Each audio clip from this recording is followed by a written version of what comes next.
flesh, as if it will not decay and fail you. One day the crude biomass that you call the temple will wither, and you will beg my kind to save you. But I am already saved.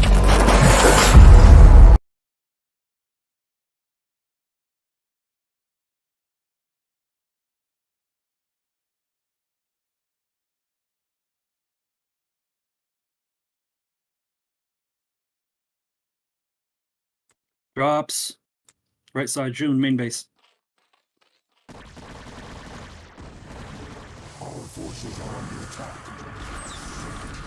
I was tapped out, dude.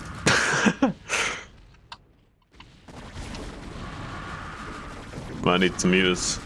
There's not that many Goliaths left, so yeah. I got you, homie.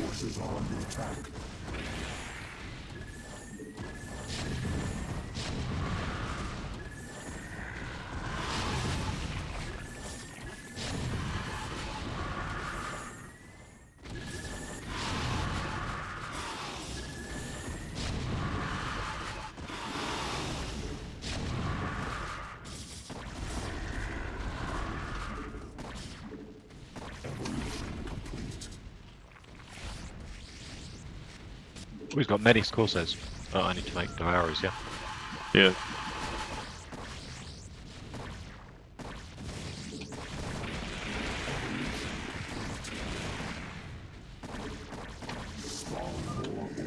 Killed some of those Corsair.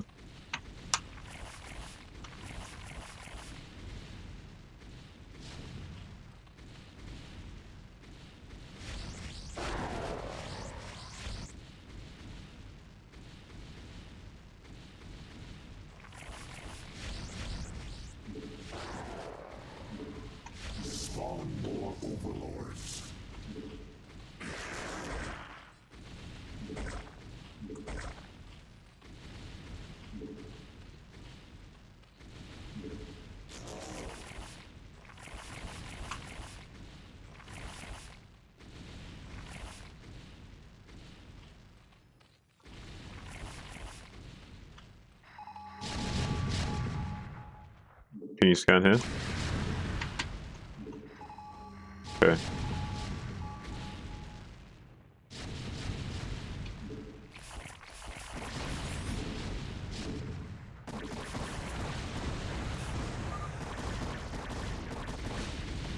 Huzzah! Yeah, boy. I was like tabbed out, like setting up my streams. Just that game was so like slow. You guys said he was dropping me. It's like fuck. Oh shit. We had it in the bag either way, even if they killed all my shit.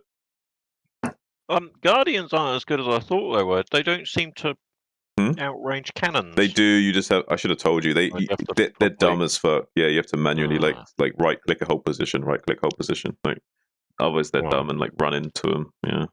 Their movement's awful. I should have said something, but yeah. Okay.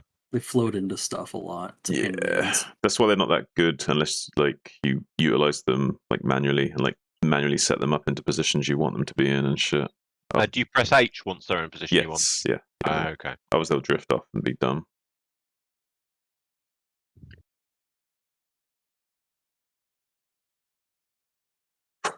Hang on, I was gonna do something for my stream and then I can make a new one.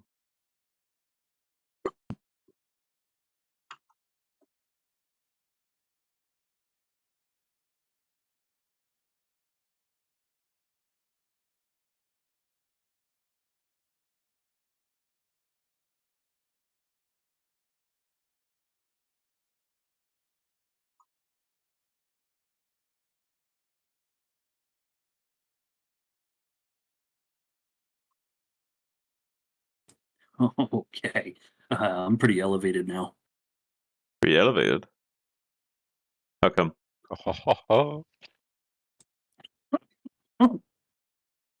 What? Forte is the opposite of goodbye.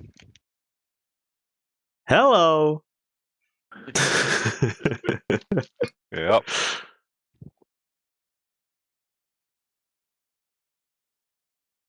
I should have said the opposite of buy. But what kind of buy? BI? A Binary? BYE. Oh, buy. Oh, he's high. Okay. Thought you were trying to say he was gay or something. I was like, eh. Unnecessary swipe, but game's up.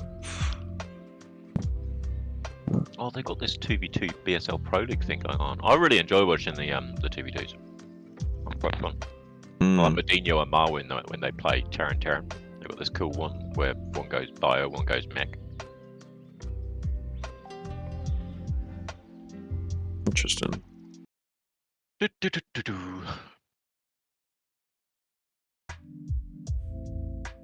Isn't it hard though? Because like they can't really join up much.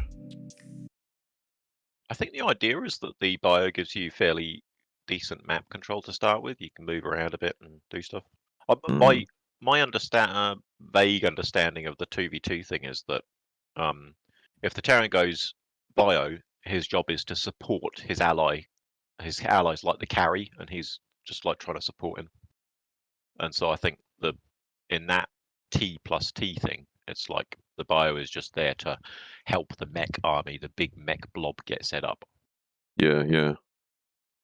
And I guess with bio, you have more mobility to join up with the mech player later on when you need to fight together. Yeah. You have some map control, like you said.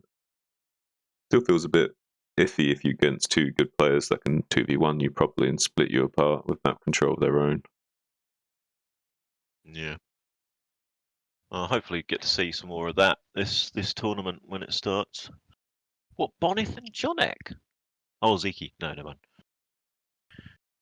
I'm going to be red again.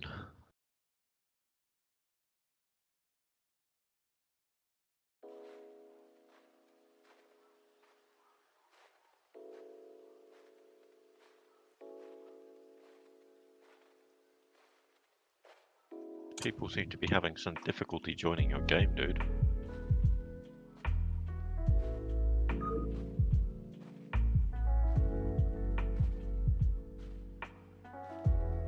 What? Fans? What?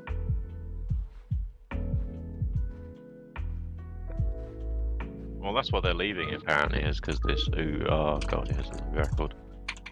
Interesting. Yeah, I was tabbed out, came back and didn't notice it.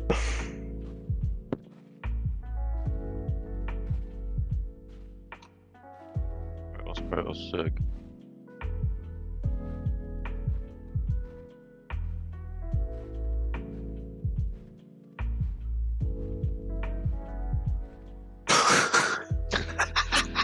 These things are always such a, like, I don't know what is the word, there's a word for it, I can't remember what it is. A zoo or something. I don't know. Ah, 6 has lag though. Maybe we should ban 6 as well. Oh, the 2v2 thing's starting today. Hmm? Cool. 12 minutes, they're starting the first 2v2.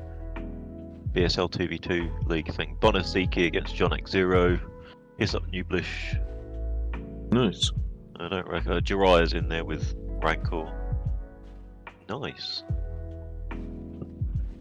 Bonus pretty good 2v2. I mean, Morphix apparently played quite a bit. Oh, really? Sweet. He played a bit of 2v2, yeah.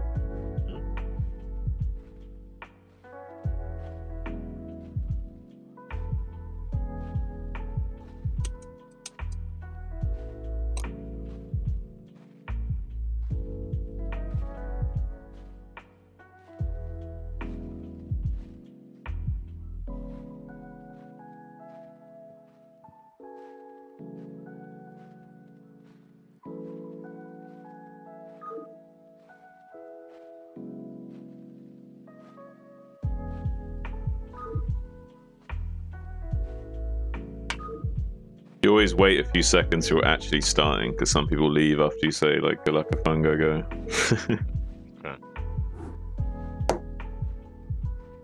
Zerg again, same spot. Gosh. You're Terran all the way down there, so we definitely need to do a similar thing with map control. Yeah, cool, I'll just do the same build, yeah. Yeah. It's the only build I need. Although they have a Zerg, so you might get 9 pulled is the problem. Isn't that 9 hatch kind of okay against 9 pull? Kind of. Kind of. They can be quite Chuck close to you though. I need to.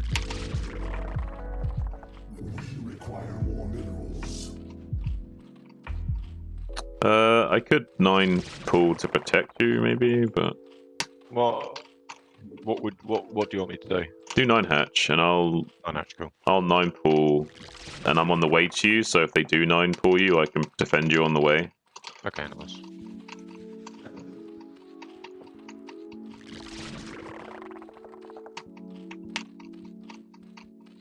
Top right's empty.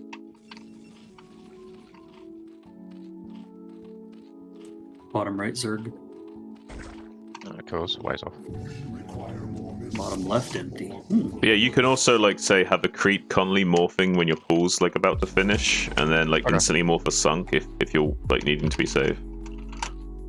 No, you don't have to do that this time because I'm gonna have 9 pool. But say if I wasn't doing 9 pool, you could do something like that where you're instantly making a sunk.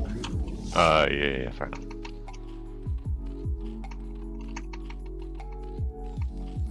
But you still probably will want a sunk, but not as quick.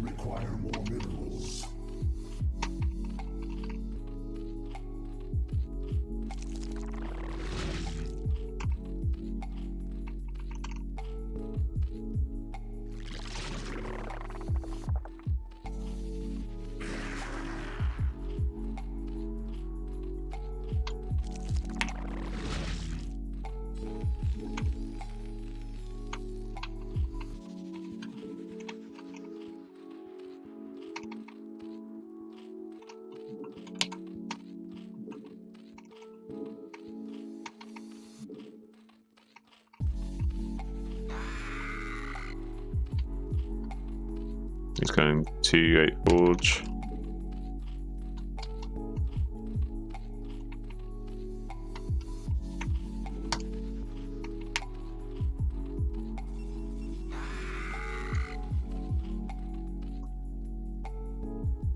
He's going probably same. Yo, is this guy a fucking computer? Not necessarily.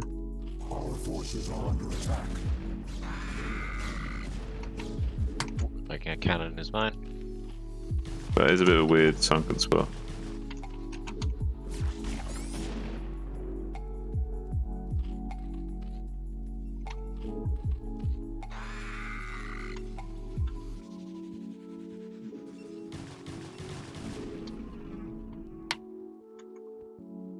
Alright, let's all go, come bottom right with me, and we'll kill him. Right, coming. Make a sunk while you're doing it. Okay. No, come.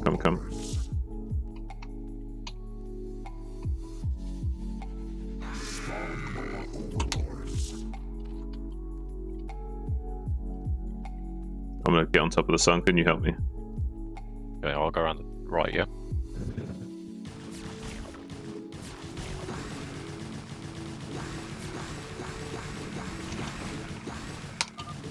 Easy. Easy. Alright, come outside. Now go to this guy. Kill these Zergs. Where are you going? Yellow. Right side, yeah. Right.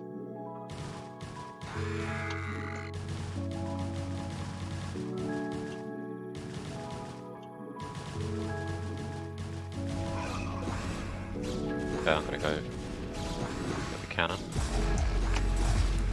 Oh, not around there.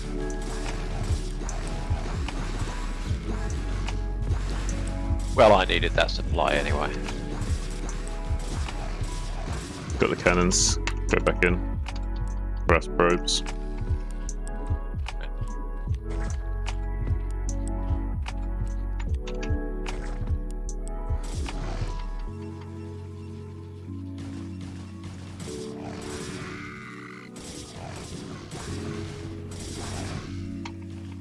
Oh, I can get on top of that cannon. Damage the cannon. Alright. Never mind. Maybe I can get there in time, I don't know. It's close. Round's moving out with some zealots.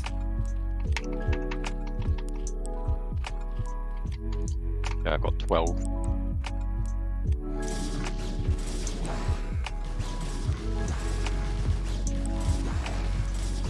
There you go. Nice, nice, nice. Kill shit.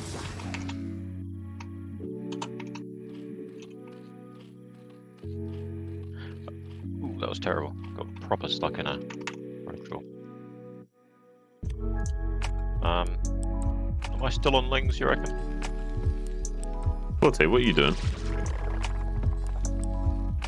What is this? Alex, Fuck I you go raid. And he's floating, he's going rogue and he's going to float his factory all the way. Oh, hell no, buddy. Don't troll too hard. They got a lot of zealots, remember. I've got mutants building though. Don't waste your links from now on. Don't waste your links from now on. Okay, got it.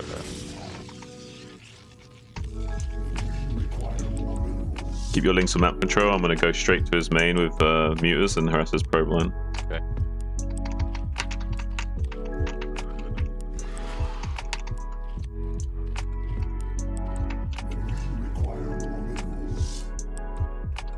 Hopefully he didn't make a cannon in his main.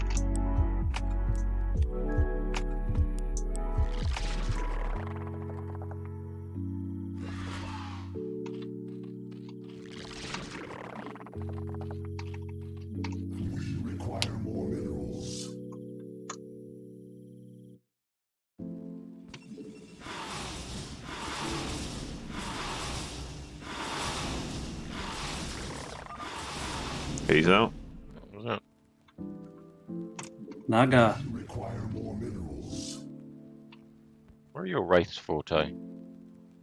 Oh, you're Nope. you're not going to attack with them until you got 3-3. I'm your guys' insurance policy. That's literally how I'm treating this. I'm gonna see if I can. Yeah, full guy.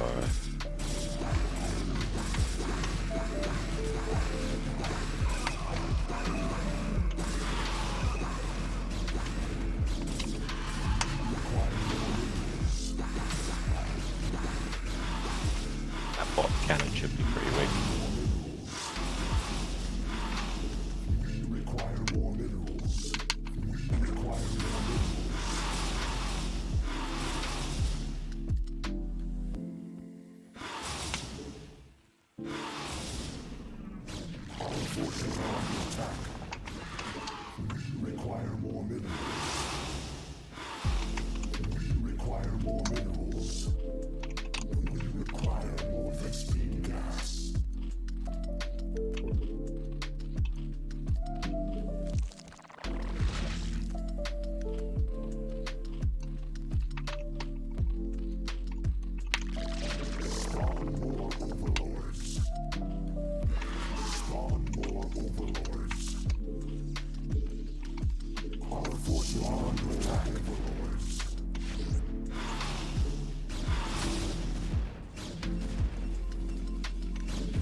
GG! Yeah.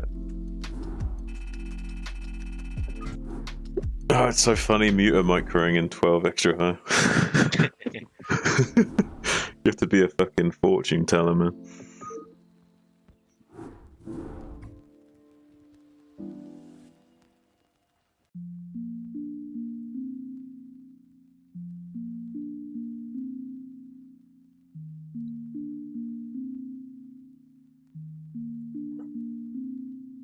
I want to take a 5-minute break, so I might sit one out.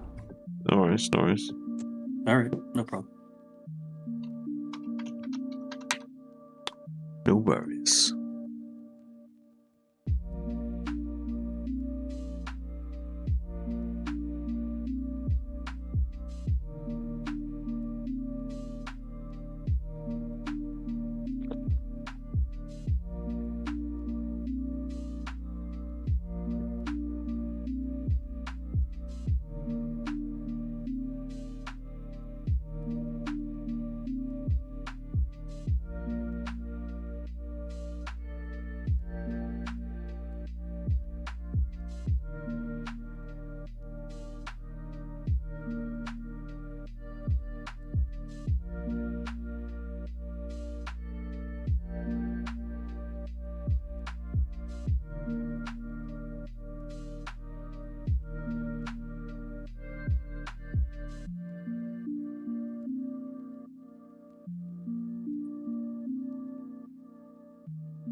More of those StarCraft 2.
Best part about shooting with Michael Bay? I don't know, a lot of people would say the action, but for me it's the stillness, you know? It's like those quiet moments.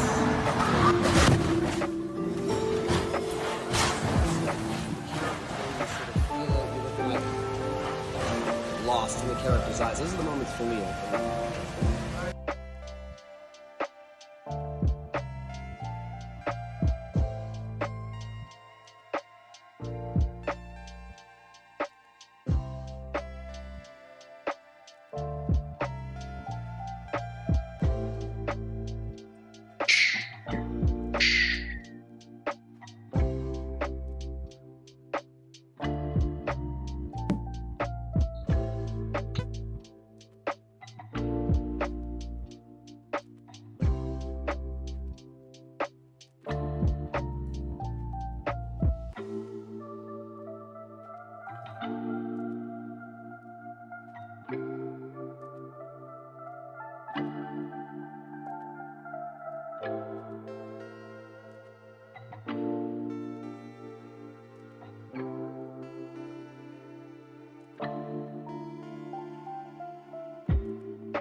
Good afternoon, gentlemen.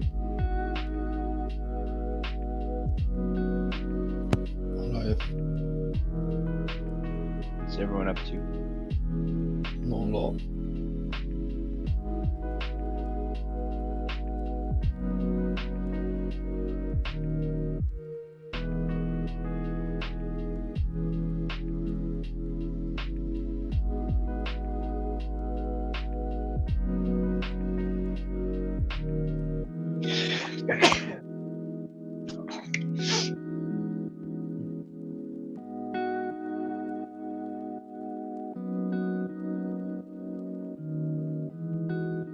Is everyone just AFK in the chat? It would appear so.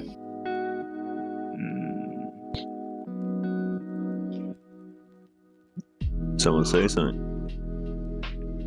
Yeah, good afternoon. Or Oh, I what's guess- up? What's up? I had my headset off. I was just making some toast. We're having like a 5-minute break and we're playing something. You wanna chill, Green? What are you doing? Just having some coffee, jumping on the computer.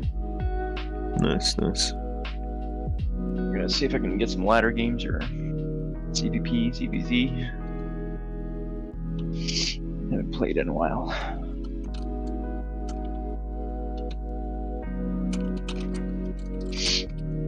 Anything on that toast?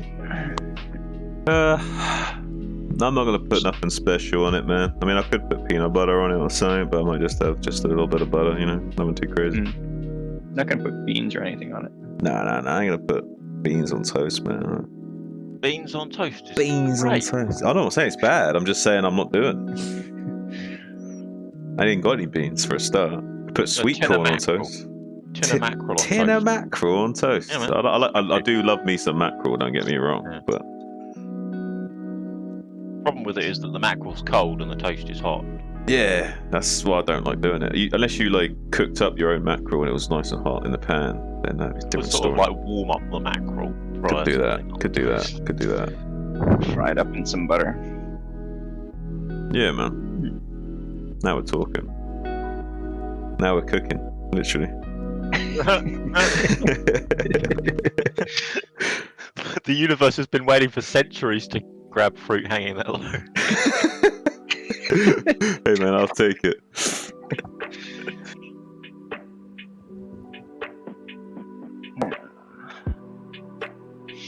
Looks like what you got? One viewer right now?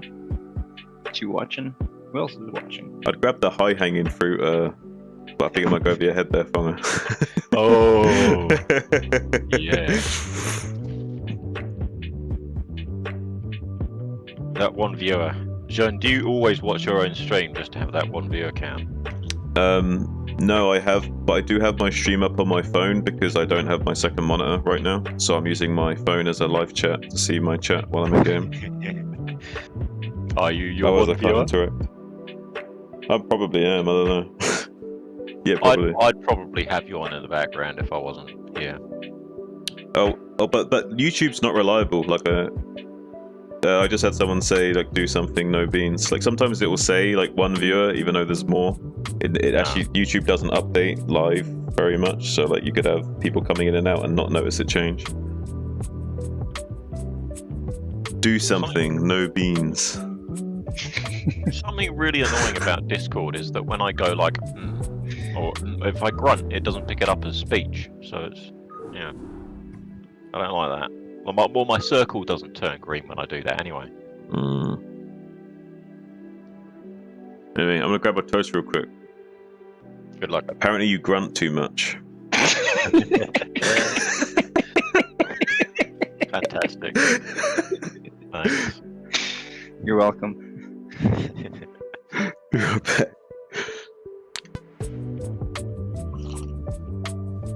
Well then, what are you doing, Whiskey? Well, I clicked StarCraft about 10 minutes ago, so it's still loading. Oh yes, of course. Yeah. No. The Blizzard app just opened. It's loading all the advertisements right now. Lovely. One really annoying thing about remastered is these things where it says like updating and then uploading and stuff at the end of the thing. So it's like 3 seconds that are kind of wasted, which it could just do in the 3 background. seconds. Well, yeah, on my machine. Do you get like I think when you load up the game, does it do like some kind of updating and then download fail?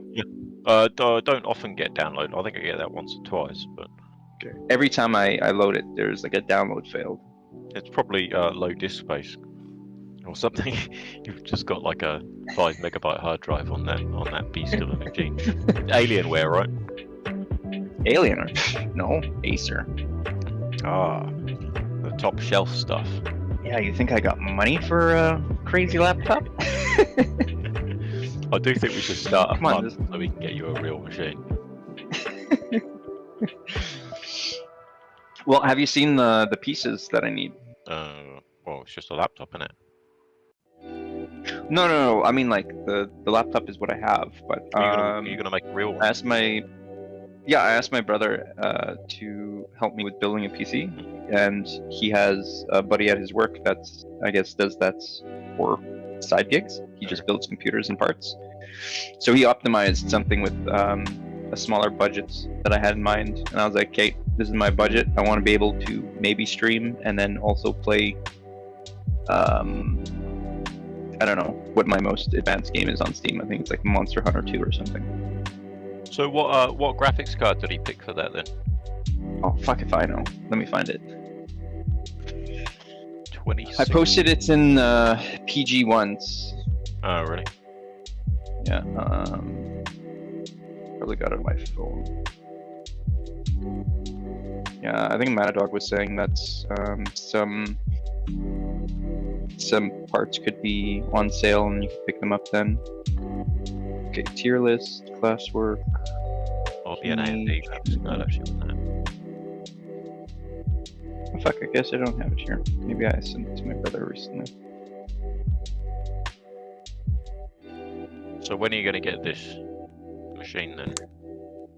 Oh, fuck, I was supposed to get it back in like September, start getting pieces, but then stuff just comes up. Gotta buy stuff for the house, buy stuff for events coming up.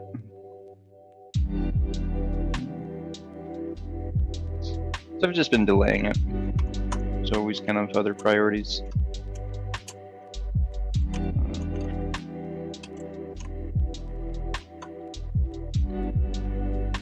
I'm just gonna ask him not to print that anymore.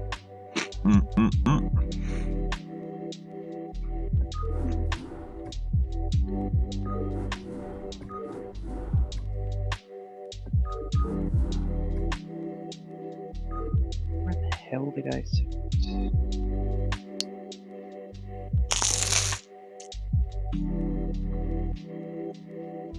Yeah, because if I could look, if you can search find, if you can use the find function in a thread, it'll be easier. Okay, definitely not there.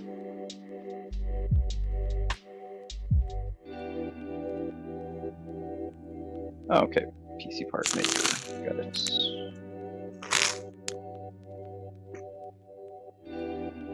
Okay, I shall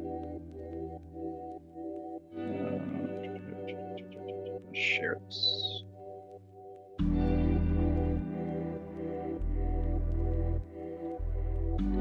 Discord, Let's go.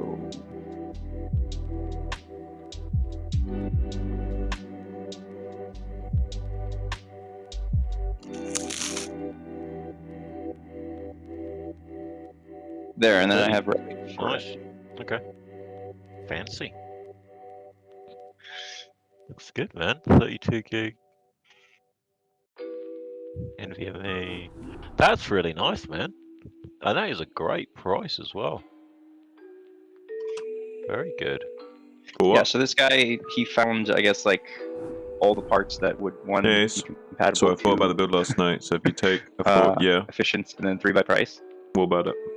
So I'm hoping it's good. Oh, and it's cheaper than it originally was. Or it was around $1,000, now it's $840.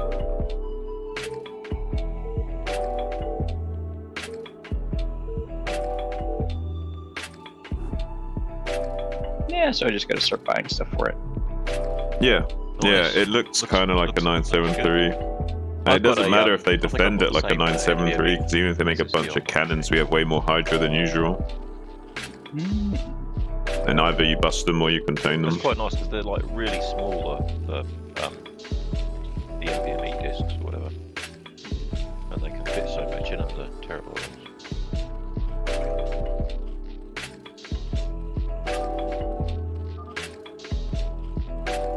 Okay, they can be too much. June, I might have to close your stream if I'm gonna try and stream. Sorry, what? Well, cause I got your stream running Chrome. Oh, by the way, we're within the time window where the NSL cast may start. Although it doesn't seem to have yet. I was thinking if I could do some casts on that. You should do it, Just to man. dick around. Go for it. I think it'd be quite fun to cast stuff, but I don't really think about the game very strategically though, so I don't think I'd have much to say. Well, I'll talk strategy, you talk builds. This is the 9-hatch all in. Yeah, that's pretty much it. There are like 2 builds where I can actually say something useful.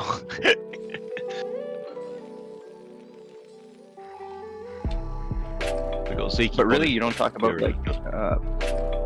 Do you know what'd You be don't really get to talk funny? about positions. What'd be really funny is like a reverse coach league where you have a good player that's being told what to do by a low-ranked player, and he's only allowed to do what the other guy tells him. Yeah, man, that would be really good. That would be so good.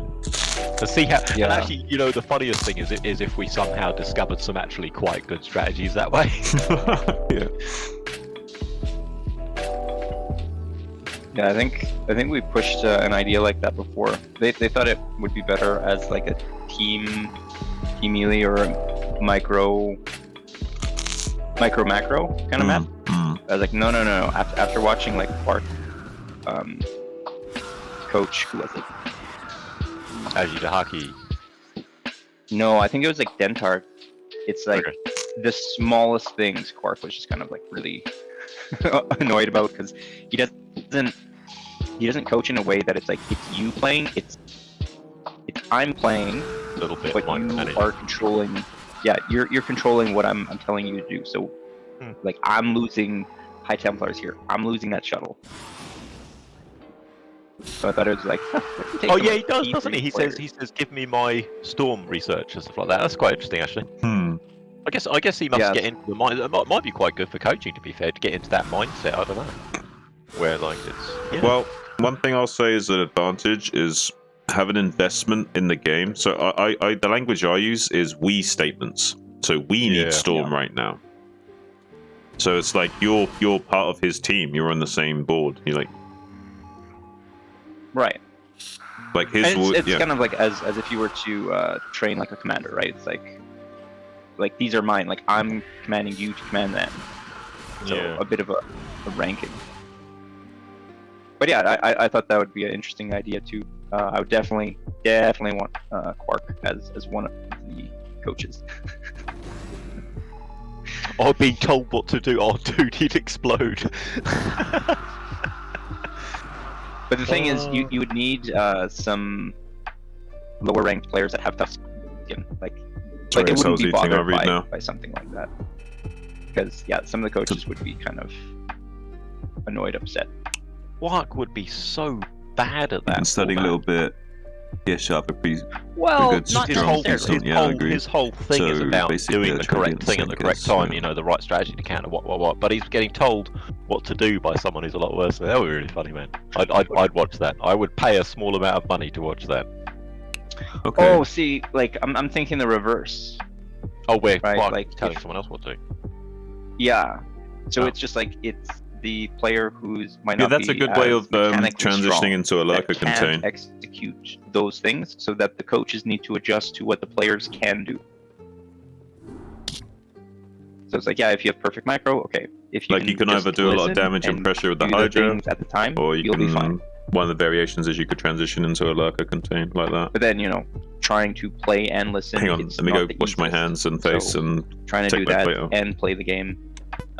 as you normally would be quite difficult for them. Like, I find it tough enough. I had Bale and Turtle just work in a build with me. I'm trying to listen to what they're saying while trying to react, while trying to stick to the plan. Like, sometimes things are missed, and then Micro is kind of completely out. It's like, it's a little bit harder to comprehend everything all at once. So I think if the lower tier players have thick enough skin that they don't mind losing, or someone kind of berating them, I think it could be an interesting idea. Yeah, I like that.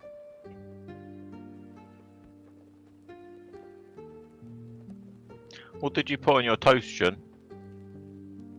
But it's probably not even real butter. It's like margarine. No, I would expect kind of what do you call them? What did you call Beans.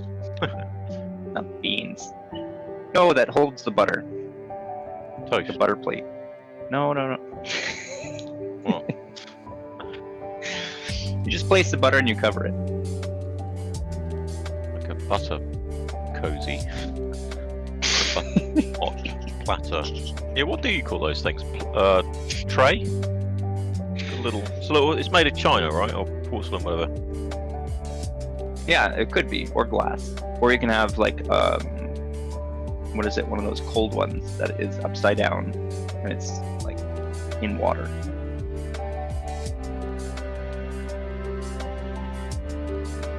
I might call it a tray, and then it's got a lid. You know, I don't know what the right word is. Super cozy.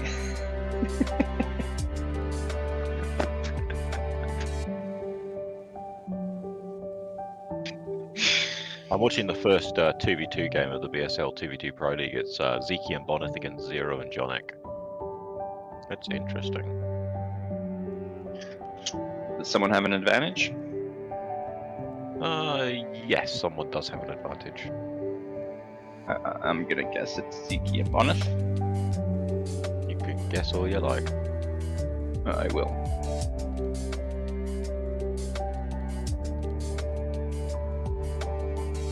What are you streaming? Have you got an NSL match this week? Are we on opposing teams? You and me? Yo, but You know, We're on the same team. we're on the same team. Okay, right, cool. Yeah, nice. Because I sometimes forget if I'm mixing it up with CPL because we're on the same team there as well. Yeah, that we were.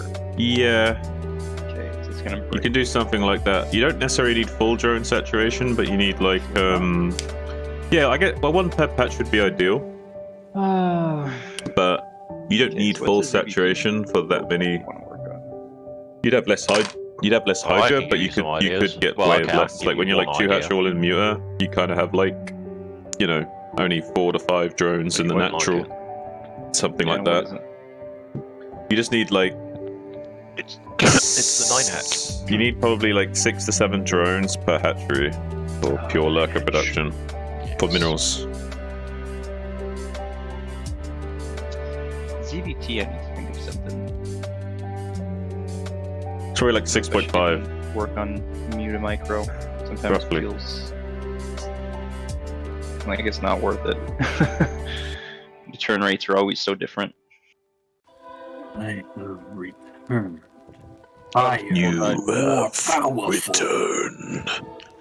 You were once 30, but now you're 40. Hey Farmer, what does the scouter say about his power level? Yup, it's over 9,000. What's happening? What are you eating? What's on your toast? I finished it. I've finished eating the toast. I had a little bit of butter on it, nothing else, nothing fancy. That's terrible. Hey, you want to play 1A2A3A? Okay. This But I'm is zone quitting 1, 2, 3. as soon as You're starting up a ladder match. Okay. Well, zone 1, 2, 3, if anyone wants to warm up on 1A2A3A map quick. Do a little practice. Ace says Brood Wars breakfast. Hey, what's up, Dustin? Man, you're on before my drunk will even gets out of bed. Hey, Dustin. Wow. This black Wake- screen's on for Wakey, what, 20 wakey. seconds now? Eggs and bakey. How you doing, bro? Did you have a nice Yeah, I don't think I international can watch the stream whiskey and day? stream and play. My cousin got absolutely fucked. He said he just like Crash. woke up in his bed.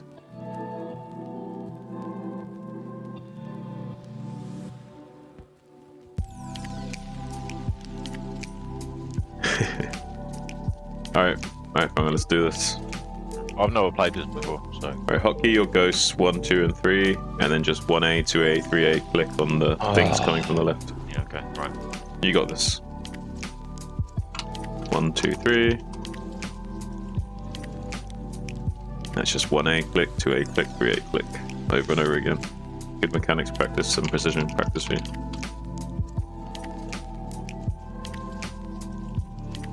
Oh, no, I can't watch the stream and play.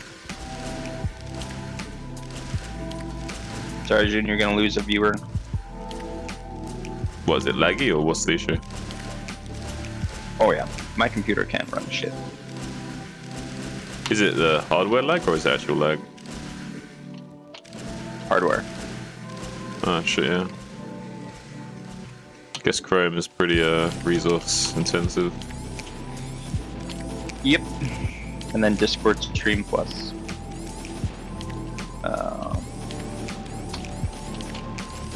What do you call that? Wait, I'm going against Hey, you random. died What from should I it, do? shit. Died, man. It's difficult, man.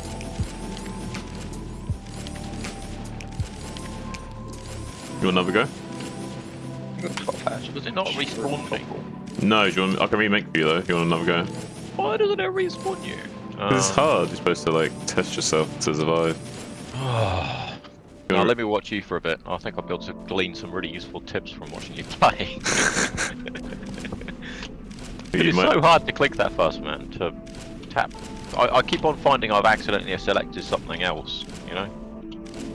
Yeah, you got to kind of develop a technique for it, so you can trust in your fingers. Which fingers do you use for this, by the way? So I'm using my All of ring them. fingers on A, middle finger is doing 1 and 2, and index finger is doing 3. I'll try that. I've been using my thumb on A. No, I haven't. I've been using my... What? Your thumb on A? Like what? No. You left-handed or some shit? What the fuck's going on here? I've got my left hand on the keyboard, yeah. I mean, like, been no, using left-handed my is in your left hand's on the mouse and your right hand's on the keyboard. No. I've got my left hand on the keyboard. Yeah. I was gonna say, your thumb should be nowhere near A.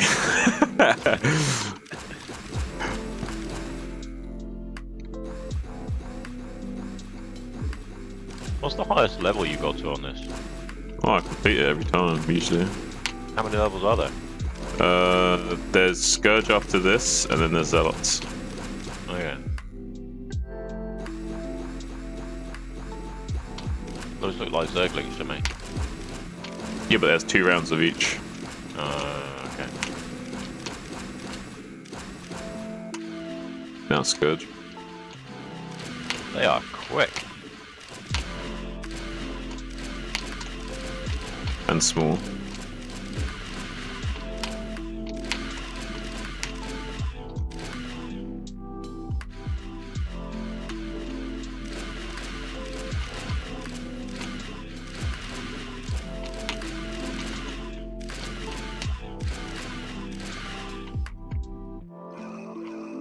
This is the last one.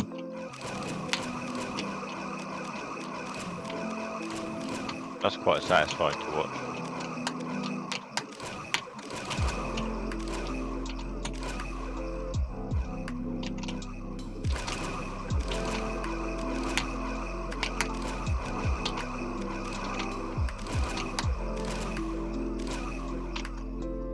There you go. Nice. All right. Can you make again? I just want to take my hoodie off. I'll focus on this. Yeah, no worries.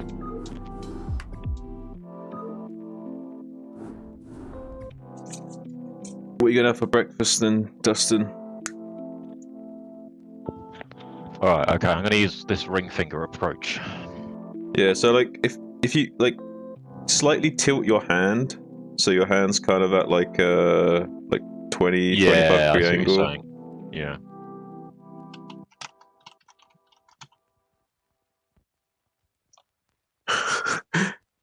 You're terrible at this map, Ace. Well, maybe that's why you need to play it, so you can get better. Alright, you ready? Yeah, let's go. You got this, big boy, come on. Oh yeah.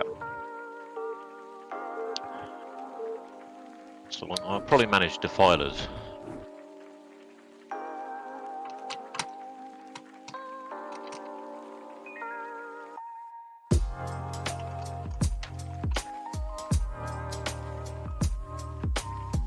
Can you shoot them as soon as they appear, or? No, the range of the ghost, right?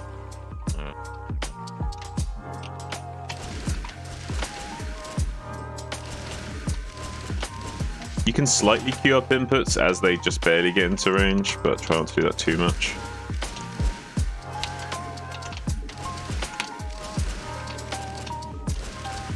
Try and like draw patterns, like triangular patterns of your 1A2, A3, and go over your mistakes if you make a mistake, and don't panic.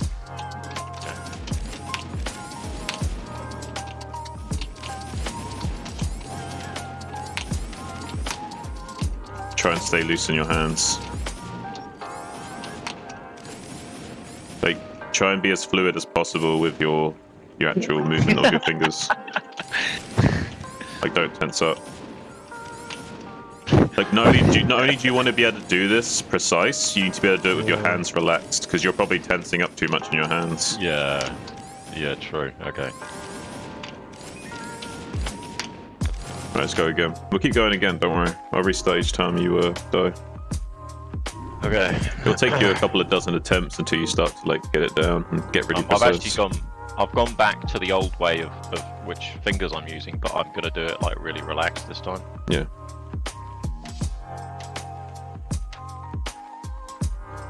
Right, ready.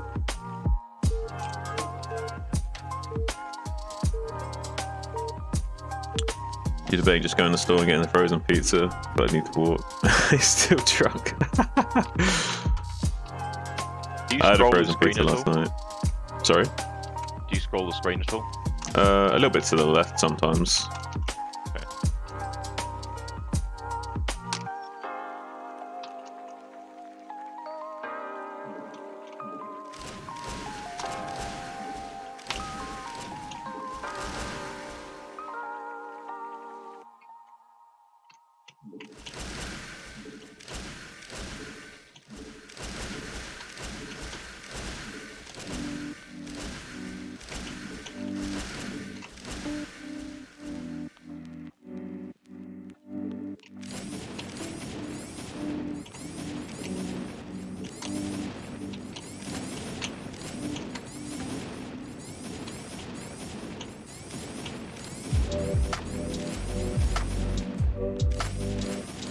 Nice, better.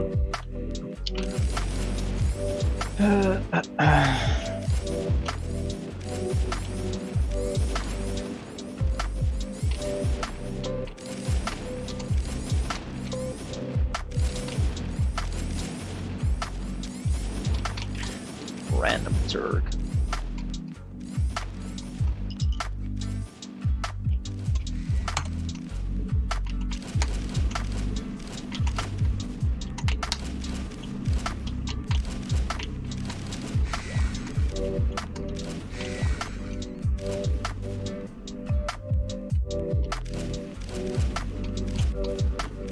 Yeah, I got a bit further. You got a bit further, see? Yeah. Now another go. The probes would be a tricky hurdle for you because you have to be more precise in your flicking. Yeah, that's what I found. It's quite tricky to. Do you have a specific spot you aim for on those? Yeah, you basically have to like visualize a Zergling inside the armor of the probe. Like visualize a more Zergling size hitbox inside of it and ignore the outer shell of the probe. Okay, yeah. I'll try that. Because the hitbox doesn't line up with the unit sprite. Yeah. It's kind of deceptive. Where are you hosting this? NA West. Why? Why you want to play? Sure, I'll jump in. Alright, I'll make a new one for us so we can come. This is a great warm-up map, by the way. Like once you get decent at it, and you can use it as like before you start laddering or before you play a league match or something, you can use this as like a warm-up map to make sure you're clicking right and moving your fingers right.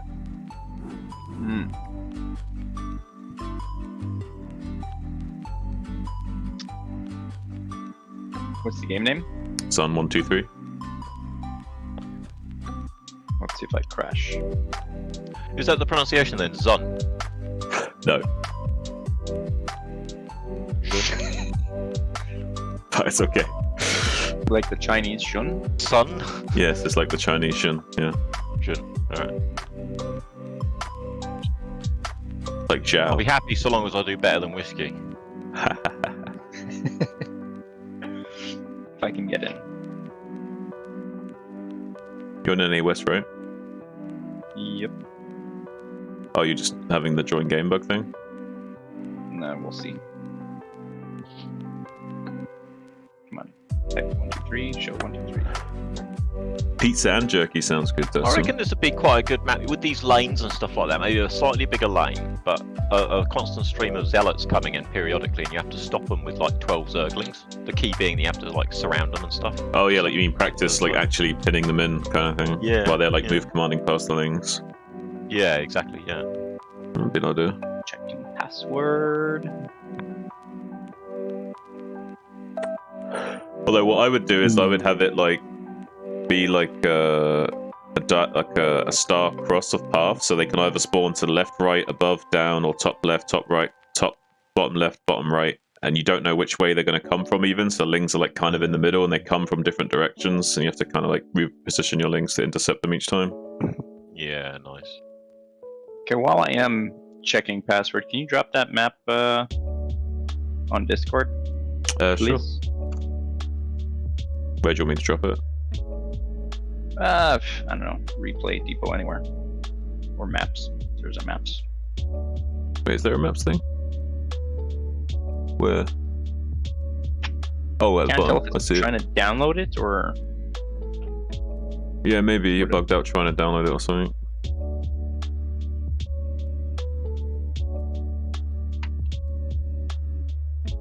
Yeah, start the game. Go ahead. Do a round. Maybe it'll get me out of this. Probably get a couple of rounds in. I mean, it's at least 200 kilobytes that map. Hey, it's whiskey's laptop. I'll put the map in there. Put that in your download folder. We'll do a round about you while you put that in your download folder, and then try again next time. You probably only survive like a minute and a half, so we can keep restarting a few times till you're ready. Okay, let's get new unread. Oh, we do have maps. Okay. It's a short map as well. Like you only need to like play it for like 4 minutes to get to the end, kind of thing. It's a good little warm-up map.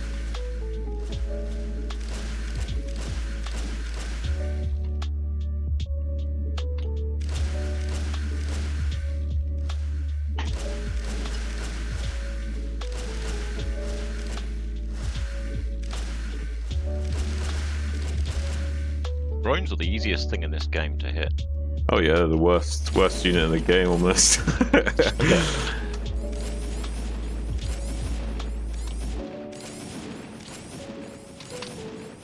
With micro they can beat an SCV, but if the SCV's micro they still can't.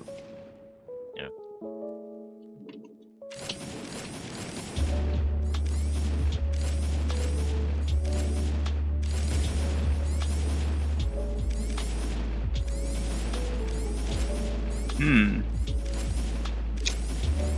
I wonder if that's going to be a big adjustment going What? to a different keyboard.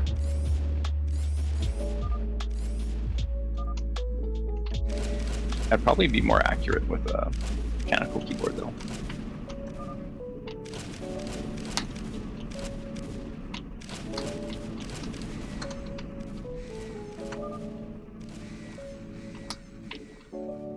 I need to get mine. Man, they are so hard to click. Yeah, they are. I tried to see Zerglings. I couldn't see Zerglings.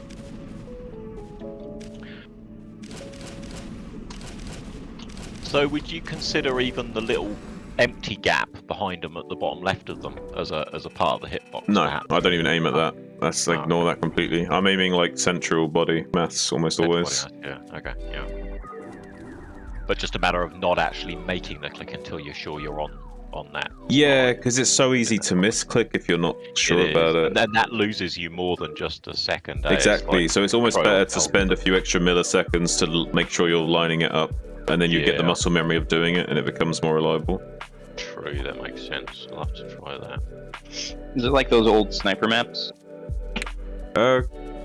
Kind of, in the sense that you're manually attacking each other. Yeah.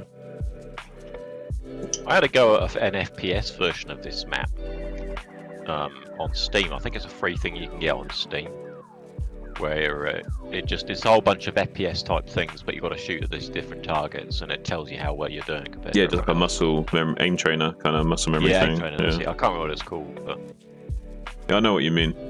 Yeah, that's really good. This is basically what this is for StarCraft, kind of. Like, it's teaching you those, like, basic, fundamental precision clicking shit that you need to be able to click on units properly and that sort of shit. Yeah. Have you left the game, John? No, I made a new one. Yeah, I did. I made a new one. Oh, right. I was wondering why you weren't shooting. Yeah, okay. Yeah, I made a new one. As soon as you died, I left just after. Yeah, okay. Sorry, I'm just joining up.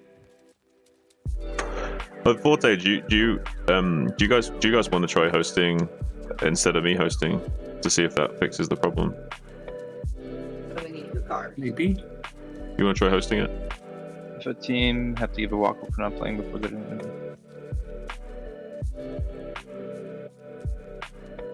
Have you got the map now? good.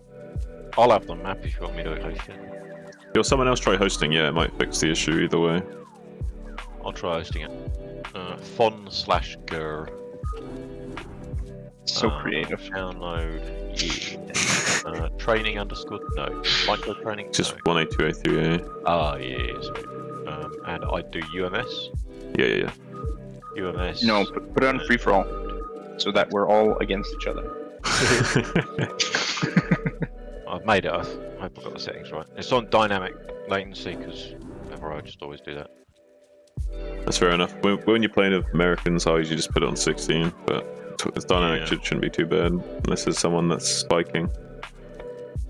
Thankfully, no one in this is going to have a really old laptop that they're playing on or anything, so it'll be alright. Hey, it might be a little bit slow getting on, but the connection is fine. We usually have low 20. Are you joining Whiskey? Or are you still fiddling around with your maps? No, it's checking password. Oh, I see. Yeah. You should host Have them. you got a massive maps and replays folder or something? Because apparently that's a good Yeah, Oh. I kind of do. what I did yesterday was I shifted out all of my replays and maps to a different folder, just to smallen up the size. Have like a backup folder that you move everything into, and then if you need to get it back again, you can just move it back over. Yeah, but I found that even the NSL maps, like having those in, it keeps me having that checking password for forever. But even just having a few maps. Yeah. What about your replays though? Did you also clear your replays out? Yep. Oh, okay. I got a ton of replays, and I don't get much of those issues. I don't use it Shimmer. either. I just Shimmer doesn't get that issue, and he's got like in gigabytes of 1,000. replays. Yeah. Shim plays a lot of games. Has played a lot of games. He doesn't get much out of each one, though. Morrow was the Swedish Terran, wasn't he? He's the guy that taught me Zerg, or helped me out learn Zerg when I switched Wasn't he from a Pro. Terran though? Yeah, but I trained against one of his students at the time, like one of his Terran students. I learned how to play Zerg by Okay. practicing against one of his students. Whereas Nice. I'm just gonna like move everything. Because if I have the map, it should be working. That's how I originally met Idra and Nartosis, was through Morrow, because Morrow was training with Idra, and Idra was dumpstering him.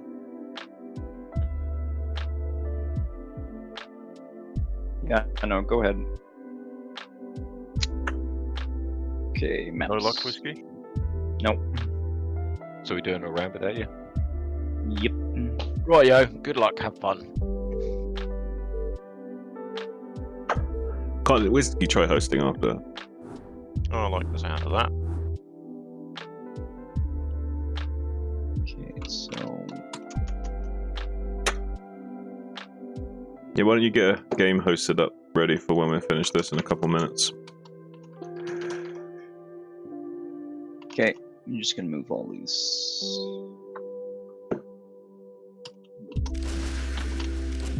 Maps, maps, league maps.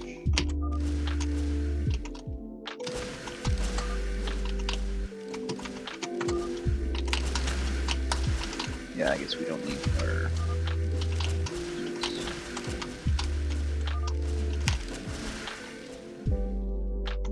Okay, so maps.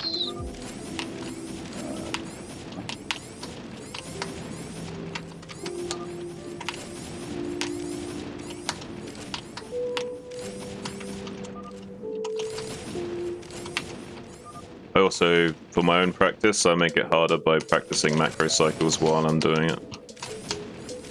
Yeah.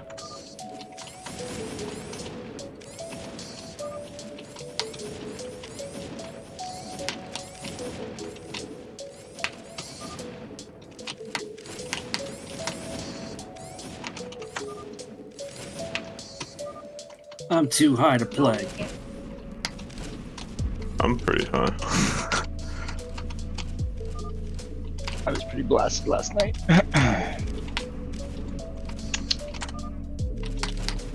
Okay. Let's name that just maps.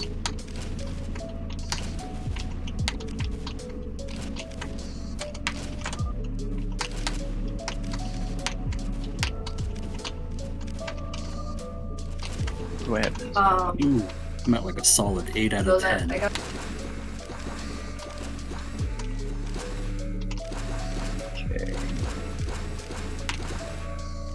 I got to the links this time.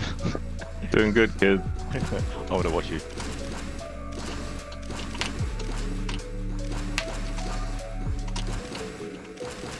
How far did you get, Fordo? The one just before the wings. The probes, they're so hard, man. I keep dying on them. Okay, whatever. If I can re-download these fucking maps, I'll do that. Can't move anything to my documents though. Why not?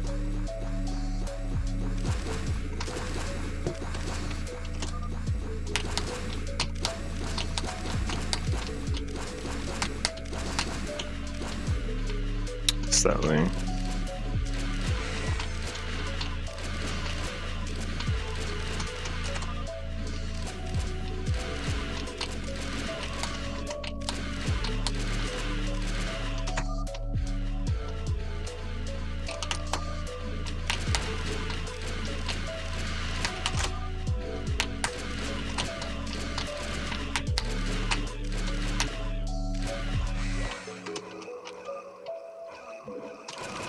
Okay, there. That should have cleaned that shite. Scan and repair. Let's see if that does anything. Go on, Whiskey, go. Cookie Master's saying who wants to start casting soon. You should go and volunteer. Who's playing? Fine.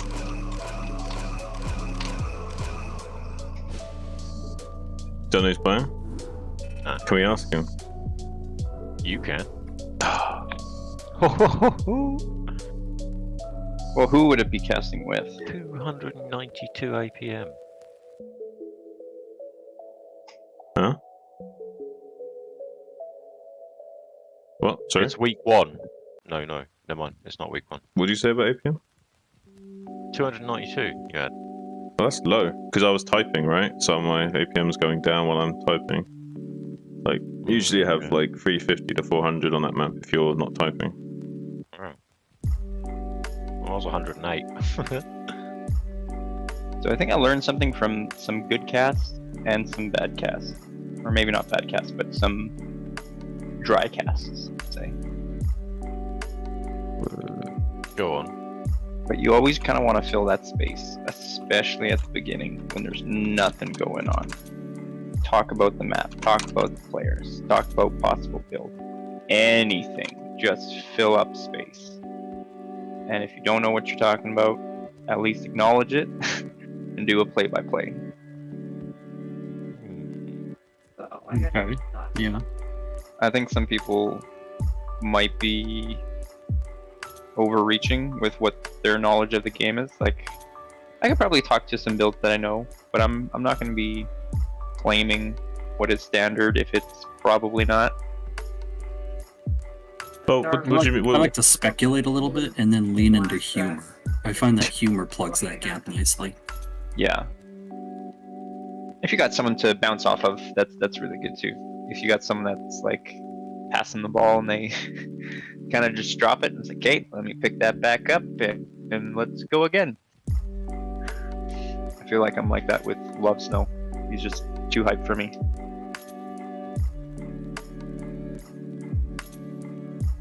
Risky, you gonna try hard? Yeah, but Love Snow's a better solo caster than a co-caster.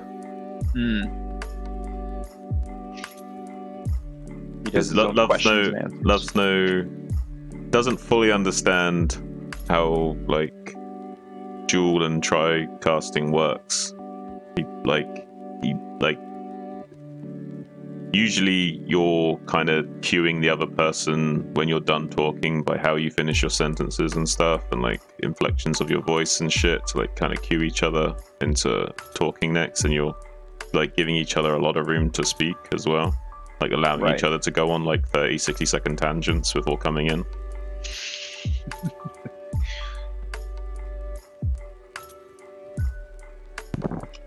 I do love going off on a tangent.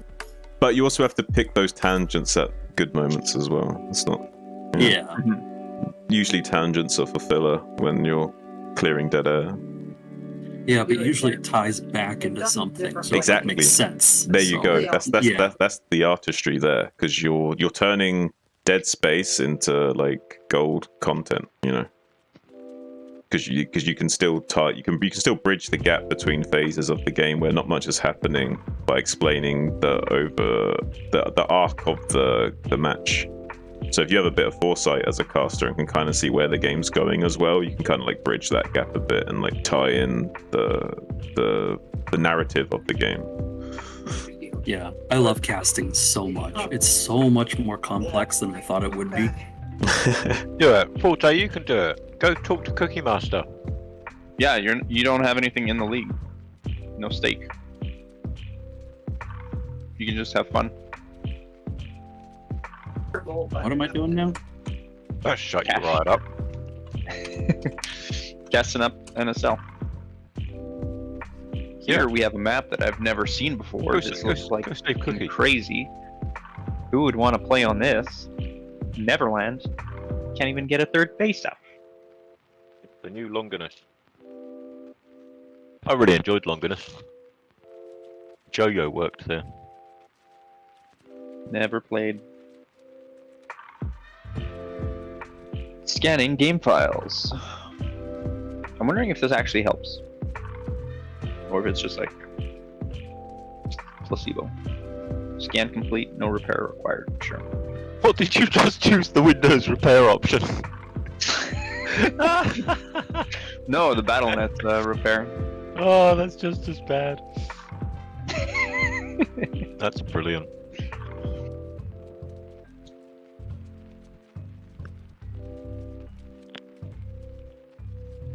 Okay, so downloads folder is gone. The 1A, 2A, 3A should be the only map there. It's the only map you need. So I hope I can like now join public games and it'll just download instead of crash. Oh, do you want to try joining mine then, fon/ger, and then if it doesn't work, you can host? Sorry? Do you want to try joining mine? Sure. Game name is fon, password is ger. But what I mean is like I haven't been able to join any public games that I don't have the existing map already. It just crashes anything. That sucks. Which is kind of good because anyone who has the wrong version of NSL, I can't join. It's like, yeah, I can't join it. Are you sure you got the right map pack? Oh, I think I do. Oh, no, I don't. Okay, let me update it. Oh, Jin's gonna cast.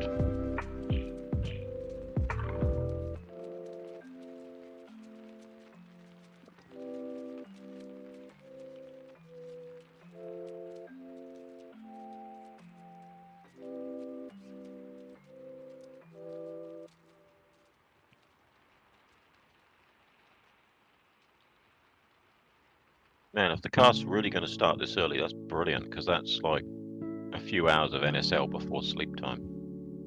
Gonna doing some NSL casting hype. Alright, partner. Keep on rolling, baby. You know what time it is. Is that hype It's enough? starting. Make him tell you when it's starting. Make him start it now. Keep starting now. And then put my dirty parts in What? Cookie says, well, that'd be great if you want to help. You're my first caster. I'll find you a co-caster or fill in myself. Oh, yeah. Gonna be getting Go on, into Whiskey. it. Getting into it. Downloading settings. Download failed. Download failed. Multiplayer. Multiplayer.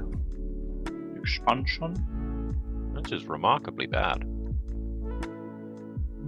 Get him to Hold on. host. Get him. Loading up the gateways. Get him to host.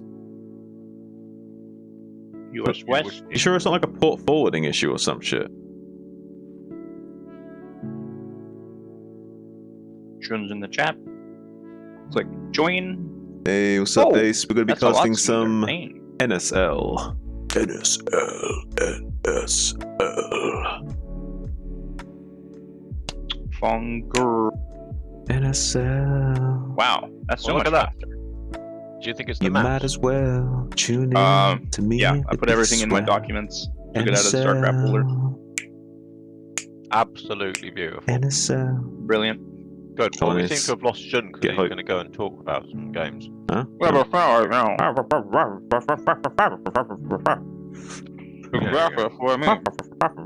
Insightful.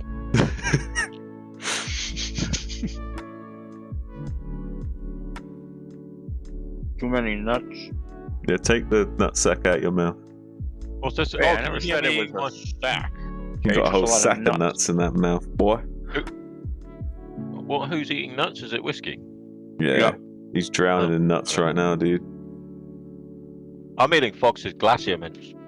Shit. Got some raisins and You M&Ms be in there careful too. about them polar bears now. Mm. Them polar bears are serious business, man. Yeah. They ain't so cute and cuddly, you know what I mean? Are they're the scariest bear, aren't they? Or is it the black Oh bear? yeah, no, polar bear fuck you up. I mean, don't get me wrong, like other bears are dangerous too, but a polar bear is like different kind of bear. Oh yeah. And the other thing is that have you ever noticed that when you stub your toe, it hurts, but when you stub your toe and it's cold, it really hurts. So the polar bear's got that going for it as well. He's not only ripping your leg off, but when he rips your leg off, it's gonna really hurt.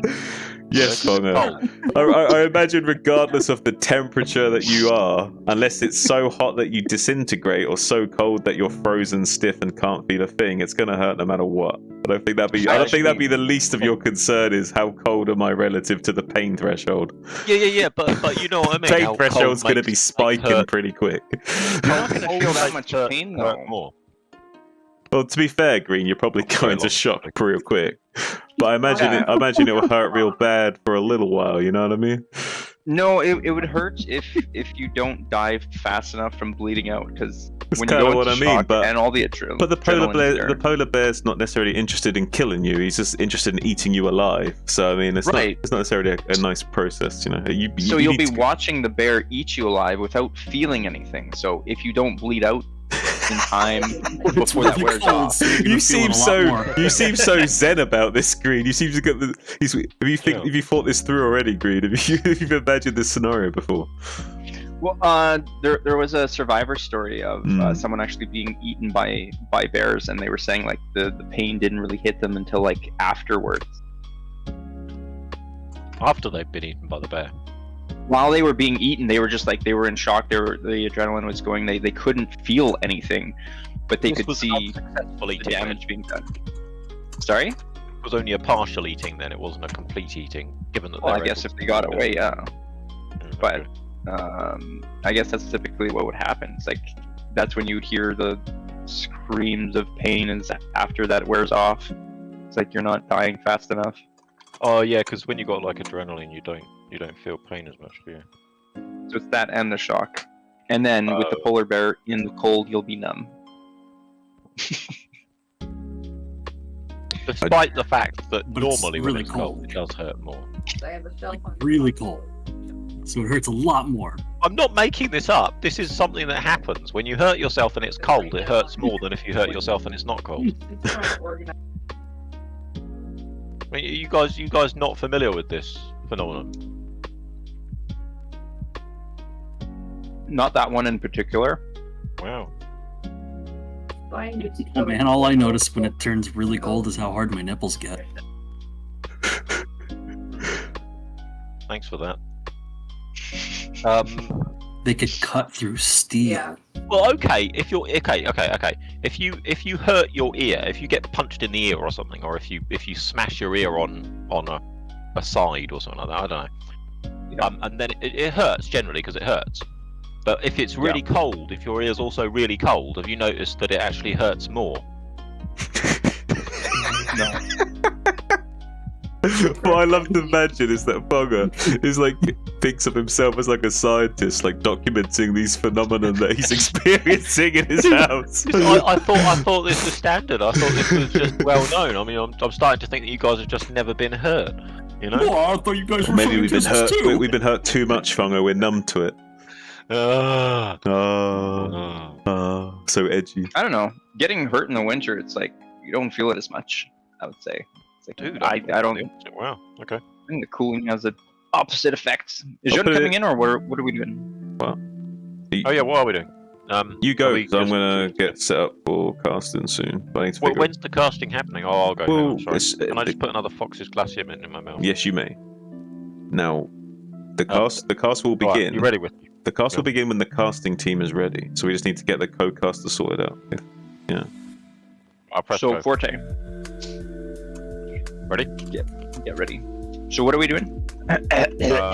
What key your ghosts 1, 2, and 3, and then 1A, 2A, 3A on the things. The only way you can kill the things that come from the left is by 1A on them. So drones are easy because drones are big.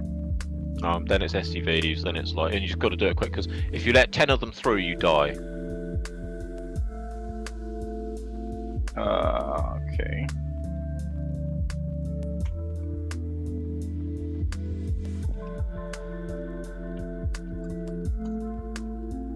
I love that you're worse at this than me. I don't know how to place my fingers here. This No, seems... nor did I. Like I think 4, 5, 6 would be better. Really?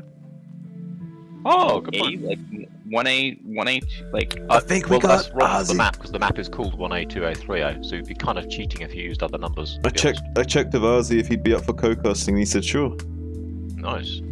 So we might have Azhi Dahaki, the dragon, in the hot seat with the sausage I'm monkey. smashing it. The probes always get me though. You'll get it, mate.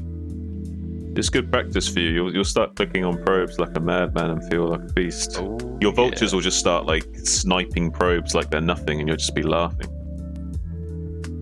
You know what I mean? That kind of thing. Yeah. Yeah, like I'm thinking about switching to Protoss, but now I'm thinking about killing probes with vultures, and it makes me feel giggly inside. Cannot click on a probe to save my life.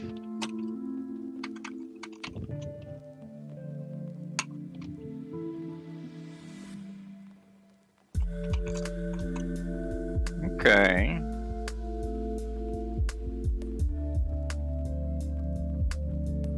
Oh, and I guess you're doing a bit preemptive as well. Well, you just target them as soon as you can see them, basically. Without scrolling too far to the left, because otherwise you, you know, you're out of range.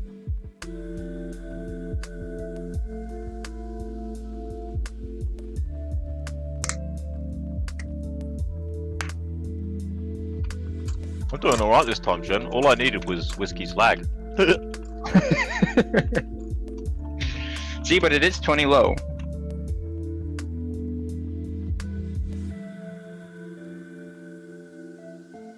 Oh no, that's dead. Oh, I'm still alive though.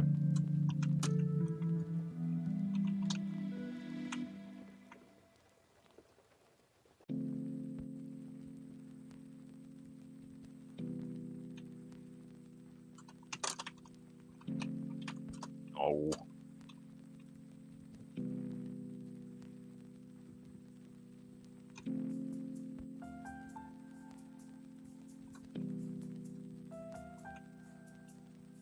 Oh! Well, I got to the Scourges this time before dying. 257. Does this end? Doesn't end, we got quit. Well, that was interesting. Hmm. You see, the reason you lost there, Whiskey Dingo, is that you've got 21 APM and I've got 185 APM. That's why. See what I'm saying? Yeah. Yeah. You just gotta. Some people are born with it, you know, 185 APM. Some people gotta train it. Do you want to do that again, or do you want to watch the Yeah, let's go again. Jordan can Alright, tell us when it's starting. V8 and I'm making it again. See, I don't mind being a spectator or the viewer. I don't know what to call it, but I feel like Observer. observer, sure. Trying to do both, observe and cast, can be a little bit distracting. Oh yeah, yeah. I'd rather be the observer as well, to be fair. Because then you can use your hotkeys. The F keys? Oh, okay, yeah. Okay, here we go.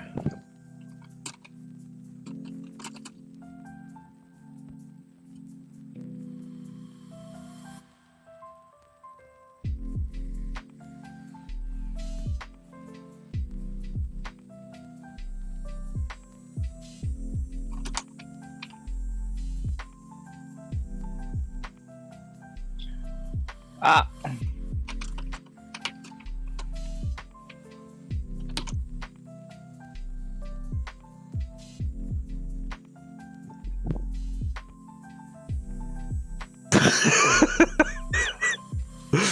Slightly better.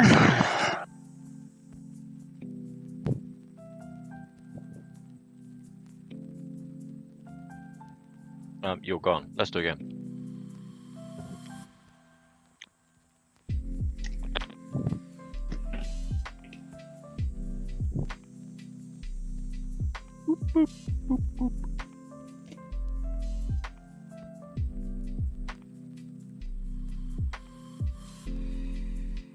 I can't believe you guys don't feel pain more when it's cold. You're still That's so obsessing weird, over that. So weird. I don't get It's it. just cold here all the time, though. Like Maybe that's it. we only get like plus 20 to 40 for like 4 months, and then it's back to minus 40. We're gonna be doing the NSL soon, ladies and gentlemen. Like, how cold are we talking? Just any cold, like when your face is cold, and you hurt your nose or something. It hurts more. Or maybe It's gotta your kind of face hit is on a just stick. hurting because you're cold and your extremities are hurting because they're cold, no? Yeah. Combined with generally being hurting. Maybe you have a I low don't pain threshold, man. Maybe. It is specific to cold, though. But you also sound like you're overthinking things, which makes me think that if you were hurting, you'd be obsessing over the pain, so you'd be experiencing it twice to make it seem like it's hurting more. Because you're obsessing over it. Anyway. Wow, Fine trying to psychologist, listen. me.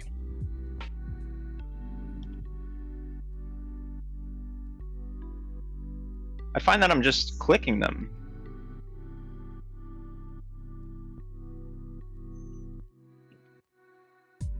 No.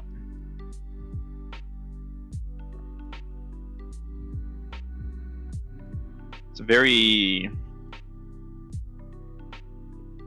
funky. Very weird, funky huh? feeling. Oh.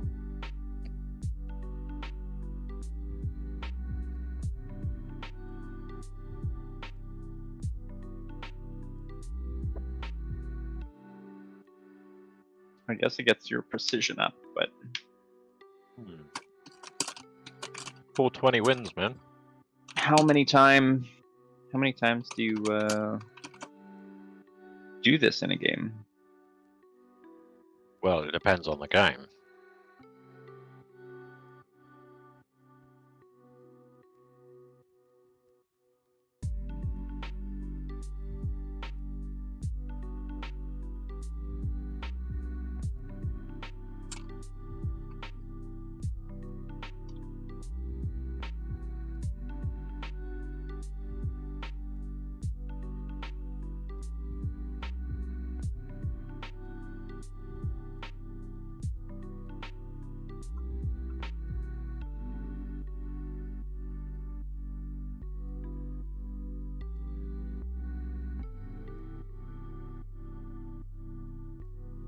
Bye.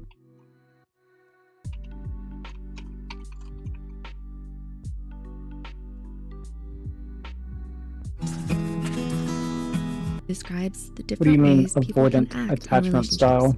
When someone has Yeah, do you know about that? No, I've never heard this. All right. There's people I'm good at around that, and I'm man. on stream, so I'm just gonna do this. Is Jun still complaining about the fact I won't add him on Battle.net friends? I don't care if you're not on my friends list, Fonga. I really don't. Chill out. Did you delete him too? I just didn't even add him. We never No, added each Jun other. I asked him one has- time if he was on my friends list.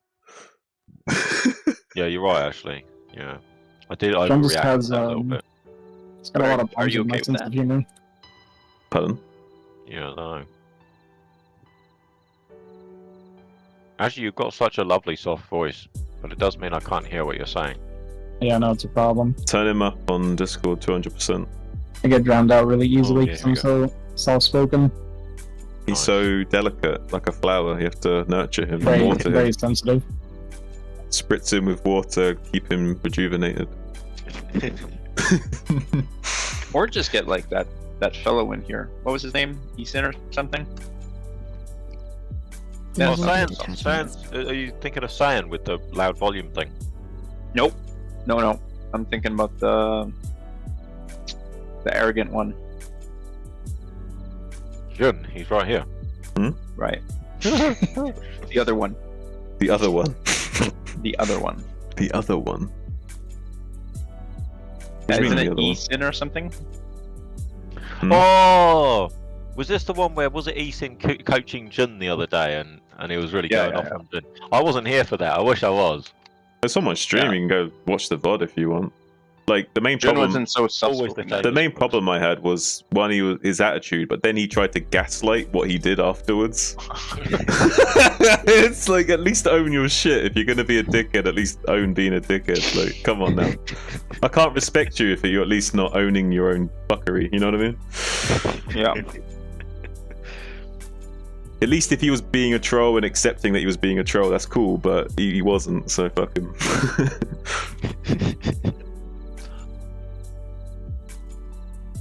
I don't want to watch a video and try to understand what you're trying to imply.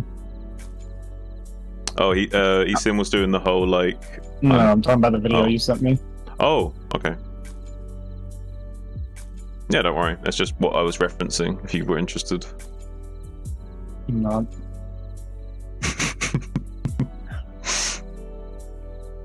How'd Milk and the Cows go the other day?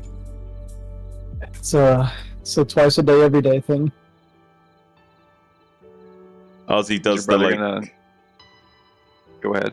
I was gonna say Ozzy does the like anime, like edgy, like mysterious guy. Like pretends like he's not interested or cares about anything, just to seem cool. Oh, I actually, think I'm pretending. actually, do you drink real milk? Yeah. He faked What it is when he real made it. milk? The real milk is not the stuff you get in the supermarket. I'm talking Yeah, about like, like milk it means basically just from non-processed. a cow when it's cold enough. Because Yeah. apparently that's supposed to be really good for you, eh? But there's lots of milk companies that don't want you to think it's good for you because it either takes away the money or something. Well, there's that, and then there are dangers with drinking raw milk depending on the source. Like, if it's not taken care of properly, you can get really sick or kill somebody. Oh. But it's typically people just being really neglectful, and because of that, that's like one of the main reasons actually that raw milk is illegal. It's because around here, like, you'd have a bunch of rednecks and hillbillies trying to sell raw milk and get people killed. Yeah, I gotta watch out for that salty milk. Exactly. It's actually not even that bad for you to drink that. It just doesn't taste good. Oh, really? Yeah. It's like, if it's salty, it's not bad. Don't some it's people not, put like, salt in their unhealthy, milkshake? Huh? No, there's a condition if the cow has, as he Alright. mentioned before, that makes the milk salty. It's salty and it gets like lumpy and stuff. Like, it's gross. It's nasty, but it's not gonna hurt you. Doesn't sound good. Shit. Slimy, actually, would be the better word. Eesh. Yeah, Eesh. it's gross. Yogurt out of that. Do you have any brown cows? We have Chocolate milk. a red cow. Yeah, exactly. I knew what fuck I was thinking. I knew the wavelength he was on when he asked that question. Yeah, we got a red one for strawberry milk. Oh no. Oh. Because if you had a brown cow, then the next question would be, do you have a brown chicken? Yes. Oh yeah, like chocolate eggs. Oh no. Like brown chicken, brown cow. I've never heard that before. That sounds like a weird Canadian thing. Oh, hang on, you're not Canadian. You are Canadian. Oh, what are you? What are you? He's a reptilian, we've established this. Yeah, I'm actually melting over here right now. Oh, I thought you liked the heat. I did, but I had to take off one of my sweaters. Oh my god. I can't deal with this fickleness, man. It's just getting warm enough. This was the first day of the year that I've actually proper just t-shirted when I'm outside. It's quite nice and warm here. It's too humid here. Yeah. You go outside and it's hard to breathe. That sucks. Well, I was in some jeans the other day when I was like 29 out. Didn't really sweat. I don't know. I like dry heat, like when it's not really humid. I love being out in like hot weather in the sun and stuff, but the humidity just kills me. I really like the humidity for cycling or running. It's like running in a sauna. Disgusting. I mean, it's really good when you want to sweat, right? Mm-hmm. And obviously, like, sweating is pretty healthy to do. Cleans out your pores and shit, doesn't it? Yeah, it's really good for your skin. It's good for your skin, but it's good for your body in general because it, like, sweat releases a lot of the like built up toxins and stuff in your body as well. I feel I do better in those conditions than some other people. So when we're playing footy, I feel like I have an advantage. Was that soccer? Yeah. Soccer. Soccer. Soccer. I've never heard it called footy before. We call it footy as well. Handy.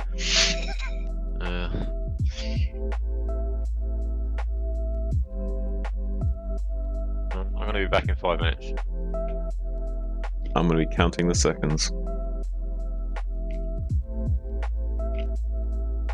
Alright, Mr. Dahaki, how you feeling? Tired. Yeah. I feel for you, man, about the situation. It's fine. It is what it is. I'll get out of here eventually. Yeah, eventually. What'd you say to your brother? About the not milking the cows. What did you get an apology? Well, no, but he got up at he was gonna go out at like 10:30, and then he realized I'd done it. I was like, dude, we can't milk that late. Yeah. Like, I normally milk around like 7 or 8, and then I just went and did it. And he came and knocked on my door, and he's like, "Hey, did you milk already?" And I was like, "Dude, it's like 10:30, man." Gotta tell him to do the morning shift then. Yeah. Get to sleep in for once. Till about nice. 8? I mean, if the work gets done in the morning, then I can sleep in all day. The problem is I get up at like 5 or 6 a.m. and then I go and do a bunch of like work outside, and there's no way I can go back to sleep after that. Right. Well, that's how you should be waking up, is with something physical. That and enough sun. Actually recommend that before you get any caffeine to properly wake up. Yeah, I don't drink caffeine anyway. Water and milk only for me. Water and milk. Actually, I heard there's a particular gene that Hungarians have that allow them to continue to drink milk in adolescence. Like, for a lot of people, they become a bit intolerant and they need to go, I guess, less and less fat. But for Hungarians, or of around that area, like, they have a gene that just allows them to drink any kind of milk. Like the milk the cows do, or the people? The people. The people. The people. Mm. That's interesting. Because yeah, I found that as a lot of people are growing older, it's like the tolerance for milk is just less and less. Like, people just different kinds of reactions to their guts. Yeah, But the lactose, like, as people get older, they develop lactose intolerance easier. That's actually why goat's milk can be really good, because it's a lot lower on lactose, so people that are lactose intolerant can still drink goat's milk usually. So it's that lactose that this region or area around Hungary, that this gene is actually allows them to not have that intolerance to lactose. Alright. Azhi, make sure you got everything you need for a cast, like a glass of water to sip on, or whatever else you need to soothe yourself. Where are you guys casting? I don't actually know yet. Week 2? I think so. Yeah, week 2.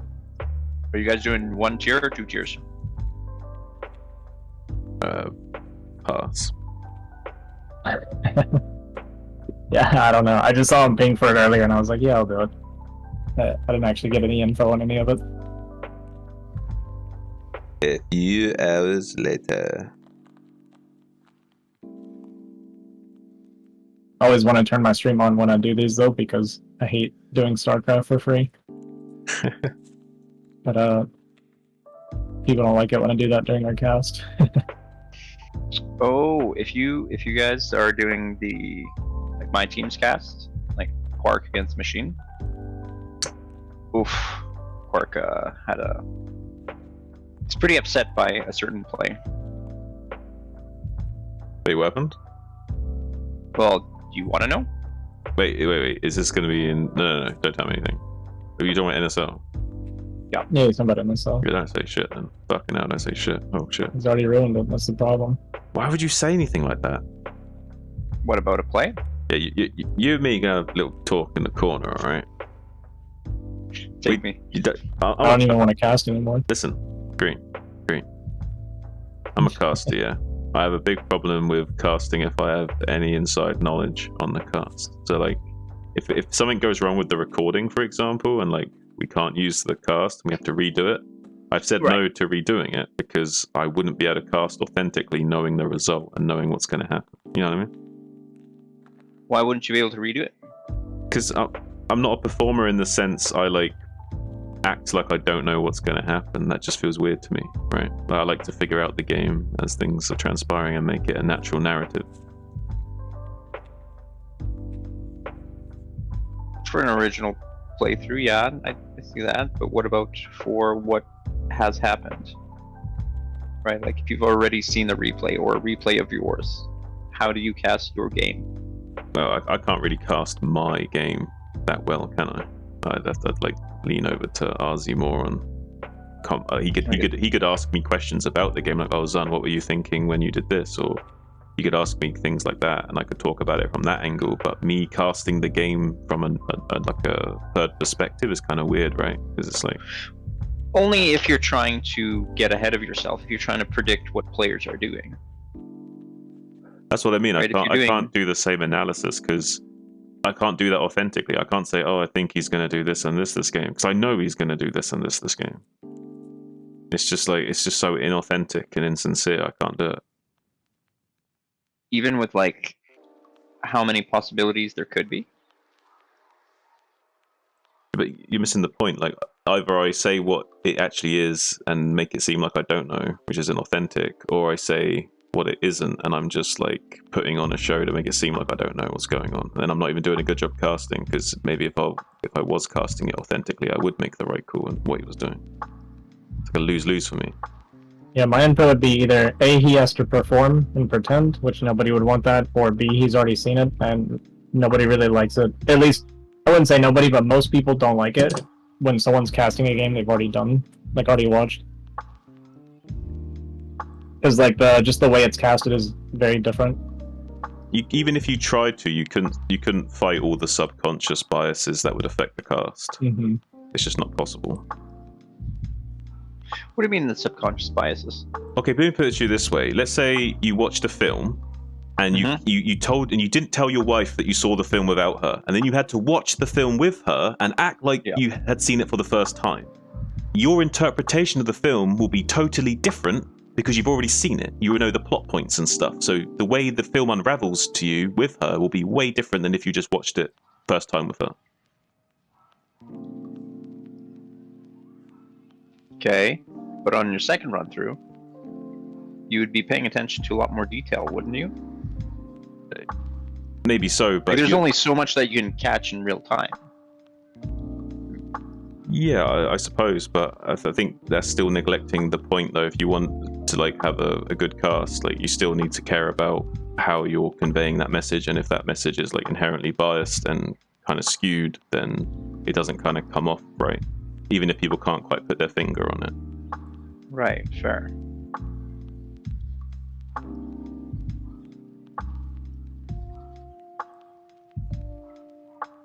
And I'm just thinking of you watch the CPL games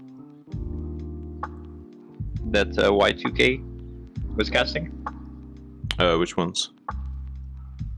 That was for the qualifier? Maybe I saw a couple of them. I can't remember if I saw much of them. He was just live casting a lot, and then he was going into the replays. Which, what about in that kind of scenario? That's different. If you're doing post-game analysis, and the viewers can see that it's post-game analysis, then that's totally different, right?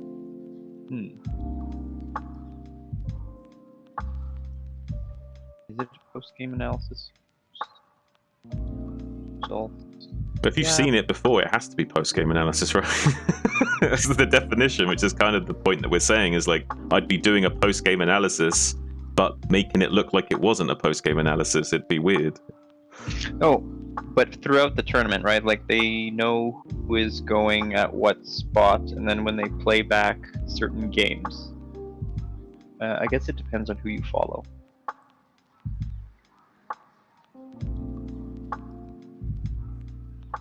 Ah, well. Like, maybe it's just me, Green, but I do think that it rings true for a lot of other people as well. I think a lot of people feel that way. And the people that not necessarily can pick up on it would notice that something wasn't quite right. And that's just my own personal take. I'm not saying it'd be true for everyone. Maybe there'd be people out there that could commentate and do a retake and it would sound good still and they can dress it up. But I don't even think those people would enjoy doing that necessarily. From any of your casts, do you feel like you missed anything? Of course.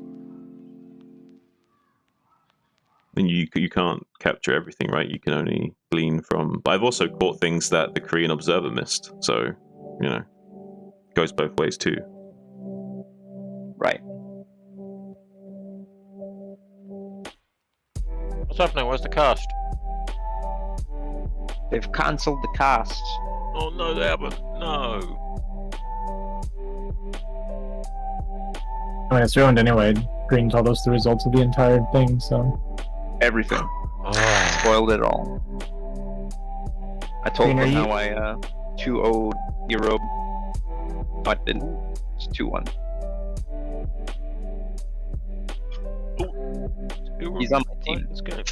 What are you saying about the Are coach? you, are you Whiskey Dingo? Yes. Okay. Oh, why is something happening in the No, nothing's happening there. Hang on, Earob's streaming his match. I'm gonna go and watch him. Bye bye. Fine. Wait, which match is he playing? Alright, Cookie, let's go. I mean, sorry, Azhi, come meet me with Cookie in the NSL. How dare you? Get over it, you little sausage monkey.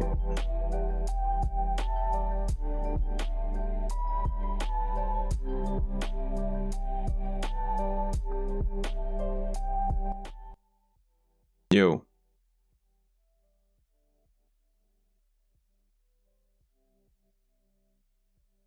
He doesn't want to talk to you. He's probably setting something up right now. If you want to speak to Cookie, you can say something to me and I'll deliver the message. I'll write it down on a little piece of paper and you can fold it up and pass it to him discreetly. Yeah.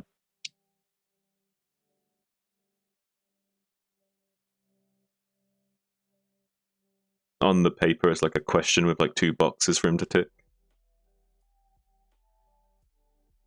The question is, do you like me? Yes, no. I'm just asking a point. Yeah, am I gonna turn you up, Azan? You can turn me up, you can turn me on, mate. Come on. Talk sweetly to me. What? I think we should maybe do the apes versus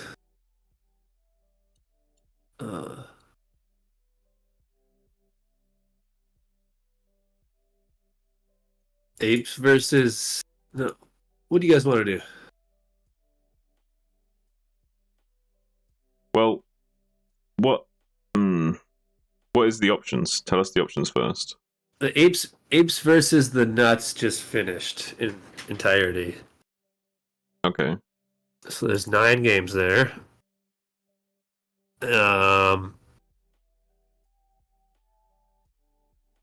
Love Boat versus Rockets. That'd include my game though, right? That'd be a good one, but yeah, the number 2 matchup's walkover, so I wouldn't be super comfortable commentating my own game, so maybe if we did do that, is there any chance that I could act as a third wheel for that cast, and like you and Azhi could cast it, and you guys could just ask me questions, and I won't really say much during that particular game? Yeah, if we do the just desserts versus the bros. So that's like Wolf X versus Dragon. Unco versus Naka. Black Swan versus Zun. Could do that, and then I just won't commentate that game, and you two can take control of that game, and I'll be a third wheel to Here's the only problem with that, is I saw your games on YouTube. But So you watch my basically games? Yeah. Oh, shit. Should we do Quark versus Machine? Erob versus G5? Fonger versus Do Life?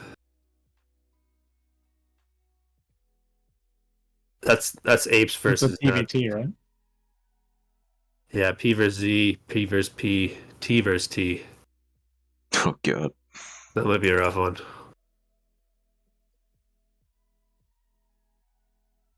Or we could do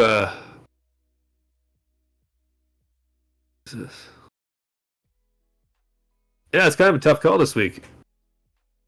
You want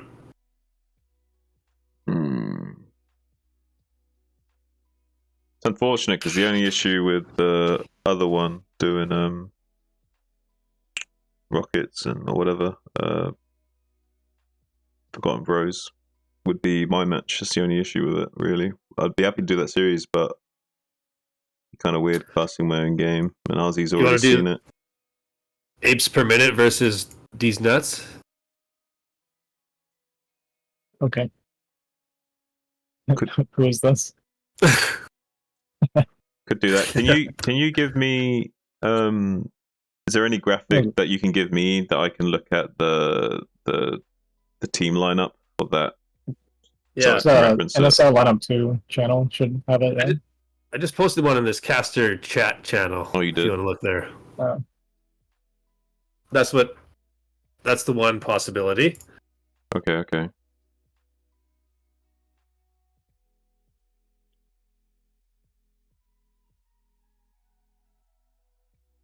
Here's the other one.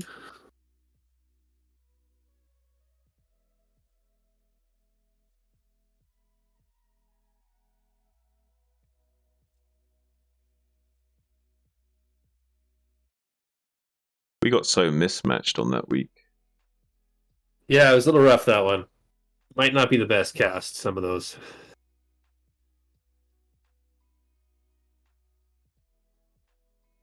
Oh, might be okay.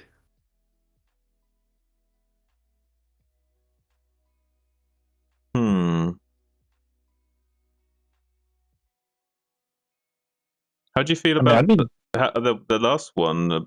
Love Boat and Rocket Raiders could be good. Yeah, that one looks good to me because I actually don't know any of the results either for my team. Yeah, that's the best one for me because the same. Like for example, in the which one is it? The first one, I saw some of Fonger versus Do Life, and I know something a little bit about both. But both we do now know a little bit about Quark versus Machine, which I'm not happy about. But it's just that this time we don't have Love Snow versus Doodle is the only problem. Oh, that's kind of sad. That's it's actually going to be a walkover. So Doodle, Love Snow didn't show up to play, I guess. So it's actually amazing considering he wouldn't put me in when I asked him to. Unless you want to sub today, but I think it's already too late now. But yeah, kind of sucks. I totally would have subbed on. Wait. Is it too late? It's still Sunday. Like, what's the cutoff time? The official game time was 38 minutes ago. Yes, it is because it's 21 CET, so that's 30 minutes ago. Shit. I want a new captain so bad. Yeah, that's too bad, man. I mean, we were making jokes about it, but yeah, he was just, I guess, partying, and he's still partying, so he can't play. Oh, what a sausage, man! Yeah, when we thought they were going to put you in, John, and I said I wanted to play you, he put Flying in, and then Flying was like, I'll totally let Ozzy play. And he was like, no, you're against John, we're putting you in. And I was like, what? Okay. What? Yeah, he's being weird about it. And then he doesn't even show up to his own match. What's his problem, dude? I think that I might have to add a third captain to that team if anyone's interested. Yeah, let Ozzy do it. He'll do a better I job. was going to say, you might as well make me the captain. Like, then. seriously, he could throw darts at a board of decisions and still do better than Lovester. It might help us out a lot. Fucking not even hitting the board sometimes, you know what I mean? But yeah, the manager chat, we were just talking for quite a while there about this match. And if he had told me, if he had told me, I totally would have subbed in and played for him, but he never even said anything to me, so I didn't know till literally just now. Seems like Doodle's a little ticked off, maybe. That's kind of bullshit, though. Like, imagine, like, training for a match and, like, you don't even have an opponent. Not even a sub. Not even a sub, but you just don't even get to play. That'd be kind of bullshit. I want to slap Snow for that, honestly. That's pretty out of order. Yeah, and then I think Doodle kind of just wanted to walk over because he had to get going, I guess. So I'll be right back. Oh, man. Snow needs to get his shit together. Yeah, I'm gonna have to talk to Snow. But I don't think he has a whole lot of respect for me. Why not? Why do I think that, or why does he not? Yeah, both, I guess. Well, just how it's been in the NSL so far. It feels that way. Like when I tried talking to him about me playing and stuff, or even when someone's like, hey, put Ozzy, and he's just like, no.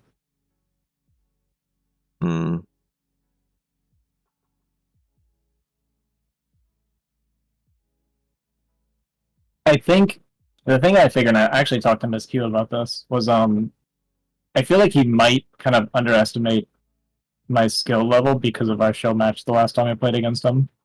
Maybe. I think it's very possible. I think you're a very strong player. Yeah. I mean, I feel like super confident and strong right now. It was just a bad showing for me, that's all it was. But I think it may have given him the wrong impression. And he might think I don't actually care. I don't think he knows that I actually play a fair amount. No.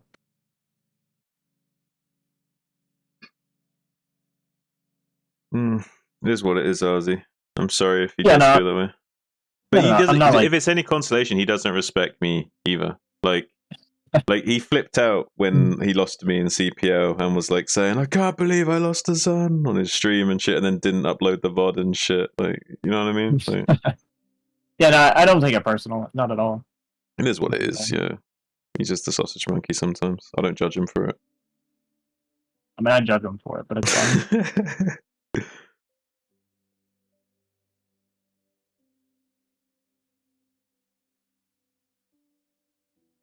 For what it's worth, I think you're a good player. Yeah, I mean, I know I'm a good player. So you saying that doesn't mean anything to me.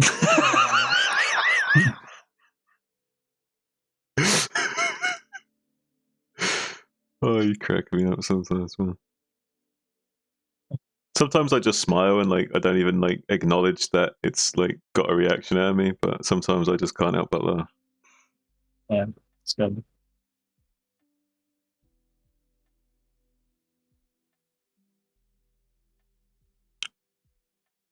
So you said you watched my games. I didn't realize you watched them. Yeah, I'll watch the VOD later. Oh. And how much of it did you watch? I kind of skimmed through it, but I could tell what happened. And I could see what Swan was doing too. It was actually really funny to me because the way he played that first game made me think about how confused I also was when I saw the build. Like, he definitely was playing like that was his first time seeing it, you know what I mean? Kind of, yeah. But I love the way he didn't start Storm until he was dying. I was like, dude, it's a little late there. Yeah, but I did a variation of the build. I did a more pressure-orientated version of the build to hit him pre-storm, specifically. I had less drones than usual. Well, no, I mean, that's what that's kind of what I liked about what you did. Like, he was getting really aggressive, and I don't know if you were playing on it originally, but to me it looked like an adjustment where he was getting really aggressive and you were shaving off a lot of zealots, and he was going like kind of like really aggression heavy, and you were trading really well, and then you just kept making units to go for the bus instead. Well, And I actually really liked it. I think he maybe was familiar with the build and thought I was doing the more eco version of it, where I'd have less units at that stage, and he would be able to mow me down with the zealots. But because I was cutting drones and going into hydras earlier, because I was doing more pressure variation of the build, I had like a slightly more critical mass of hydras right as he got to me than usual, I think. And I don't think he was expecting that. I think he was expecting a lot more hatcheries and drones. It eventually just, or essentially just turned into it was basically a 3-hatch bus, but with 4 hatcheries. It's kind of what it looked like. Yeah, it's like a 973, except it's like a 4-hatch Hydra, so it's like just a bit more power behind it, but still pre-storm timing. I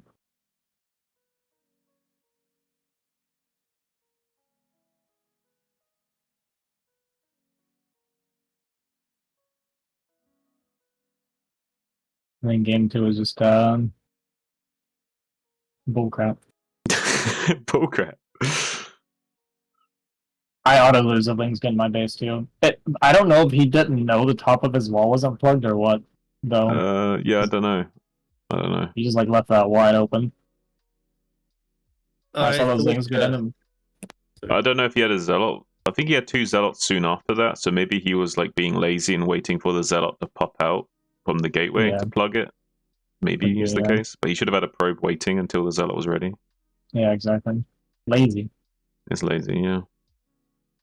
Maybe he misread my gas timing, because he might have expected a more. Oh, maybe that was it.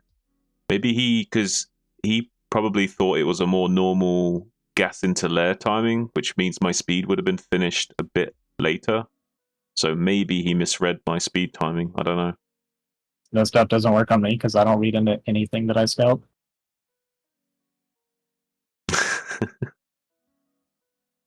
I lose because they're bad.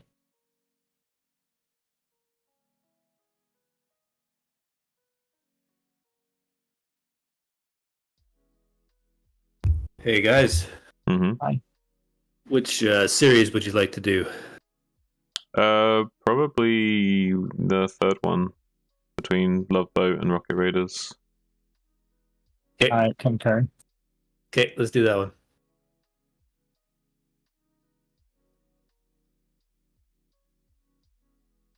If you need my input, just let me know. I'll be on Raid Shadow Legends. Don't know if you've heard of it or not. You better not be on that game while we're cursing. I swear to God. No, I'm trolling. I'm trolling. Took me a second there. All right, I'm gonna grab a drink real quick and get something else. I'll be like 2-ish minutes. Okay.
All right, I just went live. Got the timer going. Yeah, Jen will be back in like a minute, I guess.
Alright, I'm back.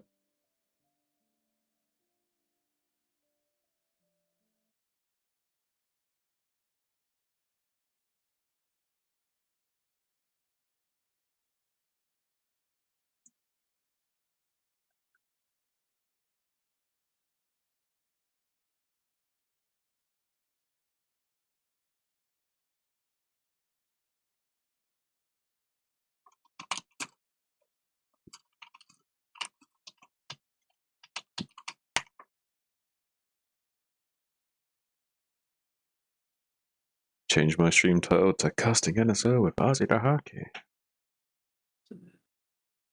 Can I stream? Can we all just stream?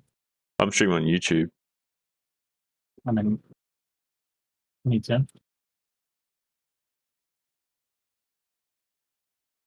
Let's just split all our viewers all over the place.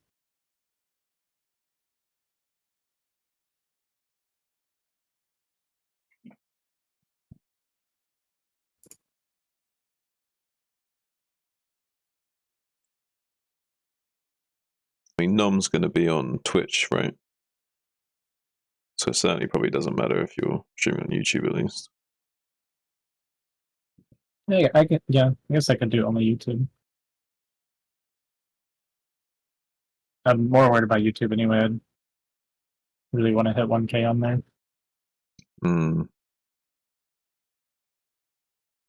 You're a lot closer than me. You can do it. Thanks for believing in me.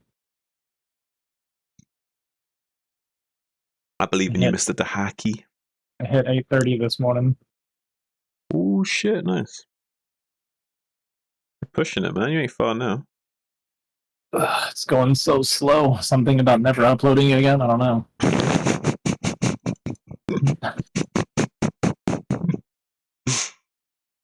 I messaged that guy.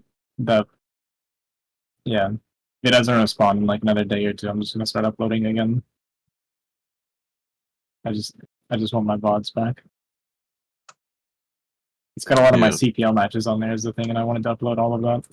All right. Well, maybe it was a slight mistake trusting this guy of all your VODs. Yeah, I mean, like it was like in the back of my head, but he seemed like such a cool, trustworthy guy, and then he just ghosted me. I don't know what happened. But yeah, it was in the back of my head where I was like, I probably should wait a while and like make copies and stuff. But I like really needed space on my computer, so You didn't want to delete all your JRPGs. You'd be surprised. It's all StarCraft. Like I have so little of anything else installed on my computer right now. I have 41 gigs of free space right now, and it's like it's probably no exaggeration 700 to 800 gigs of StarCraft VODs right now. Damn, it's a lot. I mean, I guess I could get an external hard drive.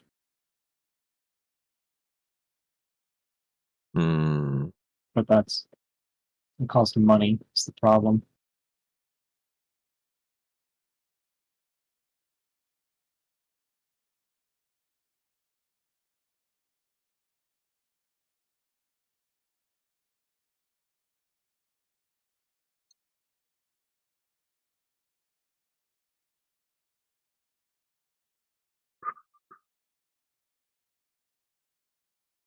We need more money.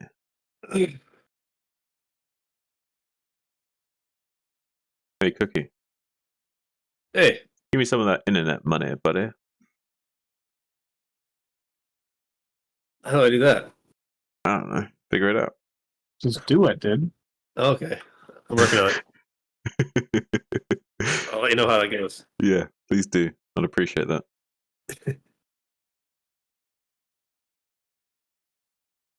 We're getting close, guys. Getting close to what? Climax? Yep.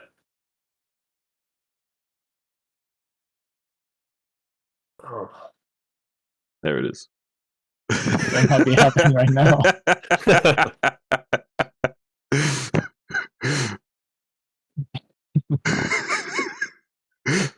The timing on that. What's now? That's what we're really here for, is just Cookie's gratification, unbeknownst to us. Just likes our voices that much. Of course. You got the best casting voice out there. Me? Why? God Why do knows it people doesn't say mean this? Me. Why do people keep saying this shit like I have a radio announcer voice or whatever? What does that even mean? You pronunciate so clearly. Enunciate? My enunciation. I can't even pronunciate the word right. You're saying my enunciation. Yeah, I guess. You know, it really kind of makes me sad because before I met John, people used to always come to my stream and tell me they really like the sound of my voice and they felt like I should be a caster. And then I started hanging out with John and nobody cares anymore. Oh, I'll pump you up during the stream. Azhi, comparison is the thief of joy. I like your voice. I'm just gonna leave. That's one thing I'm gonna wonder if like how many people come into your stream and do not get your dry humor at all.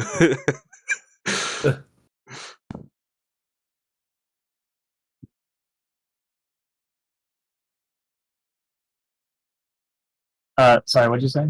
I wonder how many people come into your stream and don't get your dry humor at all. And take you. Well, I don't talk like this to my viewers, right? Because I don't know them. No, but I mean, like people come into your stream and hear you interacting with people. Oh. Okay, yeah, that has been a problem before, actually. Yeah. Yeah. People think I'm a douchebag. Well, you are. There's something wrong with me. Nobody's sarcastic. You're a sarcastic douchebag.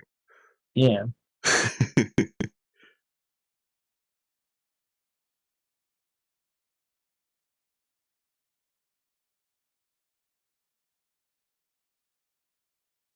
Okay, nOm.XUN, password 1.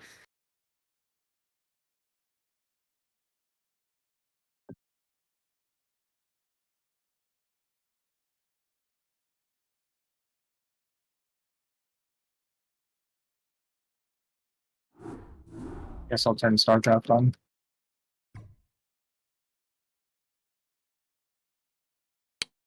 How good is your bandwidth, Cookie? Like, would it be better for us to cast from your Discord stream or not?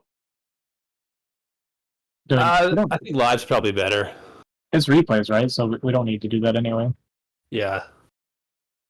Okay. I always end up with a 5-second and then it's like a 10-second delay. Okay. I mean, I don't know about you. My casting isn't too badly affected by turn rate.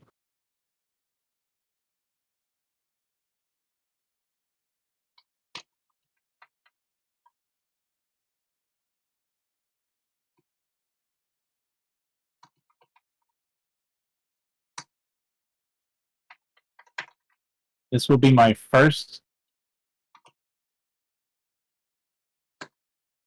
Wait, did I do that?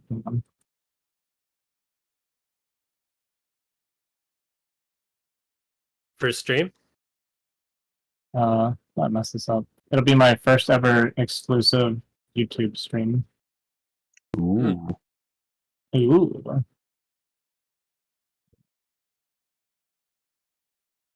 I've never streamed to YouTube and not Twitch at the same time before.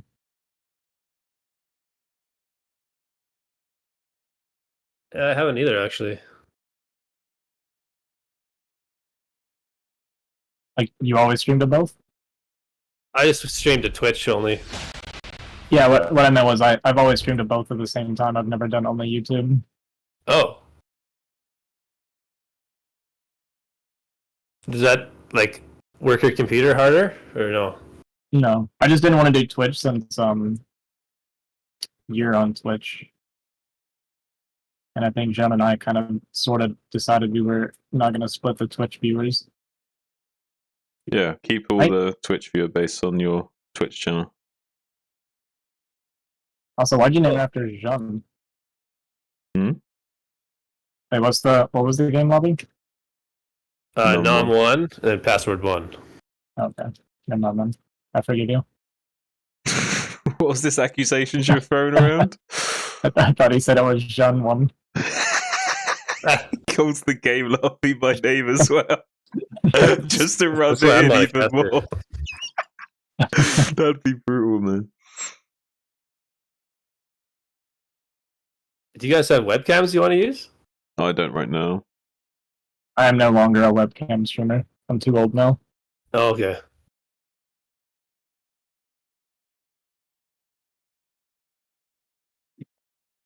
Give me 1 second. Let me turn my fan down. I might though in the future be getting cam sorted out and shit. And I still need to also get a second monitor. I'm using my phone as my chat on my stream right now.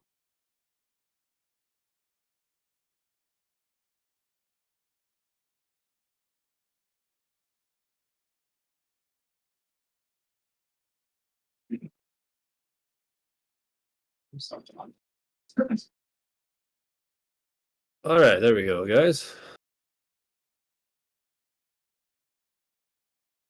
All right. What game are we starting with? Are we starting from the bottom or the top? All right, you guys are live now. We're gonna start at the bottom right now. Perfect. I think that's a better way to do it. Just wanted to double check. And I know Lamb. I actually coached Lamb a little bit in CPO. Oh yeah. Good player. Say what? Pretty strong player. Well, you know, it's the lowest rank, but I guess strong. There's potential there. That's why I coached him. I felt like there was a lot of potential there. Oh, I got that thing wrong. All right, boys. Welcome to the stream. We're just getting set up here. You guys ready? How long has the stream been live for? 14 minutes. 14 minutes. All right. It's starting in just a minute then. Okay. I always got more videos I can play if you need more time. Literally a minute. Can run Singing for us for 1 minute. John. Fill the silence. Fill the silence. I don't have my music on that one. Sorry, guys. Hey, Fonger. How you doing? Welcome to the stream. Kappa Pride and all that. Escalade talking about the MMR 2200. Shimmer is a very strong player, don't you know? Dominating all us scrubs. Drop some bars. I'm not going to freestyle on a cast, man. You're going to have to come to my stream and donate, and maybe I'll freestyle.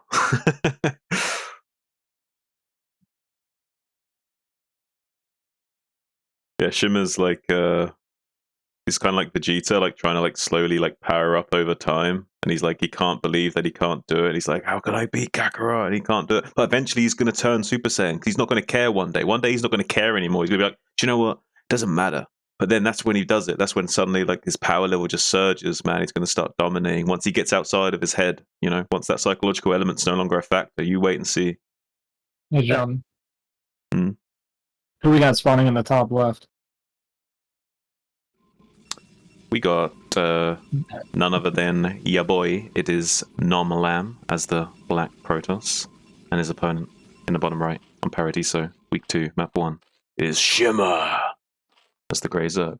Very similar colors here. I got on TVB, yeah. Yeah, I think we're going to go TVB for this one. So we got the blue in the bottom right, Shimmer, and his opponent on top left, red. Beautiful colors, I think, red and blue. Definitely a good contrast compared to black and grey. A little bit easier on the eyes, maybe. You know what would make it the greatest, though? We threw in some white. Threw in some white? Yeah. You mean with the red and blue, or you mean with the grey and black? Yeah, because America. America. Oh, I see what you were saying. Yeah, you want that red, white, and blue action. All right, yeah. A little bit of America first thinking here. Ooh, and Shimmer going to be throwing down the overpull, so nothing out of the ordinary from him. Looks like it's going to be a Forge Fast expand because Lamb decided to pylon Scout, and usually when you pylon Scout, you're making a Forge. Whereas when you're making the Gateway, you're a little bit tight on minerals, so you want to keep that probe delaying its Scout. Yeah, I still don't really know how I feel about Forge Expend personally. I just really, really enjoy Gateway Expend. I like just being able to punish Greed and kind of get that extra little bit of pressure on him, but Forge Expend, you get a lot more, you feel more comfortable going kind of greedy on your tech, right? So like you'll end up getting Corsair and stuff a lot more comfortably, easier. Yeah, And interesting enough, Shimmer actually sent his overlord, his second overlord, a little bit cross-mappy to kind of hide it a little bit, and he snuck out his drone, hid it in the mineral line in the natural, so he could get down this hatchery without being too much interrupted by the probe scout of Lamb here. So Shimmer going to be on curve with his build order, also sending out a drone out onto the map now himself, trying to figure out what's going on exactly, maybe also taking a third base soon while making some links. Mm-hmm. It was a good adjustment from Lamb too. Like, you dropped the forge, we scouted that we weren't in danger of lings and it was cross map, so we go straight to Nexus before we'd go cannon here. Yeah, I really like this optimization. If they're not making lots of lings early, you might as well squeeze out a little bit of an earlier Nexus out of this. Ooh, going to be getting that probe scout though, is Shimmer. Oh, we got the probe? It's good. Yeah. Yeah, this can be pretty painful because if you don't have a probe out on the map, like, if lings are in front of your base and you don't have a probe out on the map, it gets extremely difficult to gather information. And I always feel like in PvZ, information is pretty key. Oh, I agree. Like, more so completely. than most matchups. Yeah, 100%. If you have a good read on the Zerg and what they're doing, you can kind of line your build up nicely and optimize. Ooh, going to be dying. The Ling's getting in the natural there. Nice little probe timing from Lamb. Going to be shutting down any Ling run by shenanigans. Also throwing down a second cannon for safety while keeping these holes plugged up with probes. So I like the taking this seriously, that there could be a lot of Lings coming out from Shimmer here as a follow-up. Yeah, and that's kind of the thing about losing the probe scout, right? We have to get the second safety cannon now because we don't know what's coming in behind us, these lings. Yeah, he's completely in the dark, so you kind of have to like do a middle of the road build where you're kind of safe against most things, but you're not optimized against anything really.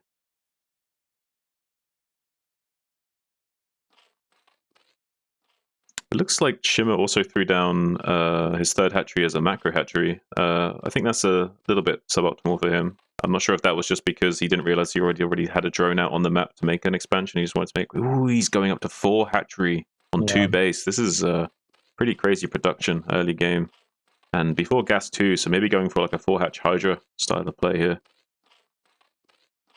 We didn't get a transfer out of Lamb either to the expansion, so maybe a slight lack of optimization in mining here. Yeah, usually you want to send at least 2 to 3 probes down to that natural to get it mining sooner, ideally, if you can, 4 or 5. But obviously the earlier you make it, the less probes you want to send. Yeah, exactly. So do you think we're going to be seeing a Stargate here from Lamb, or do you think it's going to be like maybe a Citadel first build?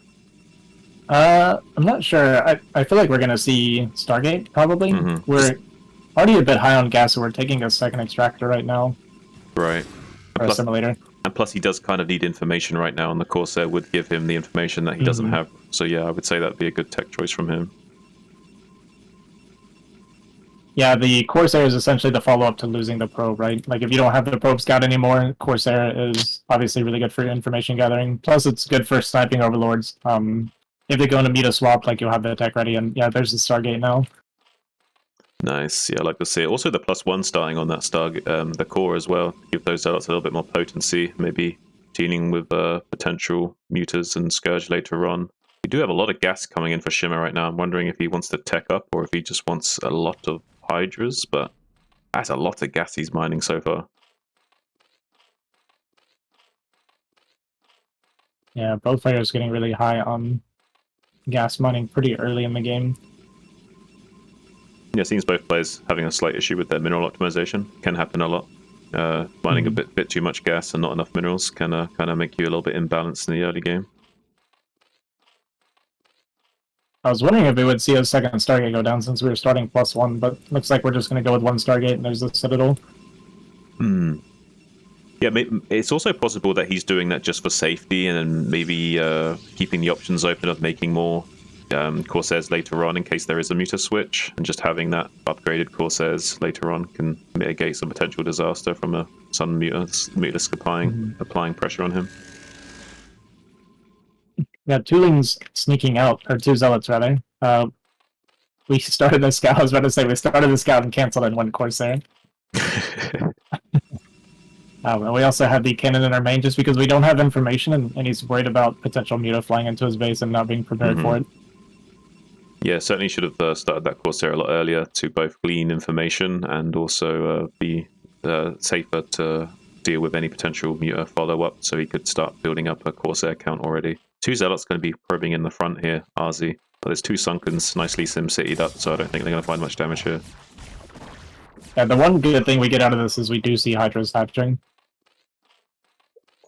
Yeah. So we should feel pretty comfortable that there's no Spire or anything coming in anytime soon. Yeah, that's very true. Like, seeing the Hydra production and stuff, it's a lot less likely that we are going to go into Mutalisk. Usually if there was going to be a Mutalisk build, we'd probably only see Lings and Sunkens at this point. Mm-hmm. So we're getting all of our tech for Lamb. We have Temple Archives and a Robo facility already prepping for potential Lurker. The Corsair is going to come down, and we're going to see the Lair Evo Chamber here soon. And Lamb's also not seeing a third right now, so I kind of wonder how he's going to react to this, if he thinks he's going to be getting all-in, or... Yeah, well, he's either thinking, is this a 2-base all-in kind of thing, or he might be just, where is his expansion? He might just be confused and thinking that it is out there, he just can't find it. We do have an oversaturation on Shimmer's natural and pretty low drone count on our main. So even though his drone count's pretty even with Lamb, he's going to be mining a little bit suboptimally comparatively. I do like that Shimmer's also getting Lurker Tech, because he has a lot of gas that's unspent, so we can find a way of utilizing that soon. We could set up a very strong contain, or at the very least prevent any damage being dealt to us from the Zealots soon. It's like Shimmer's setting up to take us third now. Second Evo Chamber coming down. Yeah, really going heavily into his grades earlier as Shimmer. Like to see it.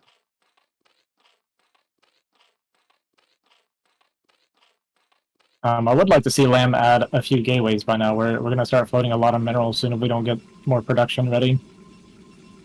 This is one of the problems that a lot of players have once you get to this mid-game phase. You tend to bank up a lot and struggle to optimize just building stuff, like throwing down production buildings, making expansions, queuing up units, building your pylons and whatever else. Like, a lot of players struggle with this phase.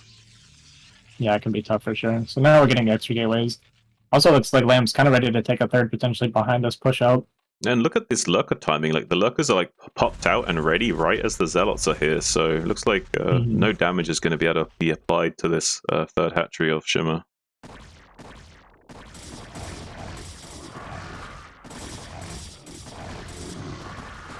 Hydra's doing a good job of bullying away the Zealots there.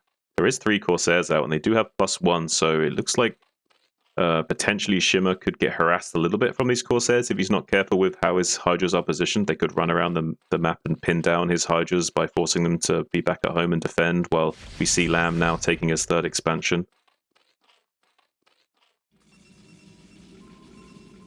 Yeah, if you're Lamb here, and you see that Zerg hasn't even finished their third and you're taking your third, if you're not getting killed here, you feel extremely comfortable as Protoss. Yeah, I would say the one thing that Shimmer has going for him is that he is getting those dual Evos early, so at least he won't be falling too far behind in the grades, but he does need to get his production a lot stronger than this. So he has got a lot of the drones. It's currently 43 drones to 45 probes, so pretty healthy drone saturation from Shimmer, but does need to get these other bases online soon, maybe even taking a 4th. Is going to be throwing that down at 6. That's good. That's good.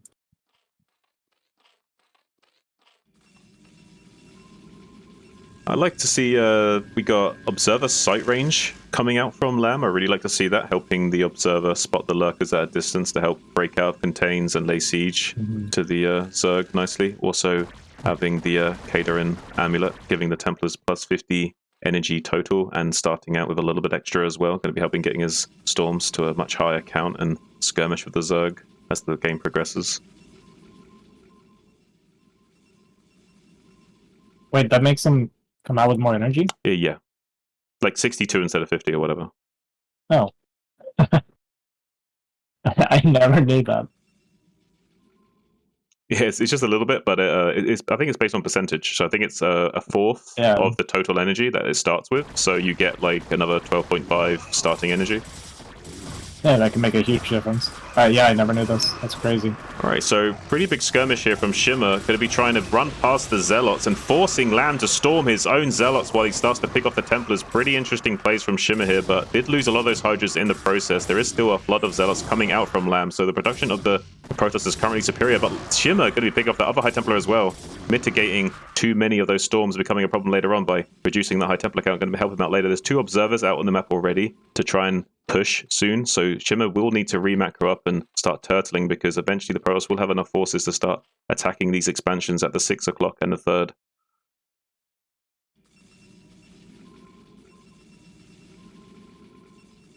And they were starting 2 for Shimmer as well, which is actually going to be ahead of the Protoss, and Protoss choosing to start shields instead of a second armor upgrade. I would call this a mistake, because armor scales really, really well against Zerg specifically. Wouldn't the only case you'd want the plasma shields if you were somehow doing some kind of like Zealot Archon style and you really did care about the shields? Yeah, pretty much. And yeah, that would be the only time. And even then, it's still a little bit iffy, just because like the base 1 armor on Dragoons and Zealots against Zerg, who already has like relatively low damage per hit, it just scales really, really well.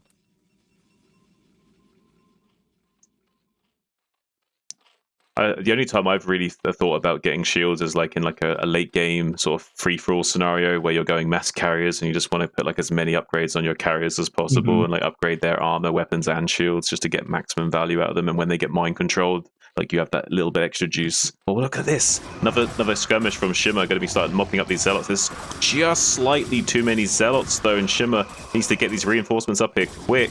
He can still beat this force. He's doing a good job of microing back a bit more towards the high ground area while these other units come up from the southern threshold. There are 2 lurkers here with another control giver Hydra, so Shimmer can put on the pressure now. Maybe some contain these lurkers need to borrow soon. Ooh, the Zealot's getting on top of the lurker, focusing the top one down, does get the pick off. Lamb focusing both of these lurkers down beautifully. Going to be clearing both of those up to try to make the cannon a little bit harder to be set up, but there is still quite a few Hydras rallying across the map, so Shimmer desperately trying to get on top of this expansion area of Lamb, but Lamb already has his 3rd base with cannons online right now, so it's going to be really hard to attack in this position. But ideally what Shimmer needs to do right now is also be teching up into Hive and going into Cracklings while laying the siege to these expansions here, Azhi. Yeah, absolutely. I actually would like to have seen Lamb use his defensive cannons there, but I did like the targeting on the lurkers, because that was pretty much the hard counter to his standing army. So being able to pick those off did help a lot. Ooh, some nice storms coming out from Lamb as well, as you're going to be clearing up a lot of those packs of Hydra. Shimmer did try and snipe off that other High Templar and got it down to 19 HP. It wasn't quite enough DPS to finish that off and did lose a lot of Hydra in the process. So now Shimmer has bled off a lot of his infantry, but the supplies are currently even. So right now this is actually kind of favoring Shimmer. He has this big powerful drone force right now. He's ahead in workers by 4, 51 drones to 47 probes, and currently he supplies 93 for Shimmer and 96 for Lamb. So Shimmer, even on supply, that does tend to reflect well for the Zerg in this situation. He is currently also throwing down a Queen's Nest to start teching up as well. This is pretty good play from Shimmer, also setting up macro hatcheries in the main base. He's going up to 4, 5, 6, 7, 8 hatchery production. He's maybe like 1 more macro hatchery, and he's pretty much already got his late game production online.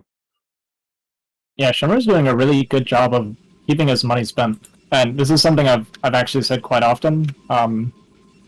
If you're a lower level player and you're having a hard time spending your money, don't feel like you have to optimize like hatcheries or something like that. Don't be afraid to throw down a few extra hatcheries to make sure you're not floating so much.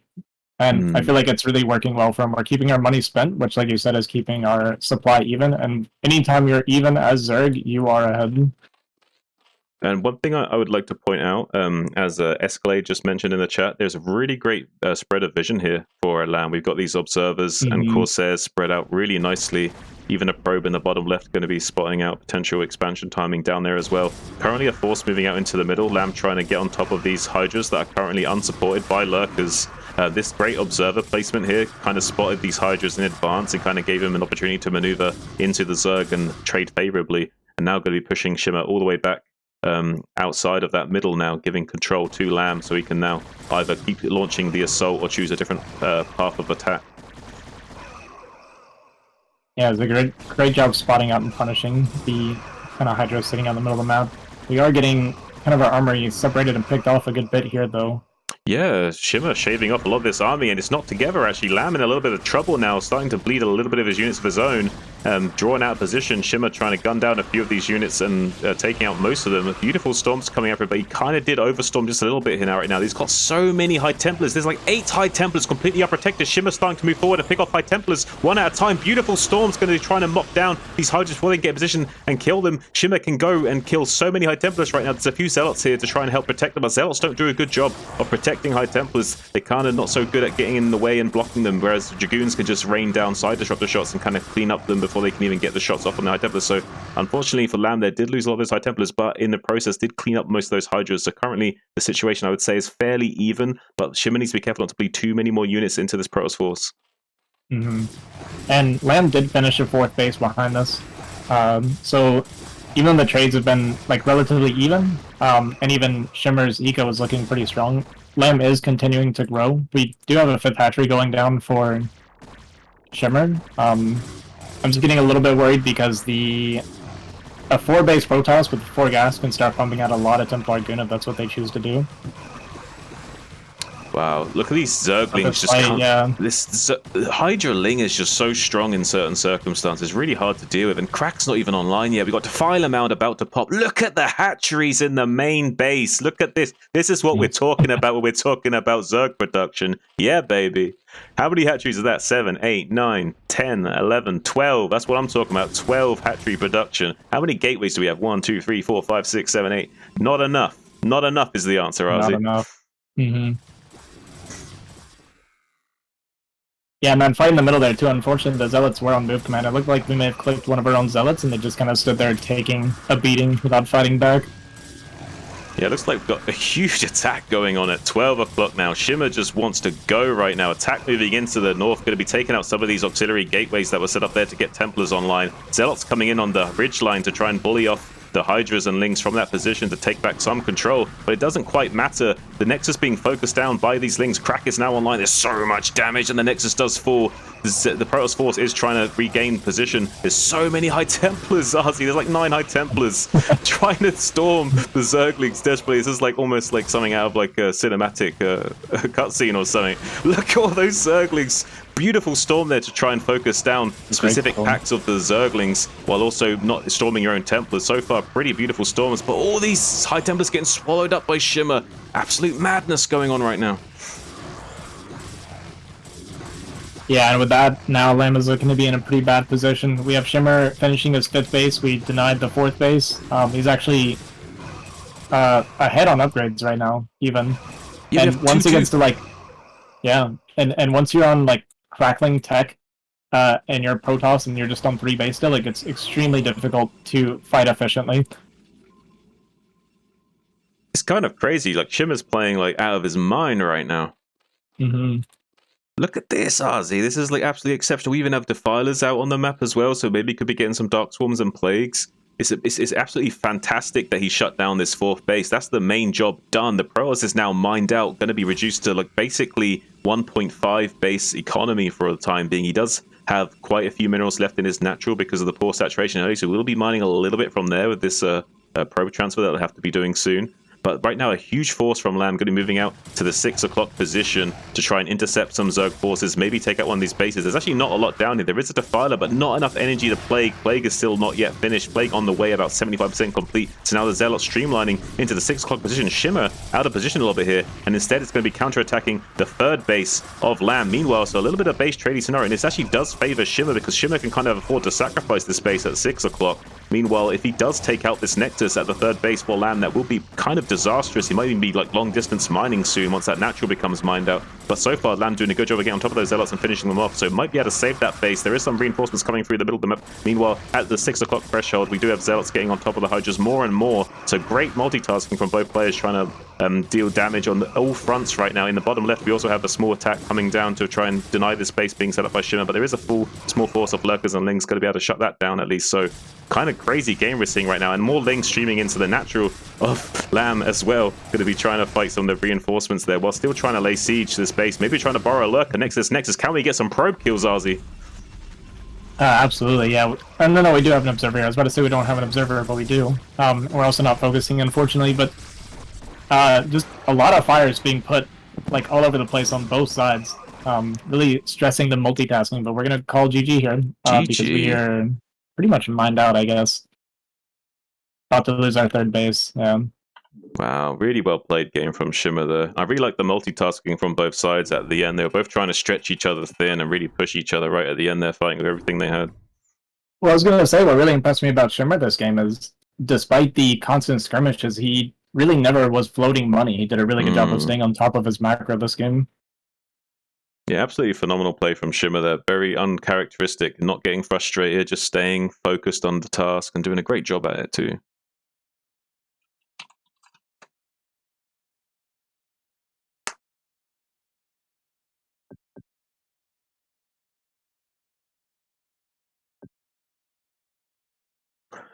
All right, well, that was game number 1. What do you think so far, Azhi? Do you think this is going to be a crazy, crazy series we're going to be seeing between these two teams? Nope. Nope, going to be boring and fruitless. Well, so far so good, I would say. We're going to be working from the bottom up. So far, working our way through Tier 3, the Hyperion tier between Team Loveboat and Rocket Raiders. Loveboat won their first game just now, but it's still not over. Still just 1-0 in the series between Shimmer and Lamb, so still more to play for these two players. Let's see if Shimmer can keep up his hot streak in the next couple of games. Going to be having... Yeah. Go on, Azhi. Well, I was going to say, I will say, for being essentially the lowest MMR of what we're going to be casting tonight, I'm actually pretty pleasantly surprised with the quality of that game. Yeah, me too. Like, honestly, that was like way, way, way higher level than I was expecting out of those two players. Both of them performing pretty exceptionally well, I would say. We do have those players in the bottom left, nOm.XUN as your red Protoss, looking rather fresh. And in the top right, his opponent playing absolutely beast-like in the first game, currently 1-0 up in the series for Team Loveboat. It is Shimmer. It's the Blue Zerg.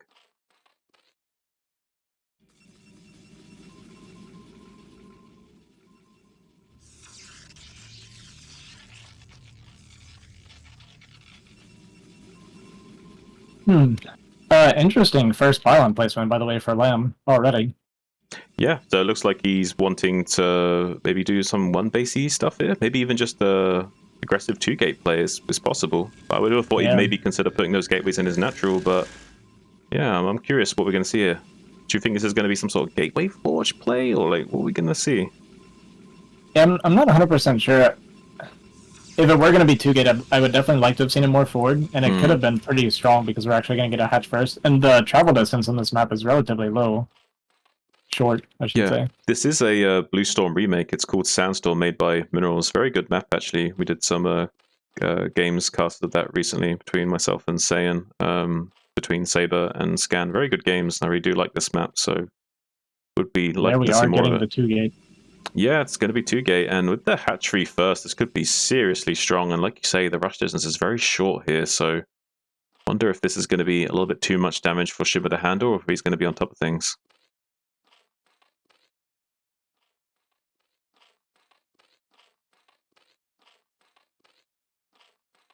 I just realized I need an image to put over the replay timer, huh? Well, that'd be a good idea. You can also disable that if you what is it? Oh, there it is. Alt Okay. Y. Never mind then. No image. No good production here, Azhi. It's the that's the Aussie guarantee. Yeah, sometimes less is more in the most literal sense. Okay, so we're going to be having a very quick gas coming out of Shimmer, which is going to limit his minerals that he'll have accessible to him to produce a lot of Zerglings and a Sunken at his natural, because ideally, once he sees that Zealot coming, if he knows it's 2-gate, he'd want to be putting a Sunken down right away, but he doesn't know it's 2-gate. This could just be a gateway expand as far as he's concerned, so he's not quite alert to that. Once he sees these 2 additional Zealots coming out with these Overlord, though, he should kind of start to smell what's going on.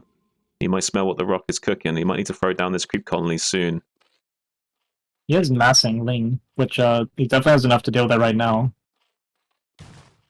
Gonna get the surround of the Zealot? Nope, not quite. Gonna turn back around. Try to meet up with the other Zealots at this point. This is far too many Lings for one Zealot to be fighting and trading against. This is going really well for Shimmer thus far. Getting that Zealot that low, that quickly, that's really, really well played. And he's got enough Zerglings to attack these other 2. He could get the surround on them right now, but Shimmer's going for the run-by. This is crazy. He's just ignoring those Zealots and going straight to the main of these Zerglings. He's saying, you want to multitask? Let's go, baby. I'm going to throw down a creep colony in my main. Meanwhile, pumping out more Zerglings to buy myself some time. But it is 3 Zealots to handle. One of them is a little bit low, starting to regenerate his shield though. 20 shields and 70 HP. Going to be putting down a lot of damage on that Sunken right away. And it is a hard Sunken to drill. Would have been nice if that Sunken was a little bit deeper, closer to his pool. But as we see now, the Zerglings going to be streaming into the the main base of Lamb and start targeting down the pylon. The Zealots, they might still get out though. The Zealots are going to get out just barely in time. Oh no!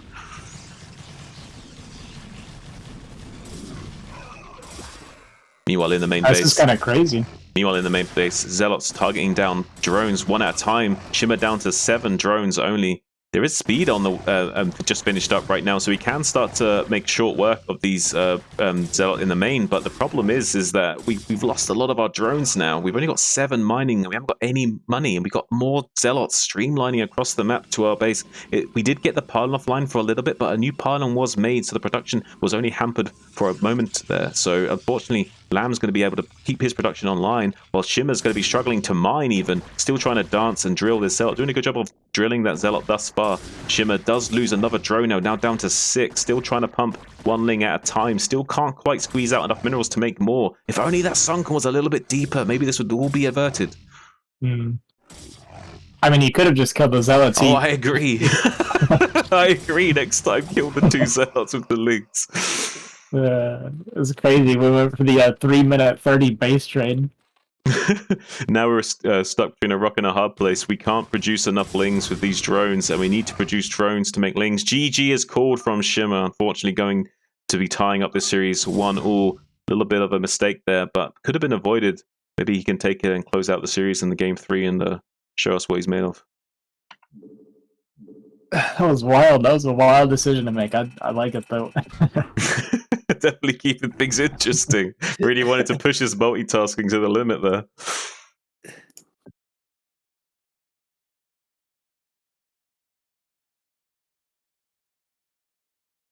Yeah, that's we don't block punches, we just punch back. Well, I think he was kind of blocking the punches with his face a little bit by putting the Sunken that far forward. But besides that, I didn't mind the response. But it would have been a lot better, I think, and cleaner if we did just at least put some damage onto those 2 Zealots before continuing to run by. Yeah. Yeah, initially it started off really well. We essentially half killed the first Zealot for free. It was just looking really good to start. Yeah, like you said, even the base trade wouldn't necessarily be that bad if we had the defensive Sunken in a better position and maybe even started just a few seconds sooner. All right, well, we're going to be going into game number 3 on Retro between these 2 teams. Can Team Loveboat clinch it out? Can Shimmer get it together? Keep his head in the game. Try not to mold too much. Just keep your focus. Don't freak out. Don't freak out. Just keep playing. Yeah, one thing I do know about Lamb and maybe a little bit about Shimmer is as far as like how they handle their losses. I do think Lamb does handle it a little bit better. He doesn't seem to be a very emotional player. So that may come into play here in game 3, we'll see. It's a bit of a long one, guys. I think we'll take a break after this game. All right. Let's get right into it. Spawning in the bottom left on Retro as your red Zerg, none other than nOm.XUN, tying up the series in the last game with a beautiful 2-gate pressure build. Just barely clenching that game out, able to avoid disaster by avoiding the death trap of Shimmer's Lings on a brave and bold new mission to try and ignore the Zealots and discover new ways of thinking. And in the bottom right, the man himself, who needs to just attack Zealots more often. It's Shimmer as the blue Zerg. So interestingly enough, Azhi, on this map, do you not think that it's a little bit Protoss favored in the sense of the geography of how like the narrow expansions, the narrow bridge, the easy to take third, the jewel is basically a remake of Fighting Spirit, maybe slightly more balanced, but essentially the same thing, right? With the big wide open middle as well. Yeah, I actually really like this map as Protoss against Zerg. I've done it a few times playing against Slayers, and yeah, I really enjoy the Protoss. Like the expansions feel really good. The only thing is maybe once you start getting like to a 4th and beyond, you start getting really, really spread out, and Zerg counterattacks can be really powerful when you start spreading out too much as Protoss. And I like this from Lamb, going to be getting a little bit of greed here. I think he's got a good read on Shimmer's playstyle and knows he can always throw down this Nexus before cannon. Very unlikely to see too much early Zergling pressure from Shimmer. But these 6 Lings do snipe the probe and now are going to be en route. So gonna maybe having to throw down a second cannon, isn't he? But surprisingly, Shimmer was a little bit slow in moving out with those Zerglings. He can do a run by here and maybe even kill the cannon. 6 Lings can kill 1 cannon if there's no probe support. So is he going to go for the run by or the cannon kill here, do you think? I personally think going for the cannon is really, really strong here, because then you can just continue to rally Lings after. Oh, Shimmer kind of bottles it a little bit, though. Sees the 2 probes and thinks better of it, knows that those probes can block those Lings and kind of force him to lose all of them for not much value as well. So going to be hesitating to push in there. Could have snuck between the Forge and Pylon, gone straight for a run by if he was a bit more confident there. Yeah, and Lamb's wall is a bit out of whack, but to be fair, I had to practice walling on this map a lot. It can be a little bit complicated. Walling in the different spawns, it's not very intuitive. So I understand this mistake. Yeah, how do you wall on this position, Azhi, or what have you found that works best for this? Honestly, I'd have to run it back and look at it again. This was the one that I struggle with the most, actually, because I couldn't find a way to plug it without having 3 holes. Isn't it the forge on the bottom? Is it? Yeah, so it's always forge below gateway. So you would want from the top the gateway like 1 pixel down, so you can fit 1 zealot, the forge below that, and then your pylon kind of on a wall. Right. Unfortunately, if you do it there at that wall, the doodad is the little skeleton here on the bottom right, and it's just a little bit too far to the right. So it just makes it a little bit kind of... It essentially ends up being a little bit cockeyed, so you kind of have like a diagonal wall. This strikes me as a really good position to Hydra Bust, because it's not only a horizontal expansion, but like you say, it does kind of have that awkward walling required.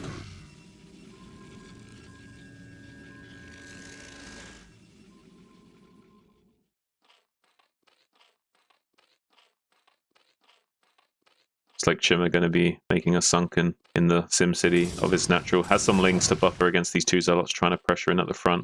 Going to be getting Hydra speed on the way, but did make his 3rd hatchery in his natural and his 4th in his main. So playing a very like 2 base heavy macro style, similar to game number 1. Is Yeah, favoring. very similar. Yeah, maybe he's just trying to be really safe at dealing with, maybe he's not so comfortable at dealing with pressure on his 3rd base early, and he's trying to like simplify the game state for himself to kind of make sure he can survive to that mid to late game phase more reliably. Yeah, their builds are pretty much exactly the same as it was his first game. And even Lamb, we're once again doing the safety cannon. We're starting +1 in the Corsair after Citadel, so this is all like actually extremely similar to game 1. Yeah, it's almost like they've telegraphed the same things to each other, and they're both picking the same responses to each other from game 1. It looks like Shimmer might lose this Overlord, though. The cannon's about to finish up, and he's yet to move it. And once it gets shot, it's going to move to the left towards the edge of the screen and not out of the way to the cliff edge. So this could be a little bit of a disastrous position for Shimmer here, losing this Overlord to the cannon, unfortunately for him. Oh, I don't think it's going to make it. Oh, no, definitely not. Corsair's coming out anyway. But losing it that early is really painful. You don't expect to lose the Overlord that quick, so you're kind of Overlord stuck now. You kind of expect to lose the Overlord to the Corsair, but you have enough time that while the Overlord is dying to the Corsair, that the Overlord's at least starting to spawn in, and you haven't got that big of a gap of not being able to produce anything. But instead, it dying that quickly now going to be sticking him in a bit of a tough place. All these lava now unable to produce into anything. Yeah, that's actually a really good point, because, yeah, if you're going to be getting supply blocked, or once you start losing Overlords, you can queue them up, and they'll finish pretty soon after the Overlord dies. It's pretty true. Obviously, like you said, the cannon kills it much, much quicker, so... Yeah, it does kind of hamper Shimmer's production a little bit, and you never really want to bank up 3 lava on each hatchery, because then you're kind of missing out on lava cycles, so a little bit unfortunate there on that Overlord timing, going to be affording Lamb a slight edge, maybe. But currently, the supplies are still looking pretty good for Shimmer. He's only 5 workers down and does have these 4 hatchery, both for production and double grades, on the way with these dual evos. So going into this very interesting style is Shimmer. I kind of like it. It's kind of like a very safe 4 hatch Hydra, but with like a mid to late game focus with the early grades as well.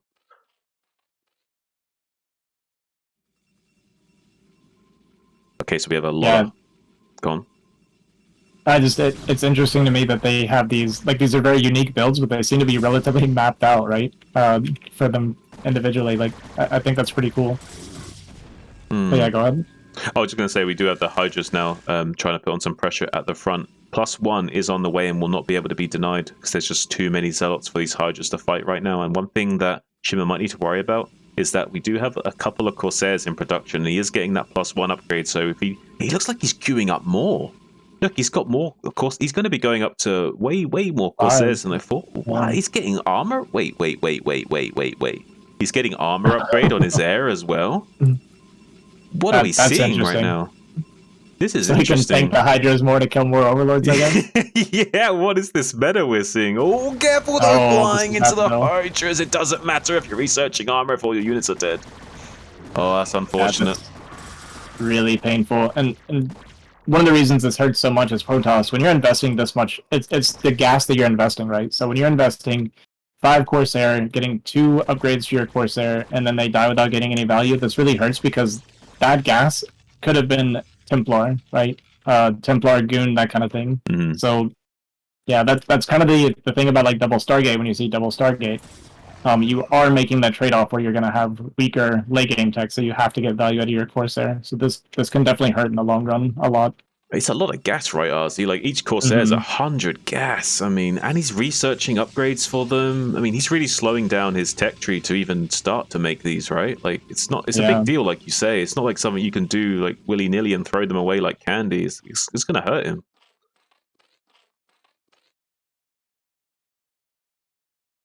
Okay. While we have a little bit of a low, one thing I wanted to mention earlier that kind of slipped my mind concerning shield upgrades for carriers.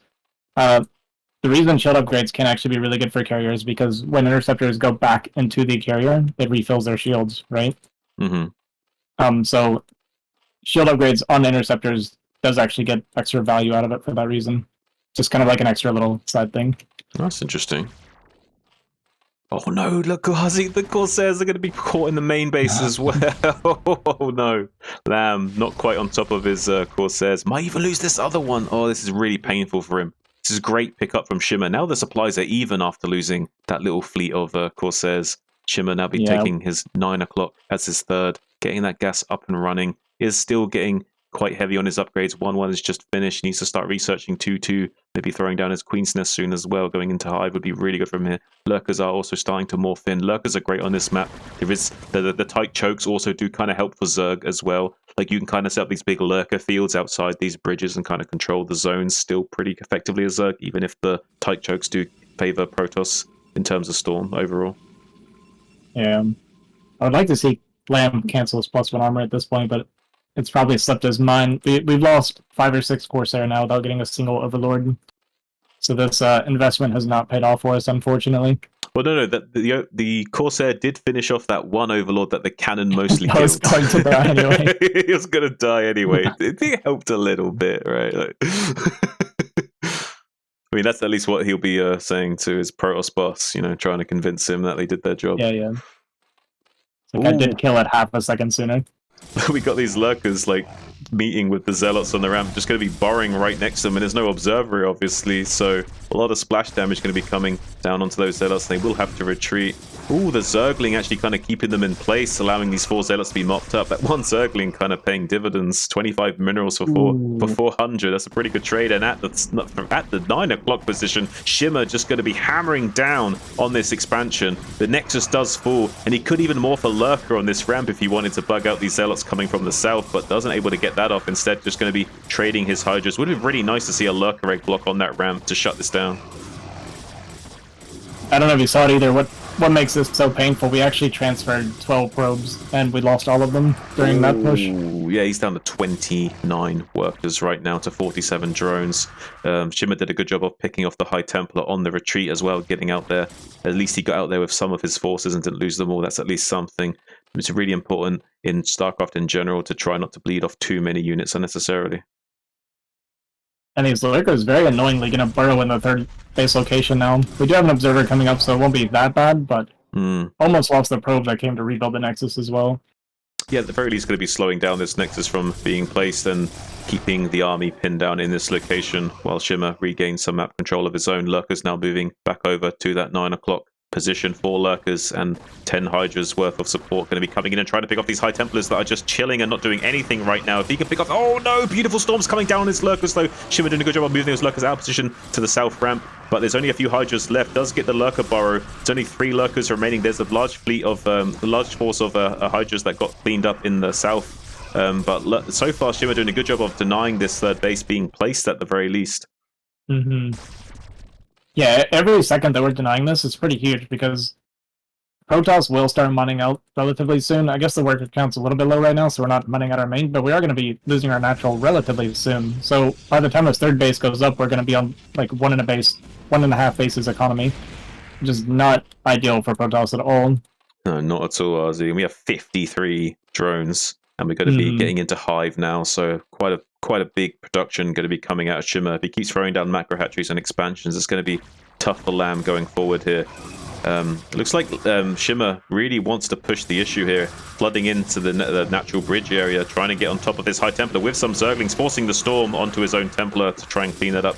So far doing a fairly good job of reducing the Templar gas-heavy support units of the Protoss, but is thinning out his own Hydra force in doing so. So Shimmer is kind of drying up in terms of his own infantry. He needs to be careful not to open himself up to counter-attack opportunities here. Yeah, we don't want to bleed off too much too inefficiently because, like you said, even though Lamb's eco is really far behind, he does have a high supply count right now considering how low the probe count is. So a standing army is much, much larger than Shimmer's. Yeah, the one thing going for us is our Sim City and Sunkens, but we don't have any defensive lurkers at this natural position right now. There is Zealots about to streamline into it as well. There is a drone drill. Beautiful drone. Oh no, he doesn't drill. I thought he was going to drill that. That would have been sick. I thought he was going to drill with those drones and I was about to go nuts. Looks like those drones do evacuate instead to the third base location from Shimmer. There's some lurkers still on that ramp up there, so going to be doing a good job of cleaning up most of these forces that are trying to attack him actually, so not going to be taking any damage unnecessarily thus far. There is still more units coming out from Lamb. He's still trying to put the pressure on while taking this third base. Nexus has finished, but he's yet to transfer any probes. Seems like he's kind of tunnel visioning a little bit, seeing an opportunity to put on some pressure on this Zerg, maybe on top of the production. Beautiful Storm in the middle, going to clean up so many Hydra. Wow, 8 kills for that High Templar. Beautiful value for his Storm. He's going to go home a happy chappy. Freeze Hydras do try and run by and get the snipe on that High Templar though, so he's not going to go home and tell his family about that Storm anytime soon. Yeah, it seems like Lamb's like really eager to kind of push. He understands that he's behind, I believe, so he's trying to get some damage done. We are forgetting about units that are third, which may not be a whole lot right now, but it would be pretty huge in like these small skirmishes. Oh, absolutely. Unfortunately, with 5 Sunkens and a lurker up on this ramp and it being bottlenecked here, this base looks extremely difficult to break. Yeah, I don't think he should be trying to attack this base. I feel like he should have been sieging the natural, if anything. I agree. And containing the natural production, because there's so many hatcheries that are coming out from that bottom right location. So if he does contain it, that's the majority of the Zerg's production under control. So we do have Crackle online now for Shimmer, so these Zerglings have just shot up in their value. Going to be making a hard job for these Zealots to be able to chew through them. It's absolutely just decimating most of those Zealots and High Templars, reducing the force of Lamb over and over again, preventing him from ever reaching a critical mass required to break through one of these bases. Yeah, we finished Cracklings, but we just finished +2 armor for the Zealots, and we don't have +1 attack for the Lings, so they're actually only doing 2 damage to Zealots once they break through the shields right now. Ooh. So they will be trading relatively efficiently until the +1 finishes. Beautiful Storm comes down on those Hydras. All of them are dying in short order. There needs to be more macro from Shimmer. It needs to be turning these lava into units non-stop to make sure we can keep on top of this Protoss production. Also needs to be getting a 4th base soon, does Shimmer. The Protoss is now on 3 base, so he isn't quite mining with full saturation, but we don't know that. We need to be thinking about growing as well behind this. We do have our tech online right now. We have Crack. We have, what is it? 2-1 upgrades now finished for Shimmer. Just +1 melee about to finish any second now as these Zerglings are chewing through the Protoss armor of these Zealots. Again, I would love to see a drone drill, but it's okay. As long as the drones are transferring and getting to mining, I'm happy with that too. But it looks like Shimmer is going to be expanding into the top right. He has 2 drones up here. In fact, he had a drone up here already to expand, but then sent another one. I think he forgot about the first drone he had up here. Interestingly enough, when the dust settles after all of the fighting on both sides, our economy is pretty much dead even right now. Like, Shimmer does have the bigger drone count, but he's not going to be out mining hardly because we just need more bases to put all those drones out. Yeah, 51 drones and like your natural's mined out. It's time to take our base. So it's going to be good if he does. He's been taking the gas before he puts put the hatchery down first. Shimmer, what are you doing? Oh, look, do you not think that this is quite characteristic of Lamb? He makes big rounds of High Templars. Like, he makes like 8 all at once. And yeah, he's done this several times now. yeah, so he has like a round of Zealots, round of Templars. So there is this like kind of phase where the High Templars are kind of naked and don't have much protection. Maybe Shimmer could abuse this. He does try to get in the back with 3 Hydras to start sniping off High Templars, but the Beautiful Storm does come out to clear up 2 of them. And so far, like, unfortunately for Shimmer, oh no, but he storms his own Templar, unfortunately. Lamb needs to be careful. He's got so many Templars, almost too much Templar to handle. Maybe wants to morph one of them into an Archon, I don't know. 2 of them do have really low energy. But more and more Hydras coming into the middle from Shimmer, but no Lurker support or anything else. We need some Cracklings to support this. Trying to bleed off as many of these High Templars is Shimmer, but some good Storms from Lamb, going to be shutting down most of those plays, but all but 2 High Templars do remain. So Shimmer did do a good job of reducing that, but lost a lot of Hydras for his effort. And he is kind of mineral starved right now, so those Hydras are actually a bigger investment than he would usually be. That Self-Storm felt a little bit personal. I feel like the Templar are kind of getting back at the Zealots for never being there to protect them. Yeah, maybe that's it. I mean, Zealots are really bad at protecting High Templars. That's kind of why you see Pearls players like adding more and more Dragoons, not just to deal with the Lurkers, but also just to protect the High Templars. Those poor bastards. 2 Lurkers going to be burrowing in the range of an Observer, unfortunately, so those 2 Lurkers will be going down in short order. Ling's going to be taking out the High Templar from behind, but I don't think that Shimmer's going to die anytime soon, but this 4th base is really late from him, so he's really slowed down his production during this phase. Could even maybe double expanded into the top right. He has enough drones to keep the pressure and keep himself safe, but needs to be growing in his own macro and economy. Yeah, the skirmishes are going relatively even. Nobody's really getting like a supply lead. It's pretty much stayed the same. So it's going to come down to economy at this point if this is how it continues to go. And just at this rate with Shimmer taking this 4th, it is going to favor Shimmer in the long run. Yeah, it's a war of attrition going on right now, and with the Protoss starting to become mined out, he's only on 1 base economy himself. So if Shimmer does get this base online in the top right and transfer drones to it soon, he's going to kind of surge ahead in the war of attrition with Lamb here.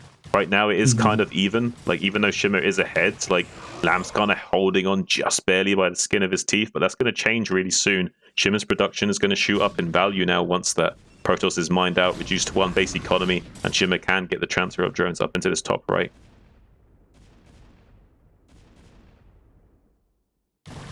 Yeah, I wouldn't mind because we have so much gas. This is one of the matchups is Protoss that if you do a big Templar like round for a gas dump, it can be really good for just to go heavy on Archons, especially once we're in the lean phase like we are right now. Instead of maybe going like the 10 or so Templar moving out at a time, like, you know, throw in 2 or 3 Archons, that they can tank Zealot or Lings really, really well, and their AoE just kind of melts through them really, really quickly. Yeah, I think Archons can be a great way of soaking up very Ling-heavy armies, especially in the late game. Especially if we haven't got anything like Reavers and we're not playing Turtle, we definitely need to be doing something like that. Looks like the probes are going to have to evacuate this 3rd, though, Azhi. Hydra's getting on top of them, and GG is called. Shimmer picking up the 1st win for Team Loveboat. Nice. I was a bit torn on that one. Shimmer is a teammate, but have a connection with Lamb, you know? You have a connection with Lamb? Because you're both Protoss, or is there something else going on there? Well, he was on my CPL team, so I coached him a lot there. Ah. Well, I gotta take a leak, guys. Can we take a 5-minute break? Sounds Absolutely. Good.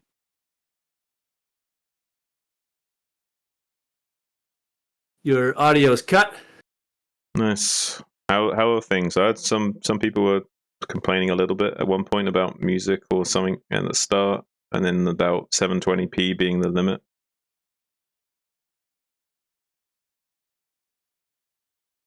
On your YouTube? No, on his Twitch. Oh, on his. Okay. I'm gonna smoke up then.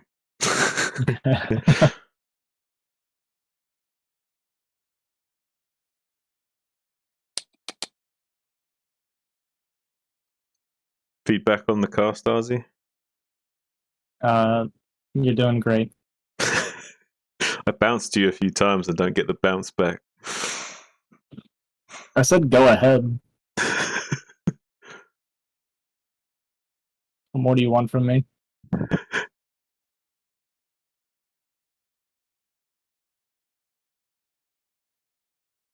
Well, if you don't want to say something, cue me in at least. Like, have a sound or something you say to like cue me in that you're acknowledging what I said, but you want me to keep talking.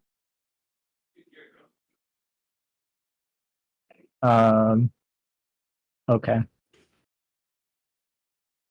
I won't tell you what it's going to be, though. You're going to have to figure it out.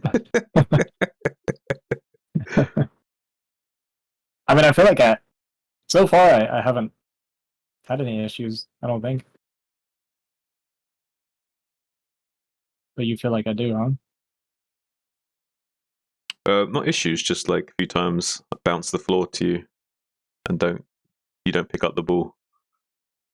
Oh, maybe I just didn't notice them.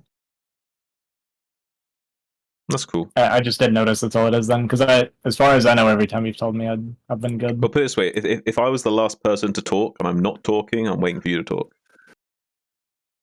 Oh. Well, then you're making a mistake.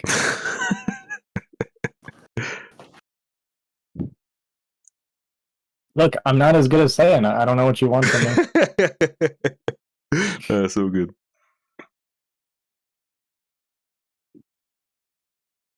Let me find out. What did you say to me earlier?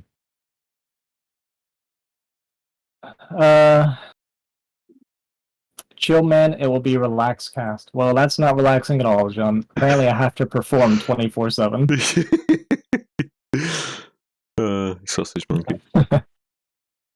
Okay, I'll be right back to you. Okay.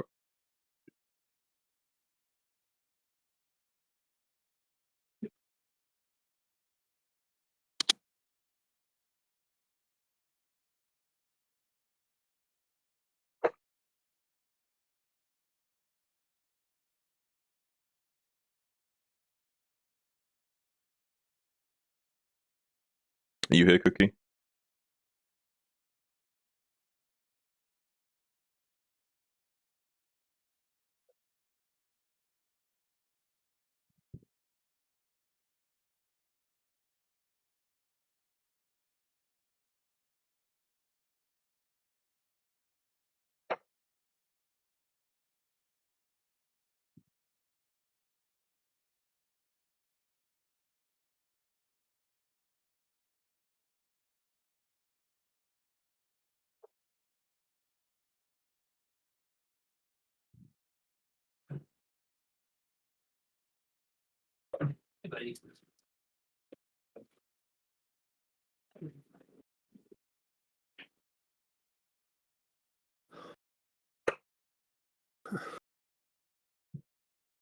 Hey, Cookie.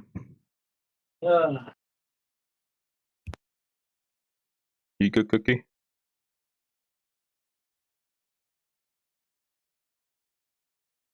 Oh, hi. Oh, hi. Didn't see you there. Oh, hello. Oh, hello. Surprised to see you here.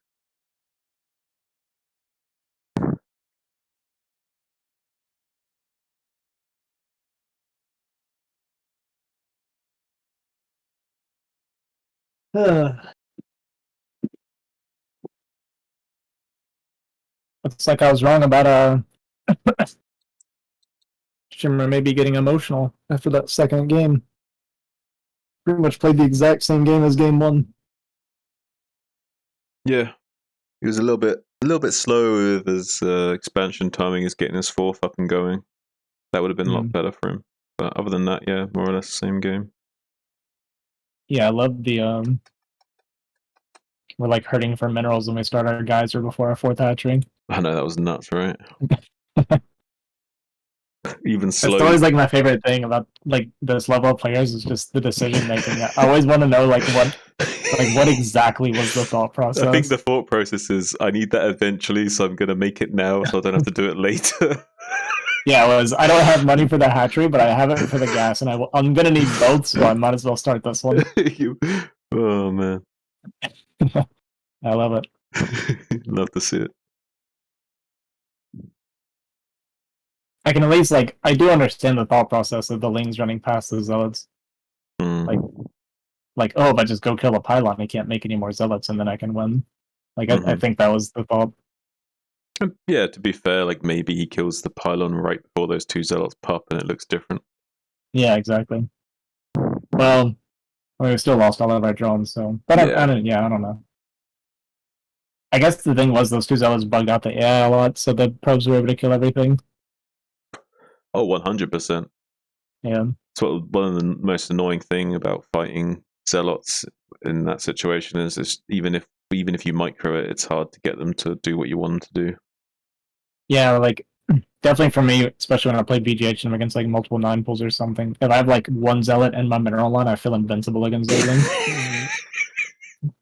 It kind of goes that way, yeah.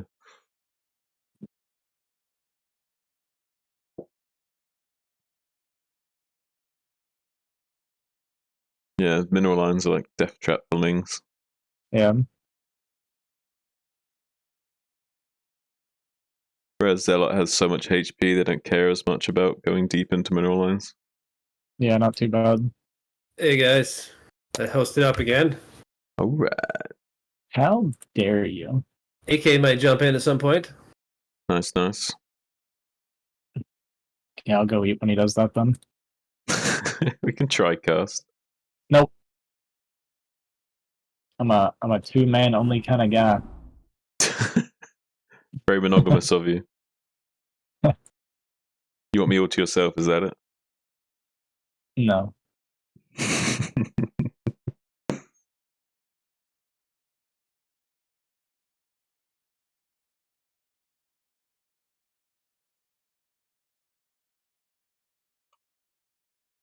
What's up, Dustin? Calling some news for casting right now. What's up, Dustin?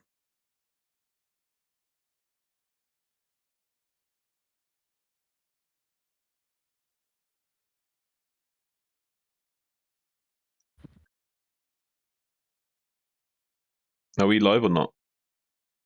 Not yet. All right. How do you say his name? Tekajabu? Tech. I don't want to. Everyone just calls him Tech. All right. Does anyone know how to pronounce his name? Akameter? Hmm? Who are we talking about? Tekapu. I never got it. Is it a silent J? Is it like Tekapu? Oh. Like Take-a-poo? But Tekapu. I think it's a Kochpa. Tekachpa. Doesn't sound right. No, I just made it up. But it sounds like maybe. Tekapu sounds like it could be a thing, but yeah. Tech it is. Yep, Tekamic. Yeah, how do you say this? 979? Just call him Mika. Mika Terran. Yeah. You guys will be live right now. Alright, partner. Keep on rolling, baby. You know what time it is. Going into game number 2 between the Love Boat and Rocket Raiders. Going to be having Mika Terran going up against Tech. Let's get into it. Spawning in the top left as the red Terran, none other than your boy Mika Terran. And his opponent in the top right as the blue Protoss. It's nOm.XUN. What's your predictions for this game, Azhi? You think you see anything crazy? I don't know either of these players at all, so I have essentially no prediction. But well, take a guess. Spin the roulette. My guess wheel of is going to be possibilities. Proxy Scouts. Proxy Scouts is pretty low probability, Azhi, but you're a gambling man. Maybe you like playing the outside odds. I can see it. Alright, so going to be seeing an in-base supply depot and depot, so nothing too crazy out of these players thus far. Can we give you a little ×2 speed cast, so I might have to talk a little bit faster, think a little bit faster, but that's no worries here. Going to be having a very quick 11 racks, so if we see a 12 gas timing from Mika, it can be very super standard. Yes, we do see that, and we see... Azhi, why don't you talk a little bit about what the Protoss player's doing right now? What are your timing predictions for what he's going to want to do? Well, what do you mean what he's going to want to do? Well, like gateway at 10, gas at 12, core at 13. I'm gonna tell you something that might disappoint you. I just make probes until it's time to do it. like until I have the money to do it. Okay, Pretty much it. So maybe Snow's right about you, Azhi. I'm just kidding. yeah, I don't actually. The only thing that I know is like so the only variations I have, or like the only like what's the word? Supply knowledge I have is like the 23 Nexus, or if I go like rangeless Nexus at like 21 or 22, like that kind of thing. That's fair enough. Very relative way of playing, but I think it also can be strong, giving you good habits and good triggers to do things at certain times, regardless of the game state and supply count. Could be throwing down that factory instantly and cutting off all production from his gas sticks, all but one, so he can eventually afford that CC. Now, he's going to be taking a lot of harass from this probe, and he hasn't pulled his SCV yet to help deal with this. Do you think he's going to get this probe down with his SCV with some micro? He does pull it off and replace it with a healthier one, but the Marine's going to come off and eventually be able to bully that away. But I always wonder, like, is there actually enough timing for the probe to kill that SCV if the Marine's still coming out, but he doesn't send an SCV to repair? Like the one that he was already hitting? Yeah. Like, is there enough timing for the probe to kill the SCV before the Marine's out in those situations? Yeah, absolutely. 100%. A lot of it can depend on like the RNG, right? Like if the SCV is dancing across the building over and over again, then obviously that can screw you on getting the SCV. But if it sits still, and it did sit still a fair amount, then it absolutely could have finished it in time. And look at this, Azhi. We're going to see a second gateway from the Protoss player, interestingly enough, before the expansion. What do you feel about this? Do you feel like he wants to put on some pressure at the front here? Absolutely. If you go 2-gate, you have to get some amount of damage, and there actually is a lot of potential here because there's only 2 Marines out right now without a 3rd Marine. And we're actually in the SCV first, which is fine. Like, actually, yeah, I would say that's the right call even. Oh, we actually missed a shot. That's incredibly unlucky. That's a 1 in 255 chance, right, Azhi? Yeah. Okay, so we got the Marine, and there's not another Marine in production, so the 2-gate can definitely pay off pretty huge here. You have to get damage when you go 2-gate, because if you go 2-gate and you aren't killing SCVs or forcing a lot of repair, picking off tanks, that kind of thing, then you're just incredibly far behind because of your Nexus timing. Right. But this is ideal right now. Like, the tank's halfway done right now. We're delaying the Expo. We need to be getting ready to take our national, but we're actually going Robo before our Nexus even. Wow. So we're just going full-on aggression here. Is this so he can drop an elevator these goons into the main base after Terran has resecured his natural, do you think? Is he going to get a shuttle right away? Yeah, he should go shuttle right away, and a Reaver behind it, but I actually don't mind, like you said, an elevator play. As long as we don't bleed off too many goons. We do bleed off one goon here, which hurts pretty bad. It's a great pick-off of Mega Terran skirmishing out with that tank, taking 2 shots to finish it off. It was on really low HP already, that Arc-Light cannon making short work of it. Great pick-off, being able to get rid of one of those Dragoons. SCV Scout going into the main base, going to be confirming exactly what's going on. So Mika... Oh, actually, he doesn't see the Robo! He doesn't see the Robo! He did not see the Robo! And he sees the... Okay, so what... So... As a Terran player here, what are you thinking? You see 2 gateway, you just see the Nexus starting now. Are you suspecting DTs? Are you? Yeah, you would think DT at this point. One thing that's worrying me about Mika right now is, okay, we're just now starting siege mode. A late siege like this is really, really dangerous against 2-gate if you just continue to make and rally goons nonstop. But yeah, like you said, because we didn't see the Robo, he actually should be, like, the natural conclusion would be to be suspicious of DT. Right. And we actually have second factory, so... Oh, there's 5 I don't think it's really now. registering. There's only 3 SCVs repairing. He might get this bunker killed. The SCVs are coming desperately off the line. The side disruptor shot's too much for them to handle. Does get the kill on that bunker. 2 Marines fall down in short order as well. There's currently 8 SCVs off the line. 1 bites the dust. There is only 2 tanks. Siege mode's just about to finish, but it's not quite in time. The Dragoons could run in now and pick off some SCVs before that becomes a factor. So Tech might get quite a lot of SCV kills before these tanks can siege up and stabilize. Tanks do start to siege now, but a lot of SCVs have gone down already. Dragoons start to shuffle down to the safety of that mineral line, start to hammer away at that command center. Probably going to force off a liftoff here. If he doesn't, he might lose that command center. Yeah, this is really good by Tech. This is kind of how you want to do it. If you force the siege away like this, then you need to dance outside of siege mode. We are staying a little bit too far up, and we're getting pelted by the siege shots here and losing our goons. But he could have danced behind the minerals. And even if you lose a couple goons while doing it, it's fine. Like, our natural's up, and we're actually up 5 workers now, so this is the kind of damage that I was saying we needed to get. We actually went for Observer, so it wasn't even full aggression. We didn't go Reaver, we didn't go Shuttle. Wow. It's just really quick Observer. I will say, when you open 2-gate, you don't need fast Observer. You automatically have control of their front, you're forcing them to go tanks. Yeah, and they can't really get vultures to lay mines out on the map anyway, right? Yeah, exactly. So going to be cleaning up all of those Dragoons, 6 SEVs, all of them pretty battered and bruised, but still able to function in their little SEV suits. Going to start mining those minerals with their fusion cutters and getting some on gas too. So currently 2 factories with 2 machine shops, getting the engineering bay for some turrets soon. And here comes the Observer into the main base from Tech to confirm exactly what's going on inside this main base of this Terran player, while he's also at home building quite a healthy count of probes, currently up to 31 probes to 26 SCVs, definitely favoring the Protoss in this scenario. Yeah, for sure. This actually paid off pretty well. Yeah, if he had gone Reaver or DT behind us, it would have been a really tough situation for Mick, because we are really late on our eBay because of all their pressure and stuff, but all in all, it's still like a good trade from Tech. We could be seeing a third go down at this point. Whenever I see like a bunch of siege tanks and there's no vultures and stuff, you can feel pretty comfortable taking your third. And we're gonna get the turret ring going up. And when you see that, also like if you see tanks and the turret ring early, then you know you're not gonna be pressured by much of a not much of a force anytime soon. So right, it does. You can be kind of greedy. It does kind of telegraph the Terran just wants to turtle up, and he's investing so many minerals in all these turrets. You kind of know there's not going to be a big swell of vultures and factories anytime soon, so the likelihood of him wanting to attack you is very slim. And we're going like a full turret ring, like all the way around our natural and everything as well. Yeah, and there is still 2 observers inside. One tries to get out, is not going to be able to find. I like these 2 turret placements. I think it's just barely perfect where the observer can't slip between the 2 turrets, I think. Yeah, I think it is.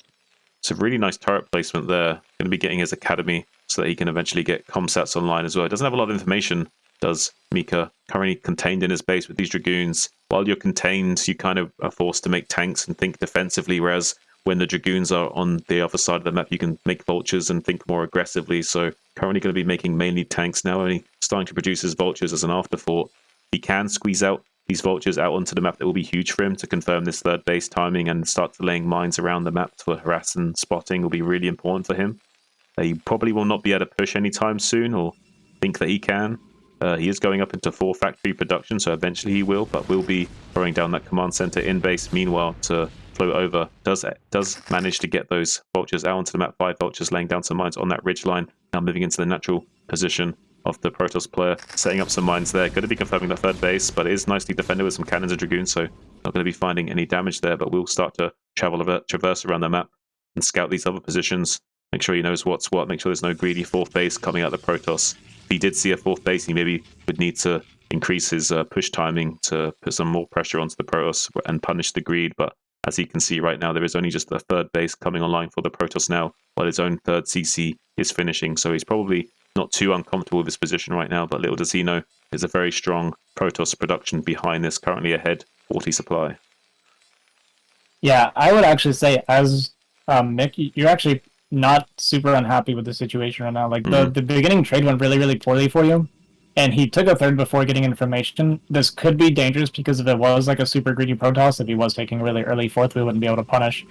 But in this case, we went 3rd CC, and we see that his Nexus finished just a little bit before our CC, so this is actually probably the best situation for Mick, right, considering how the opening went. Yeah, from what he can see, he's probably feeling quite okay with his game state. He might still be in a little bit of trouble if he does try and take this 3rd base too early, though. Needs to be careful. There is still some mines out on the map to kind of slow down the push and give him some warning that it's on the way and coming, but it doesn't really matter if you haven't got enough tanks set up right. You kind of just get swallowed whole by this huge flood of zealots that could come out from the Protoss player, and he has got a lot of gateways online already, pumping out 6 gateway production this entire time while taking up into arbiters. Yeah, and we did go 6-back for Mick. The only thing I would like to see maybe an adjustment is while we're preparing to take our 3rd off of our macro is just continued SCV production from all 3 command centers, so we can just get a full transfer without losing any eco when we're ready for our 3rd. It's something I like to see Terrans do when they take their early 3rd CC, or whenever they take their 3rd CC. If they're not ready to take the base, it's okay to just continue to pump SCVs out of it. Yeah, that makes sense. I like that a lot as well, where like they kind of delay it as long as possible, just use it as like a big supply depot and a SCV producer for a while, and then floating over when they're finally ready. I think it's a much smarter option, especially in situations where you know the Protoss hasn't taken a 4th base and could have quite a big, large army to challenge you. I do like this kind of siege line he's setting up, keeping fairly tucked in to this cliff as he goes up to this 3rd base. Kind of what you want to do as Terran, keep your tanks as tucked in against the terrain as possible. Yeah. Ooh, a mine taking out a Dragoon on this bridge line, so looks like both players are going to be setting up to potentially skirmish at this location. I don't think the Protoss will want to attack into that right this second, but he might be gearing up to do that soon. There isn't currently that many vultures out on the map, so a huge flood of zealots could overwhelm this. Yeah, I would like to see a minefield go up. It's a little bit dangerous for him to have come out and not set up a minefield yet, in case he was getting attacked, because at this point he sees that Protoss is still only on 3 base. So when you're going on 3 bases, Terran against a 3 base Protoss, and it's been this long that he's on 3 base, you do have to worry a little bit about a big army flood, but luckily for him it did not come. And right now he should be feeling relatively comfortable. He sees that the 4th base, right? We see this, yeah. So we see the 4th base is now coming down. And he's mining on a 3rd. When you're Terran on even bases in TVP, you feel you're very, very happy with that. Yeah, I would say he feels very comfortable in his game state right now. He's just going to be teching up to 2-1 upgrades, getting his EMP online. We got vessels in production. The Protoss player, meanwhile, will be pumping out 2 Stargates worth of Arbiters at a time. Does have quite a lot of resources, tech, so could be getting his production more and more potent as time goes on. Does have currently 8 gateways worth of production. Could maybe soon. We actually scanned and saw the Arbiters. That's actually quite huge that he saw the That's Arbiters. Huge. Yeah. Yeah, if we can defend recalls, right? And we're staying on 3 base and we're defending recalls, then because that's the only thing that Mick would have to worry about at this point, is whatever is going to be coming to attack him, right? So we see that it's not carrier, we see the Arbiter, so we can prep for Arbiter, and if we stop that, we're going to be very, very comfortable. He's actually getting ready to set up mines, it looks like, with the vultures in the main. Yeah, and with that science vessel popping out of the Stargate, he was able to pick off that observer that was just chilling in his main as well, so that's going to help him out in shutting down any kind of anti-recall being spotted by the Protoss player to help decide where to recall. So it's going to make it a little bit harder for the Protoss player to decide exactly where to go with these recalls in a little bit. Yeah, and this tank spread with the supply blocks and everything is really, really nice. Yeah, this is kind of like reminiscent of similar how like you would see like Flash play back in the day and like really try to like utilize like more of his structures out in the tank lines to try and mitigate as much surface area as possible and deny the Zealots from getting too much value. Yeah, and Mick just scanning bottom left as well to make sure there's no hidden bases, so he sees that we're on 4 base only right now still. I'm glad he did that because like there wasn't anything there, but I'm glad he didn't just assume that there was nothing across the map, because it would drastically change the way he needs to play the game if there was. We do have 2-1 about to finish up for Mika Terran here, and 2-1 is on the way for Tech, but it's only like halfway done, so a little bit behind in those grade timings. And it looks like he's getting air weapons, so might be seeing a carrier switch at some point here, Azhi. We do have a fleet beacon in a top right. It is going to be carriers. Yeah, even if you're not building the carriers right away, it's still like not a bad idea. Like starting +1 attack, like that's really cheap, and if they scan it, they'll see carrier tech, and a lot of times they'll start dropping a bunch of Goliath without seeing any carrier, and it actually can weaken their army composition for relatively no cost for you as the Protoss. And it's just always good to have that in the back pocket once you're getting to late game, your bank is getting pretty big. Interestingly enough, hasn't actually started those carriers like you said. He is getting the interceptor capacity upgrade as well, though, so definitely will be first carrier. Definitely will be considering going into carriers. Yeah, we do have the first one going, like you say, but only Arbiter 2 Stargates. Do you think that he maybe should have built more Stargates? He has so many resources. I feel like we needed more Stargate production here. Gotta recall out the natural. Wow. I had enough energy for more, but I didn't actually able to get up anything. Could have stasis something, or at least stasis the science vessel or some tanks. But quite a lot of damage done, and we'll get some of these tanks for his trouble as well. I'm not sure how many SCVs died, but he's down to 49 with against 67 probes. I would say that's definitely a decent amount of damage. But do you not think that the Terran should just attack now? 100% Terran should go now. Just attack and win, Terran's though. close to max. We have 2-1. Like, we just killed 2 Arbiters, so, like, we know the Arbiter count's probably low. Like, you scan ahead, which is... We're scanning right now. Okay, that's exactly what he did. So he's scanning ahead and moving out. This is 100% the correct call from Nick. Yeah, I love scanning ahead before he walks up to the ramp, too. Yeah, you definitely want to scout both to clear locations and make sure that you're safe to move there, and also try and locate and pin down exactly the location of the Protoss army. He's starting to engage, though, only with a tiny portion of his army, so it's actually a good fight for Tech right now, clearing up some of this Terran force before the rest is in position. This is actually really bad for Mika right now. He's lost so much of his army kind of for free. There is still a lot of Terran in the backline, though, so maybe there's enough here. I don't know. The Dragoons are just shuffling forward into the tanks. He's lost so many Dragoons, so much blue blood on that ridge line. GG called by Tech. He lost too much infantry there. Yeah, the thing here was Tech. He was just floating a lot of money. We don't have a whole lot of production. We only have 8 gateways right now. We floating 6.5K minerals, and yeah, just not enough production ready to stop the push, unfortunately. Huh. Wow. Going to be taking game number 1 in a rather bizarre way there, because he did start bleeding off like quite a lot of his forces unnecessarily. But I feel like the Protoss player maybe should have disengaged after that first fight, and then maybe, because he did have some units at his rally point, maybe could keep trying to refill his army over and over again after skirmishing down the initial tanks. Might have at least had a fighting chance, but like you said, definitely not spending his money fast enough and took way too long getting those carriers online. So really good push timing from Mika Terran there, punishing Tech. Yeah, that's the thing. The Terran did a really good job identifying that it was time to go. Like, right as we said it, like, he stopped the double recall, right? And then it was, as soon as I said it, I was like, he needs to scan ahead and go, and that's exactly what he did. So he made the correct call there 100%. So that was actually pretty good killer instinct. Yeah, definitely a really good trigger for the Terran player there to make sure he could just put the nail in the coffin on that Protoss player while he had the chance, not giving him a time to get those carriers out and to refill his army after losing those units from the recall. We'll be playing on Lights Out next. All right. Well, it might be lights out for Tech if he doesn't get his stuff together. How do you feel about this map? I actually kind of like this map.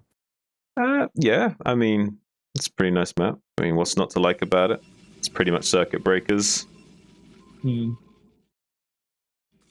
Everyone used to like circuit breakers. Nice little macro kind of orientated map. The only thing for me is this tile set. I don't know what it is. I have a mental block against this tile set, and I cannot play as well.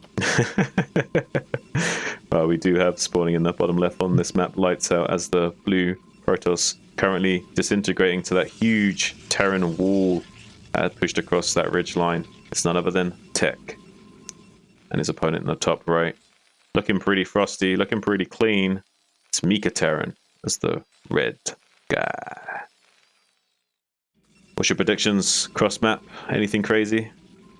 I predict that Tech is going to go 2-gate again. I think that's going to be the wrong call, but we'll see if he proves me wrong. It might be because I actually see a lot of kind of the lower MMR Protosses do tend to lean into the 2-gate a little bit more.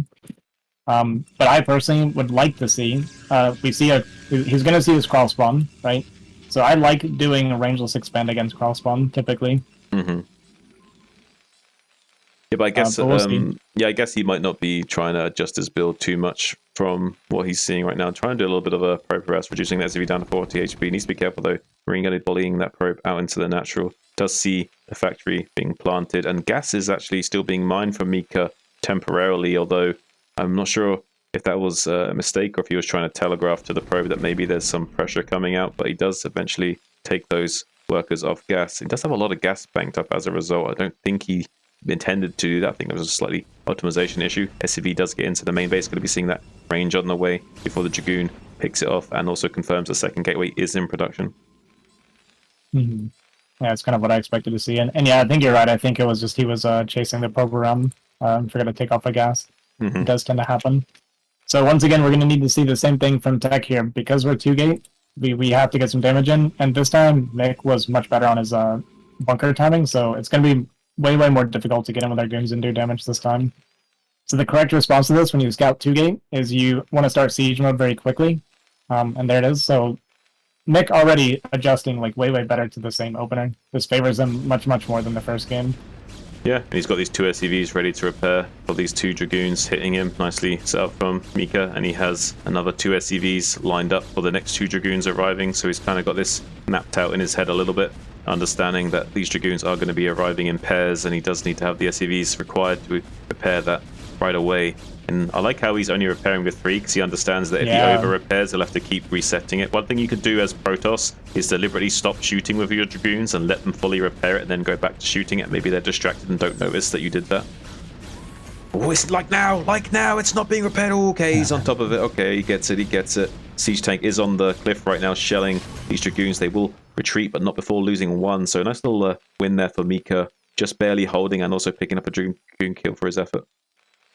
Yeah, and so I want you guys to like look at the situation. This is kind of what I mean about 2-gate. So we open 2-gate, and when you're Protoss, you typically want to be ahead in workers. But right now we're down 5 workers, and he's producing off of 2 command centers before we even have our Nexus. And this Nexus actually, like the timing on this wasn't even that bad for a 2-gate opener.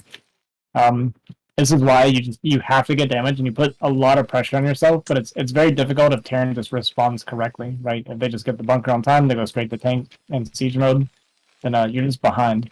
And a good counter to this as Terran, if someone opens 2-gate, you can actually do a relatively early push. Essentially, if you do a push timing that's going to hit around the time they'd want to take their 3rd, you're so far ahead as Terran, it's very easy to just kind of bulldoze through the Protoss. Yeah, isn't there some issue that the Protoss player continuously produced Dragoons off of those 2 gateways during that time, and that is the counter to the Terran push that you're talking about? Yeah, so that's kind of what I mean about, you kind of want to do it. You kind of want to confirm the 3rd base. A way you can do this is you can safely go into drop play as well against this build.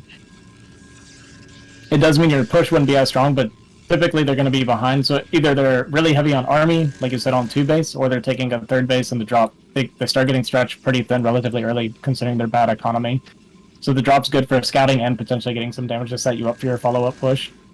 Right, that makes sense. How do you feel about the way he's doing it? Whereas he's not just doing 3-gate obs, he's doing 4-gate obs.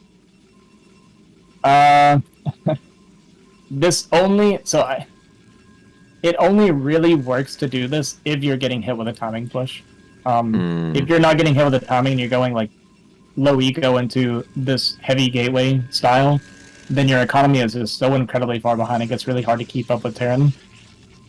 Right. So do you think he's maybe kind of anticipating that there would be a counter push out of Mika, and that he's kind of hoping that there'll be like a 4-factory push that he will then be able to punish? It's possible. Like after that opener, you kind of have to take a risk as Protoss, right? You can either A, go for that and hope to catch a timing push, or B, just be really greedy and hope that you don't get hit with a timing push, right? You essentially end up having to flip a coin after the opener is so bad for you. Well, we do have the 4-factory from Mika, so that does kind of smell like a bit of aggression. It does have the 1 armory finishing up with +1 weapons all the way, and a turret ring to boot, so I'm curious, yeah, maybe he will go for like a 10-minute sort of push timing that might be able to be punished if Tech does continuously produce units off these 4 gateways this entire time. Scan does go down, is currently trying to check around the map to see what's what. Does scan the main base and see the observatory and some of the gateways, but I don't think his scans were accurate enough to see the exact gateway count. Looks like we are going for 3rd command center. We're moving out with vultures, so this is also like this is kind of what I mean, right? Nick's not going for the timing push here, and his 3rd command center is ahead of the 3rd nexus, and this is just absolutely horrible for Protoss. Yeah, now that he's got these vultures out on the map, this just screams horrible, right? As well, like we have no map control, like we have goons out of position that can't go home. He's going to get into the 3rd and deny that potentially as well. Like, oh, this just feels like horrible for Protoss, no? Yeah, this is really bad for Protoss. Oh, that Nexus. Cannons. He needs to kill the cannons, so they might warp in before he has time to kill that Nexus. He actually might save this base, but not before getting some of these cannons sniped off. Yeah, the only thing I would like to have seen is some safety mines behind the vultures so you know when to retreat. Because bleeding off all of these vultures, this is the way that TOS can get back into it. We're conceding a bunch of map. Ooh, that mine got a couple guns at least. But yeah, we're kind of conceding our map control that we just got, essentially for no reason. Just if we have the mines laid down behind, we can harass them, distract them, kill the cannons like he did, and then leave without losing any vultures. It's still fine for Mick, like he's still in a really good position. Just maybe a little bit better optimization. Yeah, some of those vultures still had 1 or 2 mines apiece. They could have just laid a nice little field behind them and at least slowed that down and given him a trigger to evacuate and protect most of the lives of those vultures and retain his map control. As it stands, though, going to be taking a lot of damage on this third CC that's currently unprotected. There's no vultures out. Yeah, we're not reacting. Yeah, this is actually potentially quite bad. I don't think he'll lose the CC if he's quick enough, but it's still really annoying for him to allow this to happen. Ooh, these Dragoons just walked through minefield. We just lost 3 more goons. Yeah, that's painful. And the siege tank's going to siege up and grab another one. Maybe even a third. Yep, a third as well. Oh, wow. So many goons going down. This is kind of like negating the whole advantage of him having these early 12 gateways. Yeah. So I feel like Mika's in a great spot right now. He's in a fantastic spot. I think every Terran player watching here would think that this is a position they would love to play from.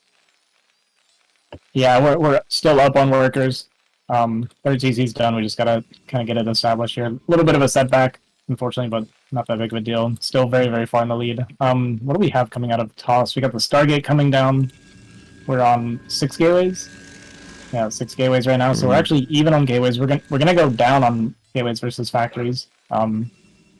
Which obviously Terran loves to see that as well.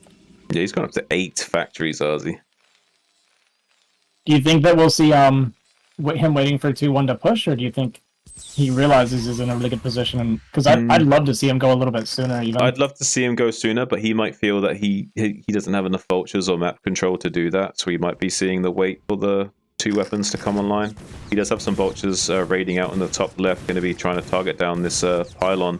Maybe get in here and deny the space too. Currently a slow reaction from Tech. 3 Dragoons on their way, but are eating a little bit of mine damage on the way. 2 of them do go down, and the last one's on 27 HP, so at the very least he did kill some Dragoons for his trouble as they try and come in here and deal with these vultures in the top left. Meanwhile, Mika just happily macroing at home, currently even on supply, ahead by 10 workers, has 8 factories worth of production with a 9th one about to finish up, and has his 2-1 about to finish too as well. So everything's like looking really good for Mika right now, and Tech needs to start spending this money and getting something going for him. We do have carriers on the way, but I think those carriers might just barely be too slow looking at the timing of this 2-1 finishing.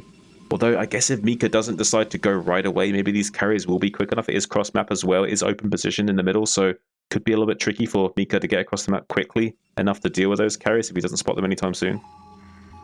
Oh, there's a scan right on the carrier. Scan right on time, and look at that. The carrier's going to pop out as well, right as the scanner. Do you know that the scanner duration is actually randomized? Yeah, there's like a check system, right, where every so often it kind of checks if enough time has passed, and if it hasn't, then it'll go for like another set amount of time, right? Something like that. I think it's just something to the effect of it's like a random duration between 8 and 11 seconds, something to that effect. Oh, really? It's just that simple? Okay. I think it's it's something like that. So I love Mick's response. So we scan the carrier. We have so many tanks right now, right? We can just queue up a ton of Goliath and just push across the map. Unfortunately, I guess we're only on 2 gas though, because this is a mineral only base. I didn't realize this. Yeah, but he's still. I'd like to see a little bit of urgency. Like, we scan the carrier, we've had an advantage all game. Like, this is the perfect time to start pushing across the map. We have our 2-1 and everything, so... But he actually drops a 4th instead of preparing to push against carrier. Yeah, that's the wrong choice. Like, as soon as you 100%. See carriers... he saw the carriers essentially popping out as well, so he knows he's got even less time. Like, if you see the carriers start to being made, you know you've got like 3 minutes to go. But if you see the carriers like already popping out and like about to be online, then you know you've only got like 1 or 2 minutes until things are about to get real. We do have the 3rd and 4th carrier finishing up soon, and with a 3rd Stargate, he's going to be really rapidly increasing that carrier count. And once you get 4 carriers, you can start fighting, and once you get 6 is when the power spike of the carriers really starts to run away with things, and it becomes much harder to deal with. Do have a big move out from Mika into the middle of the map now. 2 science vessels of a lot of energy and EMP support, so he does have a lot of utility here he can use in this push, but he needs to go fast, and these tanks so far are being very sluggish in sieging and unsieging across the map. Yeah, there's definitely should be a sense of urgency right now. Yeah, we're going a little bit slow, which starts getting concerning. We're up to 4 carrier now, is it? Yeah, 4 carrier. Goliath count isn't super high yet. No, we just got 8 carriers with this, 8 Goliaths with this standing army, and that's it. Yeah. So right now, if this infantry engages well enough, we could also kill these. Oh, nice little EMP going to be going off on all of those carriers, though. So only hull HP for these carriers. Dragoons are targeting down the remainder of the Goliaths. Hopefully they can okay, all the Dragoons are just going to evaporate, never mind. So now we're just down to these 4 carriers trying to skirmish with the 5 remaining Goliaths that are protecting this huge tank line. If you can just get rid of these Goliaths, all of these tanks will be in trouble. But so far, these Goliaths doing a good job of controlling the zone. There is a science vessel with a D-Matrix available if he so chooses. Could buy a little bit more time with a D-Matrix here as well. It does try and get on top of these carriers. One of them is about to fall. If he gets this, it'll be huge. He hasn't got Karen boosters yet. He's still not researching Karen boosters. This is a big mistake from Mika Terran. I thought he was researching it once he saw the carriers, but he hasn't actually researched it. This 1 carrier's on 5 HP. Target it down. Target it down. Please. Please. Okay, he's getting the other one down to like 50 HP, so I guess there's 2 on low HP now. That's at least something. But all these tanks are now going to start to be targeted down one at a time. There is another 1 singular Goliath trying to come in here to support. There's 3 carriers that are on red HP, but none of them have died yet. Wait, are we on the same... This doesn't look the same to me. I don't have any carriers on red HP. Wait, really? Yeah. I have 1 on 5 HP, 1 on 57, and 1 on 74. It's 5 carrier? I have 6 now. Now 7 carrier. Oh, that's weird. The lowest HP carrier I have is 182. Yeah, yeah. Sorry, Zon. Maybe you should watch the screen for a sec. It's probably because I was speeding it up. Sorry. I got bugged out, I guess.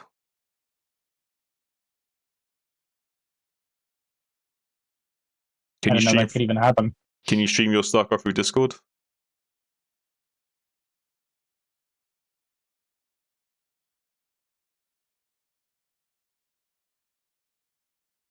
While you guys are sorting that out, we have the push coming in top left. We still don't have range even started for the Goliath, so this is very easy micro for the carriers picking off all of these Goliath right now. Siege tanks moving into the base to try and kill it, but killing this base isn't really going to make much of a dent. The Protoss is floating a ton of money, and we can't really get through the carrier attack right now without range. Like, we have to have Goliath range.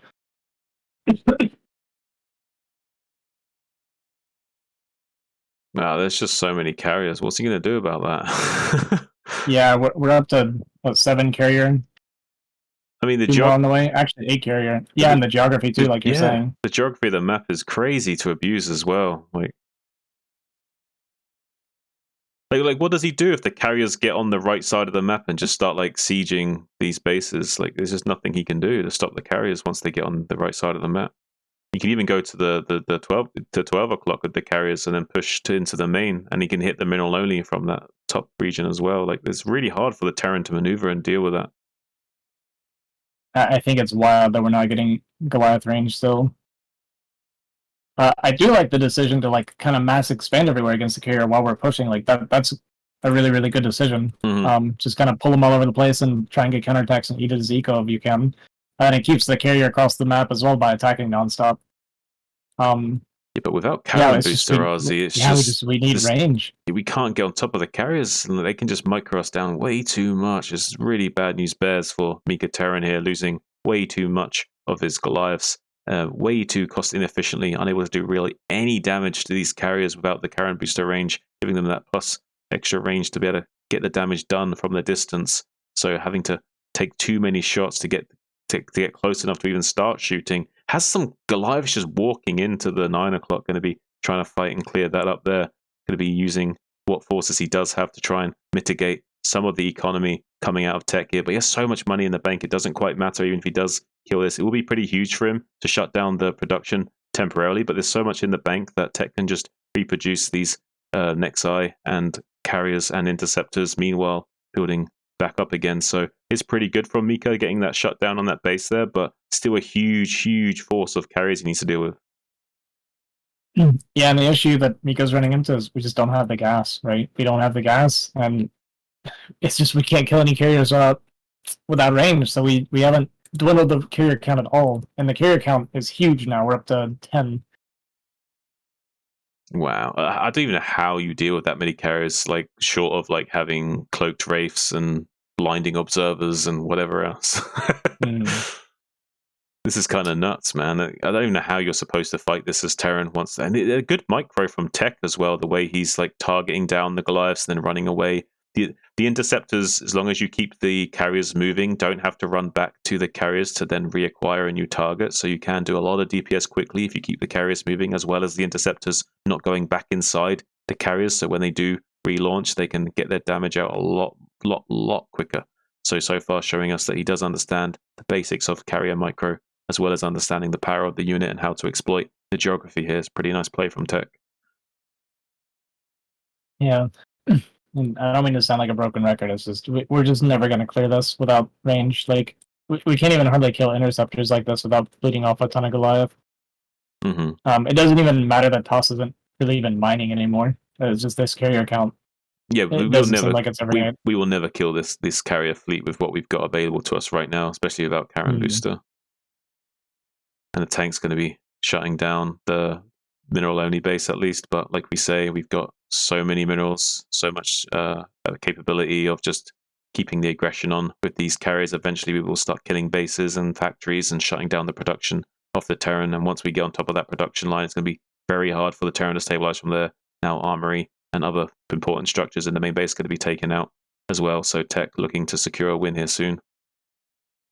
Do you think there's a chance they didn't play Brood War? If you think about it, we didn't see a single unit on Brood War made this game, so it could be original StarCraft, and in original StarCraft, the Goliath do not have a range upgrade. No way. There's no DT as well, right? I'm joking. Yeah, no, that's what I'm saying. Imagine that. Fucking hell, dude. I'd be losing my mind if they were playing on original. I mean, we didn't see any Brood War units. We didn't see a range upgrade for Goliath. You never know. Wait, was EMP in Classic? Yeah. Yeah. I'm trying to think if there was anything that wasn't there. I think we got nothing. Yeah, I think like these Goliaths just not even firing. They're just looking. I mean, Goliaths are really dumb units as well. They do require a lot of manual micro to even get anything done with them. Their targeting system is really bizarre. They kind of have like a unique independent targeting system with the way their top turret spins around and acquires. Yeah, isn't it something like, and correct me if I'm wrong, it's something like when a unit hits them, they decide that is the unit that they're going to attack, and no matter what else hits them or whatever is close to them after, unless you retarget. Yeah, I don't know the exact specifics, but there are functionality like that where they have a very bizarre way of calculating what they're aiming at and what they're shooting at. Sometimes they aim at things without shooting at them too. There's all kinds of bizarre stuff that happens. Yeah, and you guys thought Protoss players were dumb? Yeah, Goliaths, unfortunately, pretty dumb units. They're very cost-effective units, though, so they kind of make up for that. Same with Dragoons, right? Dragoons can be a bit dumb, but they're very cost-effective still, so they still have a lot of power. Yeah, and do you actually know what it is about Dragoons that make them so difficult to control? Like, what makes them bug out so much? No, but, I actually know the answer. Yeah, tell me. Go on. So when Dragoons are walking, if you ever see one walking, when its legs, like as it's walking and its legs spread out, it actually changes the model size. Yes, it becomes wider. Yeah, it becomes a wider model, and it causes them to kind of overlap a little bit, which can end up redirecting their pathfinding. So they get stuck on each other and lost, and then they'll start going the wrong direction quite often. Yeah, and then you, on top of all that, you also have they tend to bug out a lot where they do the thing where, like, you know, they stand still after. They're the worst for it. Yeah, they're one of the worst. Yeah, it's like when if you issue an attack command at like pixel perfect range or something like that, and then they won't fire and they just get stuck, and you have to stop command to get them to walk again. Hydras do it quite a lot too, but I've noticed that Dragoons tend to be the biggest culprits for that kind of shenanigans. I can't believe we just never noticed we don't have Goliath range. Yeah, it's kind of bizarre to me, right? Like, Mika we're just must be like, in look at him just autopilot not mode. firing. Yeah, I've never seen Goliath not fired this much before. Well, without range, it's really hard for them to acquire their targets correctly. Yeah. There'll be a lot of times they're trying to acquire targets they can't even hit. X just decided he's not mining this game, by the way. Like, he's totally fine with what he's got for the rest of the game. I'm not sure if he's even mining the bottom half of the minerals at the 9 o'clock, so he still has those No, available to him. He's not. He's saving it for later. So he can still make interceptors. Yeah. I mean, it's not necessarily a bad decision as well, not having to expand and still being able to get a few more interceptors out. It's definitely an idea. Doing a good job thus far, shutting down Mika. But it'd be, Mika could actually technically win this game if he just got Karen boosters. No, exactly. I was going to say this. This game is still winnable at this moment. It's crazy to me. Like, it's still technically winnable if we have Karen boosters. It's still not easy, but it's definitely winnable. And he'd be killing so many interceptors with the range upgrade that it would actually shave off a lot of the minerals off of tech, and then he actually might become mined out quite quickly. So those are actually the GG scans, where he scans every single expansion, except instead of GGing, he sees that there's absolutely no bases anywhere for tech. So we didn't GG. We're gonna move out and fight. Oh, please make Karen booster. This one carrier might be picked off. Come on, that'd be something. Something. Please, anything.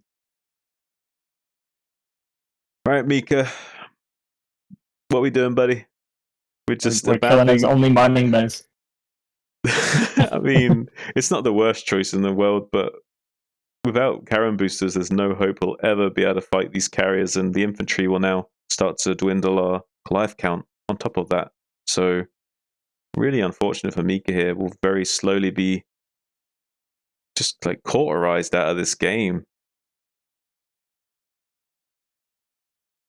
This like massive fleet of carriers is just like a branding iron that's just like searing any wound that becomes exposed from Mika, making him suffer the pain of 1,000 cuts before finally defeat. It's deep, John.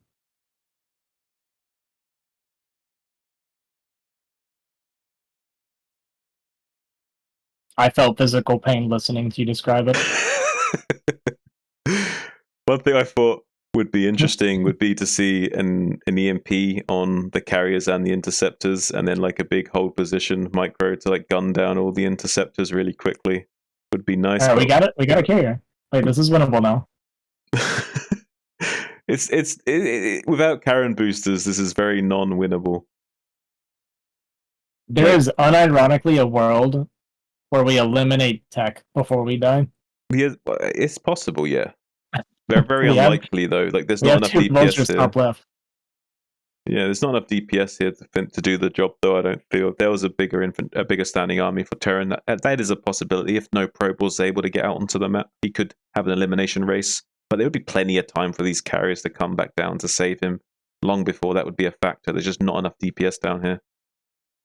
As we can see, the carriers are going to be swooping down to that southwestern quadrant to deal with that momentarily. So unfortunately, that will be shut down, and it looks like Mika's hopes of clawing back a win will be gone before long, as these poor helpless Goliaths and Terran units try and even get away from just the infantry alone. They're about to meet their swift end at the hands of this big, beautiful carrier fleet, showing us the absolute might of the Protoss army. And look at this, by the way. Look at the banks right now. Remember what we said? It was unironically winnable. Even now, I'm not even joking. Even now, or I guess now it's over. But if we had been like rebuilding Goliath and started the upgrade behind that, we have enough bank and income that we could have fought the carrier by the time they got back. Even just killing interceptors, because his bank is so low, he can't even rebuild interceptors anymore. You'd be able to get like 30 Goliaths out with Karen booster. It's a playable position. Yeah. It's not ideal, but it's playable. It's really rough once the carrier gets to this number without range. There's not many. How many more times can we say? It'd almost be better if he had gone like cloaked Wraith and then just sniped the observers. Like, honestly, like it would have been better if he went Stim Marines and killed interceptors. Probably, unfortunately. Is going to be losing his command center in the bottom right. Mika looking like he's on the ropes now, currently down 66 supply to 130. 47 SCVs though, but just no army to count. So we have like literally 19 army supply for Mika Terran here right now. So this is looking pretty bleak, I'm not going to lie. Yeah, it's over. I can't sell it anymore. Cookie is trying to highlight out that the vultures could kill all the probes in the top left, but unfortunately, we still have like 10 carriers to chew through. So even if you made a 50 turrets, it still wouldn't help. Eventually, they're going to be the end of us. So it looks like Mika Terran might have to tap out soon. He is going to try and go into a. I think 50 turrets would win. If he kills top left, which he's moving to do right now, 50 turrets would actually win. And we're actually getting Cloak Wraith now. 50 turrets. I don't think it does win because he could still mine in the bottom left. How many minerals has he got in the main base? Oh, he does. Okay. How many minerals is left in the main? Yeah, how many minerals are left? Cookie, can you check the main base of the Protoss player? We got 500, 8, and about 1,200.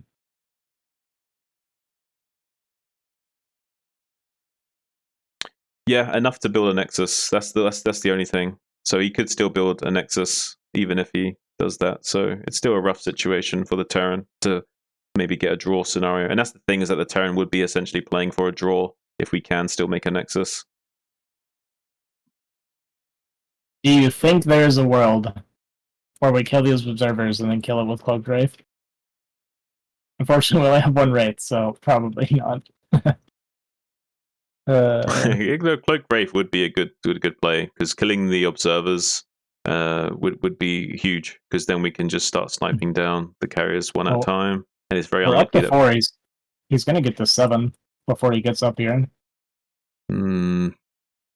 I don't think it's going to happen. I just want this to happen so bad. I want him to find a way to win after all of this. You know, it's possible, right? Like, theoretically, it's possible. He gets the perfect scan. He gets in there. He gets the observers. We kill all the carriers. It's very hard to do, though, because, I mean, he's got to have really good Wraith control as well, because he has to, like, make sure the Wraiths are, like, perfectly chasing the carriers around the map and killing off all the new observers that appear. It's quite challenging for the Terran player to pull that off.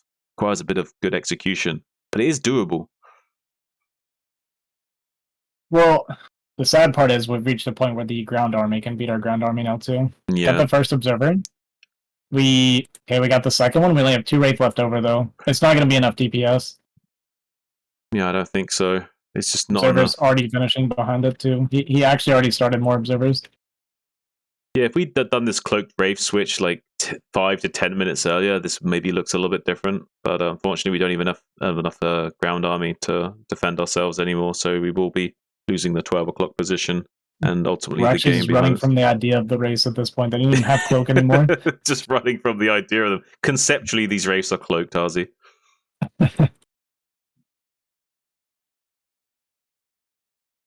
Now we're just dealing with a Terran GG timing. Yeah, this is I mean, you can't really blame him, I guess. Like, he's fought this long, it's an important game. He's trying to see if there's like any way the game state is playable from this position. And I don't think it is, though. I think that's going to be all over for Mika there. They called GG for me. GG. That's unfortunate. That's really unfortunate for him to go down like that. If only he'd gotten Karen Booster, Azhi. Oh, were you watching through the stream the whole time? Yeah, well, I had to after I got a bit delayed. So, yeah. I did ask Cookie to stream on Discord, but I'm not sure if he could or heard me.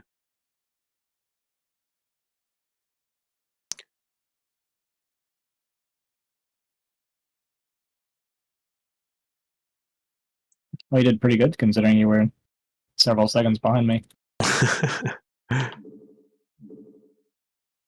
Oh, man. Bonga says Going to Karen game Booster. Yeah, we need to go into game number 3.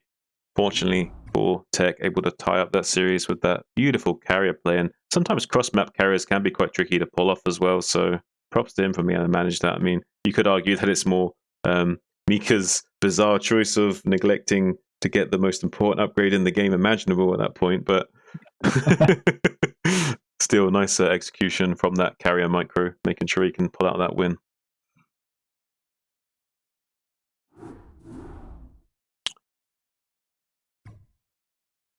All right, so we're going to be going into retro for game number 3 between these two powerhouse teams. We have Yeah, I like this one. Yeah, we have Mika going to be representing the Love Boats, and we have none other than your boy Tech on Rocket Raiders. Which team is going to pull out the victory this time? We do have spawning in the top left as the blue Protoss, none other than nOm.XUN. Currently tying up the series 1-1. Can he go all the way, make it 2-1? His opponent in the bottom left as the red Terran. It's Mika. I was gonna say, I guess I should be calling him Mika, not Mick, huh? Yeah, it's Mika Terran, but I guess he has Mick, so that's kind of confused a little bit, but it is Mika. Okay. Fine. It's a Pylon scout, by the way. This is a very early scout.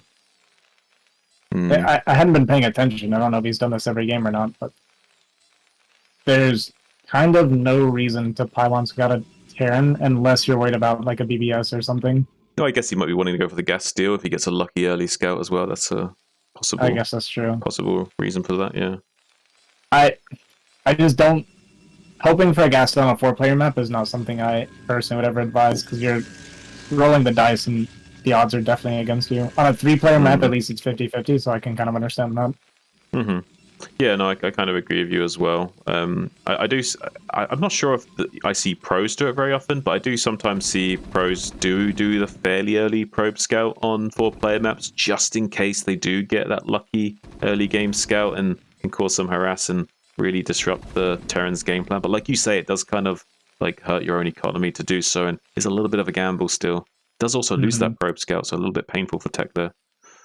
Okay, we have a hidden pylon at the top of the base, so I'm already questioning this. And we opened a zealot on the ramp, so we're saving gas. This screams DT to me. Yeah, oh, there's it the screams Citadel. DT, yeah. Definitely DT. So will Mika sniff this out, do you think? He's going to see, this SCV's going to come in here and confirm the zealot and Dragoon on the ramp, and that kind of block is a little bit suspicious, right? Usually you don't see them like set up to block like that unless they are trying to hide something. You would never see an early zealot defensively unless they saw you going for aggression or something. So the only reason they would get an early zealot like this is because they wanted to save their gas. I think that's also a little bit of a mistake, right? Because you do kind of telegraph that. You kind of want to just block with the Dragoon and send the zealot out to make it look normal, right? 100%, yeah. Okay, so... Like that, just immediate missile turn from Mika. I would like to see him make one more behind this as well, just in case the Tech decides to pounce on this turret later on and snipe it off right away. Would be nice to have a safety turret in the back as well. But as it stands, Templar Archives is now finished. Second gateway coming online, so 2 DTs are in production. So what do you think? Do you think he's going to be able to like snipe down this turret and get something done still? Or do you feel like this is going to be a fruitless effort from Tech? I feel like it's going to be fruitless, but that's pretty much the only play you can go for.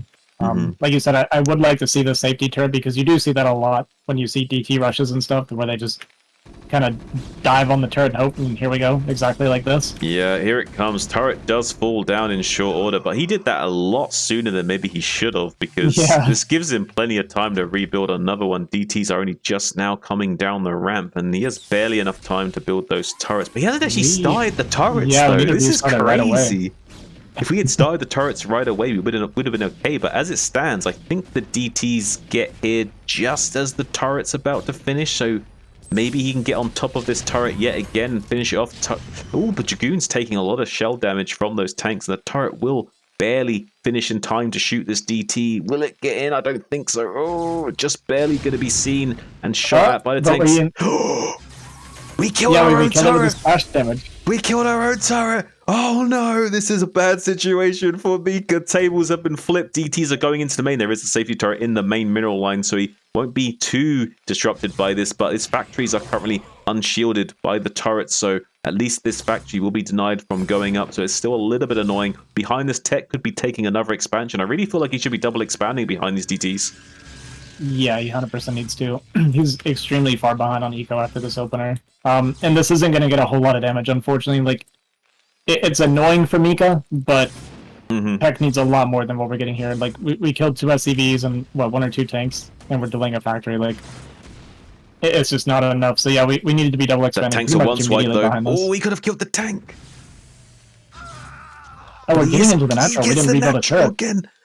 The tank's one swipe and goes down, Nazi. And the other turret, I think you might have caught this a little bit too early that he was okay, because now the natural is completely exposed. No academy on the way as well. So it's going to be really hard to retake this natural. Going to have to evacuate these SCVs. A few of them are going to fall in short order as well. This would be so good for Tech if he also had the third base going down. This would look fucking amazingly good for him right now. Yeah, I did call it too early. I didn't think about him not rebuilding the turret. We were just really focused on cleaning up the DTs in our main, that we didn't think to rebuild a turret at our natural, and yeah, we got punished for that. Yeah, he will eventually start to retake this natural with some mines, but that's a lot of lost mining time. The only thing that's not going well for Tech right now is that he didn't take a double expansion behind these DTs. Usually when you go for a DT build, you want to follow up with a very greedy double expansion into Arbiter play, which can be a very strong thing to do, and one of the only options of Tech Path that makes sense both economically and technologically speaking. Yeah, we're actually... We weren't really on top of worker production during this either, so he's still behind in economy after doing a fair amount of damage. We actually went for a shuttle.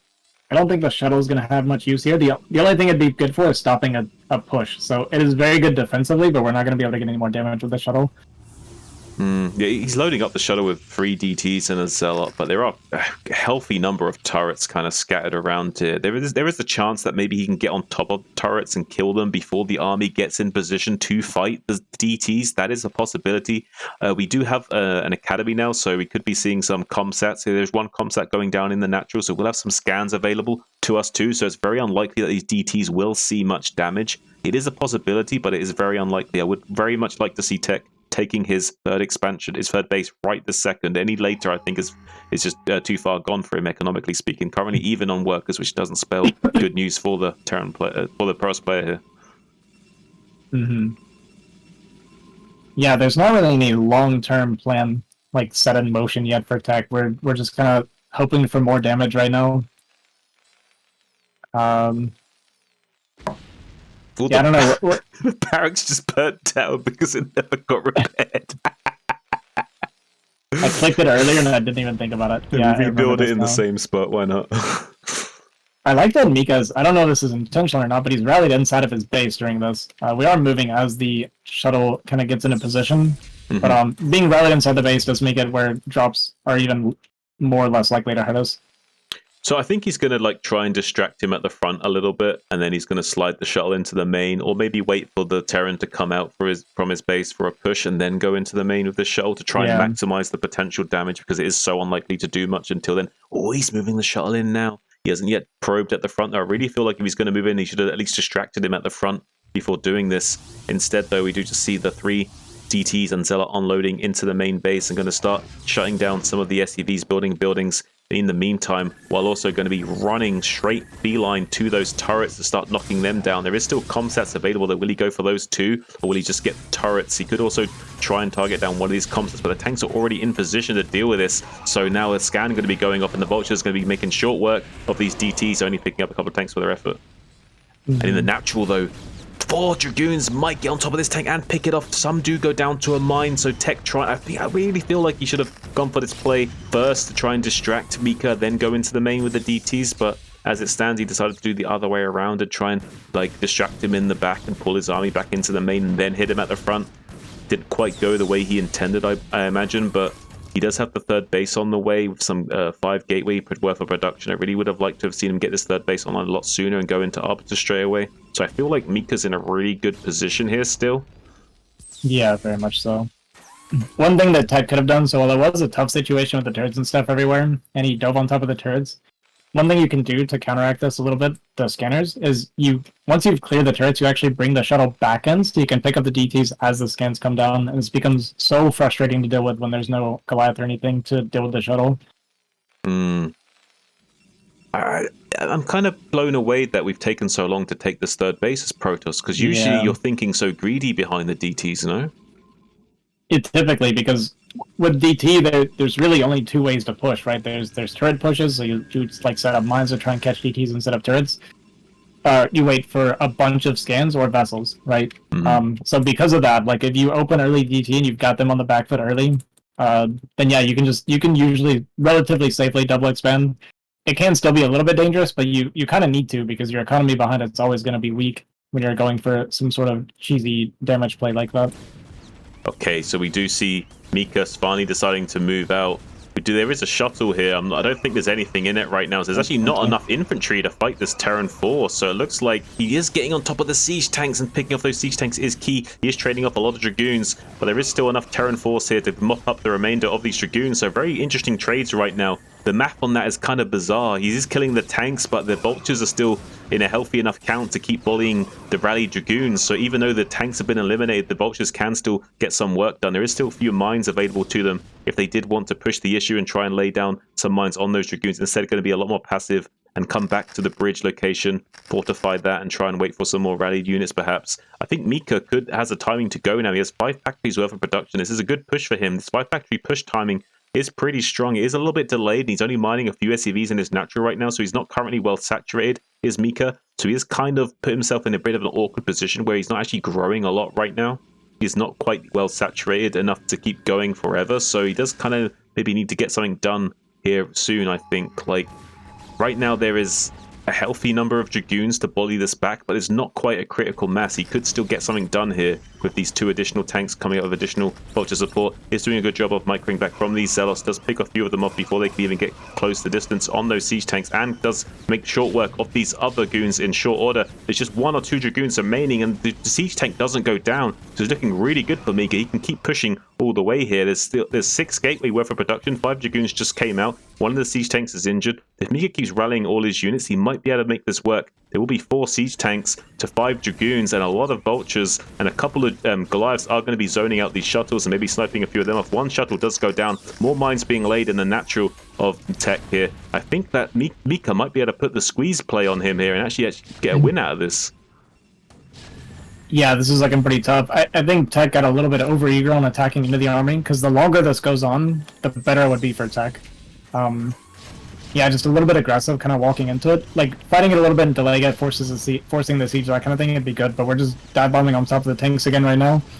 We're going to pick off 1 tank, but unfortunately we're losing all of our Dragoons, and we're just looking kind of dead behind us, to be honest with you, with more rallies coming in from Mika.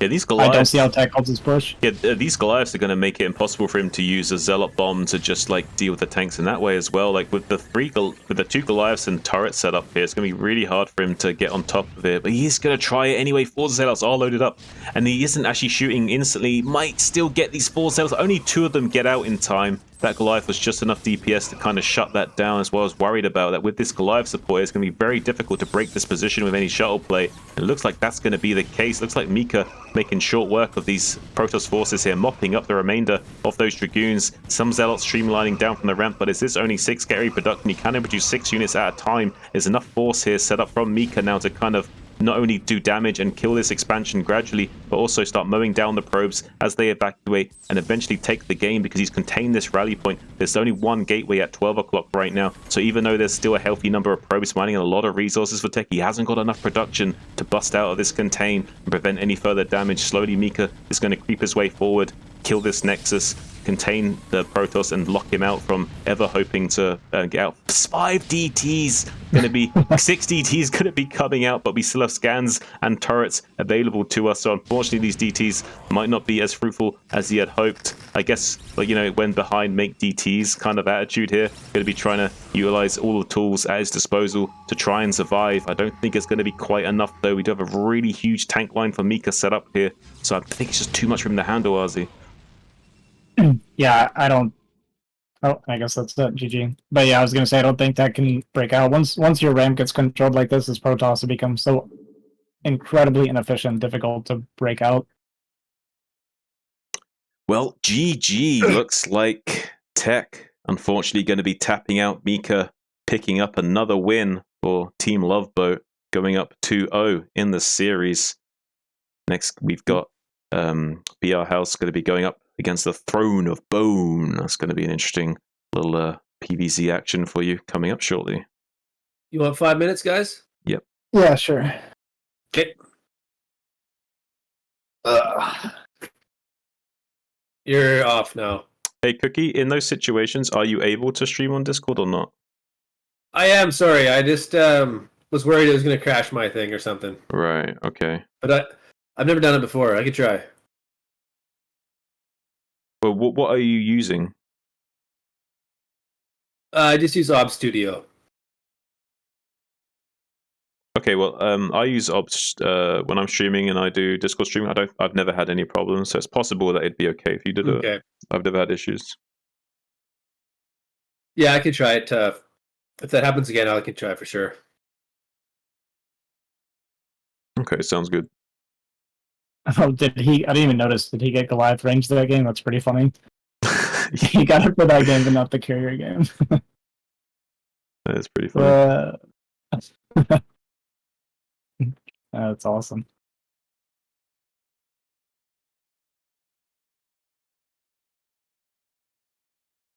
Yeah, I'm gonna smoke really quick and be back, guys.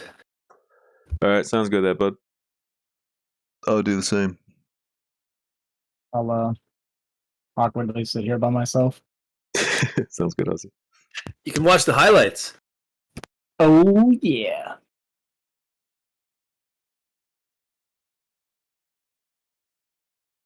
What do you guys think? I know I'm not the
How you feeling, Mr. Dahaki?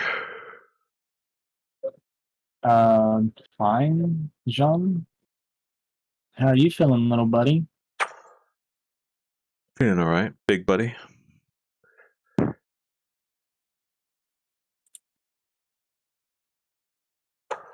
I put my stream title as Casting NSL with Azhi Dahaki!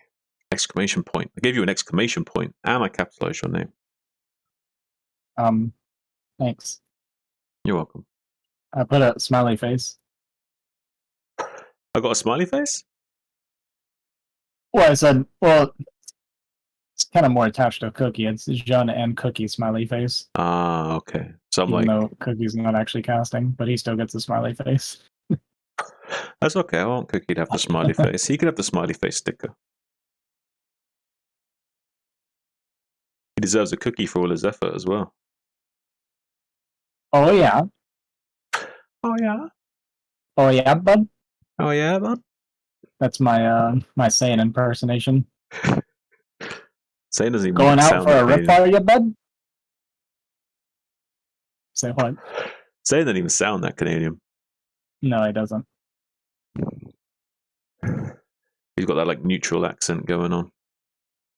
Yeah, there weren't many Canadian-sounding Canadians where I lived. There was just one guy who had it. He did a little bit. He did a lot of A, and yeah, pretty much it actually.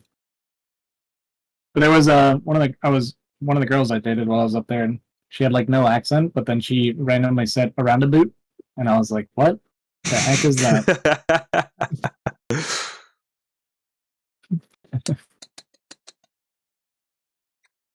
Like suddenly they just start speaking something alien, and you can't quite put your finger on it. Like what? What? Yeah.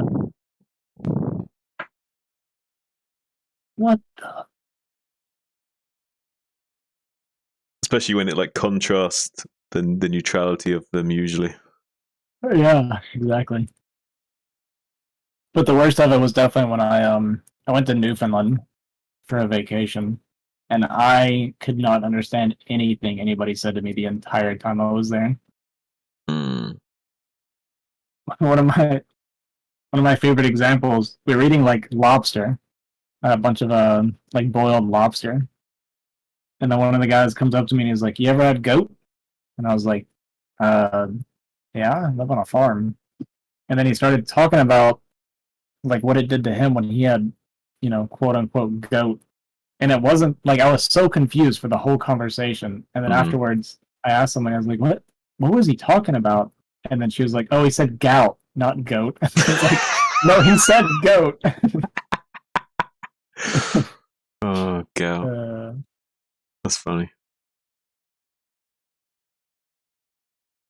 You dudes are back live now. All right, we are back live, ready and kicking.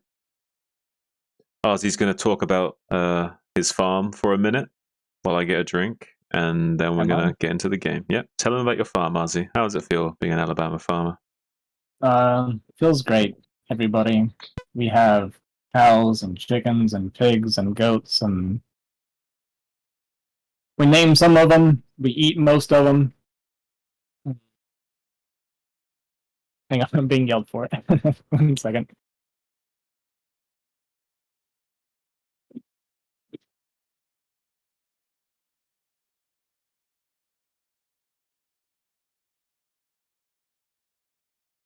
And that's part of it too, living on a farm.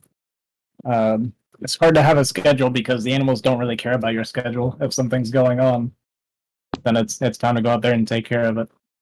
All right, well, that concludes the get to know us portion of the cast. We're going to get right into this next game. Oh, yeah. Oh, yeah. And mutated hybrid man pig, but they're locked in a separate farm. Kincaid, how did you know? How did you one of the know? escapees? He probably is, let's be honest. It's Kincaid, man. It's Kincaid. It's Kincaid, man. All right, we're going to be going into the next game in the series. We've had 2 absolute bangers so far. We got another PVZ coming right up. Let's get into it. I wish I could sound excited. It's not that I'm not excited, I just can't sound it. All right, spawning in the top left as the red Zerg gets thrown of bone for the team Rocket Raiders. What a name, by the way. Oh, I love his name. Cool guy as well, from what I've seen. And his opponent, in the bottom right, in the blue trunks, looking very sporty. It's the blue Protoss from the clan CWT. It's Booyah House. Currently racking in over 300 APM, spamming away, dancing his fingers across those keyboard, making sure he's nice and warmed up and prepared for this game. It is a PVZ after all, going to be very hectic at one point or another. Yeah, and quite the opposite of throwing a bone. We're super chilling right now. Like, we're happy to be here and we're taking it easy. We chilling. We are sitting on our throne of bones and we are chilling. We know we're the king and we don't need to flaunt it. Definitely not. I haven't seen him play a lot, but he seems a pretty chill dude. I'd like to see more of him. I'm rooting for him in this game. I'm not gonna lie. I want him to win. Is he my teammate? Yeah, that's no. Sorry, he's on Rocket Raiders. BR House is on your team. Yeah. All right, then I will also root for him. Is that because of your distrust in your glorious leader, Love Snow, or is there some other factors at play there, Azhi?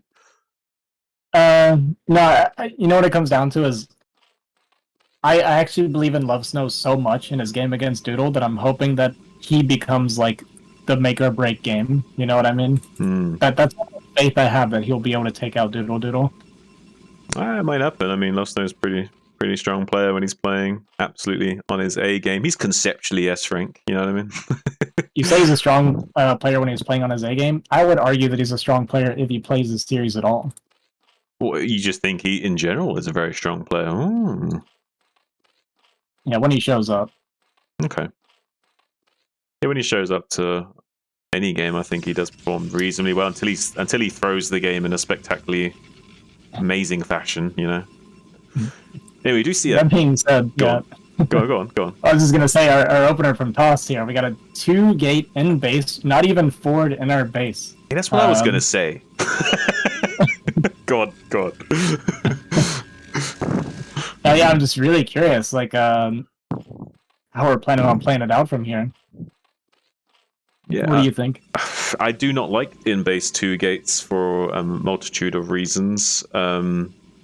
I think he's kind of forced to take a little bit of a gamble, because if the Zerg does deflect it well and he wants to take his expansion, does kind of open him up to a lot of counterplay from the Zerg.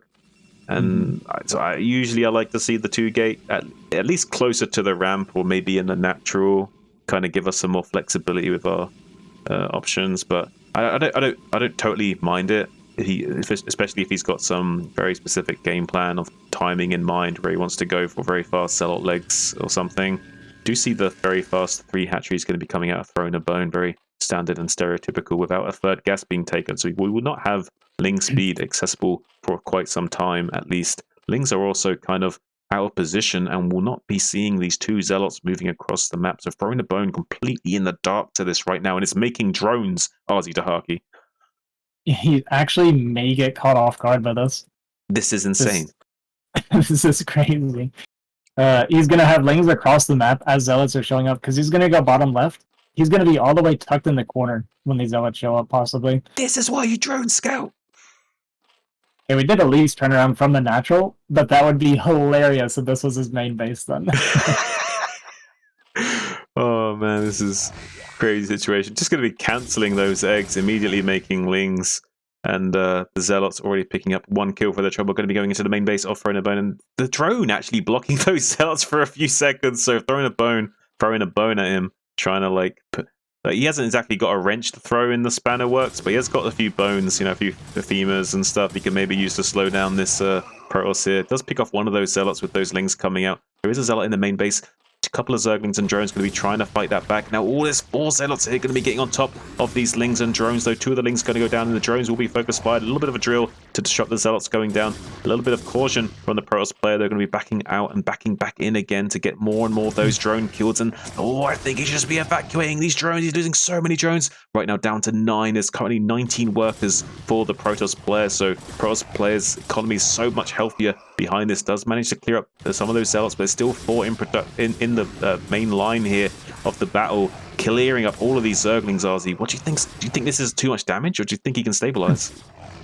I think this is too much damage.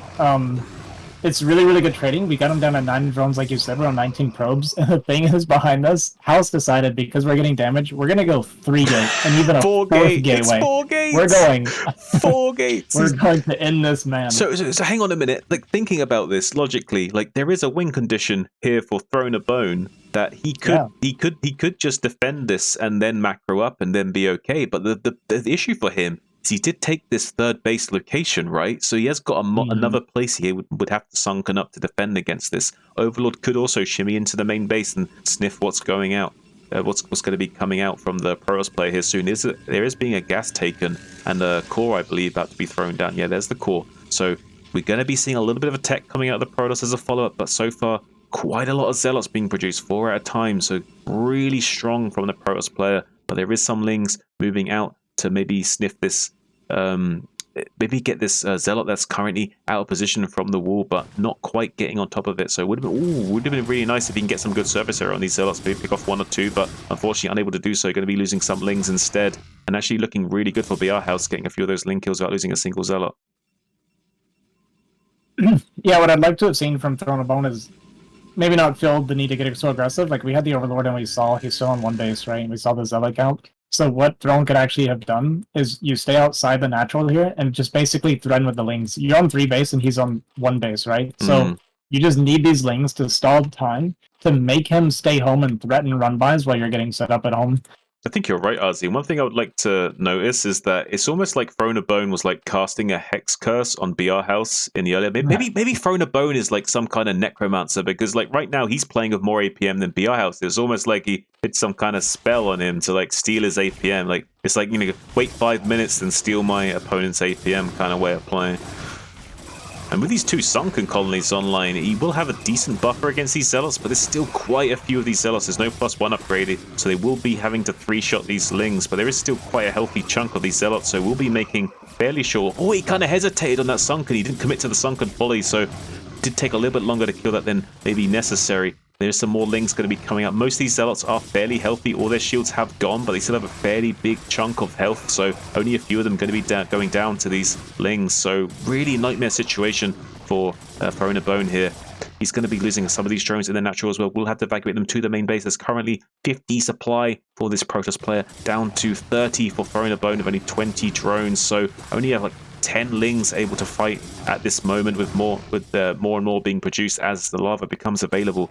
But so far losing a lot and taking so much damage from this Protoss player. There's 4 gateway productions, nothing to sneeze at. He's even starting to produce Dragoons behind this for even more utility. Yeah, it's kind of crazy how efficient this ended up being. We were pretty close to holding the first wave, maybe even overdroned a little bit. But like I said, we kind of just let him walk across the map before we were properly set up.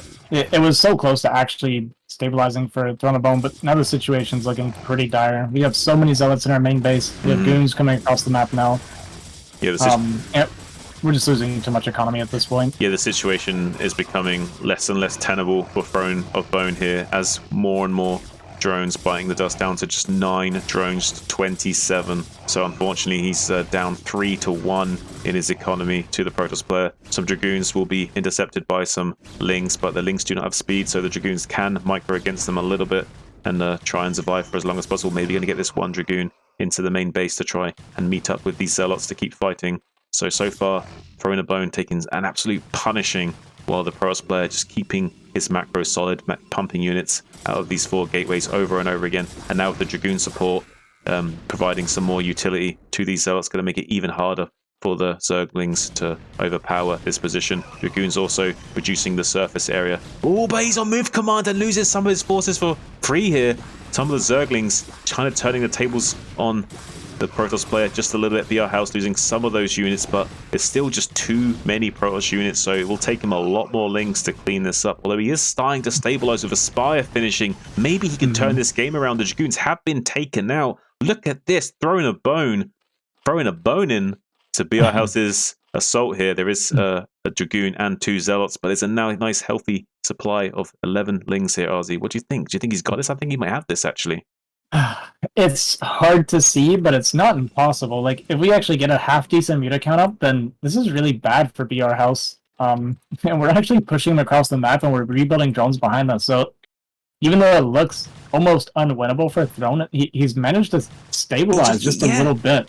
He can do this. All he's got to do is just keep the pressure on and like catch some of these zealots, keep the Protoss back a little bit, and start making mutalisks. But it will be a little bit challenging for him, because there will be like 6 or so Dragoons out on the map by the time he starts making these mutalisks. And even though mutas are better than Dragoons in general, like, he will have to like try and defend long enough to get those mutas online. And the main issue for him right now is that he has this exposed 3rd base that he can't really sunken up and defend. He's gonna have to kind of just pray and hope that this Protoss player assaults only his natural expansion, but he does have this also exposed macro hatchery that Dragoons will be able to snipe off, so that will slow down his production a little bit. But as long as that Throne of the Bone doesn't get too crazy here, maybe he can hold on. I think if he positions his lings correctly, maybe he can just barely defend this. It's going to be challenging. There's a lot of Zealots. There is quite a few Dragoons also streaming in from behind to try and help support these units. Most of the lings are now dried up, and the Sunken is being targeted down.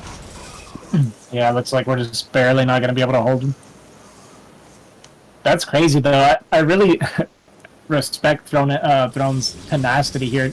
So close to stabilizing, and if he, like I said, if you were able to get mutas out behind stabilizing, like if he just held 1 wave and could go into Muta behind it, he actually would have been in a winning position.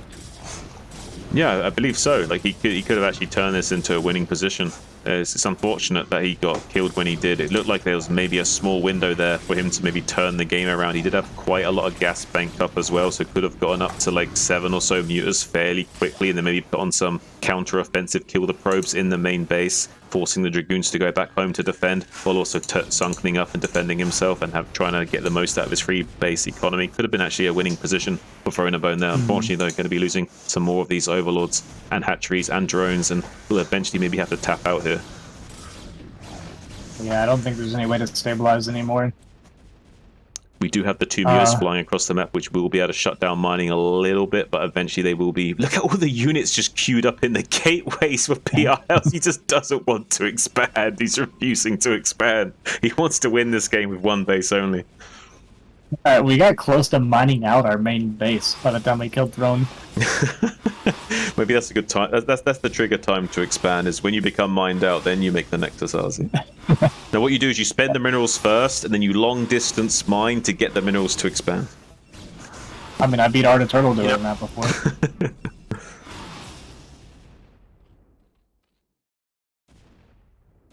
The only thing, BR House still doesn't realize the 3rd base is here, but okay, now we're just now seeing it, finally.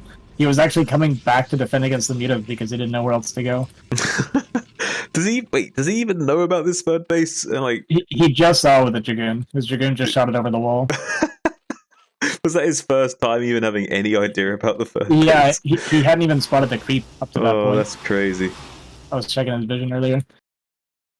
Maybe he could have finished this game a lot sooner had 1 Zealot been sent up there to harass that drone line at multiple points in this game. Now Throne is making an Overlord because he needs to get on supply block to make more muta. But there's just too many Dragoons. Unfortunately, those mutas won't become relevant. It would be possible that if he got these mutas going sooner, he'd be able to overwhelm the Dragoon count, because mutas do beat Dragoons straight up when they're on even supply and stuff. So yeah, it would have been good for him, but unfortunately GG is called. BR House going to be picking up the win for Team Loveboat, at least for the first game. Still, Throwing a Bone could tie up the series going into whatever map he so chooses. There is an interesting map pool for him to choose from. 76 is one of the more bizarre maps, so I think most of the players will be avoiding that unless they prepare specifically for it and want to pull it out as a little trump card to use against their opponent here. Azhi, what do you think the map choice will be from him? Well, we're seeing a lot of retro right now from these players, so I expect maybe something more like that again. A lot of these people typically like to go with something more standard and normal. It'll feel more comfortable for them. Yeah, unless they like I say, wanted to do something tricky in mind and disrupt their opponent by playing on the awkward map they had already prepared for. Well, it looked like from what we saw with Throne, he wants to play like a more normal game, right? If it were BR House, then I could see that definitely happening where he picks something a little more funky. But I think Throne, with him having the map pick, we're going to get something more standard looking.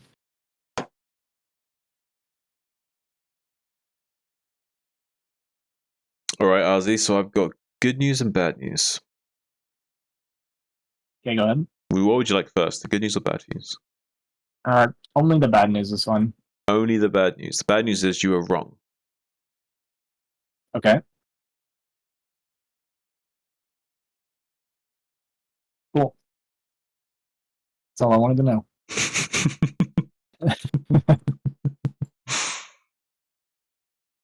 All right, well, we're going to be going into game number 2 here shortly between these two titans of players. They're absolute massive giants, absolute gargantuan, making each other look rather normal sized in comparison.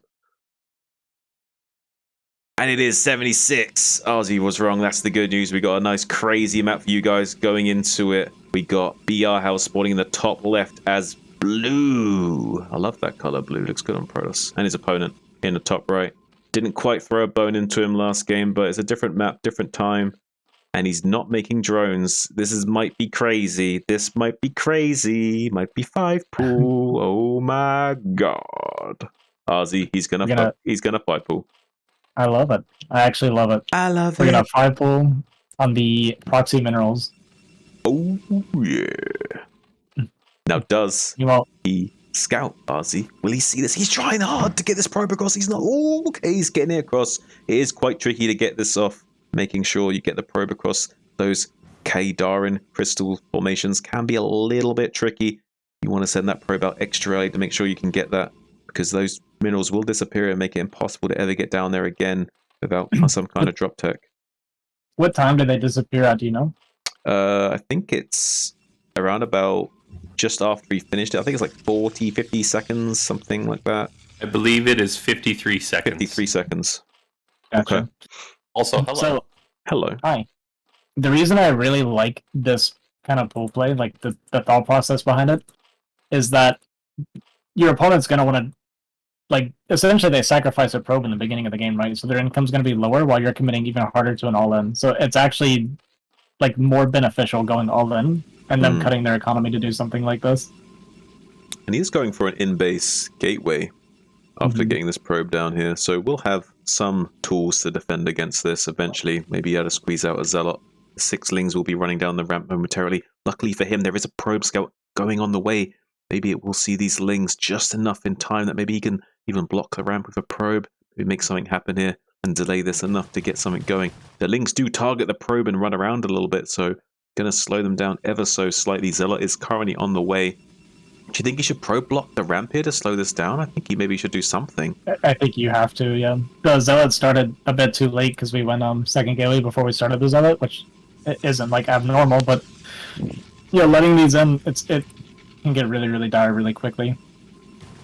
And the lings are out already. They could get a full surround on the first Zealot coming out. They're going to target the pylon. I'm not sure that's the best choice, but he's going to do it anyway. He might still get it down. The Zealot, he's going to shuffle away one ling, and he's going to get the pylon, delaying the other Zealot production. There is another pylon warping in, but it will slow down the production just for a few seconds. The Zealot is now taken down to 40 HP, does target down one of the probes, and the Zealot's going to fall in short order. Could now target down this other pylon before anything else comes out of these gateways. Currently, Beer House in absolute crisis mode, but does get on top of those Zerglings and kills off most of it. Only 3 Zerglings remaining, 2 of them desperately low on HP, and a third on half. So needs to be careful not to lose too many more of these Zerglings while targeting down this pylon. There is a Zealot halfway on the way. Another probe does fall in short order. 5 Zerglings going to be met up with another 2. Currently having 7 Zerglings available at his arsenal to pick off this pylon. The Zealot is on the way, but it might not matter. The pylon's going to go down. The Zealot's not going to come out. It looks like this might be lights out for BR House. Yeah. I think Throwing a Bone has done it and has clawed his way back into a tiebreaker.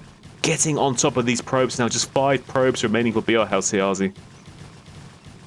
Yeah, he's dead.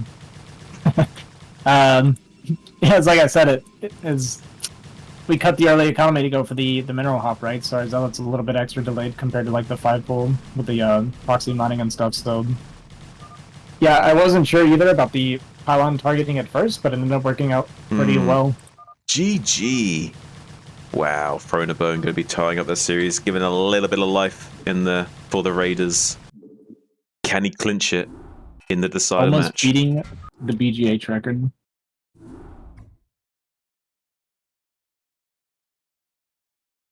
So yeah, it looks like 5-pool actually pretty strong on that map, getting those extra minerals with those close patches. Nice little utilization of the map there to get a little bit of a faster pool timing.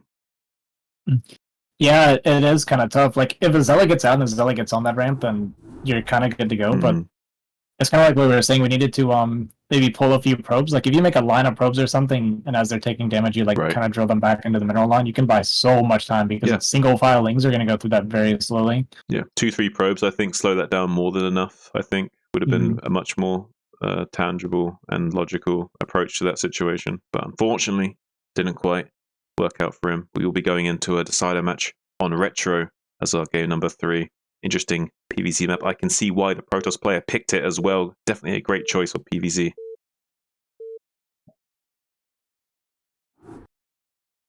Yeah, as I expected. Oh, this is the wrong set of players.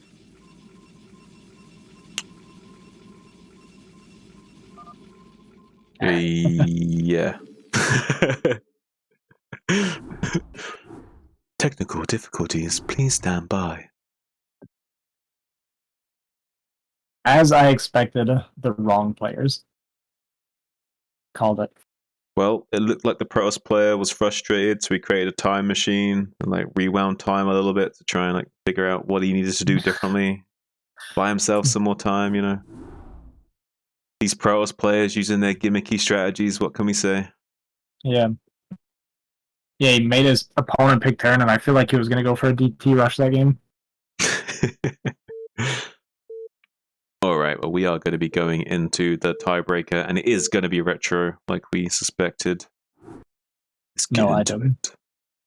Spawning in the top right, it's your boy. It's Throne of Bone. Currently tying up the series with that epic little 5-pool strategy on 76. Can he take it all the way and get that win for his team? His opponent in the bottom right, in the red trunks, it's CWT BR House. Currently representing his clan, playing in this NSL. He's probably feeling a little bit frustrated with getting caught off like that, probably kicking himself that he didn't block that ramp with that probe. But he can still take the game, take the series. It's all to play for now. On this map retro, it's favorable positions for him. It's close spawn, 3 o'clock. Can be really hard for the Zerg to deal with here. Could slow down the attack with some lurker eggs. Could be utilized, but I don't think we'll be seeing too much of those kinds of shenanigans from the Zerg player. We'll most likely be seeing a more straight up game from these two players, I imagine. But one you thing think so? Yeah, I think this game will be a little bit more standard. I think BR House is going to be crazy again. Oh no, I think BR House will still do a 1 base build, but I think Throwing a Bone will not be doing anything cheesy. Gotcha. Oh, you're talking about him specifically. Yeah, gotcha. Throwing a Bone will be okay, playing I more agree standard. with that. Yeah. Sorry, you were talking and I just decided not to listen. That's cool. I might have miscommunicated. It might be my fault. And it does look like BR House is going to do the same opener as game 1 here. Just it's like my PvT base is what it looks like. Yeah, I'm not too sure. I like putting. I guess it has some advantage having the gateways tucked in for dealing with maybe like ironically the kind of 5-pool situations we just saw. But other than That's pretty much it, though. yeah, other than that, I don't really see much more merit to it. Yeah, you might as well put him forward and closer to your ramp. Like maybe he's scared about the 5-pool now. That's why he's doing it. He's super scared about that 5-pool now. Could be. Yeah, so typically for those of you watching, the reason you'd want to do your gateways a little bit more forward if you're going to do something like this, I personally don't like to gate end base anyway, but if you're going to do something like this, the reason you want to put it forward is for 2 reasons. A, it lowers the rush distance from your zealots to the opponent, and also it lowers the travel distance from your gateways to the ramp if you need to get defensive. But by the way, Azhi, did you notice that he cross-map scouted with the drone? I don't see a lot of Zergs do that these days. You almost never see that, yeah. That's interesting. It's almost like he wanted to know whether or not he was cross-spawn as quickly as possible. Is there any reason as a Zerg player you would want to know that early? Only if you were deciding on whether or not you wanted to do a certain kind of cheese, like 2-hatch Hydra or something, or maybe to try and discern the aggression capability of the Protoss, because if it is cross-spawn, maybe you have to be a bit safer with how many lings you're making or something. But I still think it would have been better just for him to scout normally, though.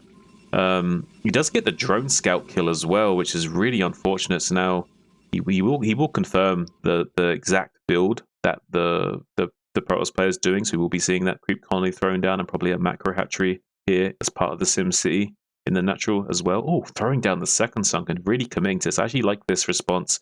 Really wants to be super safe against this and try and mitigate any damage. Could also be throwing down that macro hatchery soon as well to add a little bit of a block in Sim City and reduce some of the surface area available to the Protoss. We'll be getting on top of this Zealot as well, Azhi Dahaki. Didn't quite get the full surround, unfortunately, but we're still going to be able to pick up the Zealot, which is a great start. We got our second coming down. And at this point, you can start droning, which he does start droning, so I really like to see that. Like you said, I'd really love to see the hatchery come down and just lower surface area and also increase production. We are floating a little bit of extra money for it. But yeah, this feels pretty good. I mean, he's flying into his base. He sees gas just now is finishing. He knows it's a 1-base toss again. I don't even think we need to get like overly aggressive with these lings. We're pretty comfortable sitting back, I feel like, right now. You could do like what I said before, like maybe separate like 6 lings or something and kind of put them in front of the toss's base to make it where he can't comfortably move out and just leave enough behind to defend against what you see here.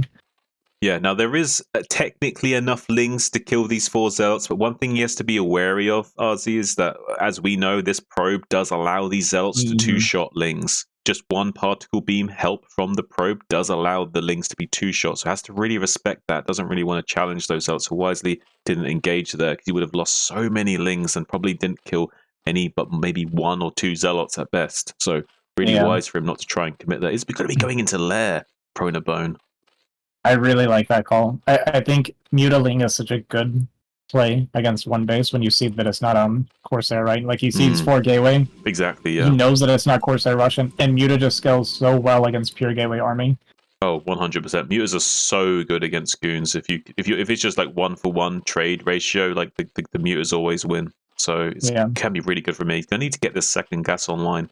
It does make the macro hatchery in his main. I kind of like the macro hatchery in the main now because like it prevents goons from also being able to kill it later on. So I kind of like that decision making now that he's defended the initial pressure.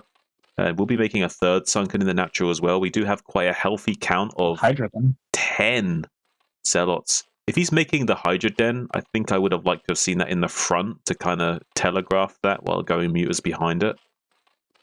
Yeah, I think he's just going to go into Lurker. It's possible. I think that's the thought. It's possible. It might be. It's much more defensive, but I guess I'm not sure I like that because it doesn't really trade well against the goons. Like there's some counterplay potential there for the lurkers to be prevented from getting much done, and then we can also go into observer. So I'm not too sure I like that call entirely, but it still can be good way of utilizing his gas. I would have much rather liked to see mutas, but it will be lurker tech instead. Yeah, I agree with you 100%. We are getting the defensive cannons down since he doesn't know what the tech is, so that is like the one plus side, I guess, to having the Hydra Den in the main base, is he is afraid of Muta, so he is spending a little bit of extra money there, but... Yeah, that's one thing Go ahead. Well, I was just going to say that, like you said, the Lurkers are better defensively, but it's just...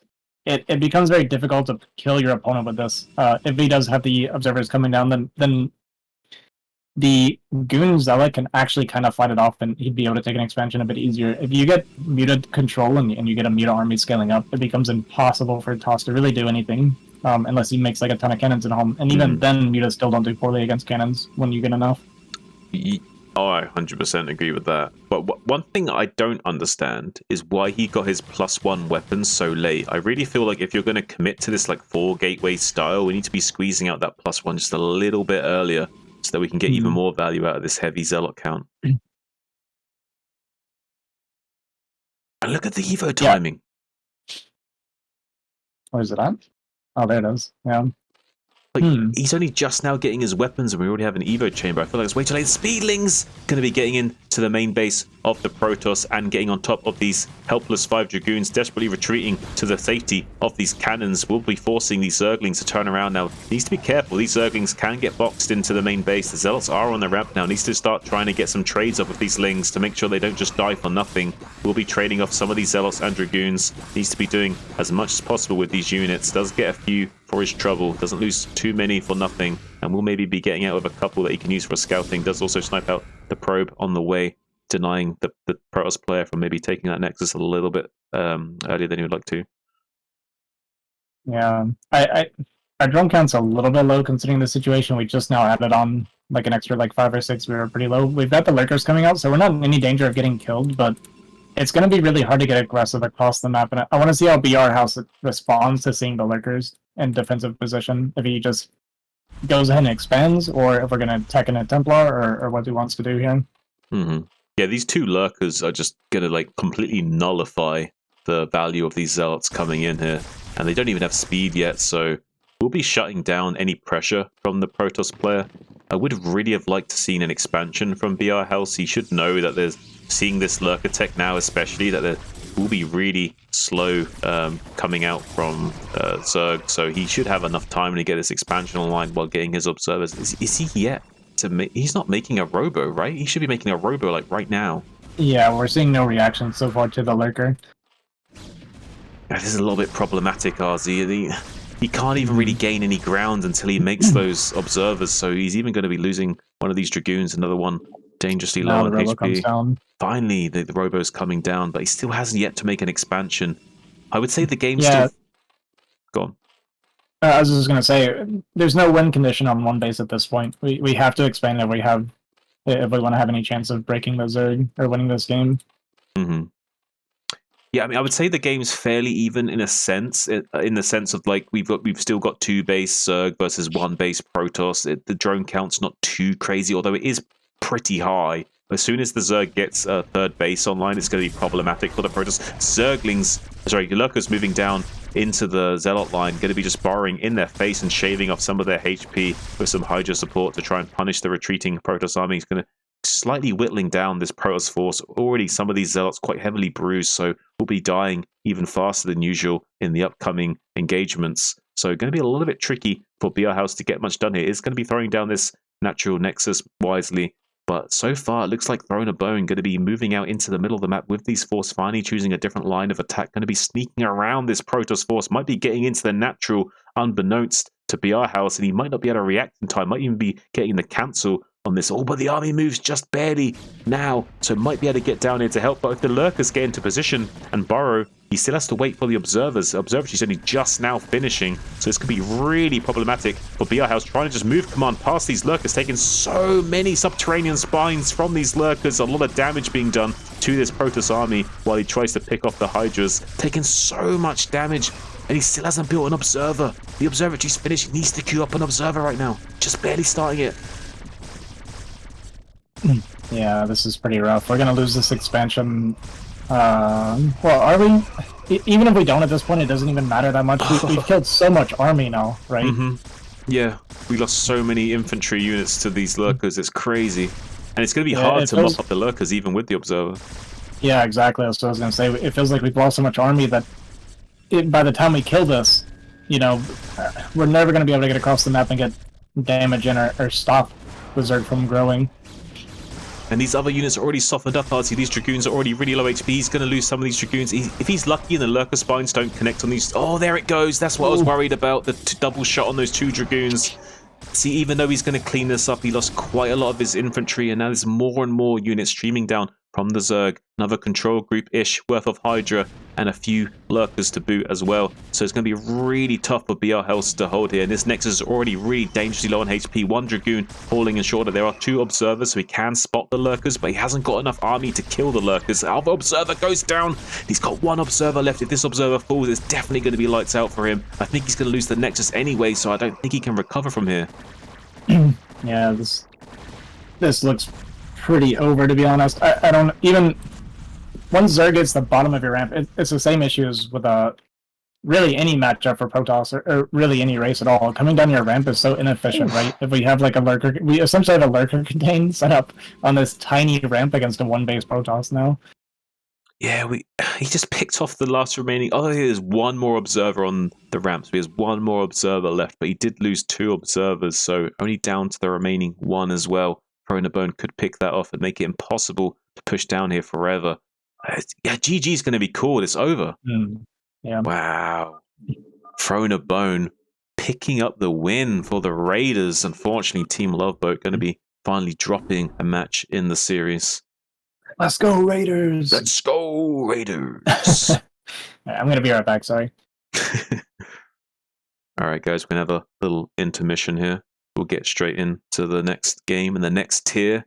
We're all done with the Hyperion Tier 3 series. We're going to be going into the Behemoth Tier 2 series next with the likes of Arcane Winds and Bagel Pirate. Stay tuned. I got you. Nice. I'll give you a cue usually if you're like listening, like if you want to do it that way. Yeah, for sure. I usually tell when you're about to finish off. You're pretty good at that. How's the cast been? Good. Still need to find a replay from Flying and not Zen. Oh shit! Really? Yeah, I think so. Hi. Hey. So I was a little bit off for that game. That's right. I like 5 or 10 minutes in, I get really bad acid reflux sometimes, and I was getting really bad, and it was just like super distracting. Good now. Okay. Yeah, I kept like interrupting you and vice. Yeah, my bad. My No, bad. that's good. That's good. Our synergy sucks. Never casting with you again. Cast was fine, man. No, I'm disgusted with you.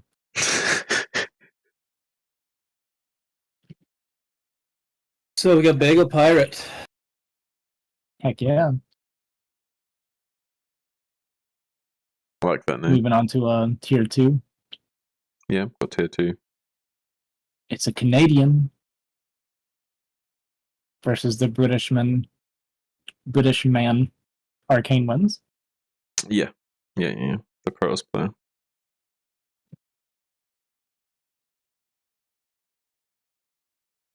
I got a PvP.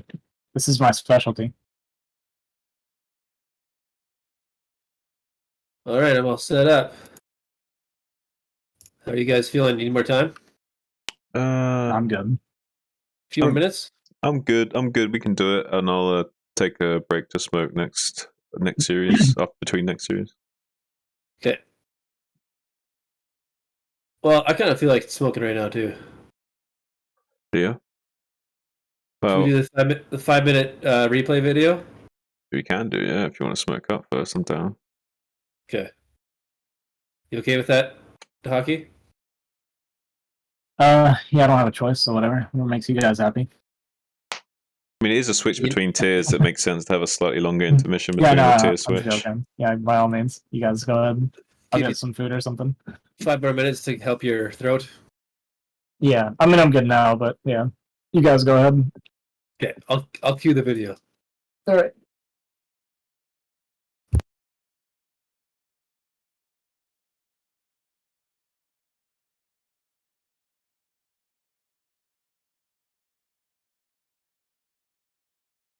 Yo, Cookie. Hey. I've had like Love Snow and say to me that I don't know how you can cast well. That blasted.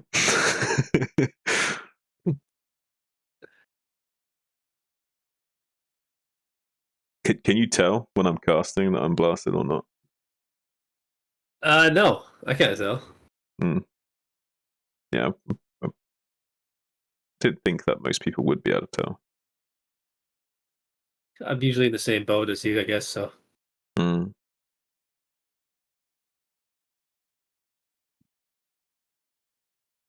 Yeah, let's I'll just play the video one more time.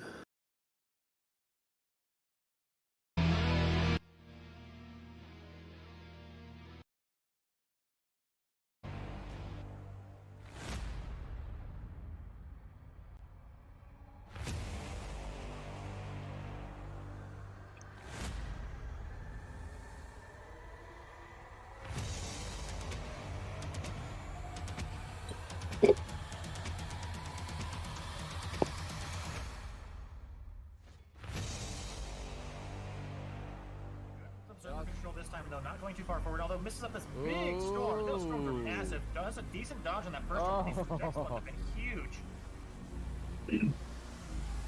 He's gonna need some more storms though. Zerg on 18 drones, 23 now. What's up, boys? Yeah. Hello. Smoke it up. Smoke it up. Got some homegrown okra and homegrown green beans.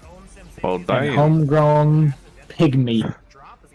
Pig meat? You got some pig meat? Yeah. Where I come from, we call that pork. Where do you come from? Over the holler.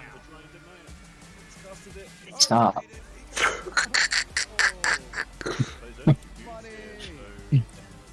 Making me uncomfortable. Make me uncomfortable? Why is that? You don't talk like that. I'm not saying you talk like that. I'm just, being a bit more southern. We're not from the savannah. We're Alabama. Oh, I know. This is deep south, not southwest. Alright, don't have that Havana kind of twang to you. I understand you. I want to hear you. What do you think we sound like here in Alabama? How do you think the accent goes? I don't know, Azhi. You don't sound Alabamian. Yeah, I know I don't. Talking about everybody around me. I don't know. I don't think I've ever tried, so I don't think I could get it. Okay. I'm pretty disappointed, but also not surprised. Mm. So not actually disappointed if you think about it. You have met expectations. Oh, the Dragoons have a limited window where they're extremely effective, and that window's already passed. Mines are done. Mines are done. There is potential for a great joke here. Is it going to be like an incest joke or something? Because I swear to God, I've never heard that one before. Well, I kind of can't push the talk while I'm cleaning my vape out, so maybe I would be saying some shit.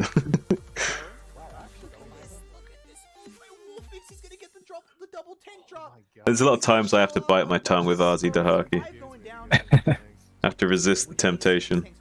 Why? Nah, don't like you enough to make fun of you. That kind of sucks. What do you think? I can't take it? Do you think I can dish it out this much and then not be able to take someone joking with me? I think you can take it. I think you'd enjoy taking it too much for me to be comfortable. I think you're a bit too masochistic That's as far as that's part of the concerned. problem, yeah. Yeah. Anytime I find a girl that will like pick a fight with me like that or trash talk with me like that, I'm like, alright, I have to marry this one. But you might enjoy it a little bit too much. Yeah. All I want to do is argue and fight. No, you don't. Oh, That's never what you want to do. okay. Post it up there, guys. Post it up there, bud. Post it up there, bud. Did you go out for a rip, did you, bud? I think my Canadian accent's better than yours, which is weird because you're North American. You should be doing a better job than me. Although he is from the Commonwealth and I'm British, so I guess that is neutralized. I'll let you off, All you Azhi. want to... I don't know what you're talking. What are you talking about? You guys feeling good? I feel fantastic. I'm talking about your inability to do a good Canadian accent. Let's do this. Oh, bad. If all you wanted was to argue, play Hollywood's Innies every night. True, I did for like 10 years.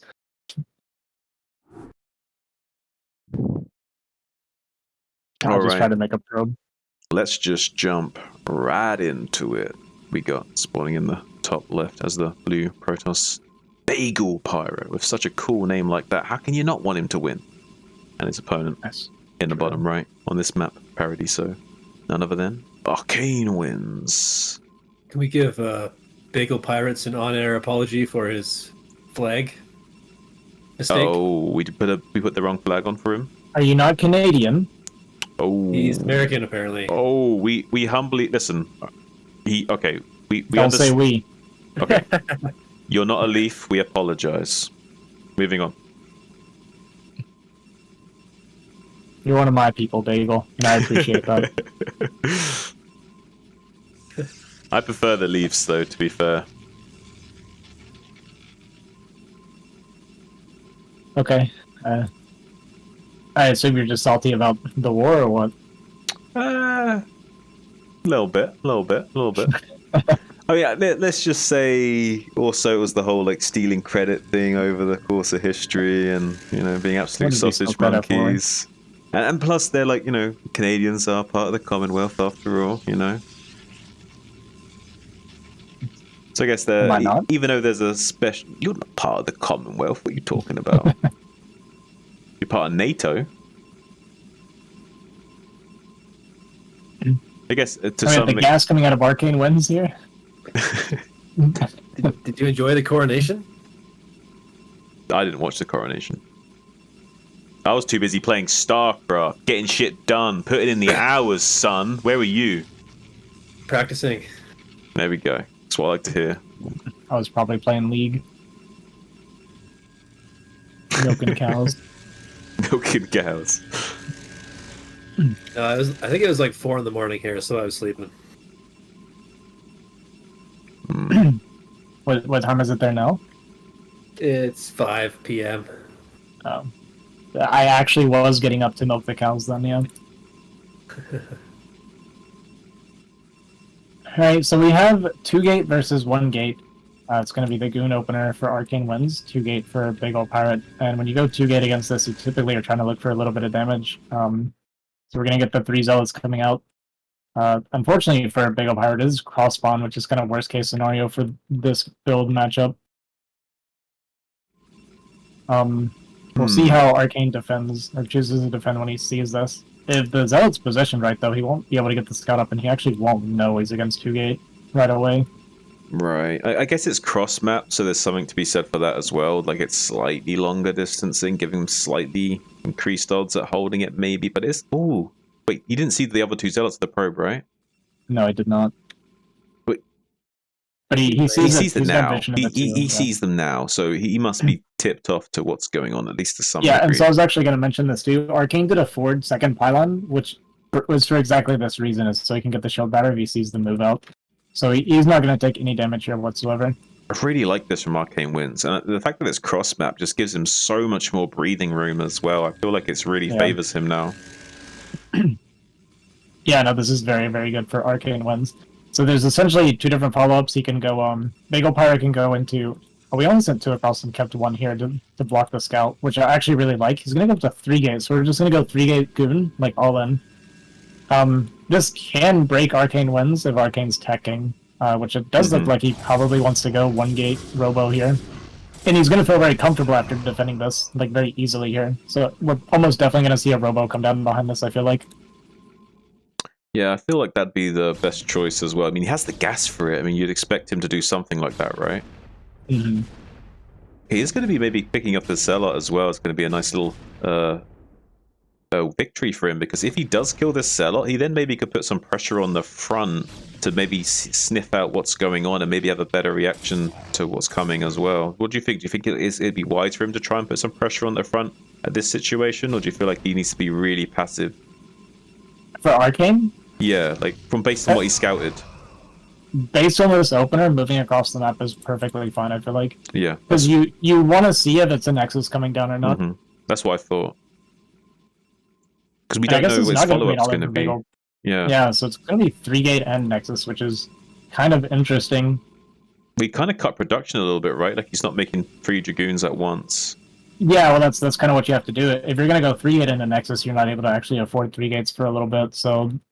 We went 3 gate and then Nexus and then have to cut. So a better way of doing it, if you want to do something like this, I guess would be 2 gate Nexus and then you add the 3rd gate after. Yeah, that'd be a better optimization.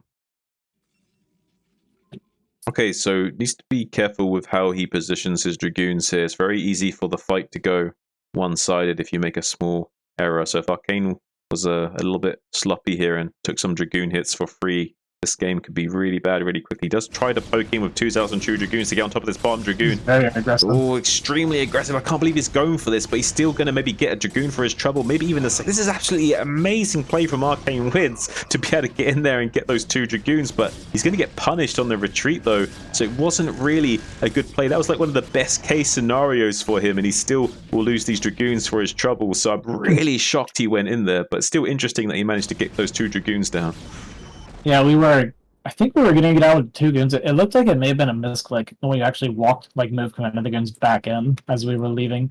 The thing about this that really is bad for Arcane is we actually had Reaver production coming in behind this. When you see a build like this, you see the expansion and stuff coming down after the 2 gate follow-up, or opener, rather, a Reaver bus can be really, really powerful, but your goon production in the beginning is not going to be really high. So you trading goons for his goons is better for him because you have less coverage on your Reavers when you come out for the push. Yeah, now this is kind of going to be really hard for him to hold his natural with this many Dragoons coming down. We only have 3 here for Arcane Winds. There's going to be... The thing is, Bagel never started range. Wait, what? Really? Yeah, he doesn't have range right now. Oh, well, that actually changes things by quite a large margin. I don't think Bagel can really do much here, but he will...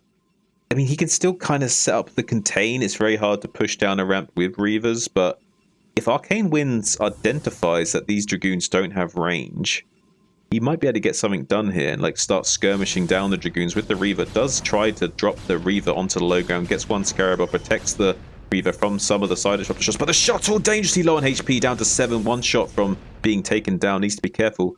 Might lose that shuttle now, and does in fact do so. Big Scarab hit though, going to be splashing 3 of those Dragoons. Beautiful shot there. One of those, 2 of those Dragoons dangerously low on HP. So we'll be backing out Bagel from that natural and allow him to take his own expansion. Another Reaver going to be slugging it down to the natural as well, with another shuttle being produced in the meantime. So we'll eventually be getting that shuttle out with those 2 Reavers to maybe put on some pressure. But right now he's looking pretty strong. I think he's done a pretty good job. I mean, he is down a little bit in the sense that Bagel Pirates had his expansion online a little bit longer than him. So it is kind of bad for him in that sense, but he's already got the Reavers out. He's already got the tech out, whereas Bagel Pirate's going to be trying to play catch-up, maybe getting into Storm eventually. Yeah, I'm beginning to question my sanity. Maybe he does have range. I'm not 100% sure right now. I couldn't really tell during that fight, but yeah, so here's where things can be like a little bit iffy for Arcane Winds. So you do want to push across and start your Reaver push, but you know that he's been on 2 base for a long time, and you did lose a lot of goons early, right? This is really hard because if you run into the army too quickly and you don't get to kite backwards with your Reaver, you're just going to get overwhelmed. And you can see in the goon count, like, Big Ol' Pirate has a lot of goons here moving forward. And this is kind of what I meant, like, if the fight starts before you're really able to chip away at this, it can be really, really sketchy if those goons get on top of the Reavers. There's some beautiful Scarab hits. Oh, so much maximum damage, and a nice little pickup from Arcane Winds as well, mitigating a lot of the damage coming in from those side shots from those Dragoons. One Reaver does fall. Both Reavers do fall. Nice pick off from Bagel Pirate, trying to flip the script on Arcane just a little bit by picking off those heavy gas tech units from Arcane Winds. Is currently still ahead in economy, so does stabilize his position a little bit. So I kind of like this so far for Bagel Pirate. How do you feel overall about this game thus far?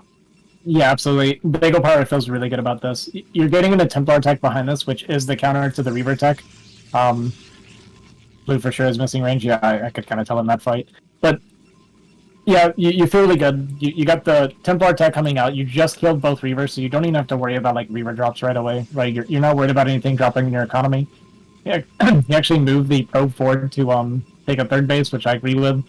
Once you're on Storm tech and you know your opponent's going to be behind on Storm tech, you just really feel in control. Like your army's going to trade really well. They typically are going to remake more Reavers, which is going to further delay their tech. And you actually can find a timing if you can get them inside of their base and you come across with a bunch of goons, Storm, Zealot, and you kind of force them to like choke inside of their base, then you can usually kill them relatively easily. But I agree with taking a 3rd base here for Bagel, but we are going up to a fair amount of gateways right now. Yeah, so I'm not sure if he wants to get aggressive or what we're going to be doing here. Yeah, I don't know. He's like kind of scaling up his production, like he wants to do a 2-base timing, but he also looks like he wants to expand at the same time. So not quite sure how he wants to maneuver from here. We do have a shuttle with a Reaver coming up the left flank, right up against the wall, seeing if he can sneak in and get something done. There is a cannon in this natural to shut this down a little bit, but could still focus fire with these Scarabs and get a lot of probe kills. Oh, that's a big, juicy one. He's got to be happy with that.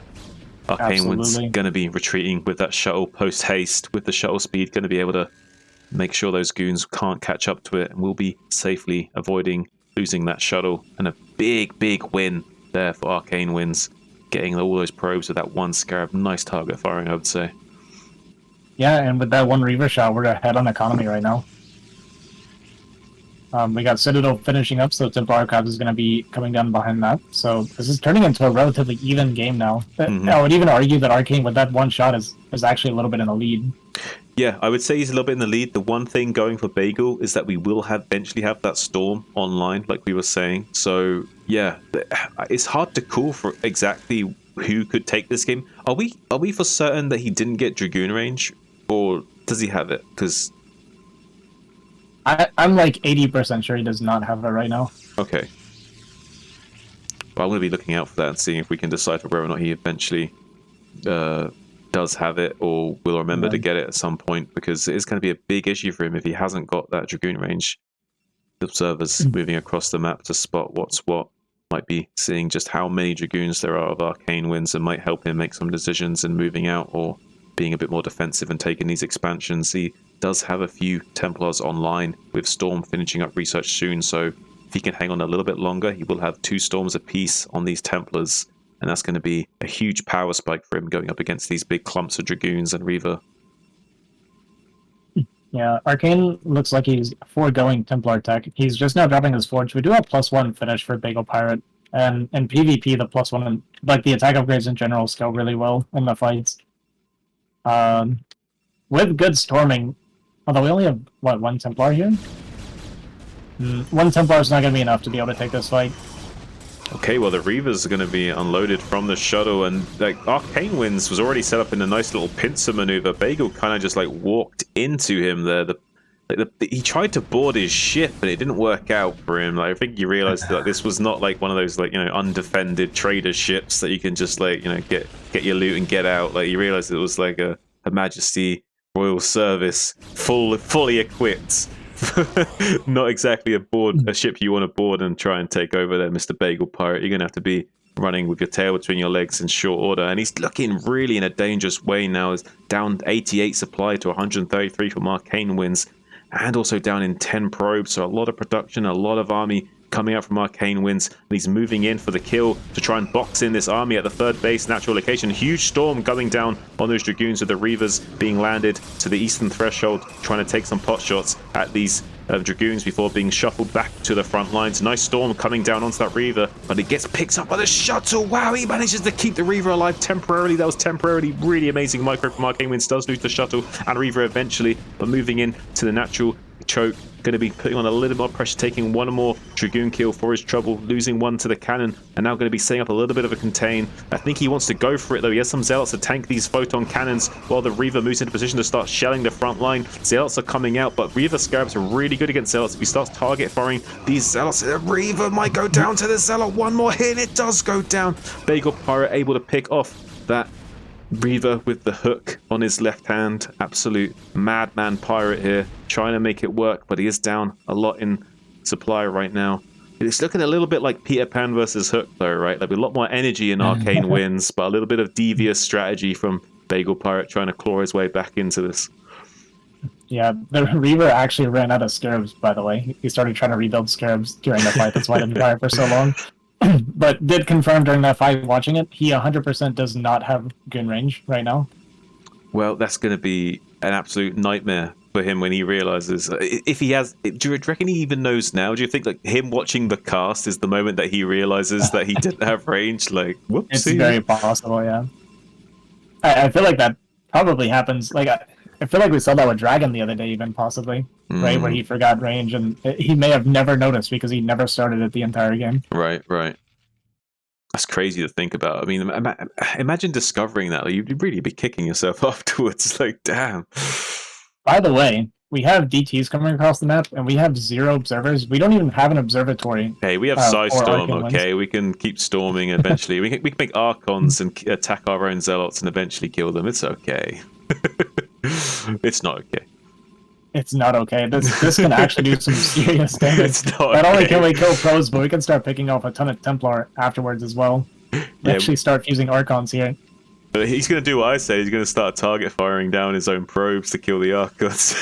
It's going to take a long time for this observatory to finish once he does finally start building it. Archons are now finished. Will he target his own units to kill the DTs? It could be a Pimpus play that we need for him to come back from losing too many of these probes, but so far losing so many probes. 11 kills on that DT in the natural and 5, 6 in the main, racking them up. This is devastating for Arcane Winds. He's still on 46 probes. He hasn't lost too much just yet. Wait, is he not building an observatory? What's happening? No, we're not even building. He's building a cannon in his main base. He's building a single cannon in his main base, and he's building another cannon somewhere else. Okay. This is not really the response you want to have at this stage in the game, but it's the response that we're having nonetheless. It seems like Arcane Winds is hesitating a little bit on what to do with his army. You need observers! He's got DTs! You can't even attack into them. Like, you have to have observers. Like, the thought process is make observatory instant. Now he starts the observatory as an afterthought. Wow. He did storm the DT in the main base, by the way. There you go. See, I told you. Now he just needs to park the now he just needs to park the Zealot next to the DT and target with the Archon. You can do it, buddy. I believe. Come on, He's Pimpus gonna walk Blaze into the cannon. 2023. Ooh, 1 Oh HP. my god. No, Gonna hit the other there's cannon. no way that DT didn't die. Oh my god, what are we watching? What absolute madness of a clown show is this game? Only in a Protoss versus Protoss can stuff like that happen, I'm telling you. We did the observatory at the natural, but I would have loved to have seen him go after the robo, after he got all the probes evacuated, and just further delay the fact that Arcane Winds won't be able to push. In this situation, Bagel Pirate, he's moving out for an attack, but we still can't attack into the cannons and Storm. We kind of needed to set up defensively. We could use the advantage we just got, maybe to take our fourth base instead of long distance mining. But Bagel's army is completely out of position. He's getting on top of the third base, but he's going to get absolutely sandwiched and pushed up against the cliff. Beautiful storms from Arcane Winds, forcing his army out of position even more and into the range of more Dragoons and more Zealots and more Archon support. Absolute madness as Arcane Winds chews through this army, mopping it all up. Clean up on aisle 3, says Arcane Winds. Let's get these pirates out of here. Arcane Winds, more of a privateer, not really respecting these pirates all that much, it seems, Azhi. No. With that attack, I don't know that Bagel Pirate can survive with his rangeless goons. Well, we do have a DT trailing the army right now, but we finally have observers coming out behind this push. Yeah, the DT could be annoying and start sniping off some high tempers meanwhile, but so far both players really heavily distracted. Bagel Pirate in like hot retreat all the way back to the line of his cannons. They're throwing out some storms of desperation to try and mop up these huge swaths of Protoss forces coming out of Arcane Winds. Zealots getting on top of the Dragoons, soaking up most of the damage, and then once they're dead, we've got this huge line of Dragoons laying siege from behind the side. The Chopper Shot's now going to tactically withdraw back out into the open threshold, getting some more space, maybe putting on some pressure in other locations. Has a Zealot right now trying to pick away at the probes, long distance mining at that third natural. So looks like Arcane Winds in a very commanding position right now. Bagel Pirate trying to fight for every inch, but being absolutely dominated in the open field right now. So it looks like if Arcane Winds can just get up here and punish some of these bases, it looks like he might be able to force Bagel Pirate to tap out. But so far, Arcane Winds being a little bit indecisive with his army, has been kind of shuffling around and trying to zone out and act as a screening fleet from this Bagel Pirate player here. Unfortunately for him, not being able to get in to any action. No prize for him today, as the fleet of Arcane Winds going to be shutting him out of any potential from gaining a foothold in this open field and blocking him out from this 12 o'clock location. But there is some cannons finishing up now at 12, so it might be able to hold on to this base for a little bit, Azhi. What do you think? Do you think there's any chance of stabilizing from here? With these 3 cannons finishing, right, if he's able to get a flank, like if he tries to push in at 12 and then he gets flanked by the army, Bagel Pirate can actually defend. The only issue is that I just don't see where Bagel Pirate goes from here, right? Even if he survives, we have Arcane Winds going up to 4th base now. And I just... Arcane Winds has like the bigger probe count, so his economy is going to be a way ahead. I like his army composition just looks really good right now. We have a decent Templar count. I guess Bagel Pirate does as well, but he doesn't quite have the energy on these Templars. So moving in, he's got to be careful of him getting stormed and sniped here. Yeah. And I actually don't like Bagel Pirate coming out to fight right now. We're in a bad position. We have a lot of defensive cannons set up, so it feels like your best bet is to try and make Arcane fight into your cannons instead of coming out to meet him. Huge storms from both sides there as well. Looks like even though the position still looks really good. Oh, look at those storms! Stacked storms, but killing so much as well. Even though like the position looks better for Arcane Winds, the fights have been fairly even in trade, so the supplies haven't really jostled too much further apart. So right now, Bagel Pirate has kind of stabilized the position a little bit, though he is down a base. It is a bit of a weird situation he finds himself in. It's going to be hard for him to build up a large enough army to start taking expansions and getting out on the map again, but he's definitely fighting tooth and nail and making Arcane Winds work for this win. Yeah, for sure. He's definitely doing a really good job of holding on. Our natural is going to mine out pretty soon, so we're going to be on 1 base economy versus at like 2.5-ish base. Yeah, he's going to need to establish a 4th relatively quickly. And Arcane Winds did run all the way home, so it is possible that we could get a 4th base up right now. Yeah, we do have a shuttle moving down to the south, which is going to be dropping at the 6 o'clock location of a DT Zealot and High Templar inside. So it could be a little bit of a triple action.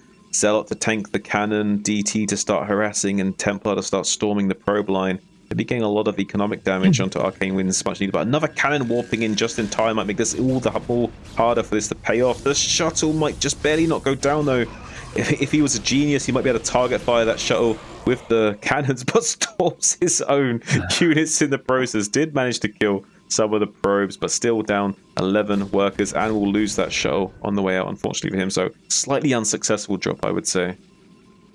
Slightly unsuccessful, but it is the right idea, right? Like, he knows he's behind, and getting some economic damage at this point could easily bring him back into the game. So yeah, I agree. It was the right idea, just a little bit unlucky on the timing. The cannon did finish just in time, right, as he was coming in, and we didn't end up in an ideal position for our storm to get a whole lot of probes there.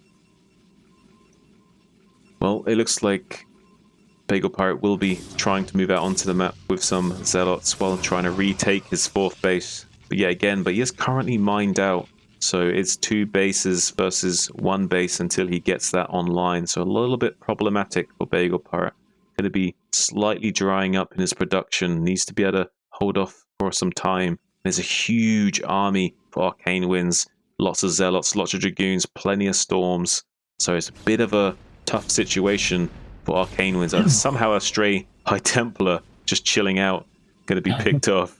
Meanwhile, the Zealots at the 6 o'clock going to be wanting to get on top of these cannons. Can they maybe do something here while the army's out of position? Pick off these cannons and maybe get the kill on the Nexus. It is possible, I guess. There's not many units here right now. It's going to be close, but he's not targeting down the Nexus. Okay, now he's starting to focus down the Nexus. It's going to be tight. I think he can just barely get it still. Nice little play from him here. And Arcane Winds is hooing and hawing with his army too much. He needed to just go and attack maybe, because there was a point of weakness there. The Zealots were out of position, not able to help with his army. A huge storm comes down. 3 of the High Templars falling in short order. Bagel Pirate completely open right now. Arcane Winds just blowing right through him. This pirate is having a rough day. It's a choppy day at the sea right now. His ship is like going all over the place, mate. This guy is in a world of hurt. Well, the issue is we don't have Observer with his push, so we have just 4 DT wreaking havoc on the army the entire fight so far. So Bagel's actually going to stop this push. We killed the 4th. Arcane is floating a lot of money, but the supplies are evening up. The Observer did come in, so we cleaned up all the DT now.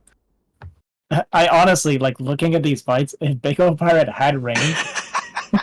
yeah, he'd probably be winning, right? If he had range. Do you know what's funny, Azhi? He actually has grade advantage. He has 2 armor on these Dragoons. Yeah. He'd be dominating in these fights if he just had that goon range.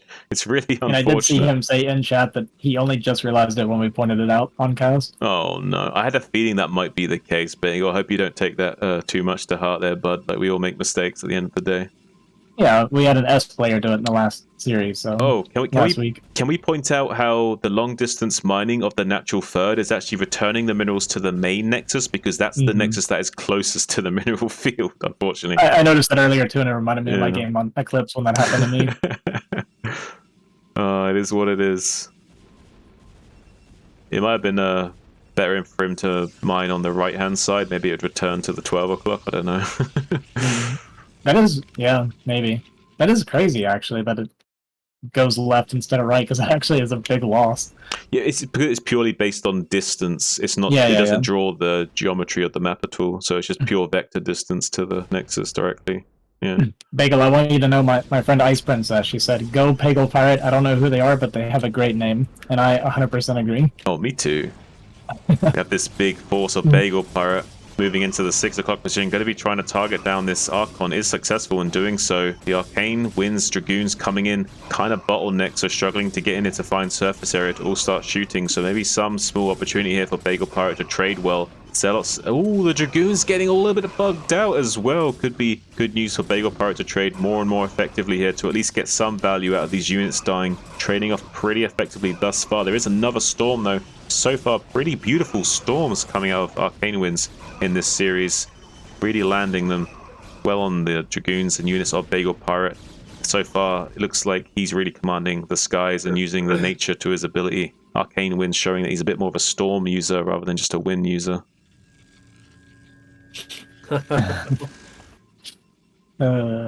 It's true. So we have Arcane Winds transferring to bottom left here as fourth base. Bagel Pirates fourth did finish, so they are temporarily on even economy right now, which is kind of crazy considering how this game has gone. What do you think, though? Do you think Bagel Pirate actually has a way back into this game?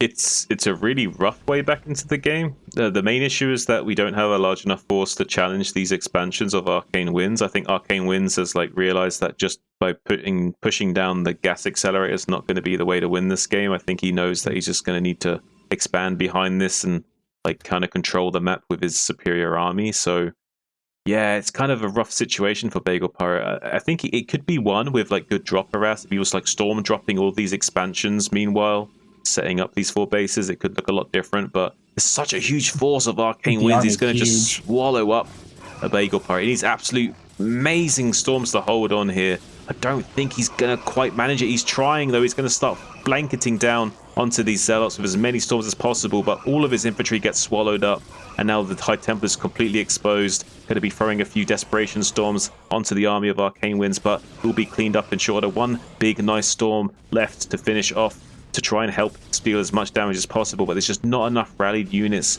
to come down and save this expansion. So yet again, Bagel Pirate will have this base completely eliminated, and GG is called.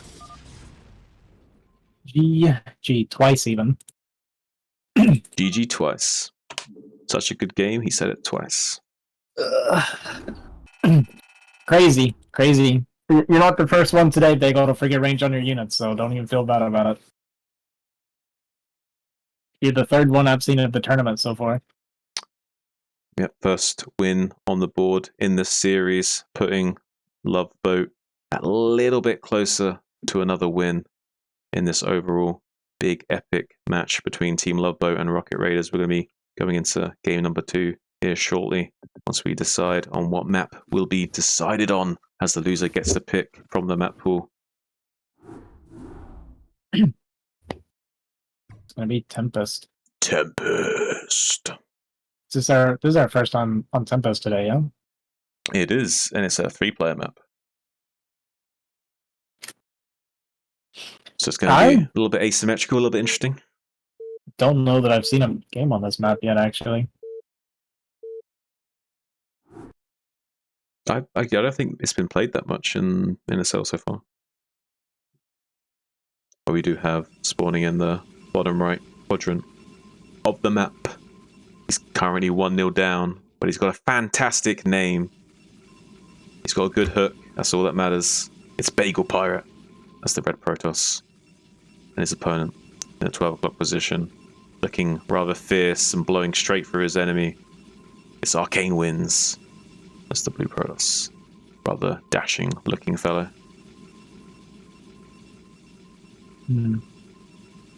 Azhi nonplussed by the beauty of this Protoss Chad. Yeah, it's true. So I wonder if we're gonna see a 2-gate Bagel again, or if we're gonna get like the 1-gate Cyber this time, and what the follow-up would be, that kind of thing. I know a lot of players typically they like to stick to one thing in PvP. So usually if you see someone 2-gating, at least unless they've played a fair amount of it, then you end up kind of going back to your comfort over and over again. I don't feel like the opening was necessarily bad for Bagel, because we ended up on an early natural and we defended the Reaver push, right? So he was he was ahead in the beginning. So I'm curious if he would like to run it back again and just kind of do it a little bit better, or if they want to mix it up. It's hard to say. I think that they might want to run it back just out of comfort, maybe, if that's what they prepped for. That's what they feel like they're confident doing. Even it might not necessarily be the optimal choice. We do have the gas being thrown down from Arcane Winds, and actually Bagel going to be throwing down the gas as well. So we'll be seeing tech play out of both players. I like to see that. Yeah, I like it too. When I'm playing PvP, I love it when we both have the same opener like this. It's very comfortable for me. Yeah, kind of just I mean, I guess there's still the possibility of there's only one mana pylon spot you have to worry about in the 12 o'clock, but there is 3 mana pylon spots you have to worry about in the bottom right. A little bit of a discrepancy there. having to worry about that extra potential pressure from those mana pylons coming down if you're in the spot and right position, I would say. Yeah, for sure. And Mana Pylon is pretty good if they skip the Zealot. It's definitely worth at that point. But both players going for their Zealot, so even if we do Mana Pylon, it's not going to be too painful to deal with. Okay, well we got both Probe Scouts in the base, but looks like the Probe Scout or Bagel Pirate going to bite the dust that first Zealot, unfortunately. Meanwhile, Arcane wins his Probe. Going to be sliding around in the mineral line, denying a little bit of mining by trying to mine the same patches, but taking a bit of hull damage for his trouble, but causing a lot of Moss mining time. Does lose the probe. I'm not sure that was quite worth it, but he did pull a few probes off the line and slightly messed up the mining of Bagel Pirate, so it was a slight disruption for his probe death, whereas Bagel Pirate didn't get anything for his probe death, so I would say slight edge to Arcane wins there. Yeah, I would say so. The other thing too is Bagel was actually down a probe, like he's already behind a probe production anyway, so... Oh, we're actually going to get DT. Well, okay. Bagel. Well, okay. Now we're cooking. And I didn't realize this. I was wondering how Arcane Zealot was so far ahead of Bagel Pirates, but it's because we delayed the core for such a long time. So we're both going to be getting Arcane? DT. Okay. But this favors Bagel like massively, right? If yours is slightly faster, it can make a huge difference. And the reason this is so good is because your first DT goes across the map. And then your second DT blocks the ramp. So if your DT is a little bit faster, you're just guaranteed to win that trade. Worst case, it'll come out even, but having the... Go ahead. Do you remember the Pimpus play of DT blocking the ramp, and the other guy gets 3 DTs in a base trade scenario and boosts his DT over the wall by morphing a Dark Archon? Do you remember that, Azhi Dahaki? I've never seen that before. Is that not amazing? Is that not amazing? Here's the crazy thing.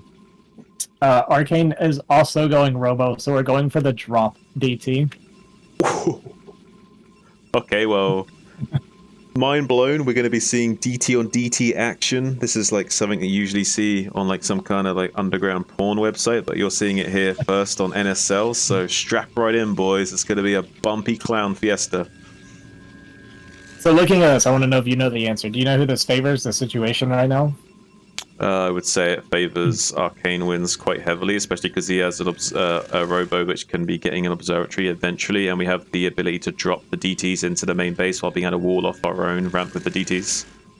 Yeah, I mostly agree. The difference is, because we've invested so much more into the DT, and we're actually going to be flying across our gas into other things, and we're going to be flying across the early DTs. If we let a DT into our main base as Arcane, which becomes pretty likely, Bagel's actually going to have... It kind of auto-wins if a DT gets inside at this point, because Bagel's actually going Forge. We're going to have cannons behind the DTs, so we're going to be able to defend our Nexus. It's going to be at least our natural. And the reason I'm worried for Arcane wins is because we're not going to have DT on our ramp to defend, but we already have the defensive cannon coming up. Yeah, he has a second... Yeah, this is actually a good point with... Yeah, he's going to want to load it. And he's going to get in with the DT, look. I don't think he expects... Oh, the probe is blocking the DT! Oh my god! Oh my god, the probe blocked the DT enough to buy him some time, at least. But he's not going to... won't be able to get there in time. Okay, he's going to just make the observatory and go. He's just going to take the gamble, it seems. Oh, this is absolutely craziness here. This is what I mean by Clown Fiesta. Yeah, it's got to get wild up in here. Bagel loses his... Like, this is how it potentially plays out. Bagel loses his main... Oh, we're going to fly into the cannons, though? Oh, no. Not like this. No, not like this. No. Oh, my god. And he's going to get the observatory as well. This is absolutely crazy. He didn't start an observer. He can't even make an observer. GG. Bagel Pirate getting the hook in and just clawing out Arcane's face.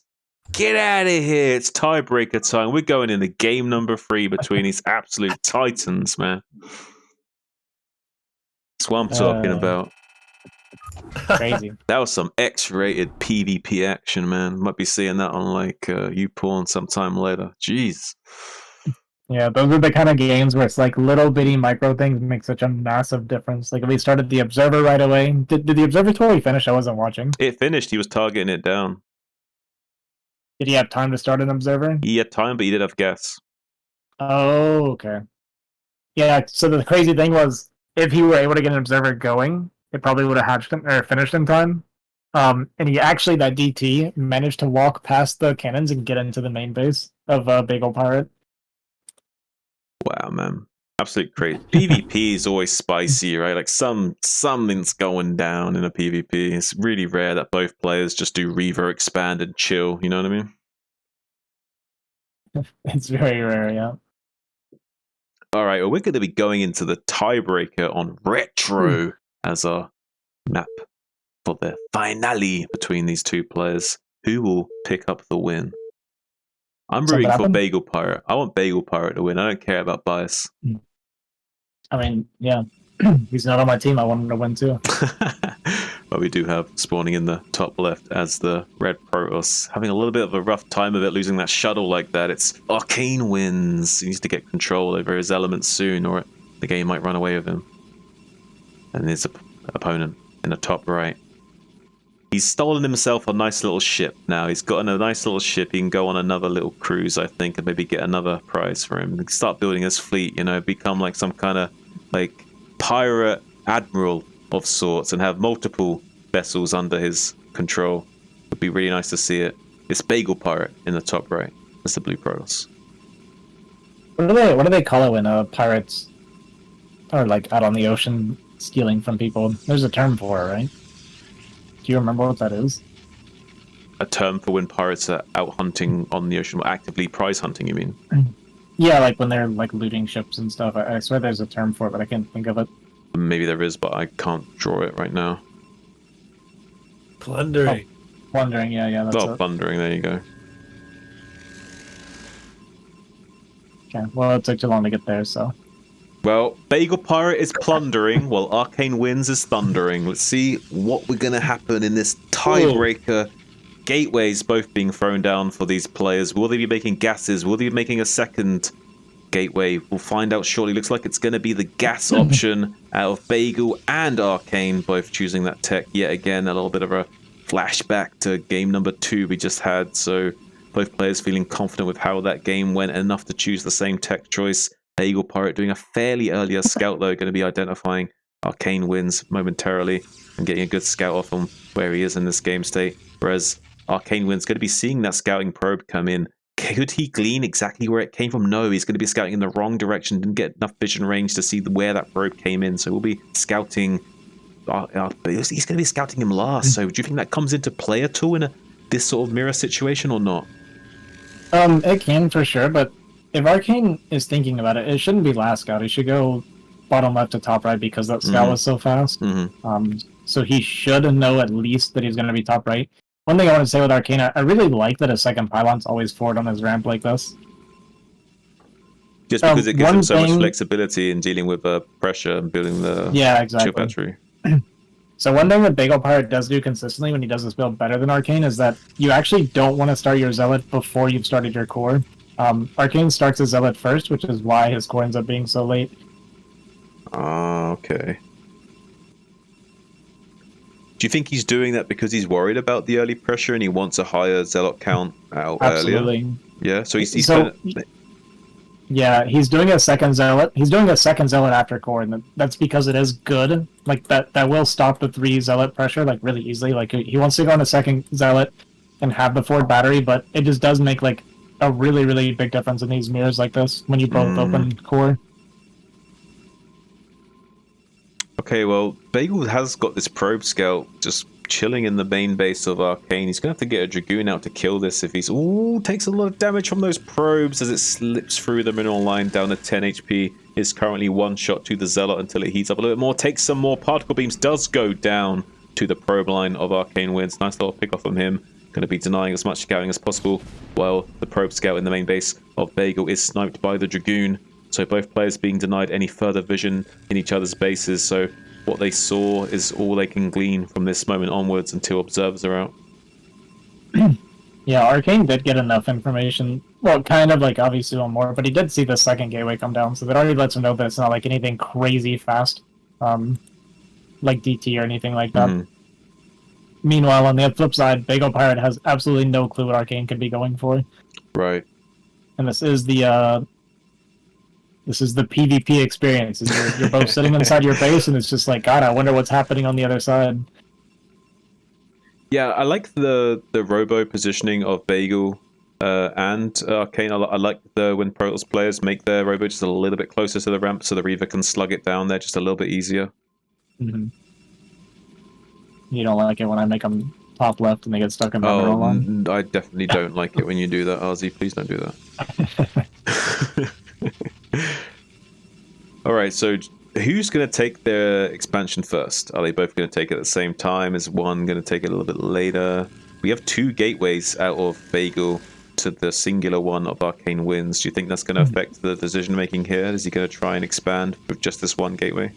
He's going to be going to Reavers. Yeah, I think it's kind of hard to say. Like, Bagel Pilot's doing 2-gate observatory, so he's not planning on pushing out necessarily right away. This is a really good build, obviously, if you're against DT. Like, this is a good counter build. So if he's going DT and like DT walk in, they'll basically get there like as your observers are coming up, and then you just kind of run them down and kill them from there because you're just gonna have a really high goon count against, you know, something wasted on DT. In this case, though, it does actually favor Arcane Winds quite a bit. We're on 1 gate going into Reaver, so... And there's the observatory as well, so I don't know that we're going to be expanding anytime soon for either player. Yeah, I don't think, especially for Arcane Winds, I mean, he's already getting Reaver shuttle speed, so he's really committing into this heavily now. And whereas we did see the observatory into Reaver from Bagel Pirate, but he does have the defender's advantage, so... A nice little spot-up island from Arcane Winds being placed down at the 12 o'clock position. That will help him detect any possible move-outs from Bagel Pirate of the shuttle later on as well. Would be interesting to see what player decides to do what from here. We do have the Nexus being thrown down for Bagel, which makes me think he's going to be a lot more defensive. We do have Bagel wanting to move out with his Dragoons to the 12 o'clock threshold to then move all the way down into the natural of Arcane. I'm not sure about if this is a great idea or not. We do have quite a large force. We have 7 Dragoons and 1 Zealot against 5 Dragoons and 2 Zealots, but with a Reaver and a Shuttle, so this does favor Bagel Pirate. I don't think this is a great idea moving in here. I think he could risk losing a lot. Risk trouble, great Reaver Scarab damaging 4 Dragoons, 3 take full splash damage, 1 takes partial splash damage. Pretty good for Arcane Winds there. Great little pick off from him. That's going to make him feel much more confident in taking this expansion and feeling safe for the time being. Yeah, so I don't know if you heard me necessarily say I don't like this. The reason I don't like this push out from Bagel Pirate is you're taking your natural, right, and you have an observer. It's totally okay to move forward with your goons like that to prepare to go in if like you want to, right? It's obviously it's comfortable being out on the map. But when you have the observer, go ahead and poke forward. If he sees no Nexus, then he shouldn't feel pressured because, like I said, our Nexus is finishing up before his was. We were like halfway before his started, right? So if you see that as Bagel Pirate, then you can just back up and be like, he's going to have more than you, right? Like he has some sort of tech, or he's going to have more army or something. So you kind of risk taking a really bad exchange walking into his army when you know that you have a Nexus and he doesn't. I would say that one thing Arcane's done a better job of staying on top of his pro production. So even though we have this earlier Nexus coming out from Bagel Pirate, I think that Arcane Winds will still end up being ahead on workers in the end. So even though we have the earlier expansion from Bagel Pirate, I still feel like I favor Arcane's position economically, because he has been more on top of his pro production. Yeah, the faster Nexus doesn't do you a whole lot of good if you're just cutting too many probes, right? So like now, Arcane Winds finishes his Nexus way behind yours, but he's going to immediately have more income than you because he has more pro production prior. Right, I wonder how much that'll affect the game. We do have Citadel tech for Bagel Pirate. I'm wondering if he's going to be getting straight into Storm soon, or yeah, I think so. Yeah, we have the Reaver flying in. Beautiful probe pull though, not going to be taking too much damage. The shuttle going to be shimmying down to the natural now. Could get a lot though. These probes are still transferring. This is big news. Oh, can he get the hits? So far, there's a dud. It's gonna dud? It's gonna. Oh, gets 2 for his. Only two. Okay. Oh, and the shuttle. Oh, and we lose the Reaver. Okay, this is really bad for Arcane Winds. He didn't get a lot of damage done there. Could have got so many probe kills and instead only got 2 and lost the Reaver as well and the shuttle. That was 2 Reaver, by the way. Yeah, that's a lot. Like, He missed out on doing so much damage with those 2 Reavers. Mm-hmm.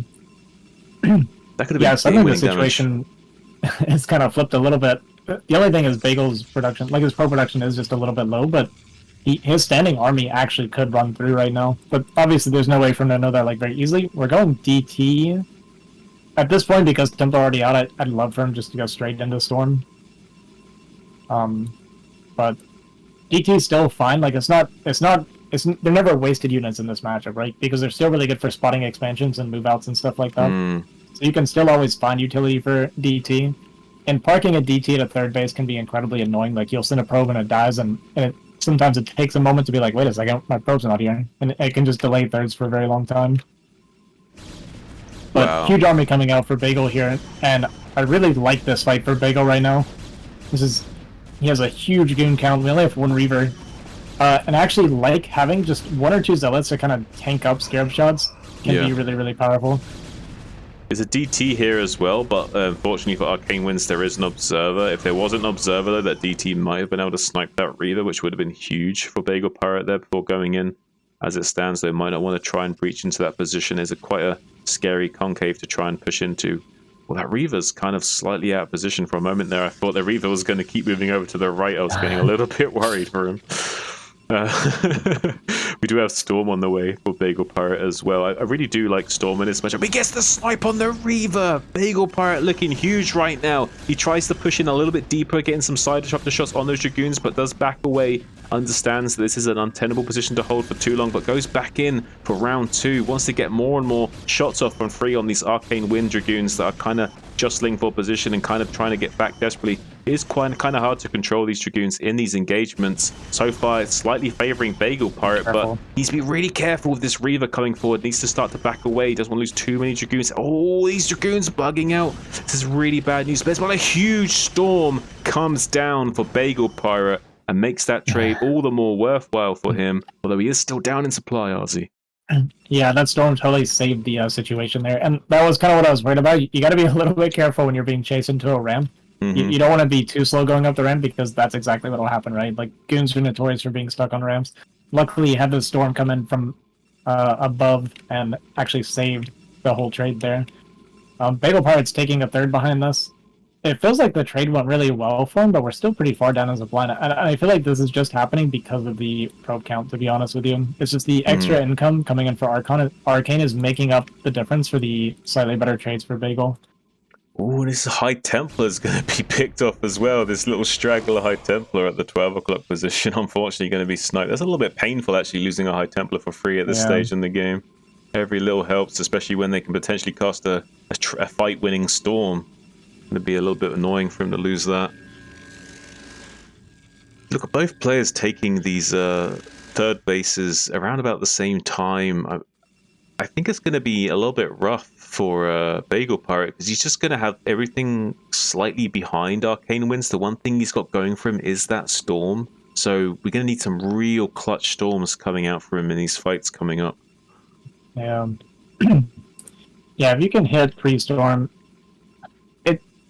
it's really kind of necessary on this map, to be honest with you. Like, pushing down this little, like, ramp here on the right side of these, the bridges and stuff can be really hard to break toss, but if you can hit them when you have Storm and they don't have Storm, it is possible to break through. But I feel like as the game goes on, the window's actually going to close for Bagel. If Arcane Winds makes it into Storm Tech, then basically he's going to lose his kill opening. The only thing is we don't have Templar coming down archives yet for Arcane. But I am getting a little bit worried about the eco difference. Just the probe count is getting kind of massive at this point. Yeah, it's like 14 worker advantage for Arcane Winds. We have a shuttle down at the 6 o'clock position, moving over to the southeast quadrant, maybe to launch an assault on some of these bases and maybe pick up some probe kills finally that he so desperately wanted earlier on. Meanwhile, going to be escorting out his own probes to the 9 o'clock position while this shuttle moves over. And the DT out on the map, currently trying to move into the natural base, maybe get a Reaver for his trouble. Currently, Arcane Winds able to shut that down to stop any kind of shenanigans, while the Reaver in the shuttles kind of sitting out in the water near the 3 o'clock location of Bagel Pirate, now starting to move. has an observer there to spot for any potential spotting observer, so he knows he's unseen right this second, but he flies into the natural. There's 2 Reavers in the show. Hasn't yet unloaded, though. There is a High Templar nearby, but hasn't got enough energy to storm, so it's going to be quite difficult for him to clear up these Reavers, and big Scarab shots going down on this probe line, making that probe differential even more severe. Currently down 28 workers, with another Reaver going to be going into the main base, currently on 9 kills. Reaver 16 kills total now on this Reaver. So many probes going down. This is absolute nightmare situation for Bagel Pirate. He's down to 18 probes, 17 probes remaining. Might get the shuttle on the way out, just barely. No, only 1 shot remaining on that shuttle. Oh, unfortunate for him. Not even going to be killing. There is a shuttle actually at the 12 o'clock position for Bagel Pirate with a single High Templar in. He could have maybe gone for a storm drop here, but he's so far behind in workers. Even with like a really clutch storm drop from him, might be hard for him to level out this situation in terms of economy. Yeah, we need more than storm drops. We basically have to kill Arcane now. We're too far behind to ever catch up again. We're gonna have to get a good trade and kill his army, and then like if we killed the army and then cleared economy, it'd be fine. But well, yeah, go ahead. Bagel Pirate says it's time to go. He's just going to try and charge into the force of Arcane Winds, but sees very quickly that there's just too much to handle. Going to have to retreat back to the open center and then finally commit to the engage once he's able to rejoin up with the rest of his army. But there's just so many units for Arcane Winds and not a single storm in sight for Bagel Pirate. Finally storming, but it's not quite enough. There's a huge concave of Dragoons raining down side disruptor shots on Bagel Pirate and cleaning up the majority of his forces. There's even some Dark Templars in the mix of this army making short work. There's so much DPS on Dark Templar. GG called. Bagel Pirate going to be eliminated, but Arcane Winds. Wow. Unfortunately for him, Team Loveboat going to be snatching up another win from the Behemoth Tier 2 series. A great job for him and his team. Soon we're going to be going into the next game between Saiyan SC and Genesis. I'm looking forward to that. We'll be catching up with you guys soon after the break.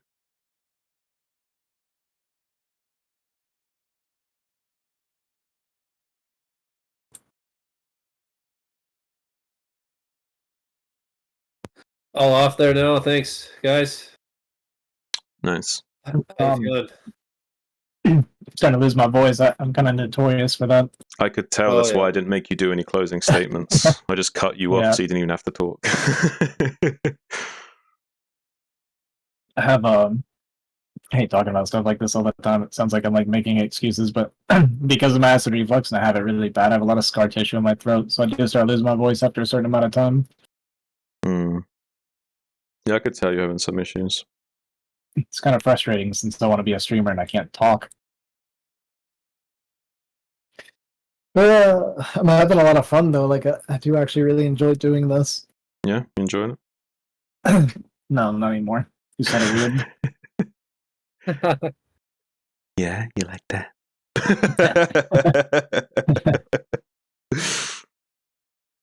Yeah, it's been a pretty good cast, I would say. What do you think, Cookie, from your perspective? Oh, it's been great. It's nice, chill cast. And to give the people what love snow will. All right, I'm going to take a slightly longer break because I need to reload. Yeah, me too. I need to reload. Yeah, for sure, man. Yeah, I got a shred and shit. We'll do at least 10 minutes here. That'll be good. That'll be good.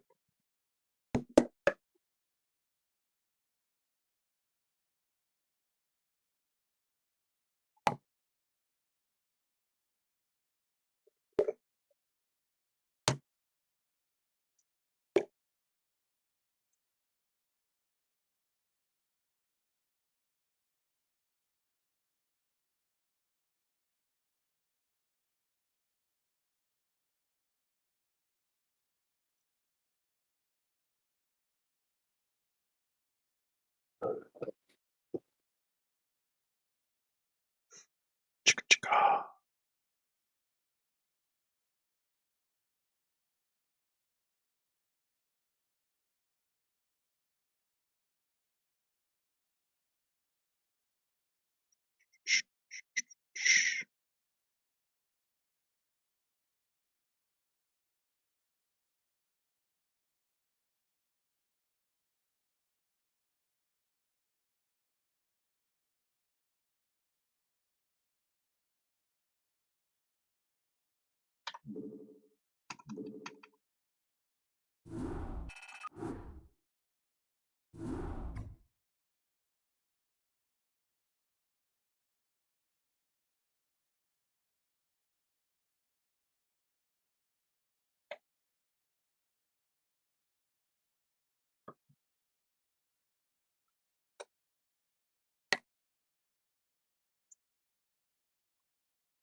I'm back, but I got to smoke up.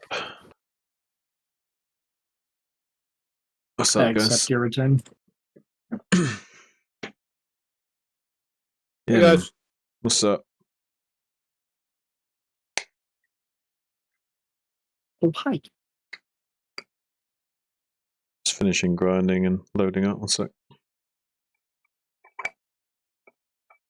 I should have used this time to play Raid Shadow Legends Oh, God. How long you played it for? for like an hour.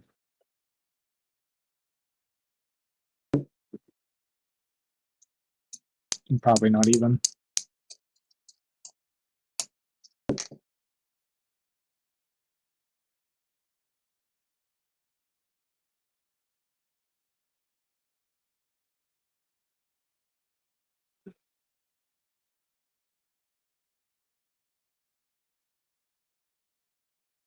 Hmm.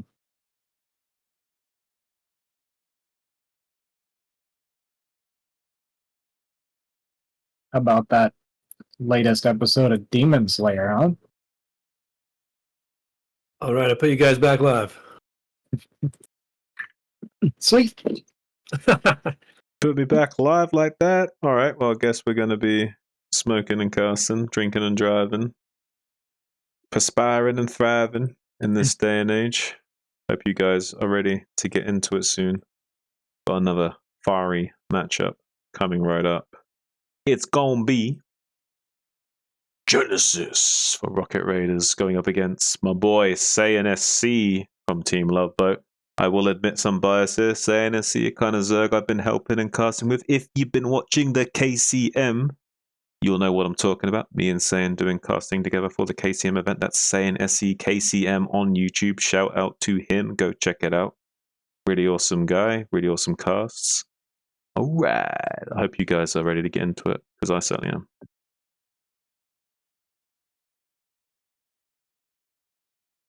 Well said, John. I really felt the Saiyan advertisement. Yeah. I don't know if this is a mistake, but looks like they played the wrong map. But wrong map in the wrong order, or what do you mean? That's right. Saiyan told me about this. This might be a little funny series with the maps. How so? Did they play the maps in the wrong order? They played the wrong map of the week, and then they just decided to play that game. That map, I mean, for the rest of the series. They just played retro the whole series? Yeah. I don't think you're supposed to be able to do that. They really broke the rules on this one. Oh my god. We're no strangers to love here. You know the rules, and so do I. We just got rickrolled. We're going into it. Game number 1, retro, between Saiyan SC and this other guy who I don't care about, because he's going to lose, because my boy Saiyan SC is amazing. I'm just kidding. We got spawning in the top right.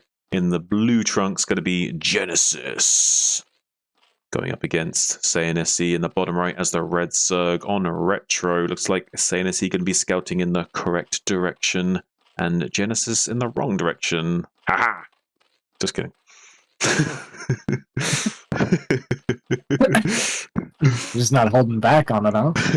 I'm kind of leading into it for comedic effect, if I'm being honest. Yeah, no, you mean it. It's okay. Let's go, Zen! So we got 9-pool versus Overlord. Yeah. Overpool, obviously better than 9-pool, right? Yeah. How do you feel about 11 or 12-pool versus 9-pool? This is still really good for Genesis, yeah? Yeah, I would say so. It is a little bit more micro-heavy the later the pool is, obviously, but it should still favor you going for those slightly later pool timings. That's not too late, for sure. The overpool and 11 pool definitely defensively advantaged against the 9 pool. No, I'm no ZVZ expert. I basically, when I played it on ladder, I just went 12-pool every single game, and it just seems like I was always ahead against like 9-pools and stuff, to where I just kind of won from there. Well, there's one, obviously, if they go 9-pool lair, it's a little bit more nuanced because they will be getting those muters out very quickly, so you're kind of forced to spore. And in those situations, maybe you don't make enough lings, and suddenly they ling flood you, and they just barely overwhelm you. There's a kind of shenanigans that can happen. It looks like we will be seeing the 9-pool lair coming out of Saiyan SC in this matchup here. And it's actually going to be expansion too. How does this typically play out? Like for Genesis, I imagine it's going to be where we're going to be fighting to defend our natural, and then we have to, I guess, get spores for the Aspire then, right? That's exactly how it'll play out. I mean, it's obviously the option that Genesis could put on his own Ling counter-aggression after defending the 9-pool initially. Could also do that with the advantage of having the extra lava available. We'll be sending 1 Zergling out, and we'll see the 6 Zerglings. Saiyan SC picking off that first Ling, that's though. Huge. That's actually really huge now. A 5 to 6 Ling advantage going to be putting on the pressure on that hatchery, forcing Genesis come down the ramp. Needs to be careful, though. Saiyan SC will get his own Ling caught out. Nice little pickup for Genesis there, trying to evening out that early trade. There is Overlord in the main base, so he will be seeing the exact timing of when lair starts for Genesis, so he hasn't seen it yet. It's a little bit weird, actually. We haven't seen speed or lair out of Genesis, I don't think, whereas we have speed on the way for Saiyan as an afterthought now with the Spire on the way. So Saiyan did something I've actually never seen before. I've never seen a Zerg open 9 pull with the 6 lings and then drone behind it. I've always seen just more lings. Is this actually normal? I just haven't seen it, or what? It's a more passive way of playing it, yeah, because you can always make a sunken defensively and then hold your ramp to buy time for the muters. So you definitely can play like this. It's a little bit on the greedier side, but it's definitely very a meta way of playing, kind of putting on initial pressure, but then kind of falling back to a more defensive way of playing. I wouldn't necessarily say it's a strong way of playing, because you can kind of abuse it. For example, if there was speed on the way for Genesis and he was flooding lings right now, he could break this ramp and get on top of Saiyan quite easily. Would be difficult, but it would still be a very winnable situation for Saiyan with the muters on the way. So yeah, still a strong option for Saiyan, but it is a little bit on the riskier side if there was a ling flood. Yeah, I feel like I like this for Saiyan, because once Genesis also has to make the spores and stuff, his drone count is going to be really, really low. And because of Saiyan's opener and he made the extra drones, he's going to have a really, like, a pretty solid drone lead pretty much for the entire, like, early game here. Yeah, and with the sunken already made, we should be relatively safe as long as we trade fairly cost-effectively on the ramp. Now wants to retreat to the safety of the sunken after the situation became untenable. We didn't have the surface area advantage, and now we'll be trying to drone drill and block up the holes a little bit. Doing a fairly good job. Genesis not yet targeting down the drones of Saiyan. Does try and target the sunken, which I think is a mistake. Just wanted to get drone kills, I feel like, but only managed to get 1 or 2. I don't feel like he got that many.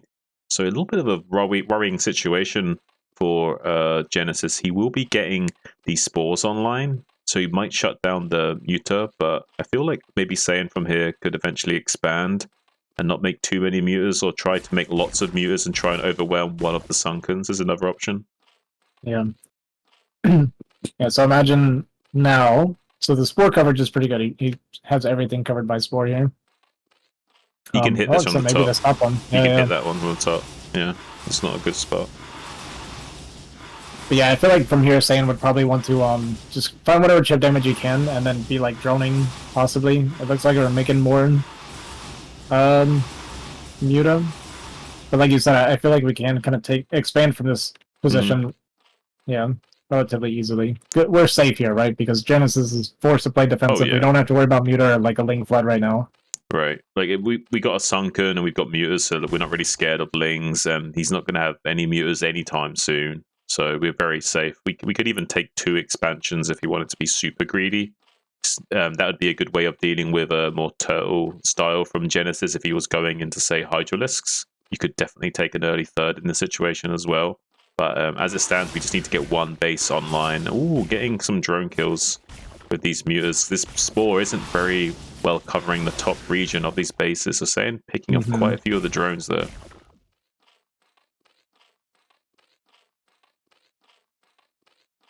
I like that Saiyan also got the +1 attack fairly early on, because it's going to give him a lot more power to break through these spores in the future.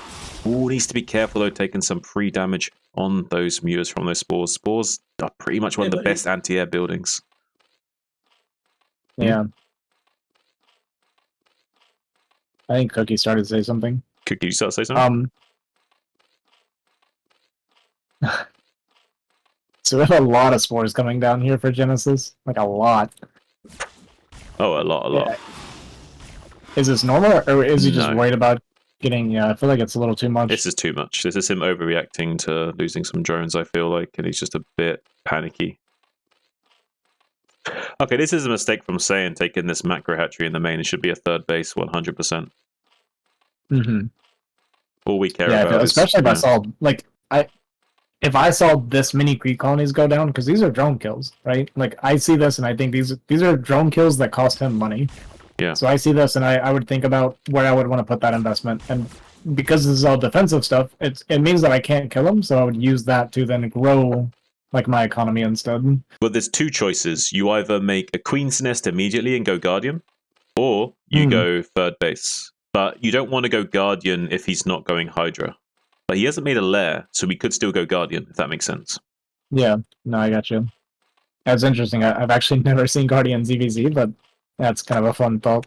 Yeah, it's actually one of the best counters to the sort of 2-base turtle into Hydra build. You can go really fast Guardians to counter it. And same thought process here, he hasn't got a lair yet, so we did have enough time to technically go Guardians. And he is going to be going for the Hydras eventually. Yep, there's the Hydra done, yeah. Second Evo? Guess we're going to get double upgrades? Yes, pretty standard. You kind of need to do that. Although his timings are a lot slowed down, like he's taking a long time to get this going. So Saiyan has all the time in the world to get like a third base up and get a crazy economy going. Yeah, it just feels like we dumped way too much into defense here. Yeah. Yeah, I will be asking a lot of questions because this is probably my least knowledgeable matchup. Well, he initially only needed 2 spores in each base. The third I can understand.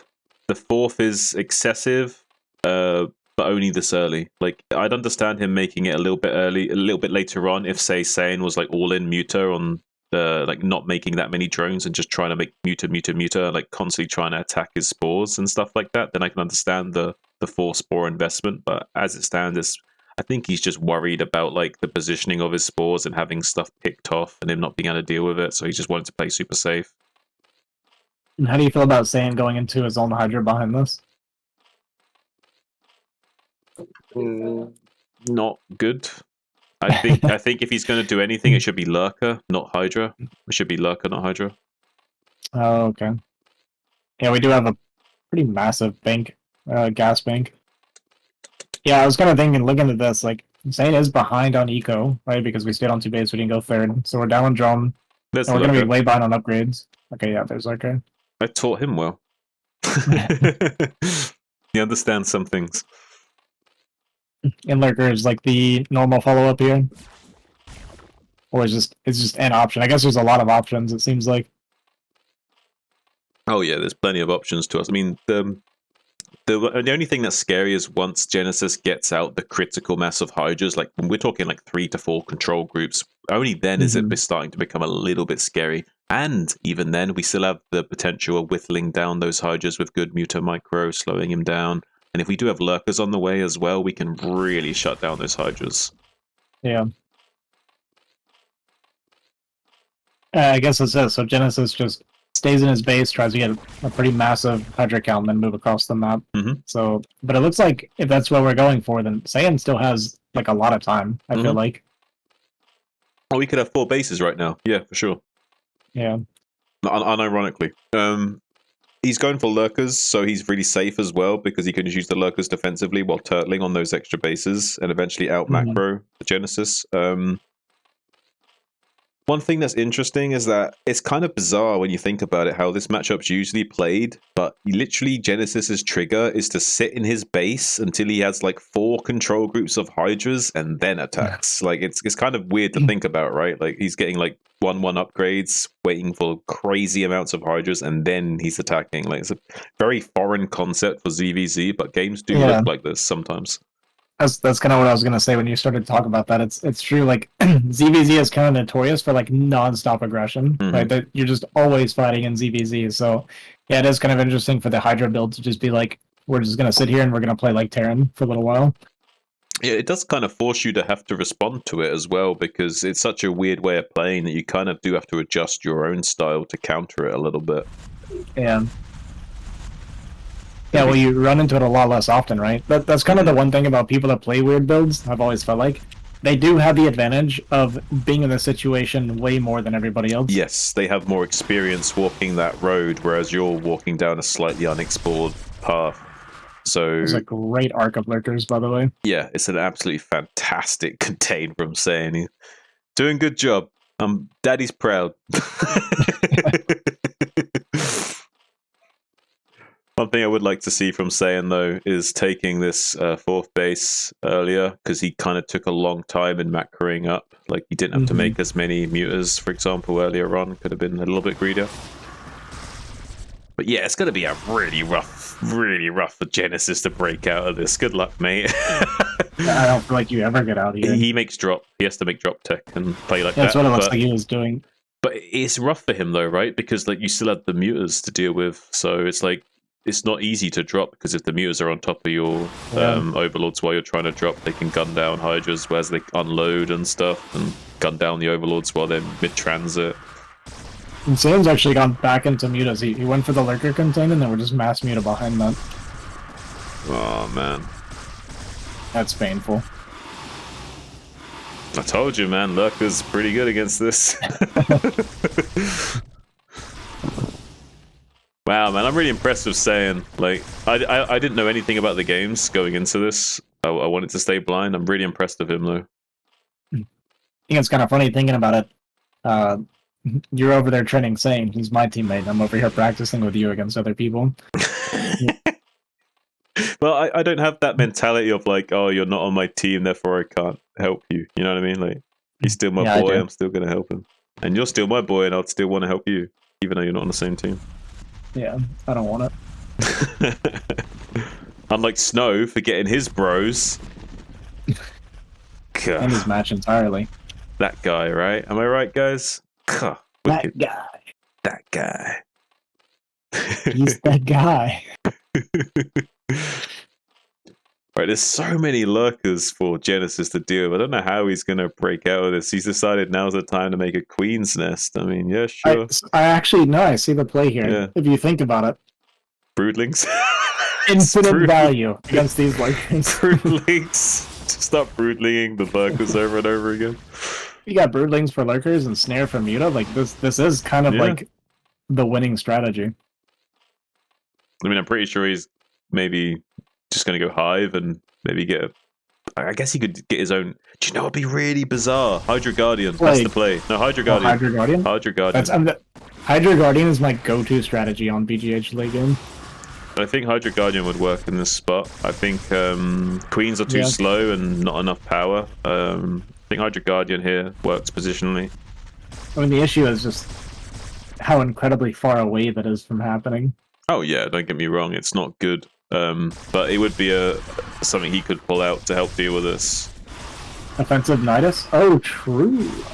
Well, he has to get out there with the Nidus, so he'd have to get drop tech, but that could be a potential. Yeah, getting like a hidden hatchery somewhere on the map and then putting a Nidus down.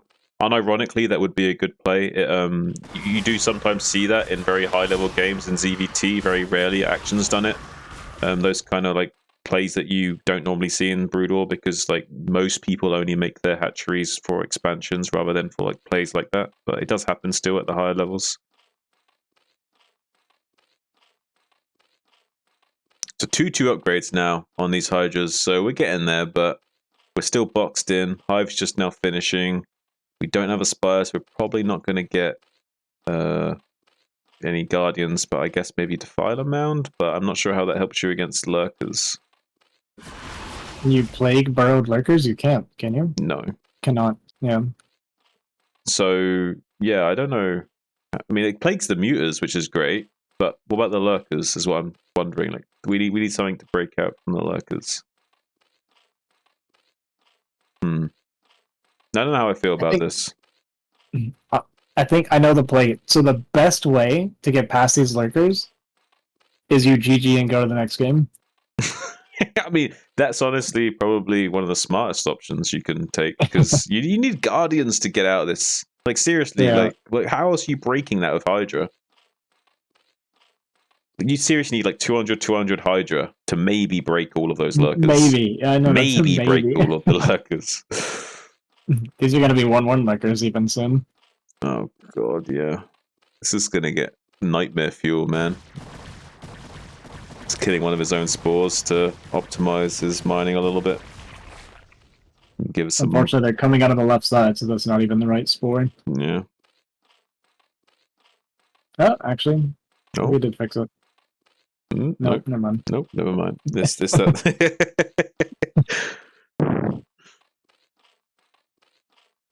We got Consume coming, so I don't know. Are we going Dark Swarm against Lurker? I'm not so sure about that, guys. In his defense, you would want to get Consume before Plague, so.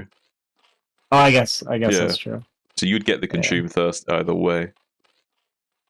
Fun. I mean, you look how much that energy takes a long time, Azhi Dahaki. You'd be waiting like 3 minutes for plague or something. Maybe 2.5, 2 minutes.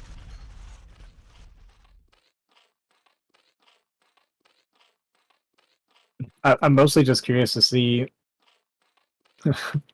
how he feels like this is gonna go. Like I want to see what exactly, because I'm not even sure. We got Guardians coming now.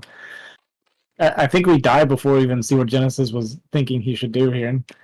Well, what he was thinking was not the right thing.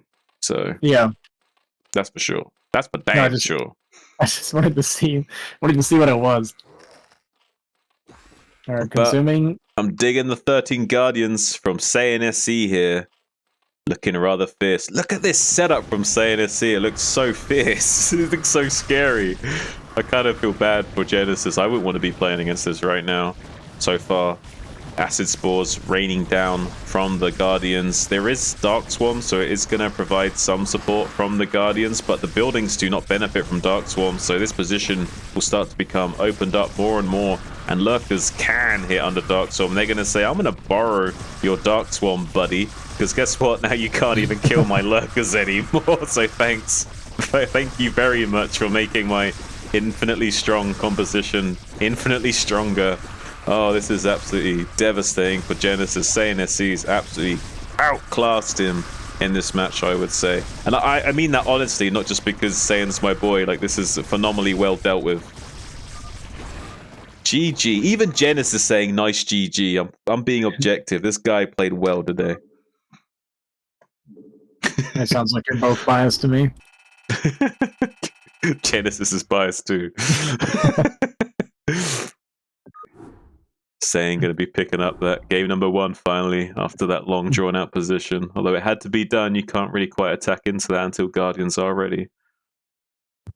Alright, John, I have a question for you. What map do you think Genesis will go for after that game? And why is it retro? Because they're both sausage monkeys that don't know what they're doing. They don't know the rules. They're rebels, okay? Rebel scum. What do you want me to say, man? They need to get their act together. God, wicked.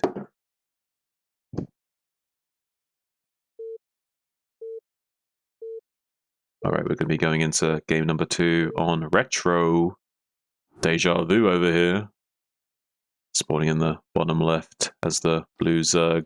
Having a little rough time of it. It's Genesis 7, kind of copying Love Snow's brand with the 7 at the end. Oh, I don't know if Love Snow's gonna like that, Genesis. She might have made an enemy out of him. Careful, he's an angry drunk. Spawning in the bottom right as the red Zerg. None other than your boy Saiyan SC.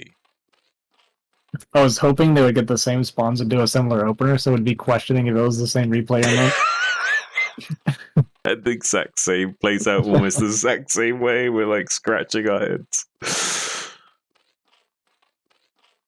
It's possible. This is with a 9 hatchery, so we're gonna go 9-9. Yeah, this you know, Saiyan could die to this. This is strong. This is strong from Genesis. This counters his build as well. Saiyan going for the same thing might get. This is the thing with ZVZ, right? I mean, not only is it like a monkey fight in a phone booth with like a machete, but there's only one machete is the thing, right? It's not like you both have a machete. You're inside the phone booth and there's only one machete between the two of you. So you're both fighting over the machete. And it looks like Genesis has caught the machete in his hand and is going to try and take a swipe at Saiyan with it. Because he's kind of soft-counted his build with this 9 hatch here. As long as he can make sure he navigates this initial micro battle with the dealing with the lings, he's going to be in a huge advantageous position because his 6 lings will be finishing up just in time to meet up with Saiyan's earlier lings, and it's going to be lair first from Saiyan, so no speed advantage for Saiyan to maneuver against these additional lings. We have a problem though. That is that Genesis did not save enough larva in the beginning. Oh no, he did. Wait, oh no, I see. Never mind. It's fine. It's fine. Yeah. It's the way it was on the production tab. Confused me. And he will get on top of these lings of Saiyan before Saiyan could pick off the egg morphing the 2 lings in the natural. Unfortunately for Saiyan, wasn't able to get the shutdown on those lings. So now going to be at a bit of a deficit and going to be wanting to set up a little concave on the top of his ramp. Is now building a spire.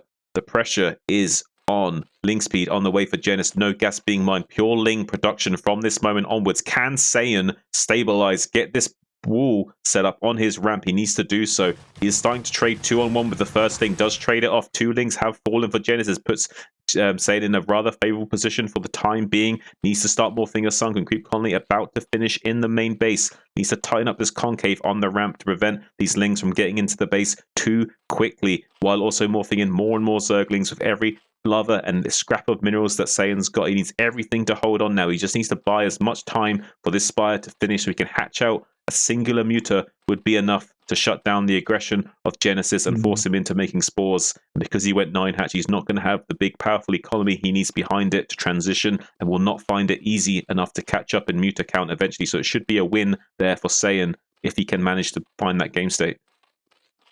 Yeah, I'd really like to have actually seen Saiyan pull off of gas at this point, because like you said, you only need 1 muta to win the game from here. And he did see the extra lings coming across the map. So we're kind of over-mining a bunch of gas that's not going to help us in surviving here. Yeah, you could have left like 1 drone mining gas maybe. But, yeah. But the only issue is that we don't know exactly what Genesis is doing behind this, so I guess he wants to hedge his bets a little bit. I would have left maybe 2 mining gas or 1 mining gas and taken 1 or 2 off. But as it stands, going to be throwing down the second sunken, but this isn't a very tenable position for Saiyan. A lot of lings will start to gather inside his base, and he might get busted open if he's not careful. Ooh, it's going to come down close. The lings kind of skirmishing in. We'll start to get on top of the eggs that are morphing. There is a sunken on the way, but it's not yet finished. And now Saiyan is he trying to drone drill onto that sunken to get on top of these lings. Unable to get a great surface area, so the first sunken will fall short, but doing a good job of mopping up the Zerglings is Saiyan SC actually, and turning that position around slightly in his favor, but hasn't yet started a Mutalisk. He has enough to make 2. Instead, it's going to favor making 1 creep colony. Why is he making 2 lings? Make a single muta. Oh my god, we're going to be having words after this, Saiyan SC. We're going to be having strong, strong words. Yeah, he's never going to win the ling fight here. It's not possible. We have to make a muta to put this guy on the clock right now, saying, oh, we lose the other sunken. This is really bad situation for Saiyan. He's trying to get the other sunken line. It's going to pop, though. If he can drill perfectly on this sunken, maybe it's a favorable position for him. It's slowly going to barely be enough. He doesn't lose a single drone. So currently, even on work accounts, it's saying, is he start a Mutalisk? He's making another creep. I'm going to go insane. I'm gonna go insane watching this. Saiyan SC. Oh no. You have 700 gas and not a single Mutalisk on the way. You need to make just one Mutalisk to rule them all. Saiyan, come on now, my guy. No, we need drums. We need drums right now. This is absolutely devastation. What am I watching? The only thing that would make this better for me is if I see a Scourge start for this Overlord. Well, I guess they cost less minerals. Oh man, this is painful to watch. He's making a drone! Make a muta! Sort your life out! He's even seeing more lings coming in his thought. Oh, there's the Mutalisk! Woo! See, I'm being a bit biased against him now. You see that, guys? I expect more of him. The wild thing is that Genesis never made, like, he sees the Spire for this long, and he's like, I'm making lings only. He wants to kill him. It's an elimination race, yeah. 1 muta finally out. Woo, come on, let's do it. Now, it does take a long time for this muta to actually kill all these lings, so it's still not over yet, but we do finally have that air superiority that we so desperately needed. It's going to be focusing down the Overlord. You need to be killing lings right now.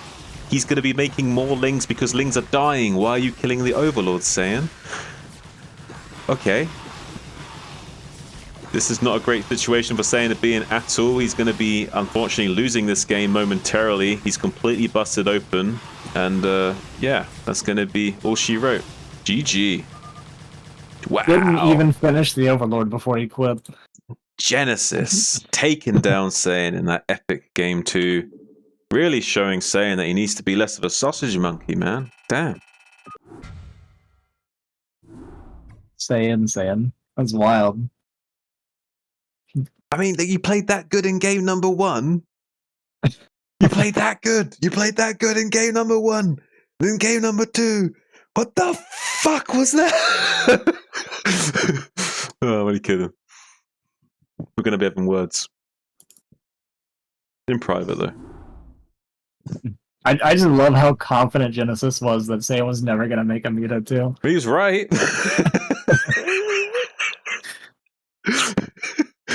GG. All right. Well, we're going to be going into the tiebreaker between these two sausage monkeys. One slightly less sausagey than the other. Saiyan needs to really get his act together here, I think. He needs to clear his head. I think the only issue I see is that he might just go for the 9-pool lair again. And then what if he gets countered again by Genesis? I wanted to ask you actually when we were talking about it, or when you were talking about it, what is 9-9 bad against? Well, like say if they go like say 12 hatch and make non-stop lings, okay, you have a ling advantage. But if they scout it and make non-stop lings and just turtle, they can still hold it, and then they got an economic lead, like things like that. Like anything that gives you a slight economic lead while still barely having enough to defend. How does 12-pool match up against it? I'm not too sure about 12-pool, because you have a later expansion, so you have a lot less lava to work with. So I'm sure there's timings that you can abuse a lot with that. I'm not sure the exact nuances. I'd have to run some drills on it, but I'd still say that 9-hatch has a lot more counterplay to 12-pool. I think 12-pool has a little bit harder time against it than 12-hatch, maybe. Okay. Okay. Cool. Yeah, I was just curious. Looks like Saiyan is going to 9-pool again. And Genesis looking like another 9-9. Yep. So we got Genesis in the top left as the blue Zerg, and Saiyan in the top right as the red Zerg on retro. We're going to same map every single game because these twos are sausage monkeys that don't know the rules. Genesis is going to be throwing down that hatchery on 9, like Azhi was saying. Pretty much mirror of last game, which is what I was worried about, Azhi. I was worried about Saiyan just doing the same thing and getting countered again. Like, he's kind of played himself here.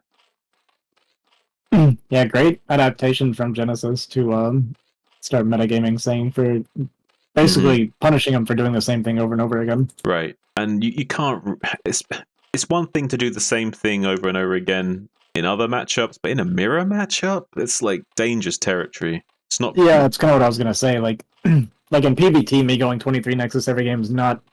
There's not really like a straight hard counter like that you can punish it with, right? But something like this, like in a mirror matchup where there are just established counters to certain builds, you cannot do the same thing over and over again for that reason. Yeah, it's a little bit unfortunate that I'm going to have to be fair to him, I haven't really gone over a lot of ZVZ with him. It's one of the matchups we focused on the least for sure. So he hasn't yet been really working on developing a ZVZ that much. So I can maybe give him a little bit of leeway as far as that's concerned, but still would have liked to seen a little bit more variation. I did show him another style with overpool into dual hatch for a nice, strong muter timing that he hasn't opted to go for in this series, which I think would have been a strong contender to help deal with this 9-hatchery style from Genesis. Yeah. We're just going to kind of run into the same situation as last game here. Saiyan's going to turn around, realizing it's a 9-9 and not going to take this fight like he did last time and lose a few extra lanes. So he does at least have that a little bit more, like a little bit better in his favor than the first game or the last game. Maybe he starts the muter this time, Azhi. Maybe he learned. Maybe. I believe. Come on. I believe. Surely. All right, so yeah, it looks like the same situation is going to play out. We'll just see if Saiyan makes the adjustment that we feel like he needs to make here. And like I said, he didn't lose the few extra lings this time in the beginning trade, so he is able to protect his ramp a little bit better this time than he did last time. That's actually a very astute observation, Azhi. He has way more lings on his ramp than he did in that earlier situation. So if he can get a nice little concave set up here, it might be... Look at what Saiyan did, by the way, in his main. Oh, we stopped mining gas. Okay, optimizing our minerals a little bit more. Going to be taking this a little bit more seriously. We got enough to make 2 muters, so we're happy with that. 2 or 3 muters is more than plenty at this stage. Yeah, I feel like Saiyan's already making adjustments that he needed to make. Okay, now I'm starting to get impressed, Saiyan. Okay, you're starting to earn back the respect. We won't have to punish you too much. Who did you talk to after your game?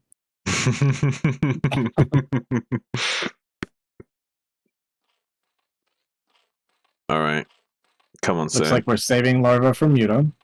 Let's just push that Genesis button. also not getting aggressive this time, like right away, like he did last Yeah, time. we actually could have kept one or two drones on gas in this situation where we weren't as pressured. Yeah. So we could make 3 muters with a 4th soon. But it doesn't matter. As long as you can get the 2-3 muters out, we're pretty happy.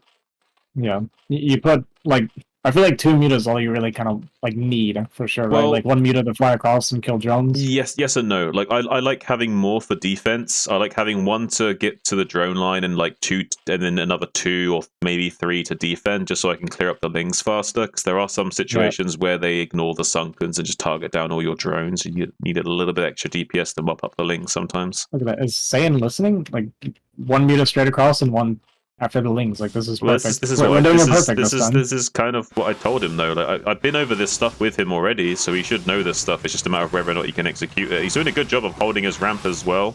There is enough soaking up of the lings that he shouldn't lose too much here.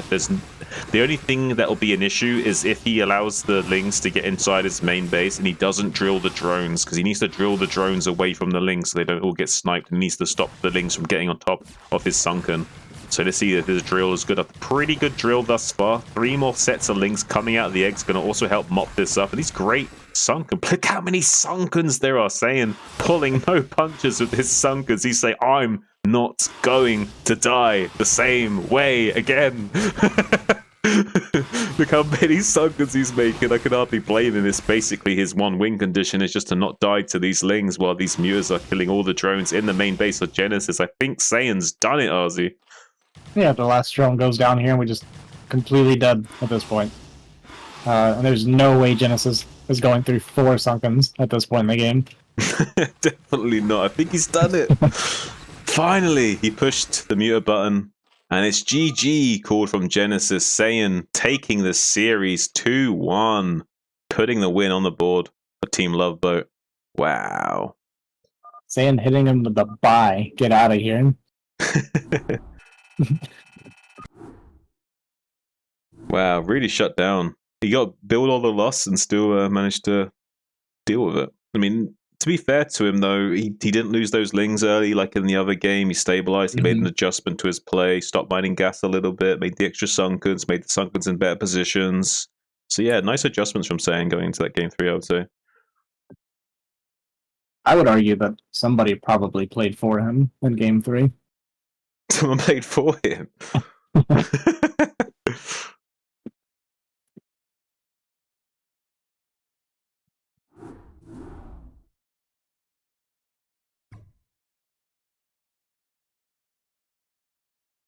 Who do we got next?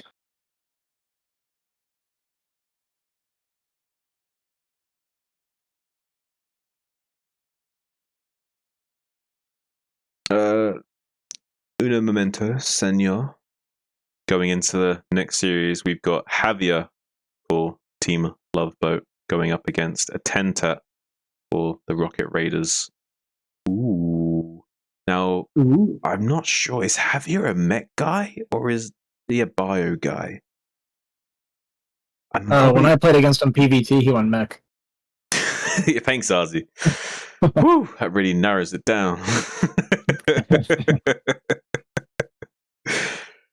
Don't worry, I got you.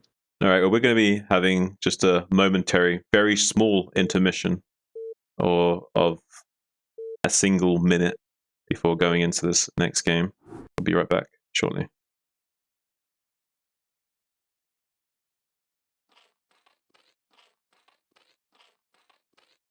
I think Cookie disagrees. I'm sorry about that. It's all good. I can run it solo a little bit until he gets back.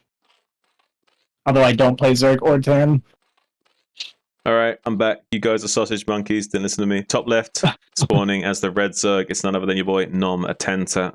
Pretty strong Zerg player. And his opponent in the bottom right on Paradiso. His opponent, Javier, as the blue Terran.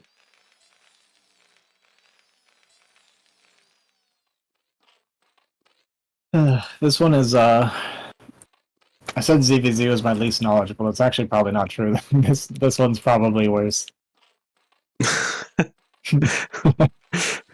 I mean, what don't you understand about it? Mutalisks are good, Ultras are scary, Defilers are OP, Science Vessels are OP, A-moving Marines are OP, A-moving Ultras are OP. I mean, I understand the way the matchup plays out. What I mean more when I say stuff like that is more like specific like timings and stuff, right? Like if you show me like a different barracks timing or like gas timing or something, I won't know the difference looking at that. Oh, do you know what's so special about why he placed the supply depot down there? No, I think that's weird. Well, there's nothing special about it. It's just because he wants to build his depots out of the way. Okay. Because base layout is actually so important in TVZ RZ. Actually, in a way, more important than I can think most matchups. Because the unit flow is so important when dealing with the muta harass, right? And also protecting your building SCVs from the mutas. So, for example, all your tech buildings like your starports and science facilities probably want to be tucked away on the middle right of this base, maybe to the right of where the gas is. Whereas all the depots are going to be down to the south and out of the way, and not blocking the Marines from getting into the mineral line and helping out later on. Cross spawns, this typically would favor the Zerg, I assume, right? It depends on the build order choices from both players, but yeah, generally speaking, it does favor the Zerg because it's a lot harder for the Terran to hit their move out timings with, like, say, like a 2-rax 5-minute push or whatever. Give it a little bit more reaction speed from the Zerg, being able to morph those creeps in a lot quicker.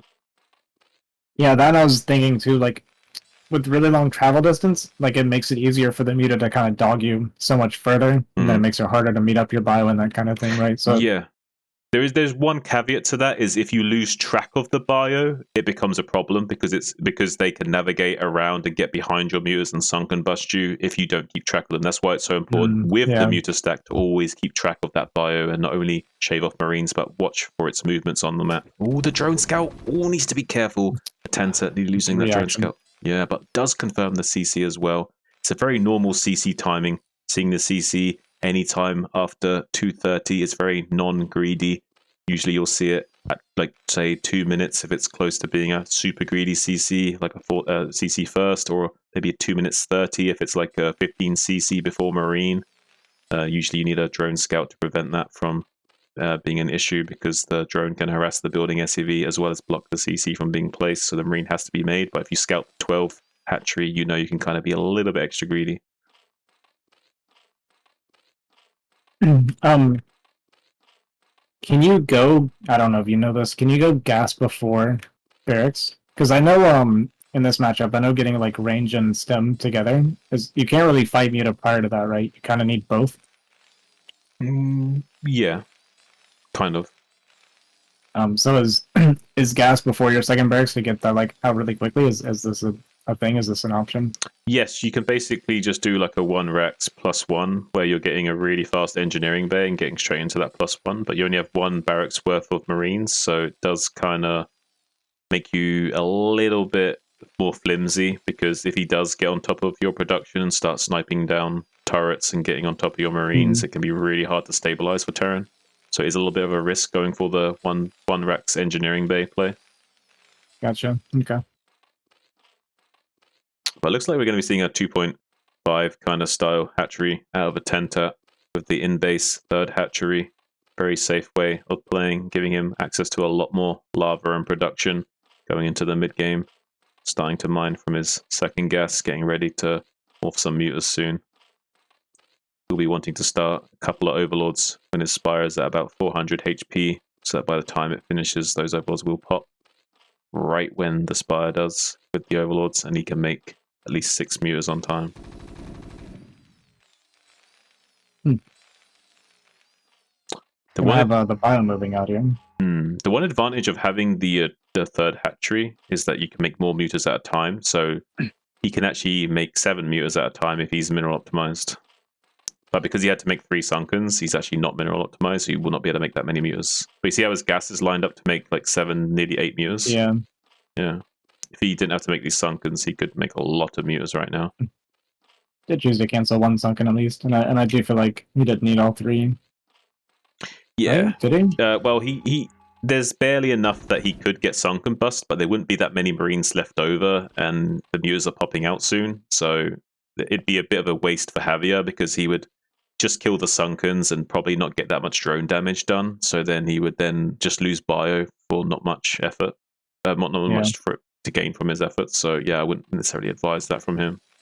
And I do know this turn, you kind of want to get your ball as big as possible, because as the ball like grows, I know it gets really scary for the muta. Like if a bust does end up coming through and you got like 3 or 4 control groups, then it's terrifying. But more importantly, he needs to keep the mutas back on this side of the map because he's not got turrets on his barracks or main yet.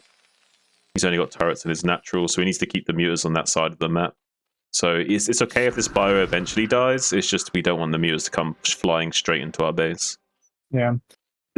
We don't have range though, so it does make it really hard for the bio. Yeah. He's having to like kind of move forward preemptively to get into range to do enough damage to actually trade even remotely well with the mutas. Did kill a little bit of the mutas. One was low HP, but decent micro from a Tensor, going to be clearing up that bio ball fairly effectively. And without any turrets on this barracks, needs to be careful, does Javier.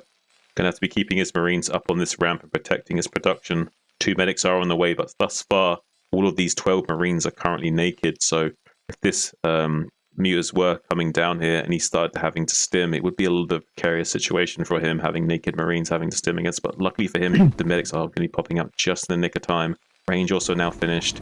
We have Carapace on the way for a Tenta.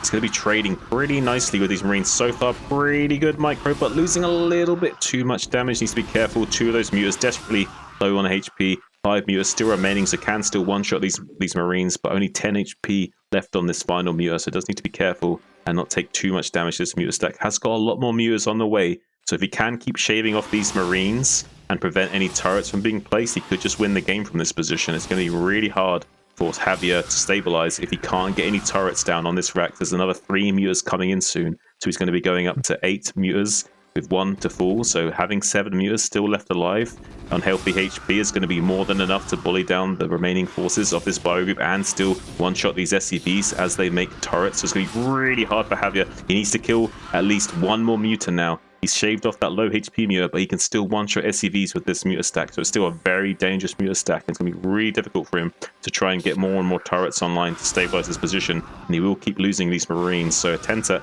could win the game from here if he keeps putting on the pressure.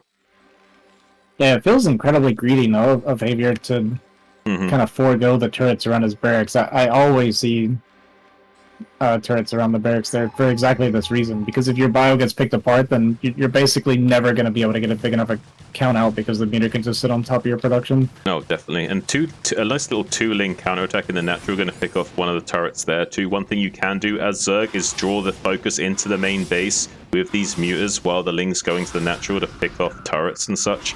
And looks like Tenta going to be picking off more and more of these Marines while meeting up more and more of these mutas. He's got so many mutas out right now. There's 14 mutas and some Lings, so he's going to be keeping the pressure on Javier. He kind of smells blood in the water. There's not that many Marines here right now. I think 9 Marines, 2 medics. So we got more mutalisks than medics. He could just run in and kill him right now. There's 2 medics get sniped off in short order. Only naked Marines are remaining, and he will be able to hold position these down very quickly. All these bounce glaives just absolutely destroying this bioforce, and Javier's going to call GG. Wow.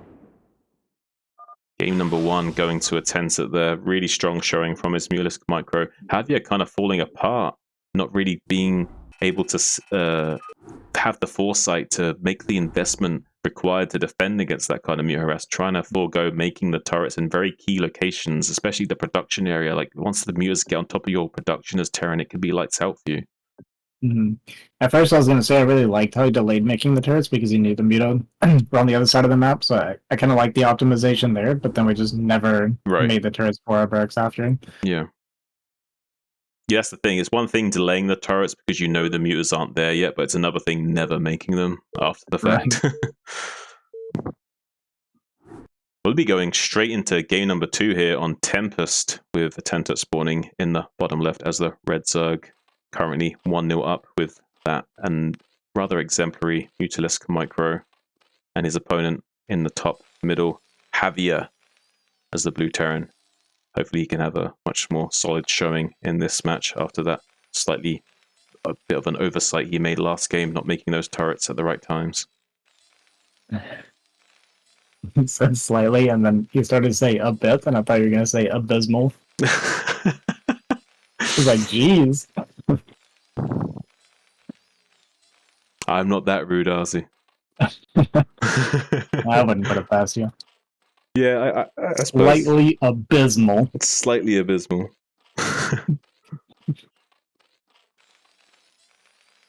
All right, so what do you think we're going to see this game? Do you think we're going to be seeing anything crazy? I expect we'll see the same thing, to be honest with you. Yeah, I think it's very likely we'll be seeing more or less the same kind of thing as we saw in game number 1. Maybe with slight variations from both players as they try and adjust and optimize to one another's styles. Yeah.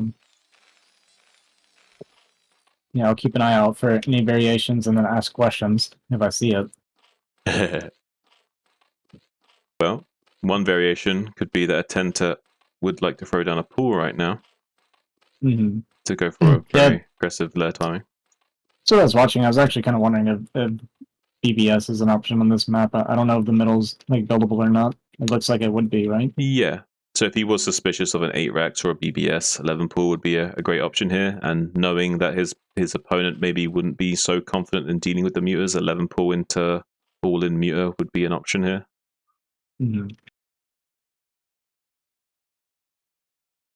Instead, they're going to be sending out the drone scout after taking the 12 hatch option and making the pool at 11 and not taking his gas right on time. So slightly delaying his gas, kind of making it look like a 12-12-12 with minus the extra drones.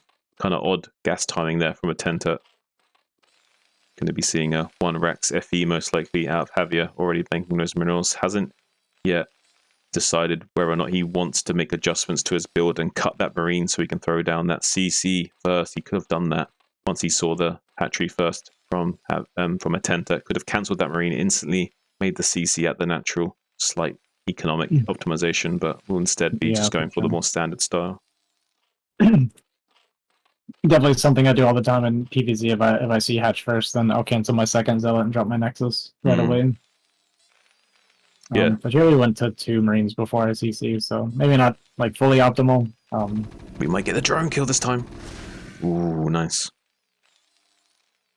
So nice. It's actually a pretty big deal. Like, I know it might not seem like a big deal, but losing the scout for Protoss and Terrans is a little bit painful in terms of like not having that scouting information and what have you. But for Zerg, it's not just not having the scouting information. It's just like literally that drone is so precious. We'd want to run back with the drone scout after scouting initially. Like, it's so precious that we keep that drone scout. So losing it's actually a big deal. Yeah, well, it's just Zerg in pretty much all the matchups, except maybe in ZVP. But definitely like ZVT, ZVZ, like you have so few drones, right? So like percentage-wise, when you lose that scouting drone or lose any drones at all, it's so much more devastating than the other 2 races for sure. Yeah, I mean, at that stage of the game, that was like 7%, 8% of our economy. Yeah. It's kind of crazy when you think about it, but that's kind of how Zerg works, especially in this matchup. Going to be seeing the very standard 4 Ling timing with Ling speed following up from the lair. Does give him options to make more Lings for a potential Ling stab into the natural, especially if no bunker is made from Javier. I wonder if Atenta will think that maybe this time he won't make a bunker. But we do see a 2-Rax Academy style out of Javier, so he might be confident enough that he doesn't need a bunker. So potentially Atenta, if he wanted to, could have gone for a Ling stab here, and he is actually making 2 additional Lings. So it would be interesting to see if he wants to go in to try and shave off some of these Marines right before. Yes, he is. He's going to do it. I kind of smelt this in the water, you know. I kind of smelt this was coming, like the way the ebb and flow of the game was developing, that this would be the time for a nice little Ling stab into the natural here, and we are going to be seeing that. Yeah, it's it's actually a pretty good call. It's interesting though because he didn't skip bunker in game 1, so I wonder why. Like, what makes Atenta decide he wants to go for it this time? I honestly couldn't like spell it out for you, like what would be going through his mind exactly. But as a Zerg player, that's the instinct that I felt from seeing what I saw. Like, that would be a good timing. This would be a good timing to do it. So I don't know exactly his thought process, but I felt the same thing as maybe he felt. And he's now getting on top of these Marines. They're completely Away from separated from the medics as well, Azhi, as you say, getting beautiful surface area, and a lot of them dying without doing any damage. Really unfortunate from Javier, not really able to save any of these Marines. Some of the Lings do go down, so maybe not able to kill too many more Marines, but we'll get on top of this Marine on the right. Beautiful micro from Javier, going to save that Marine at least. If only he could micro his Marines like that just a moment ago, maybe he would have killed so many more Lings. But John, here's the thing. We have Muta on the way, and we don't have an eBay started. It's crazy, right? Why do we not have an eBay? He's so distracted with dealing with those Lings, he didn't even start his eBay. Now he starts the eBay. Wow. See, the Lings are not actually all in. I mean, the Lings have to do damage to some degree. It's kind of like a semi all in, but it's not like they have to do loads. Just shaving off a few Marines, delaying the turret timing can be enough. And now we've got these Mutas already in position to start focusing down some of these SCVs, bringing the Marines out of position to maybe start shaving a few of them off. Ooh, one good connection on them, but not quite all 5 shooting, so barely not able to kill that Marine.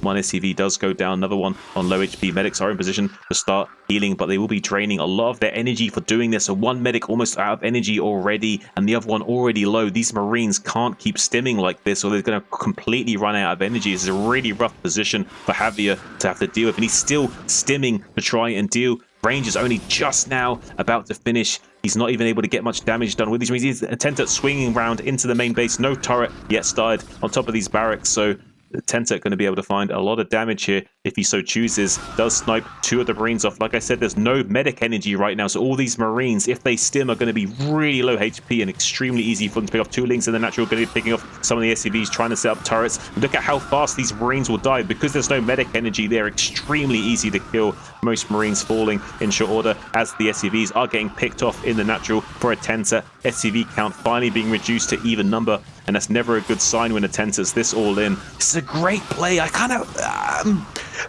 GG. I'm really surprised that Tenta felt the same thing I felt in this game. He played this game more or less how I would play this game. That's when you know it's good. Oh yeah.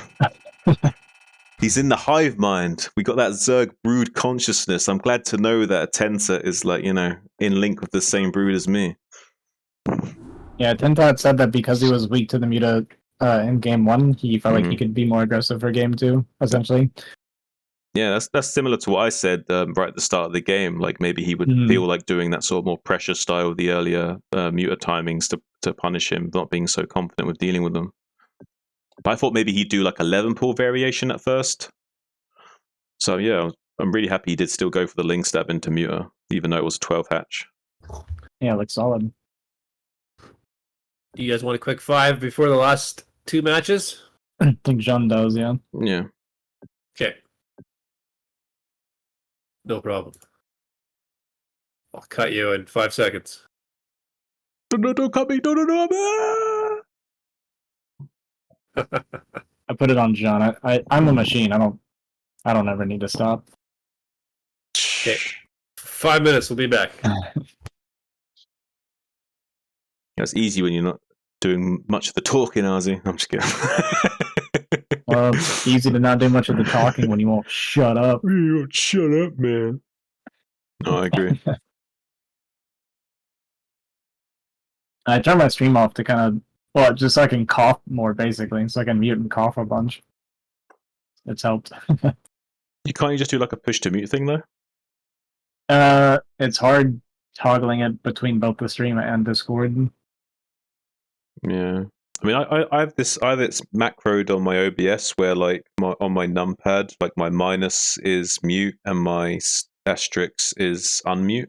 So if I, like, need to sneeze or do anything, I could just go, like whack it, do the whatever, whack it again to turn it back on again. For both? But what I'm saying is, like, every time I want to cough, I have to mute both the stream and Discord, and it's like too much effort. Oh, because you're pushed. Oh, yeah, because you're not pushed to talk on Discord, right? Right. Well, perks of being voice activation, I guess you have to deal with it. Yep. I mean, I ain't complaining. I'm saying it helped. I love, by the way, that I actually get a cow icon beside my name. I like it. It suits you, man.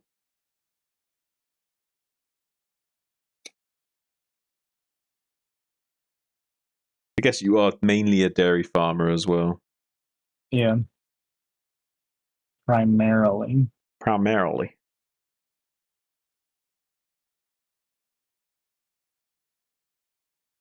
I started a Twitch stream after the first couple of games, like 2 or 3 games. Collected a bunch of viewers and then put them back on the NOM stream. It's 200 IQ. wait, Azhi, we've only got 2 more games, because if Snow's not playing, that's just Flying and JY Yeah, versus Zen and Hawk. Yeah. Coming back with the tier 1. JY is Jayun, right? Yeah. Mm-hmm. I keep calling him JYJ when they write it down like that. Yeah, I thought so. I just wanted to double make sure. There's not many other pros at that elo with that similar name, so kind of has to be. It's me. You're not 2200. Almost was. You could be. I was 2147 that one time.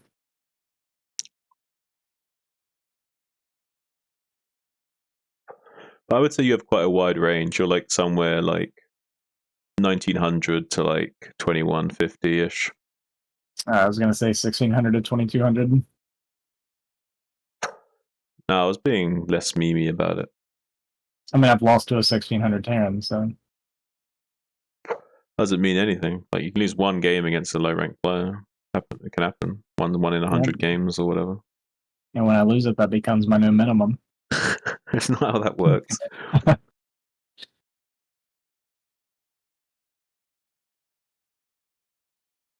Well, we'll agree to disagree. Fair enough. Goose beat me once before. Maybe twice. I may have lost to him twice. I mean, one time I went mass scouts. Because I wanted to be like Snow and I wasn't. Well, I think it's interesting that Snow would rather put a Zerg up against me than you, because like I'm a micro-focused player, and Zerg versus That's Zerg kind of is how I felt about it. It's kind of weird. Back. I was like, if PvZ's my favorite matchup right now, you're gonna Well, do I'm a gonna put it ZVZ, this way. which... I'm put it this way. I'd be more worried about playing against you than a Zerg at similar elo, because like I know you're a strong macro player, and I know that there's certain things I have to be worried about. Whereas in ZVZ, anything can happen. Even if he's a better Zerg player, I can still win. Ain't that big a deal.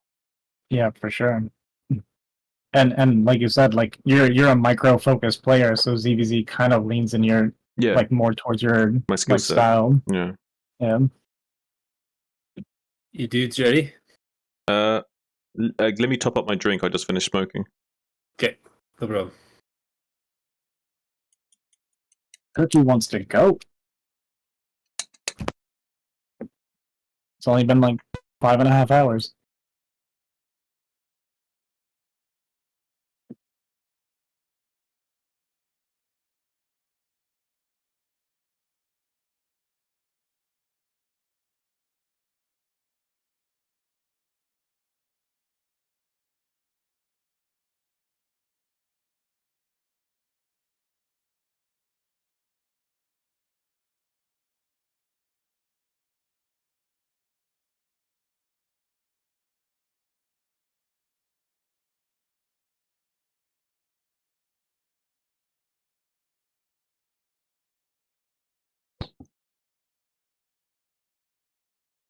All right. Oh. All right.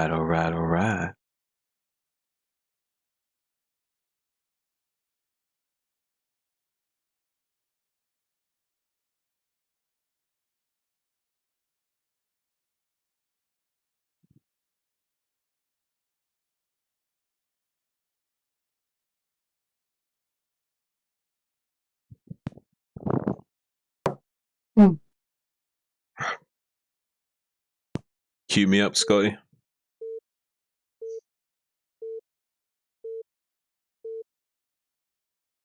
All right, John, take it away. All right, we're going to be going into game number 1. We've got sporting the top left on Paradiso as the red Zerg, none other than Flying for Team Loveboat. And his opponent in the bottom right is the blue Protoss. It's NOm.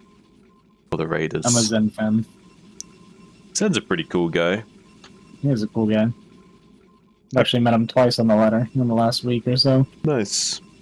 I played him in preseason for CPL, and I had a good experience with him. He's a good sport and pretty chill guy.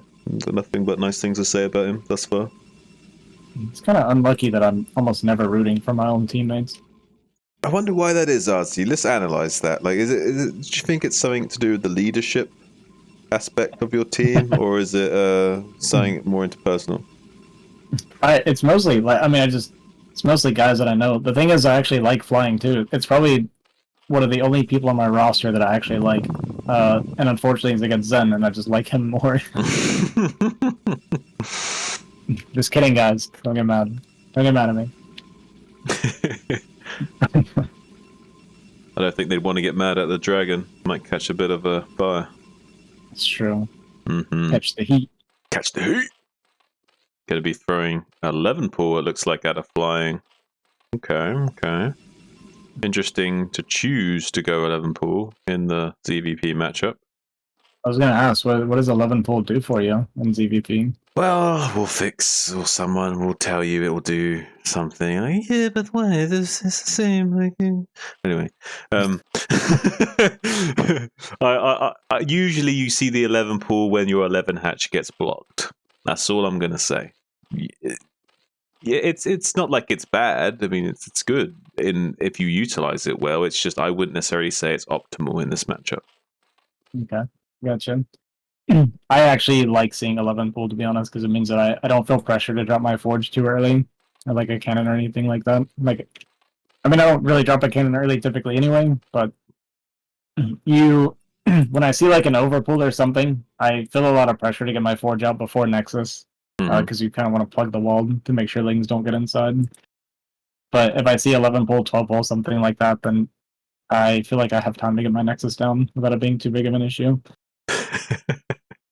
Yeah, I'm not too sure. I agree with 11 pull in general, but I can see some of the merits of it. But I do think that it just allows the Protoss to be so greedy, you know? Like, yeah, that's kind of what I'm saying, right?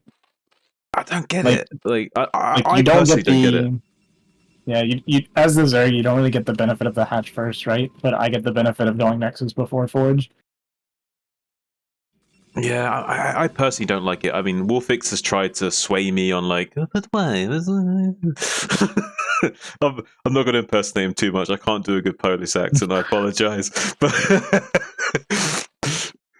yeah, but look, like we say, like Zen just gets to throw down the Nexus. Like, what are we doing here? Yeah.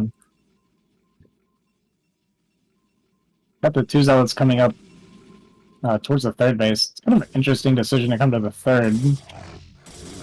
Yeah, you're not gonna kill it. I mean, I guess it brings the lings to you rather than risking the zealots, because right now the natural in Paradiso doesn't have a good spot for the zealots to hide, so it kind of forces the lings to come over here so that you can hide in better spots over here. I guess not even much better here though is the thing. Yeah, I agree. It's not. There at least there's a few holes in the minerals you can kind of hide a little bit, but it's still not ideal. I'm not sure how I feel about this. We'll tuck it here, and look how incredibly late this forge is, right? it might come back to bite him a little bit that he made it this There's a late. lot of ling coming, and he doesn't actually see the lings coming. Yeah, I mean, how many lings is this? That's 9 plus 4. Okay, well, we've got 13 lings barreling down, and 1.5 zealots and 2 probes. So we didn't make any more zealots, by the way, behind that. We had 3 zealots when we pushed out. This is our first zealot since then. This is kind of crazy that Zen was way too greedy. You can be a little bit greedy, but this is way miscalculated. Yeah, this is way miscalculated level of greed. Like we can't also cut zealots, right? No. For exactly this reason. Not at all. Oh, this is a real shame. Like, he's going to lose like this, unfortunately. GG is called. Flying, going to be picking up 1 win on the board in this series for Team Loveboat. Can he just call for the same map? What? Can we explain the rules to the people in NSL. Do you not know how it works? Wait, you mean I've got to play on all these other weird maps and you don't have to? What kind of entitlement is this? We're going to be having words, Mr. Zen, after this. That's funny. All right, well, we're going to be jumping straight on into it, going into game number 2 on retro. So no, not going to be having the same. It must have been discussed afterwards. It's good. Maybe Zen just didn't know, though. To be fair to him, maybe Zen just wasn't aware of the rules. Well, I'm sure for him to have asked that, then yeah, he definitely didn't know. Mm-hmm. Zen doesn't seem like a rule breaker to me on purpose. You never know. Like, you might be a bit of a rebel underneath that Zen Buddhist mindset. No, there's no way. Well, spawning in the top right, it's flying as the red Zerg. Kind of getting a little bit of an easy win there with the greed of his opponent in the bottom left as the blue Protoss. Zen! Can he tie up the series and redeem himself from that absolute sausage monkey behavior? Being a little bit too greedy, cutting a little bit too many corners, not making the Zealots, being a bit of a sausage. But he could be a bit of a Protoss Chad in this game. Who knows? He's capable of it. He is definitely capable, for sure. I will say, I've only played against flying once before, and unfortunately it was when I was playing random and I hit Terran, so it wasn't a very good game. But I've seen him hit like relatively far into A rank, right? So flying can be like a very, very strong player. Yeah, flying does seem pretty... I haven't seen a lot of him, to be honest, so I can't say for sure like what's in his repertoire and his wheelhouse of capability, but he does seem like a fairly strong Zerg from what I have seen. Mm-hmm. Zen as well has been quite a strong player. One of the players I thought had a lot of potential back in the day, like up and coming when he was, I think, very rusty and just starting out again. And we had played in the preseason, and I kind of smelt a lot of the potential in his play back then, even while he was rusty.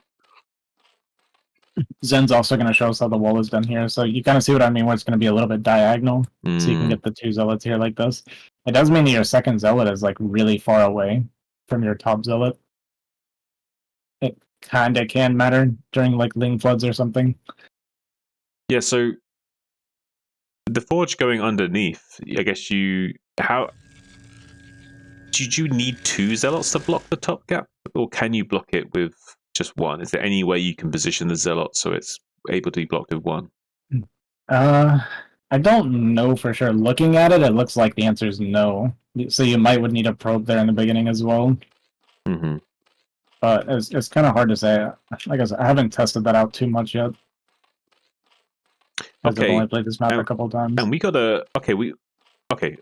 Hold the phone a second. So we got an early guess out of flying.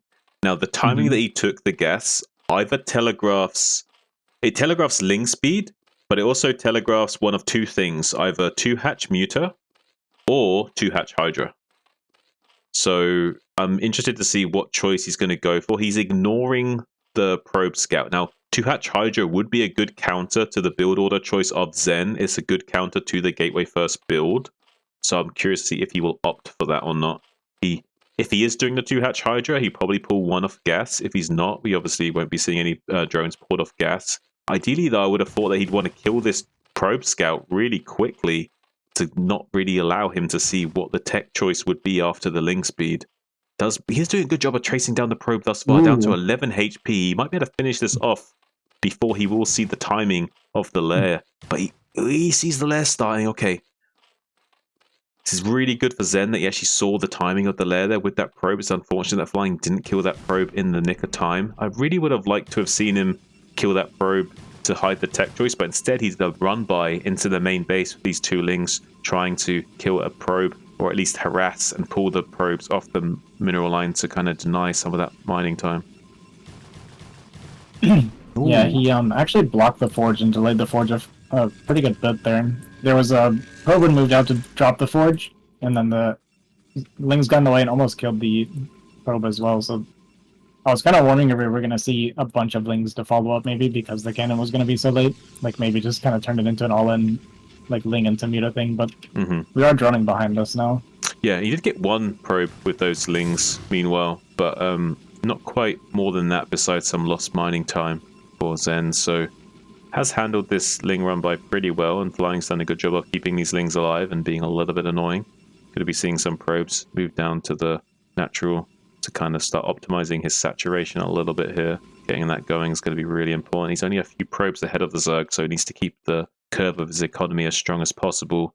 It's going to be the 2-hatch muter style from Flying here, so we'll be needing every mineral and tech available to him to start to defend against this. We'll be wanting to... Whoa, he's making a cannon in his main already? Huh? Yeah, a bit early. I think that's a mistake, yeah. Yeah, you would never start this before you start your Stargate. There's just no reason to. That optimization is going to hurt him actually a little bit, I think, making that way around.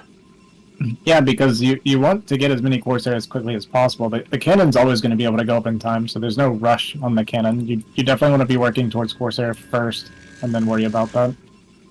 I mean, yeah, I'm trying to think, like, there's no way he thought that maybe there was going to be some kind of crazy all-in ling that he would then need the cannon in his main as like a I mean, if you're dropping cannons in your main because you're going to concede your natural, then you've already lost. I know, I'm just trying to think if there's any other reason to make the cannon that early, but I don't think there is any logical... It's not a good reason to make it that early. Like, now is the kind of timing you want to be warping in the cannons like you did in the natural. So, I mean, yeah, I'm really confused about the timing. I think that just must be a mistake. Maybe he misread the situation and kind of like was a little bit flustered by the ling run by and made it kind of reactively to the situation and not thinking about the actual game time.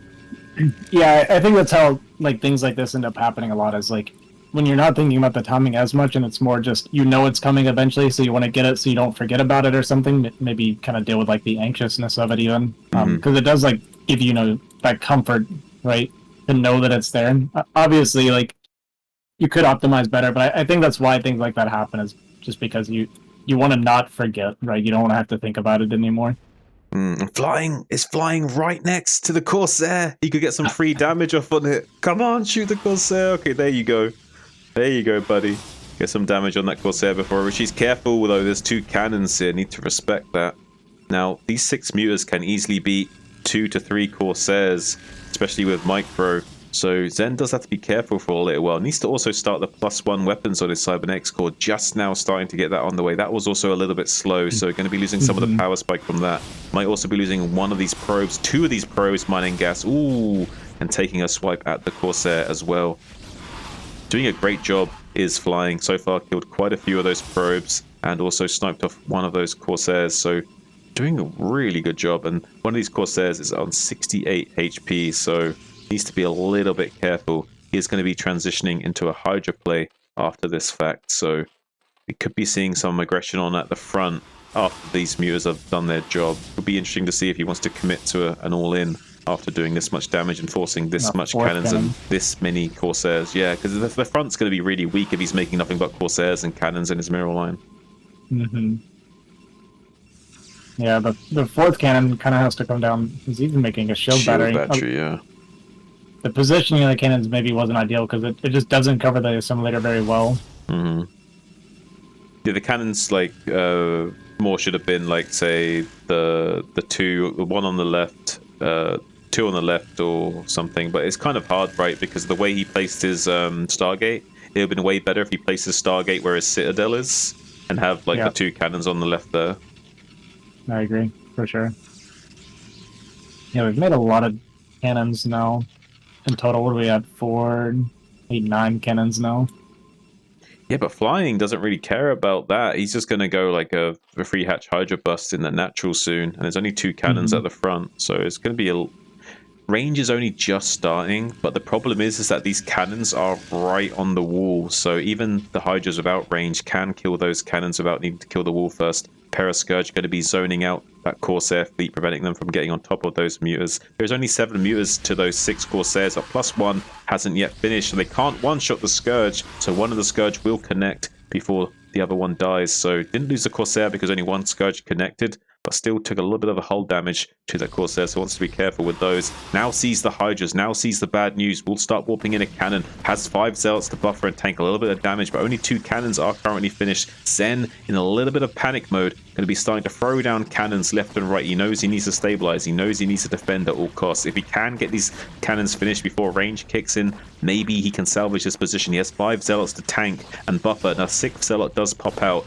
There's still quite a few Hydras here, but not enough to punch through quickly. Only currently 9 Hydras with another 8 waiting in the wings with Ling support. Range is now finished. He can put on the frontal pressure. He needs to go now while the cannons are warping in. Now's the time to go, Flying.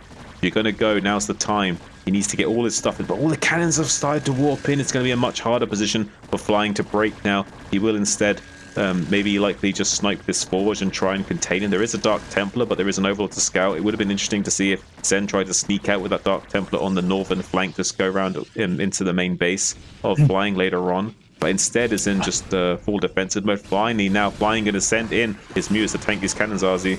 Picking up some of these cannons one at a time, but not quite trading efficiently enough. He has enough Hydras to still bust this position, though. There's only 2 Zealots remaining. One of the cannons are going to fall in short order. Corsair's coming in behind to kill these. If he kills these Overlords, this DT can start to clean up this position, but there's not enough DPS from just this one DT, so he will lose all of these cannons still, regardless of the DT hitting these Hydras and starting to focus down the remaining of these cannons. Will open up this position, but we'll also eventually have to focus down this Dark Templar. Does manage to get the Dark Templar as the Corsairs finally come in to clear out that Overlord, but the position is now opened up, and maybe this Nexus can be focused down by these Hydras just barely in the nick of time before another round of Zealots can come out from the gateways in the main. Yeah, I think Flying's actually done it. I wasn't sure if he'd be able to get it done, but yeah, we actually managed to break through. Zen maybe could have dropped a few more cannons, but I don't know, I actually thought Zen was going to be able to hold this at first. Especially when the Corsair came in and got the Overlords, but I guess it was like kind of too little too late at that point. Mm-hmm. Yeah, there was just slightly too large a swell of Hydras. Yeah, it's a really nice timing that he hit. It's really tricky for the pros to sniff this out and deal with it if they don't scout it early enough. GG is called from Zen, going down 2-0 in the series. Great job by Flying, picking up a nice win on the board there for Team Loveboat. It'll be helping push his team all the way closer to that victory. And I know that struggle. It's hard to evaluate how many cannons you need to be dropping sometimes, so I get it.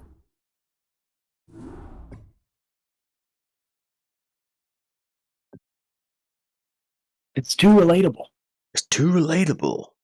All right, well, we're going to take a short little break here before going into our next match in the series. Wait, is it a final match? Because it looks like, what's the story behind that exactly, Azhi? Was it something to do about a certain captain being too drunk to show up to his match, or what happened there? Yeah, I don't have all the details, but something about our captain, Love Snow, being that guy, absolutely unreliable and not showing up for his own match. Really? Love Snow? Unreliable? Yeah, he likes to drink all the time, and then sometimes he forgets to wake up for things. Damn. It's not the first time. Never would have thought that. Yeah, I didn't have him pegged as being a bit of a sausage monkey, but it is what it is. All right, guys, well, we're going to be coming back right after the break. Don't go anywhere, or in fact, do go somewhere. Go have a bathroom break. Go get a drink. Go do something. Be productive. Who knows? Write an essay. Maybe not an essay. Take you too long. But anyway, see you soon.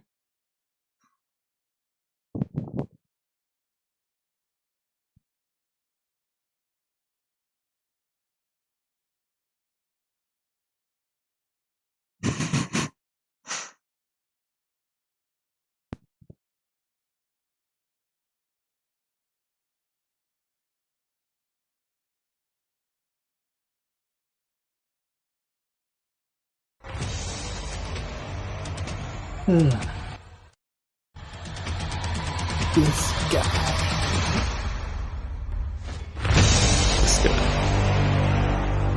Observer control this time, though, not going too far forward, although misses up this big storm. Those storms are massive. Does a decent dodge on that first one. These next one have been huge. He's going to need some more storms, though, for a Zerg that's on 18 drones, 23 now. How you feeling, Azhi? I'm feeling alright. A bit better. Goat's been doing a bit better.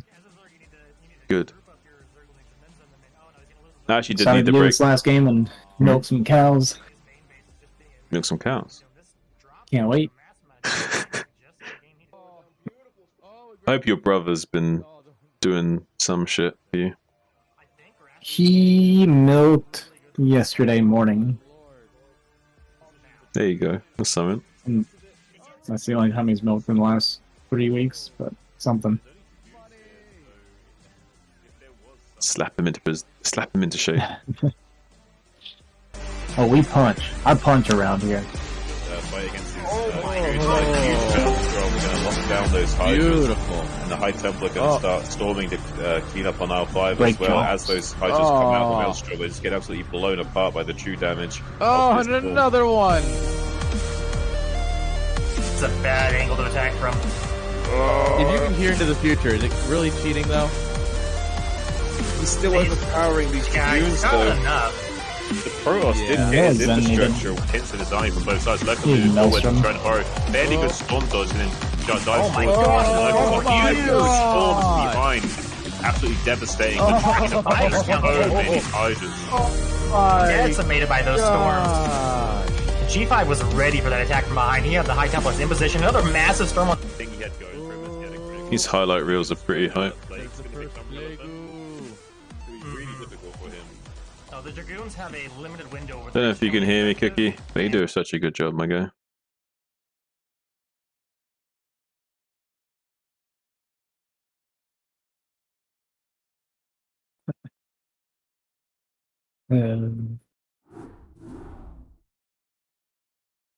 Yelling at Kavapu right now. Hmm? Said I'm yelling at Kavapu right now. No, let's have a look.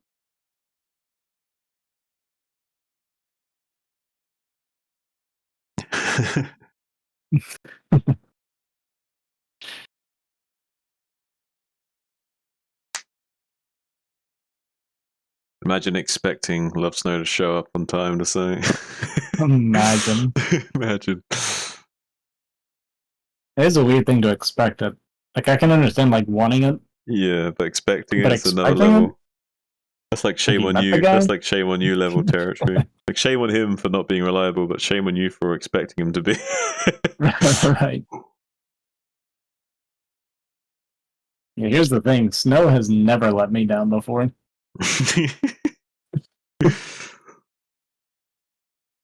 He That- consistently meets expectation. One of the reasons why I wasn't like remotely butthurt when he overlooked me in the draft is like totally love Snow behavior. Like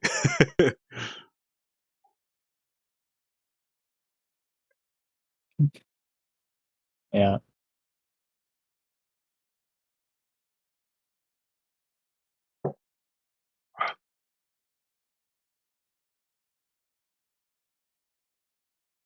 Bum.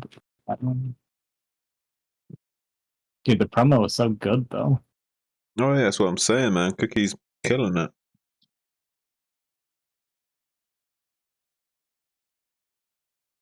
Is that Nomad? It is, right? Yeah. The other captain I've never heard from before.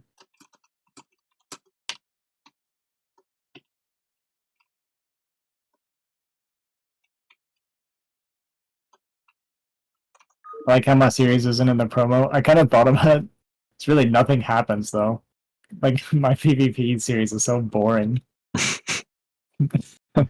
I just whispered Nomad after he left. Get out of here with your sausage Pusagi ape butt. Honestly, true though. Mm.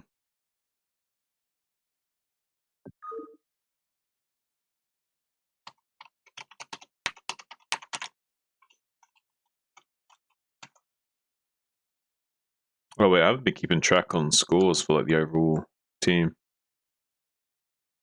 It doesn't matter. My team's winning. Wait, Shimmer won. Miko won. Mika won,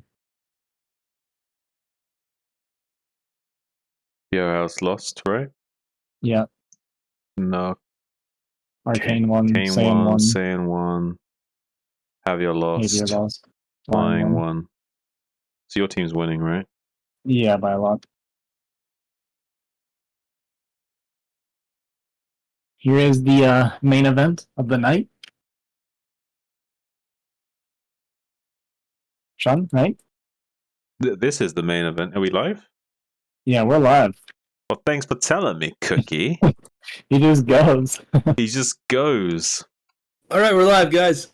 Appreciate that. Appreciate that. Spawning in the top left. It's the absolute phenomenon that is Hawk. Absolute brain box of a Zerg. High S rank 2400 plus level player. When he's playing his aim game, he's exceptionally good. And I can already tell just by watching his drones, this guy is playing like to win. I can see the small drone optimizations that he's doing. It's looking pretty clean, Hawk. I'm liking what I'm seeing, even boosting that manual patch on the second from the bottom. I see what you're doing. I see what you're doing. Manually controlling that drone to slide on the right so it bounces each time. That requires some finesse, Hawk. I see you. And his opponent in the bottom left. It's Jayun. Absolute phenomenal pros player. Going to be making his gateway down in the natural as well when he want to put some pressure on Hawk early game. Azhi Dahaki. Yeah, I'm super excited for this. I've kind of made it a goal. I want to be able to play against Hawk later on and maybe give him a good series at some point, right? Like, this is something I really want to do. So seeing someone as powerful a player as Jayun, playing him PvZ, is, I feel like I have a lot to like watch here and learn. So I'm very excited for this series.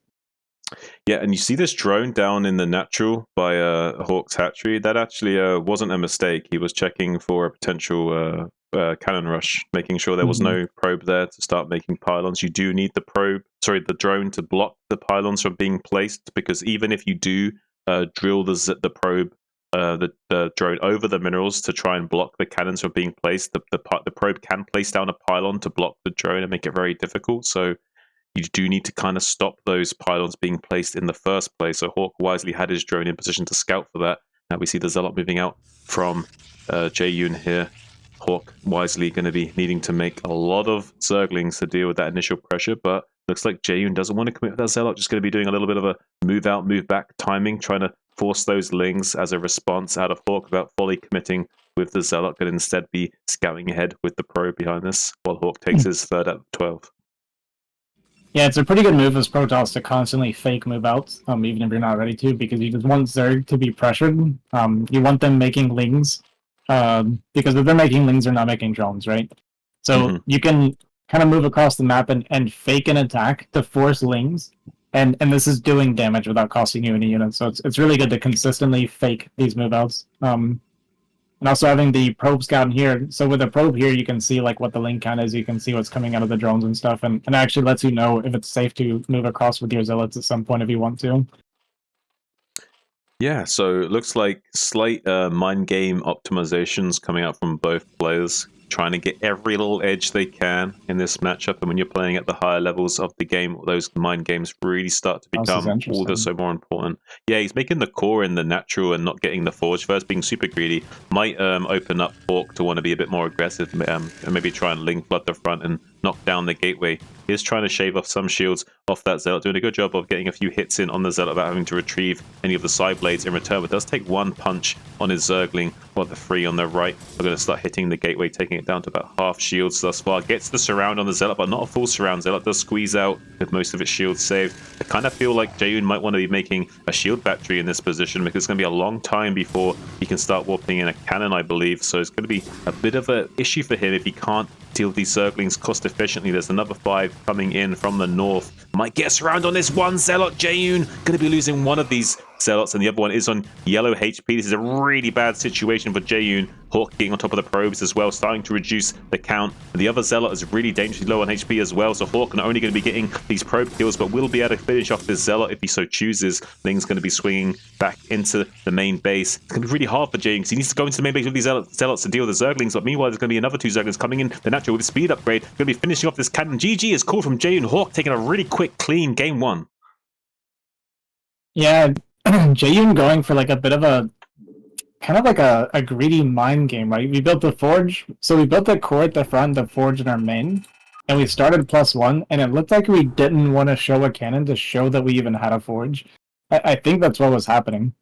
I'm not 100% on that, but that's what it seemed like. It looked like we want to go for like a big +1, like possible speed zealot, like push really, really quickly. Unfortunately, you skip a cannon, you can be very vulnerable to kind of an early lean flood like that. Yeah, so you think he was trying to mind game a little bit and not show that fast cannon, make him think it was a really greedy build, but really wanted to go for that really fast +1 timing. But in doing so, we didn't have that safety cannon that he needed to survive against that. Really, I feel like he should have maybe thrown down a shield battery if that was his thought process to like try and make it seem like a more greedy version, because that would definitely telegraph that he didn't have a forge if he did warp in a shield battery earlier on as well. Yeah, because we were floating enough for a cannon a couple times there. So that's the only thing I can think. I don't know if I have that pegged correctly, but that's just what it seemed like to me. All right, well, we're going to be going straight into game number 2, spawning in the top right. Currently 1 game down. It's Jayun as the green Protoss, and his opponent currently looking rather stellar and ready for hell. It's Hawk spawning in the bottom right. It's the red Zerg, looking rather fierce, rather scary. When he is playing his best, he's a rather different kind of beast.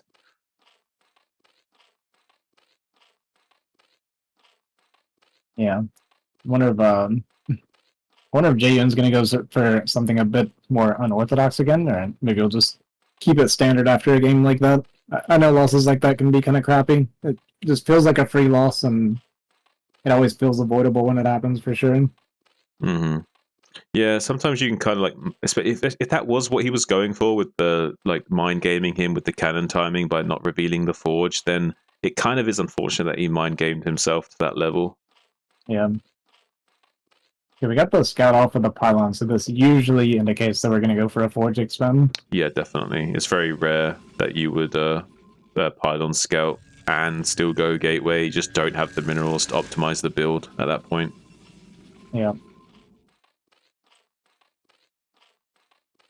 So, going to be going into the main base and confirming the Overlord first from Hawk. So, knows there's not going to be any crazy shenanigans of a 7 pool, 5 pool, 9 pool, or any variation thereof. Hawk going to be instead throwing down his pool at 12. Knows he can't go for the 12 hatch play after being scouted first, so we'll be instead getting that 12 pool. Yeah, typically not an opening you want to go for, right, in ZVP. I don't think so. I mean, I've heard other people say different things, but I personally don't feel like 12 pool is optimized against Protoss. It's mainly good as a reaction to not being out of 12 hatch if you're scouted first, in my opinion. Yeah, see here, Jayun's kind of doing what I was talking about. He sees a 12 pool, and we go Nexus before anything after Pylon, right? Yeah, you can't punish it. Yeah. And he's even delaying the hatchery being placed. Like, everything is a win for Jayun. Ooh, gets the pro. Beautiful drone control from Hawk there, really showing his class there. Controlling 2 drones like that seems incredibly difficult, by the way. Yeah. The moving shot multiple drones. Yeah. Like I say, when Hawk is playing his best, like even things like his drone control, you can really tell like how on the ball he is. In most of his games, he kind of plays a little bit like, I'm not sure autopilot is the right word to use, because he is still a very brainy player and does use a lot of advanced decision making in what he's doing in the flowcharts of his actions, though he definitely doesn't have the same level of mechanical fidelity that he does when he's playing in these kind of competitive environments where he's like kind of turning himself up just a little bit, you know. Yeah, just maybe kind of relaxed, I guess. Yeah, so going to be blocking this probe from getting into the main base. Jayun unable to confirm the exact path of tech from Hawk. We currently don't have a gas from Hawk, so might be going for a 4 or 5 hatch before gas. Maybe it'd be interesting to see if he does elect to do that. Going to be throwing down that 4th hatchery in main base, so could be seeing a 4 hatch Hydra build coming out of Hawk, especially if he elects to take this gas momentarily. But it wouldn't be unreasonable for him here to try and go all the way up to 5 hatcheries before gas, I think. Yeah. And this is kind of what I always worry about when I this is why I don't like doing Forge Expand personally. I'm sure it has like plenty of merits as well, but is when I go Forge Expand, I feel like they're allowed to be really greedy and I can't do anything about it.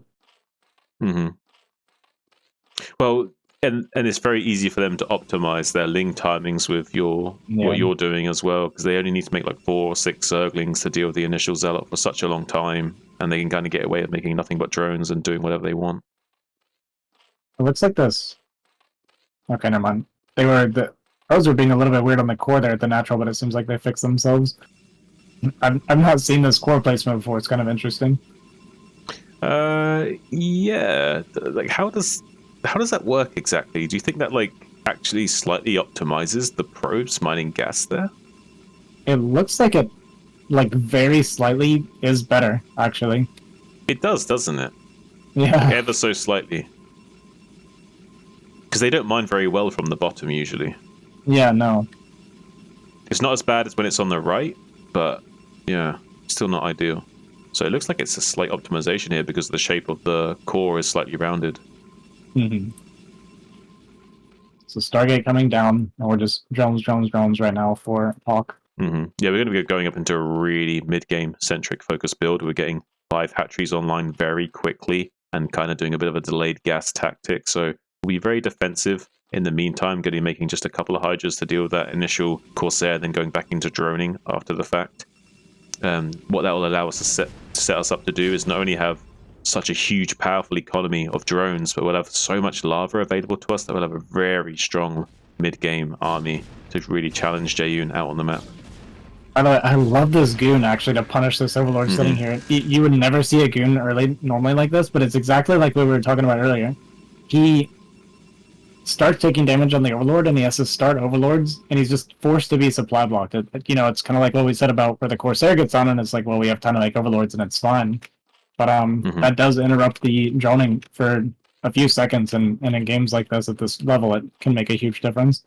Oh, absolutely. And it's one of the things that can really frustrate a Zerg if they lose an Overlord at an unexpected time. Because obviously, like when you know the Corsair timings and you know how long it takes a Corsair to kill an Overlord, you can kind of mitigate some of the damage you receive from that. But when you suddenly lose an Overlord to something like a Dragoon out on the map and you weren't quite expecting it, it can really throw off the timings of how you utilize and maximize the efficiency of how you're spending your minerals and your lava at that stage in the game. So it can really frustrate the Zerg.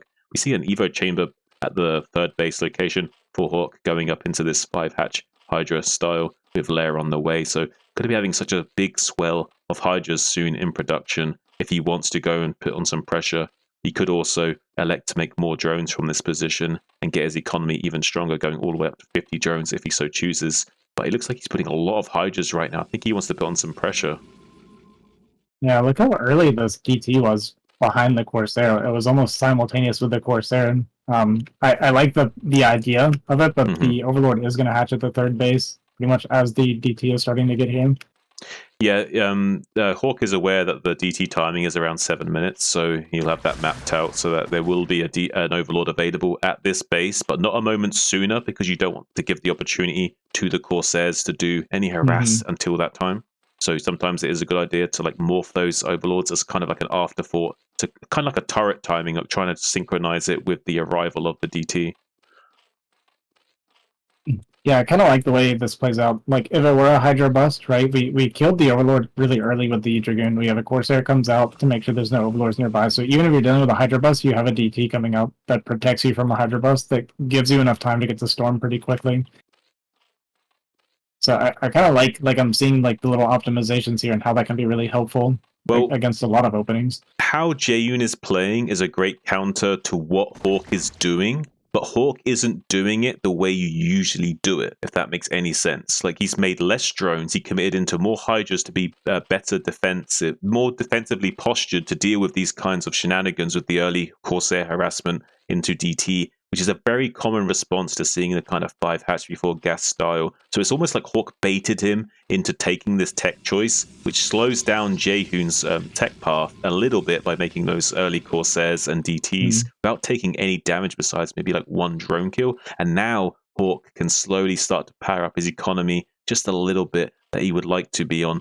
But having such a huge army of Hydras will enable him a lot of pressure that he can apply to Jaeyoon now to slow down any hope of Jaeyoon wanting to take a 3rd base. So it's going to also force Jaeyoon to have to go up into like 8 gateway production. So he's really controlling the game state right now, is Hawk, by the way he's choosing to play. Yeah. We did see the Hydra coming across here, and I imagine we're just going to be looking for a contain, especially when we see all the Templar here. Yeah, he's just going to bait out storms at the front. It's possible if there wasn't enough storm, he might try and bust this. There is a lot of storm available to Jaehoon, and even though there is only 2 cannons, Hawk will still be able to find some damage here. He's going to maybe pick off this pylon at the bottom.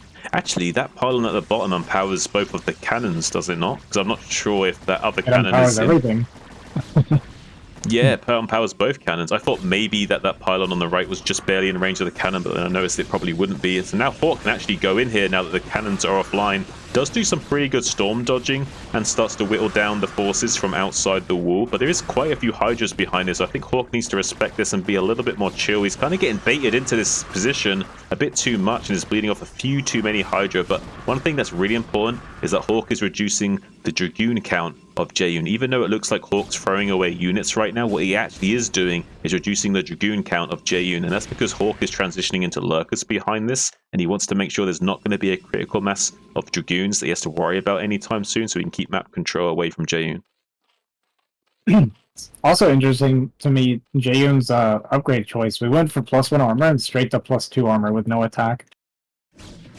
I don't know that I've seen that before either. Wait, sorry, say again? So he went +1 armor first before attack, and then he actually started as +2 armor before his +1 attack was even done. Oh, interesting. Okay, yeah, I've not quite seen it done that way many times, I don't think.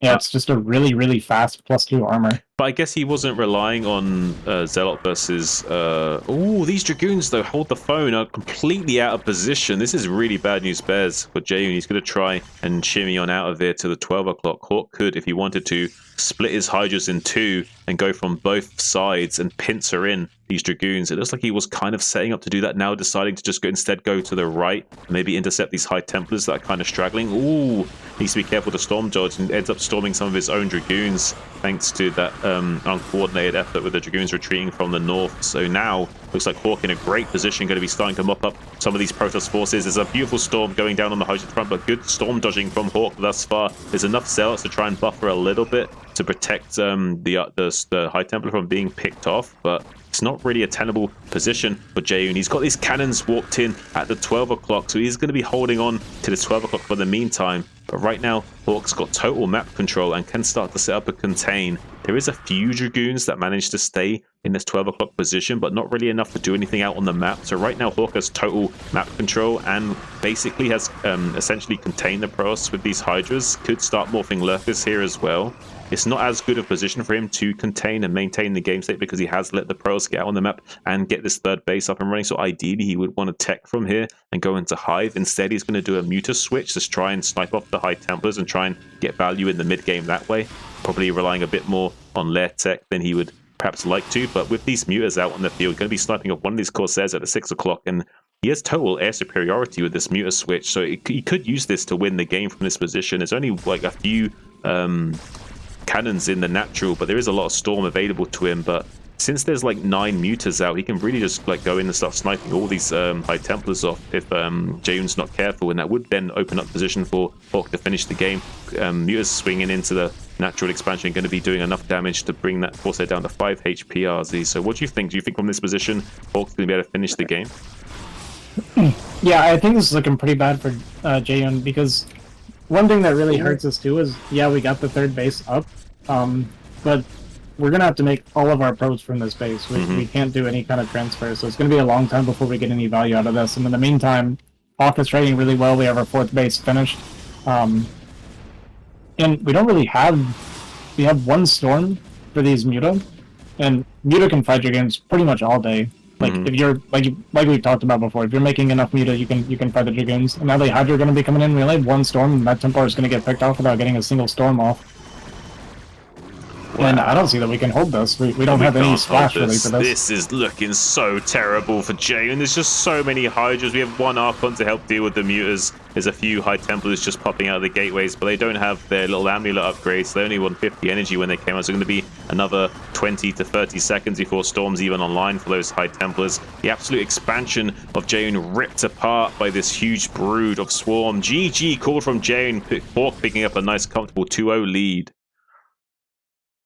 That was wow, pretty dominant. Dominant performance by Hawk. Very, very, very dominant performance by Hawk, completely controlling that game state from day one to the end of the match. Wow. Wow. Wow. So unfortunately for Team Loveboat, not going to quite get that last win on the board. But as it stands, after all is said and done, it is Rocket Raiders unfortunately going to be losing this series. Team Loveboat just barely picking up enough wins with Shimmer, Mika, Arcane wins, Saiyan, Flying, all winning their games. They're just barely clinching out the series with their wins, and looks like Rocket Raiders just barely coming up short. Did we win? I don't think we won. I think you won by a game, right? Depends. Is it total map score? Because if it's total map score, I think we lost. Wait, I'm not sure. Is it total map score or is it series score? It's by each series and maps. So I think So Loveboat won 5. That's Loveboat won 5, right? 6-4, I guess, eh? Shimmer, Six, Mika, 6-3. Shimmer, Mika, Arcane wins, Saiyan, and Flying. It's 5. No, it's tied. It's tied? I think it's tied 12-12. I think it's tied up. Oh, is it tied up because wait? But they got wait. What happened with the Love Snow and Doodle match that didn't get played? Who got the win for that? The Walker. I think it's a 2-0 for Doodle now. Yeah, Doodle got it. So that's why it's tied, right? Yeah. Okay. So I think Breeze is casting NSL, so I'm gonna try and raid him. Yeah, but how can it be tied when there's 9 slots? The winner of the series gets 1 bonus point. So you can be down in map score, and then the team that's down in points get the bonus point for the overall win. Oh, okay.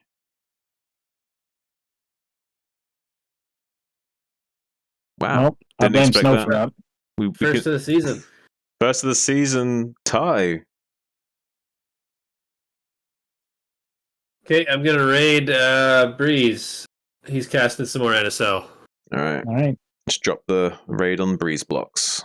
Thanks so much for streaming or casting today, guys. No problem. Thanks for having us. See you I'm gonna guys on the flippy flip. I'm gonna go earn my cow tag. Good luck with those cows. Oh yeah. Yeah, thanks again, guys. Talk to you later. Yeah, no problem. See you, dude. See you, man.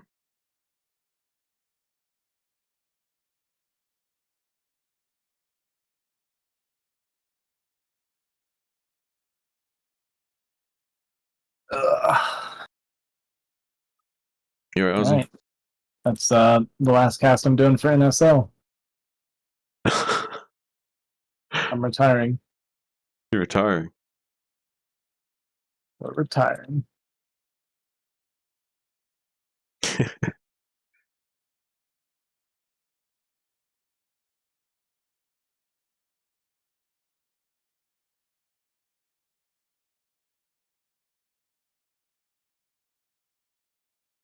Well, that was fun. I had fun, Yeah, you had fun. I guess. But I guess. I guess.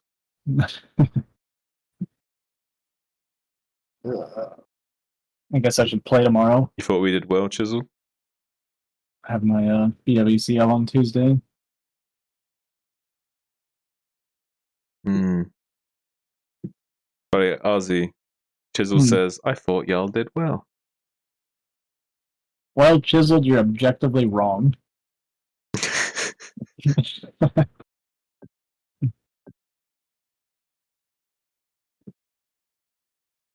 Just kidding. Thanks, Chiseled. Aww.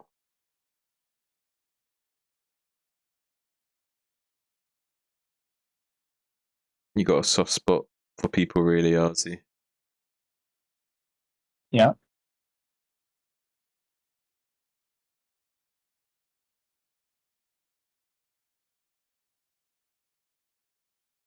You didn't know that? Yeah, I knew that.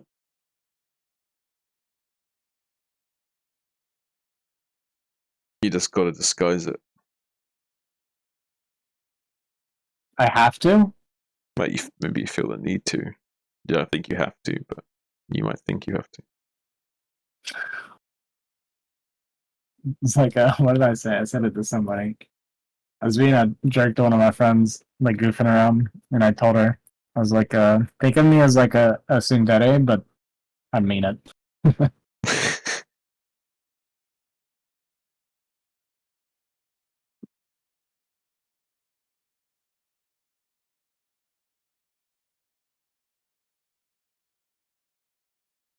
I think the cast went pretty good now.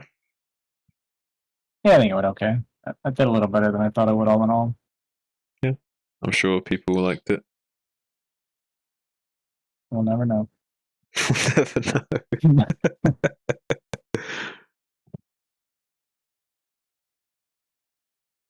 I'm curious to see.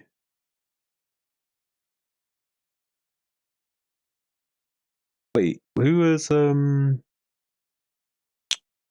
Breeze and that doing? Yeah, I couldn't tell by the names, though.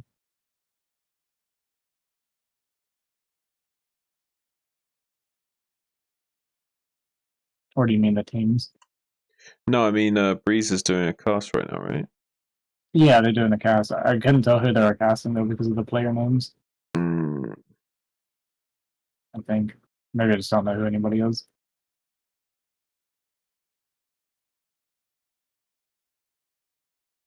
Hey, what's Breeze's Twitch? I don't think he's got his Twitch linked to Discord. Is it nOm.XUN? Is this it? Oh yes, that's the one. Yeah. Yeah, it's nOm.XUN.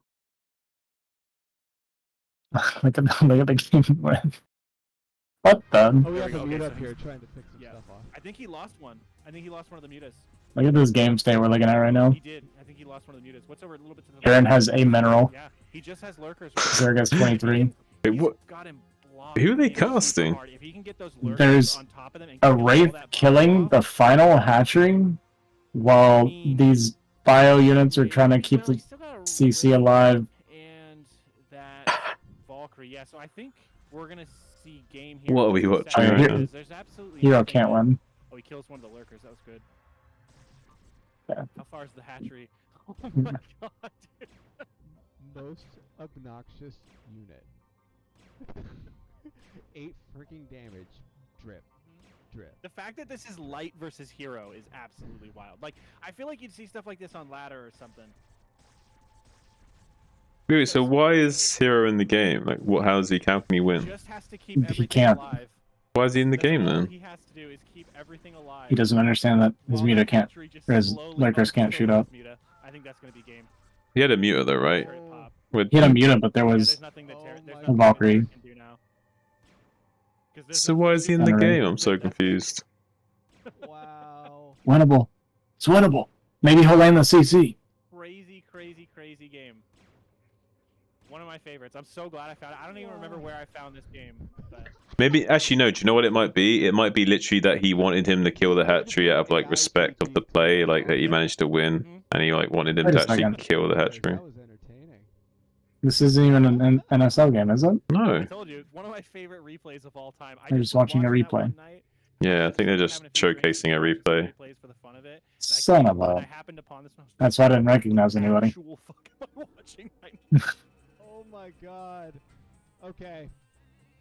Alright, so since we got everyone in here, are we ready to do the I see what do happened. all the fun intro stuff? Let me know if you guys want me to skip the intro stuff, and I'll just kind of skip through it. I say because you're putting it on YouTube and stuff, I think you should just do it. Alright, well let's do it then. Right. I'm gonna mute Alright, I'll be back on Wednesday. Wednesday? Yeah. Where you going? But I am going to I'm gonna go practice. turn off the sound. You're gonna practice in the dark until Wednesday. Yeah. Why? Cool. So I gotta focus, you know? All right. Alright. Look, I just saw Hawk play. If I'm gonna try and beat Hawk with the NSL, I have to take it serious. Alright. Why can't I just practice and not feel guilty for it? You can do your thing, man. I was just curious. I gotta make it weird, man. You're the one that's making it weird if it is weird. I just want to get good at StarCraft. Nothing weird about that. Even used to be.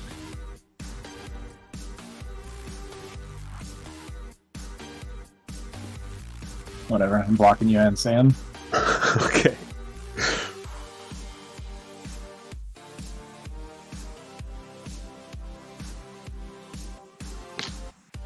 You did.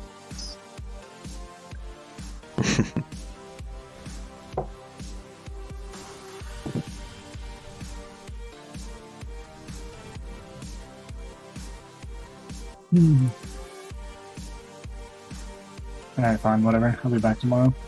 Alright, man. See you later. See ya. Good night. GG's, Peace. whatever. GG's. Peace.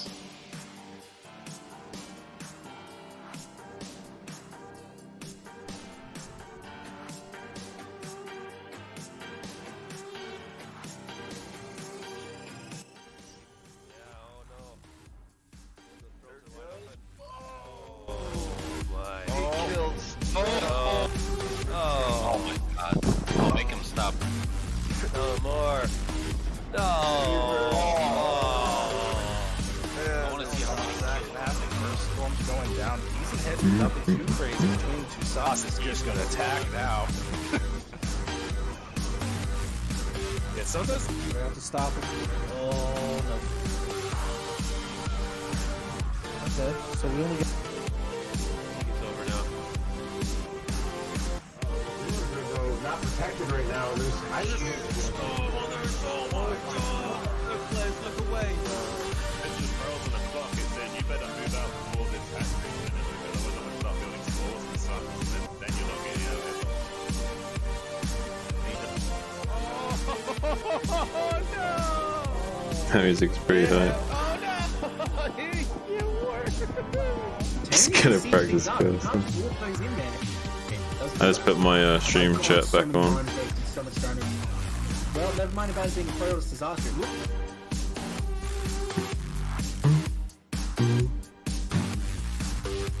Yeah, it's pretty high.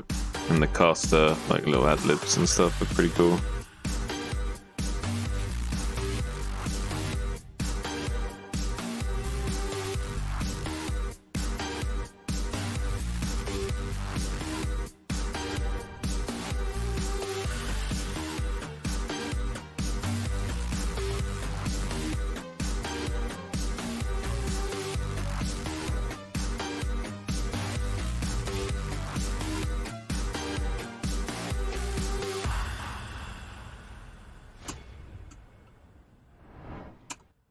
Welcome to NSL 6.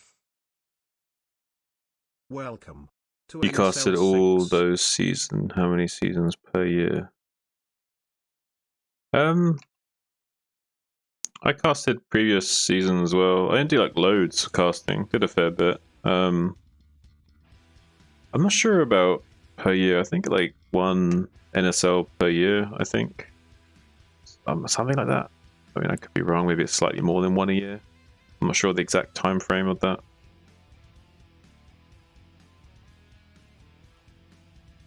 Similar to CPL, basically, I think.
Takes so long to load sometimes.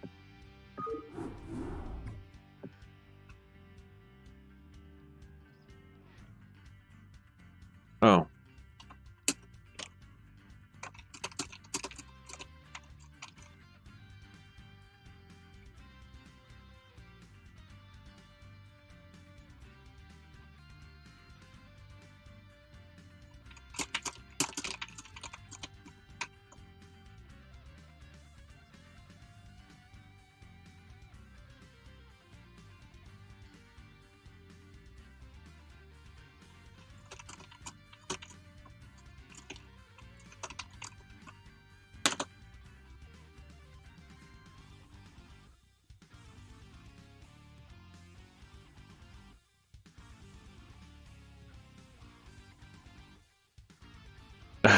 Yeah, that was a lot of casting.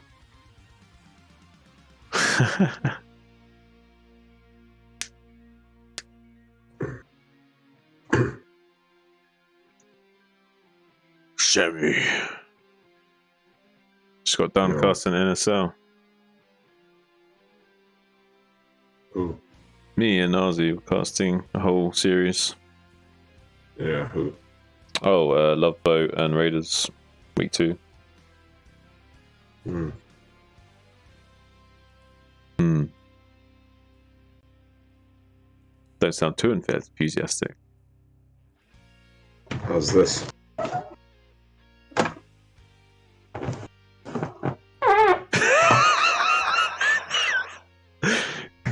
Dirty fart goblin. Is that doing anything for you? No, I haven't. No, I don't have any kind of fart fetish or anything. If anything, it's repulsive. It might be. It's a bit funny, but Well, not that you know of. I need a fucking Terran to play. There's no Terrans. There's no Pandor's right here. Pandor, let's play. All right. Well, Pandor, go smash my boy up, TVP. we are here. Yeah, come smash my shit. Let me see. Wait. Make sure my guests. Why is Breeze only coming in one ear, man? Hmm? I'm just gonna. Like, if you go to like, I might have to hold on a second. if you go to Arctic Sun's Twitch stream, he's doing NSL casts. Like, his mic's only coming in my right ear, dude. It's because he's coming in your left.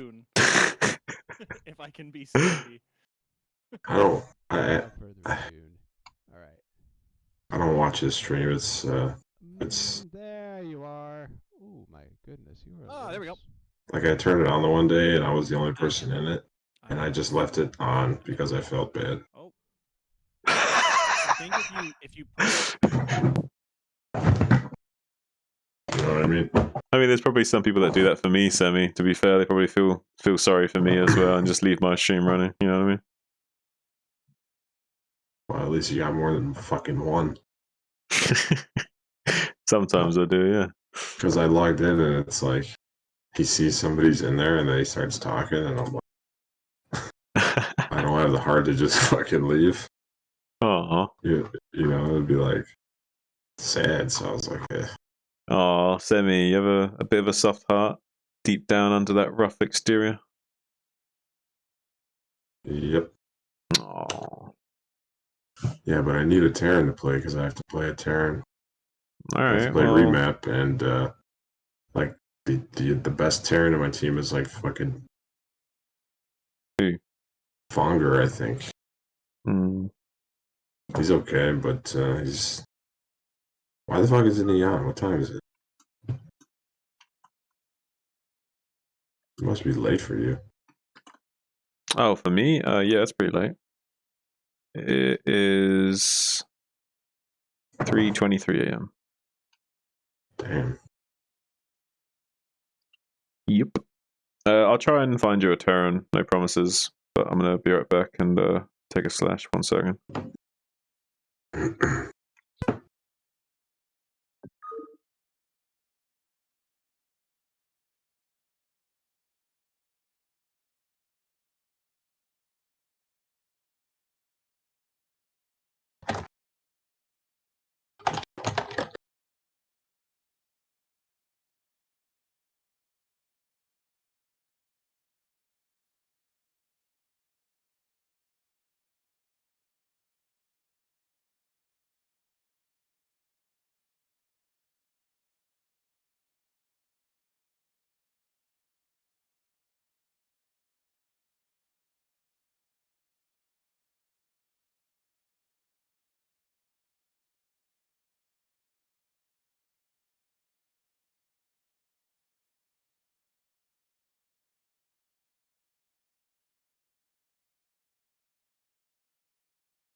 Alright, I'm back.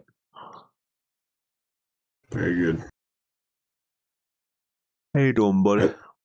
Escalade said my series was series of the week. Series of the week. What? Yeah. What, the series that you play then? Mm-hmm. I'm like, where the fuck is that?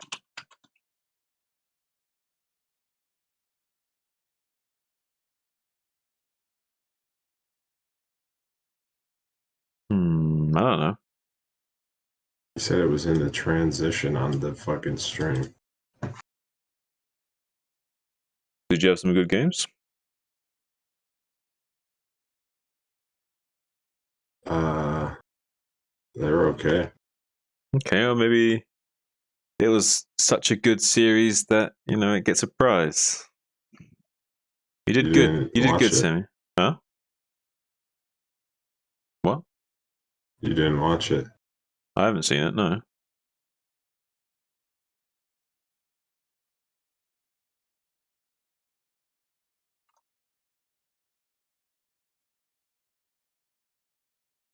Huh.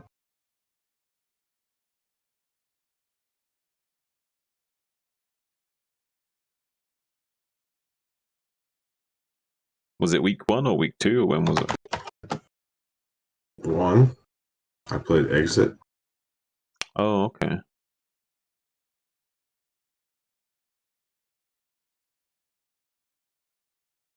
Yeah, I think I missed that game.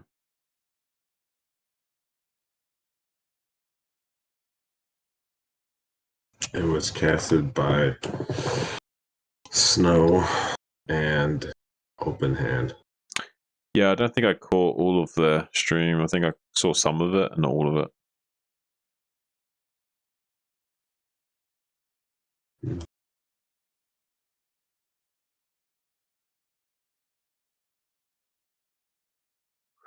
You a little hurt, Sammy, that I didn't watch your game? No.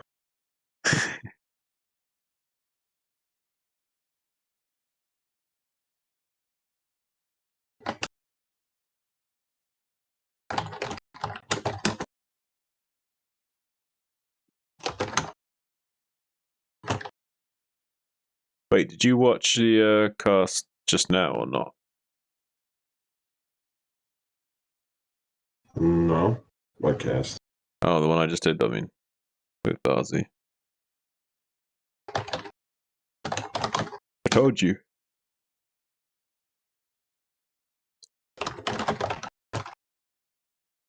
Oh. Did week 2, Love Boat versus Raiders.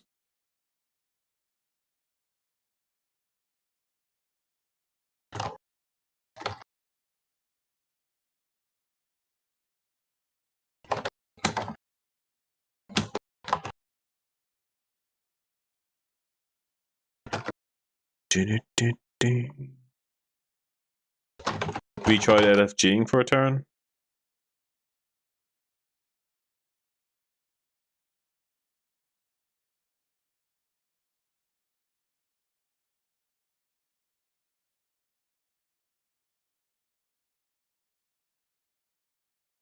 There's Moon. Is that Moon, right?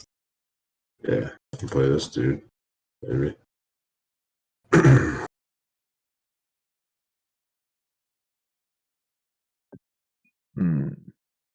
Moon might play if he's there. He just came into the channel.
I got you a game. Let's go.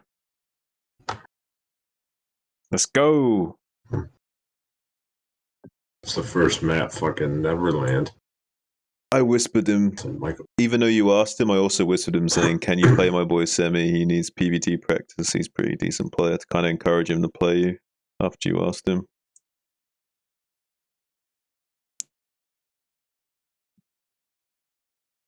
Let's go.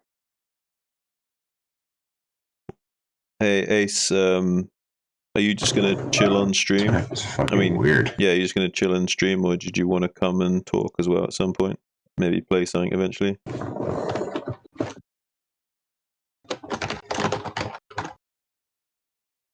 Wait, if I obs it, will it lag?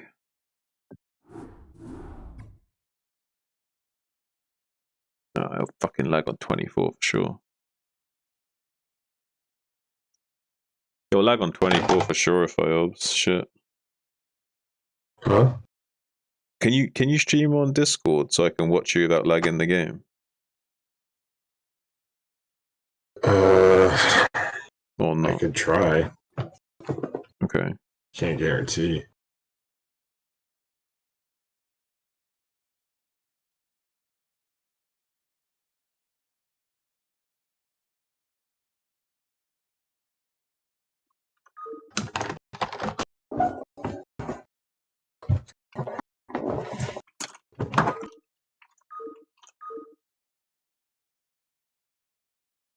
Oh yeah. It looks a little bit like Longinus. Yeah. Hmm.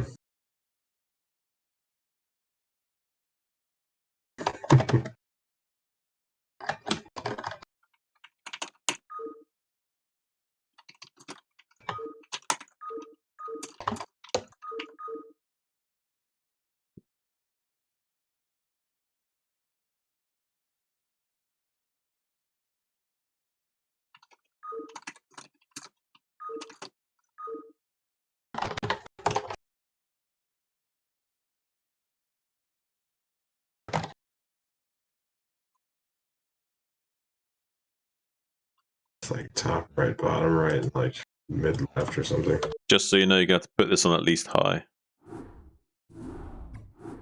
Why? Because of you? Yeah, because it's cross region. Maybe... There's no shot, this isn't laggy. Does it feel laggy? No. What the fuck? How have we got turn rate 24 low with this many people and cross region? See, there's a lag. See, there. See? See? I'd put it on high if I was you. Not extra high, just high.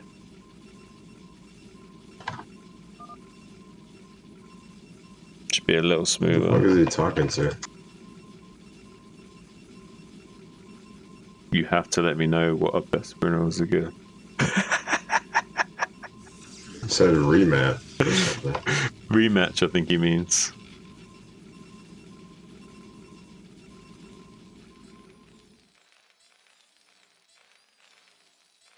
You're playing against the Black Flash right now. Mm-hmm.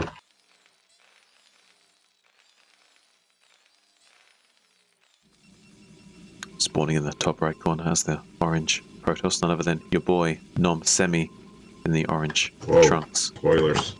Rather fancy. He's not in here. He's not in the Discord call. He can't hear you. Yeah, you're spoiling the game for me. You're playing the game. He's saying my casting abilities are so good that I'm gonna be a fortune teller and spoil what's gonna happen for you. Yeah.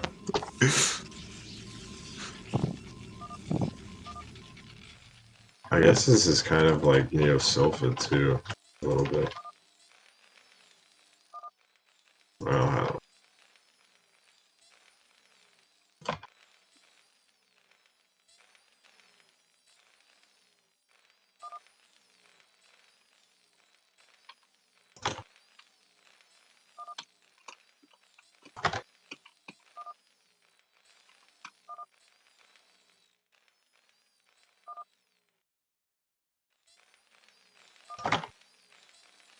They mentioned the lag, and I said that you have too much fart porn downloading constantly. Cake farts. I mean, you tell me, bro. You might be the expert on that fetish.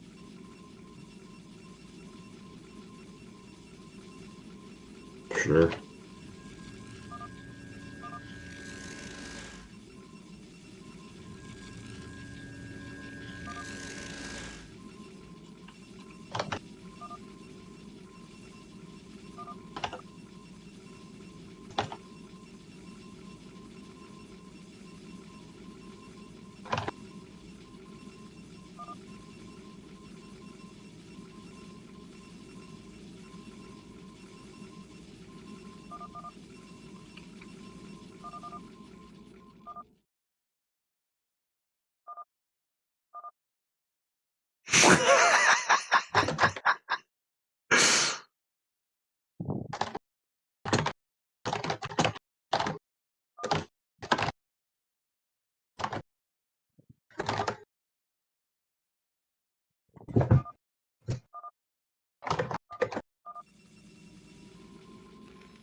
You know what's funny is like I'm almost like tempted to just fucking do like a fucking bulldog or something on this map.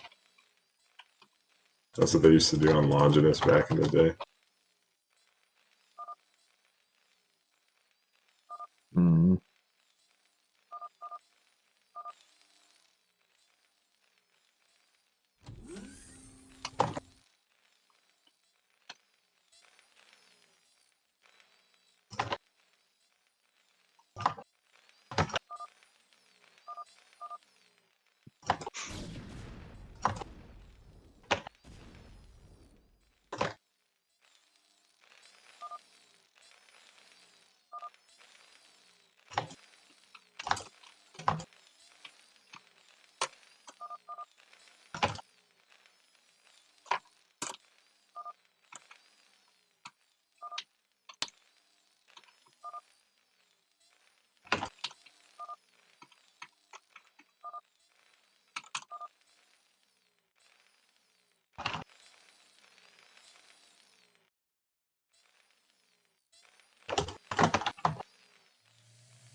Holy shit.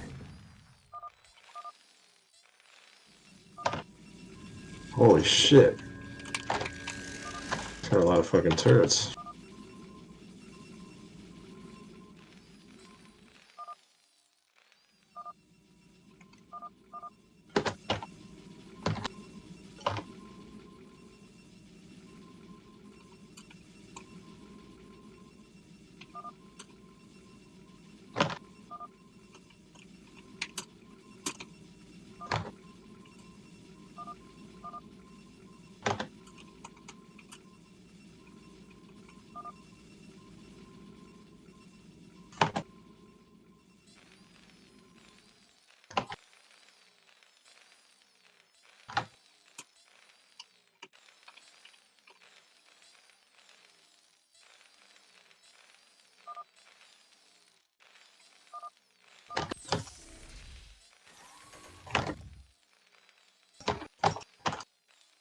Remap the mind.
Whoa.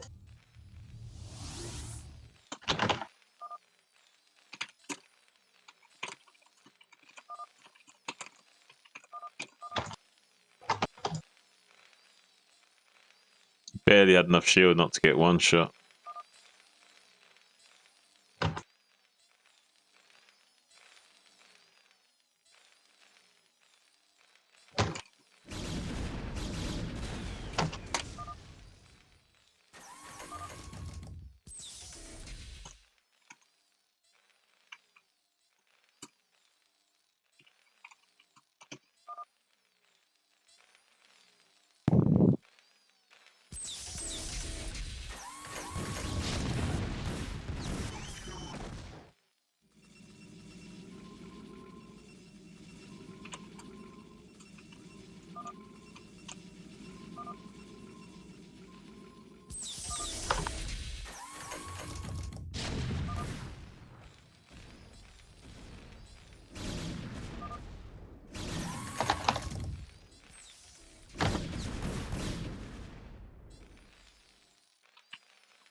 Where the fuck are the other bases on this shit?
Damn, I mean, we had like 6 gateways to 6 factory, and he still held it pretty comfortably.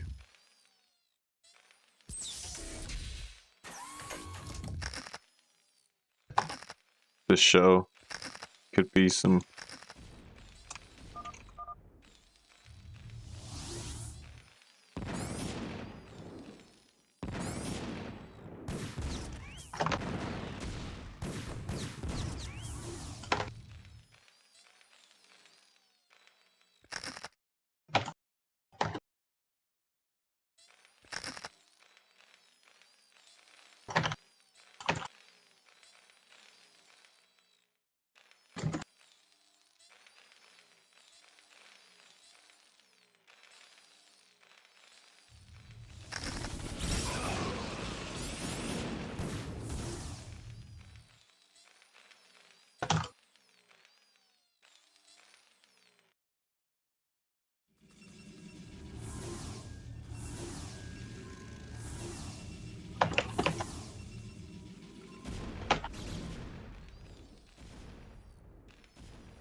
Ooh.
and there's like random fucking turrets everywhere.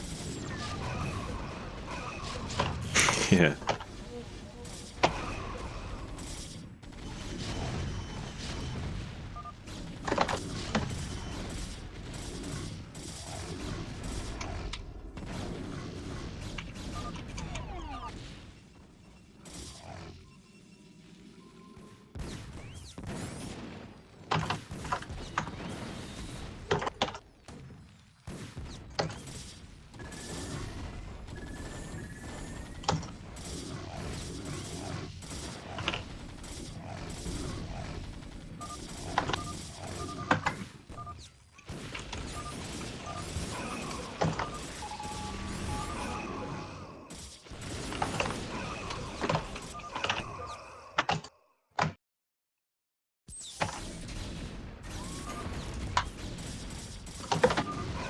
GG.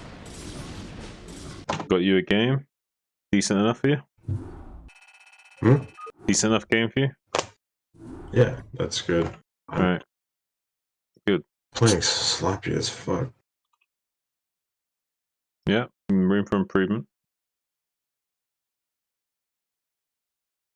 Not used to this build, so I'm still. I don't have the timing.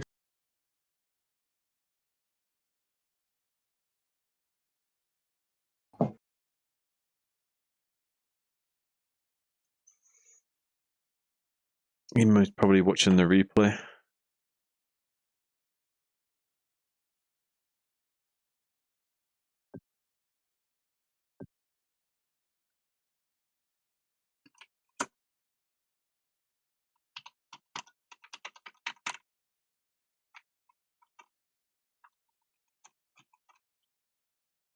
Hmm.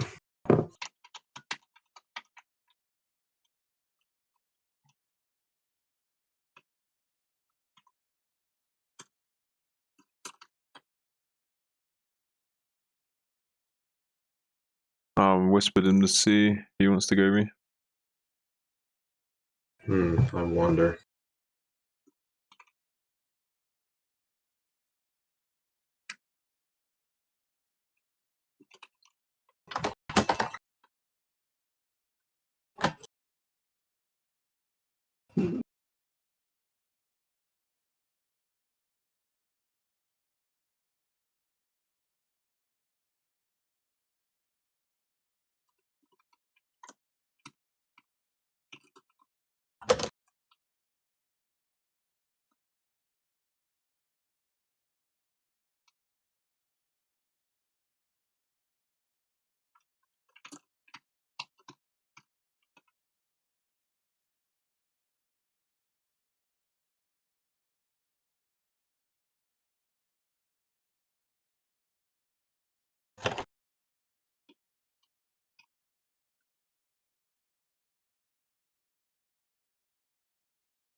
You know, it's funny.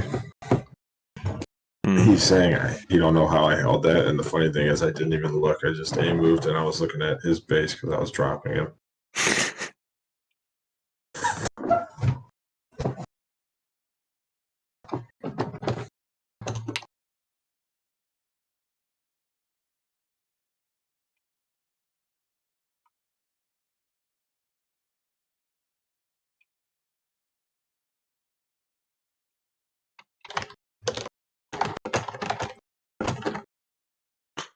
I'm not sure what other Terrans are online right now.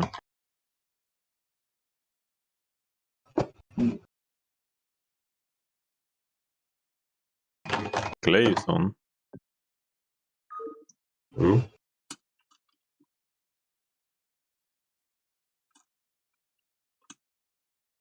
Oh, Glaive. Said he's online, but then I message him and it says this user is not logged on. So, ban is being weird. I tried messaging Jinjin and Shiba, but they're both not responding.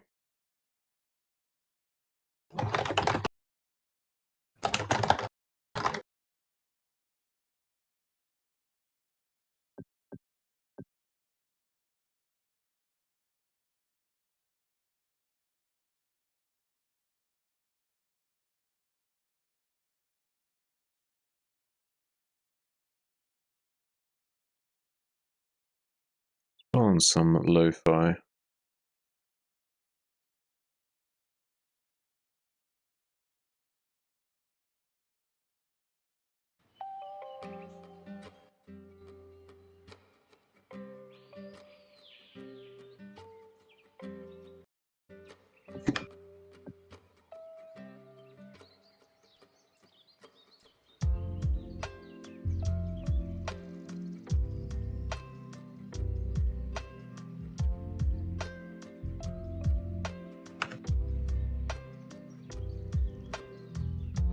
Have you tried LFGing for a turn?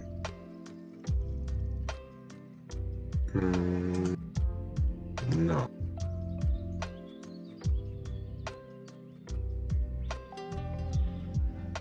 We'll do that. You got LFG in the practice group, you got LFG in CPL and NOM. Try and get a few feelers out there. Hey Jay, are you streaming on Twitch also? I'm not actually, I'm just streaming on YouTube only right now.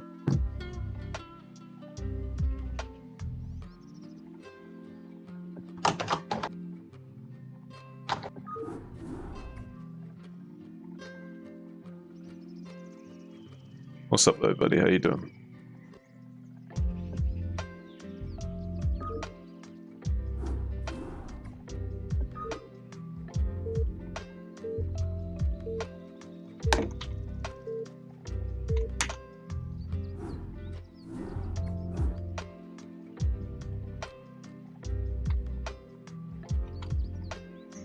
Oh, it's Moonray. What's up, buddy? Yeah, we're streaming just on YouTube. We got our Twitch account suspended for a ban from like nearly 4 years ago. So unfortunately not able to stream on Twitch right this second. So we've just been streaming on YouTube.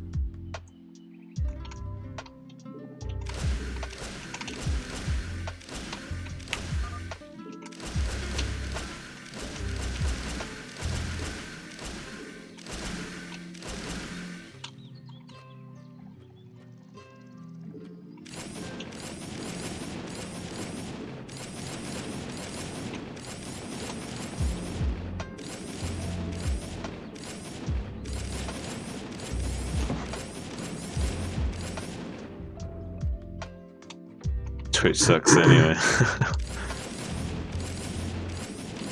Appreciate you, Dustin. Yeah, why?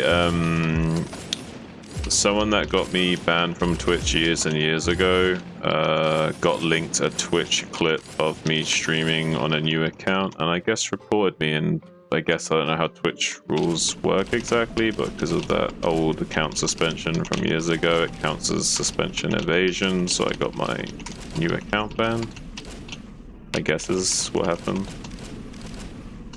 Which is surprising, because like people get unbanned for like crazy things. You know, like there's been a girl that's had like sex on stream that got unbanned after a few weeks. You know what I mean? Like, that's pretty weird that I'd not be allowed to come back to streaming after all those years. After over something probably not as serious as having sex on stream, you know what I mean?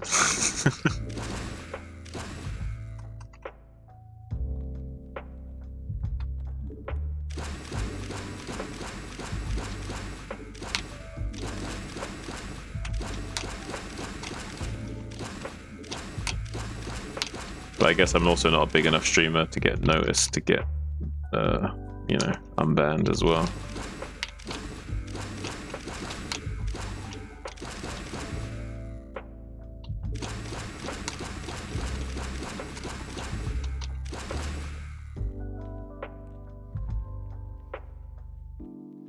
I don't know, maybe I did. I don't know exactly.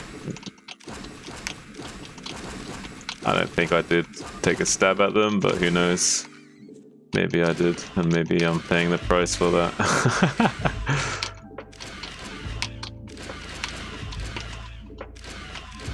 Oh, it's hard to read chat and do this at the same time.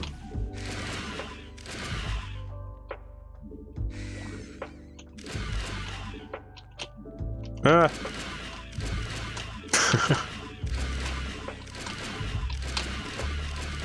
Lost my flow a little bit.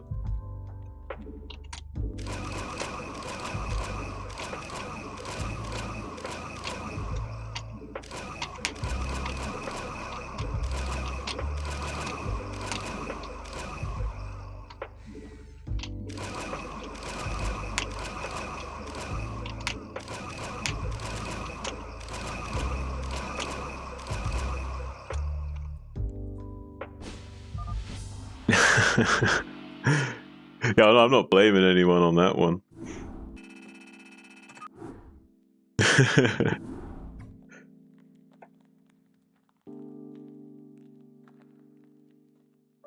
I need to get my second monitor, man. Like, it's really hurting me having to look down and away from the screen. It'd be so much easier if I can like look to the side and look back to the screen, but having to like look down and off to the side feels so unnatural.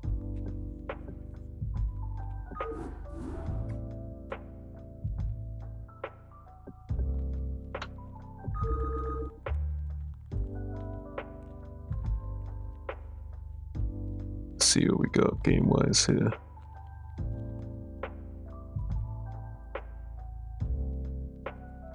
Desert Strike Classic.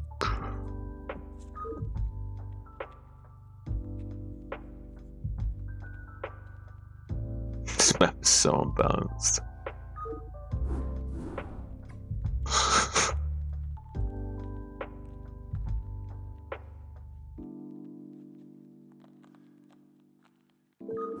Wait, what?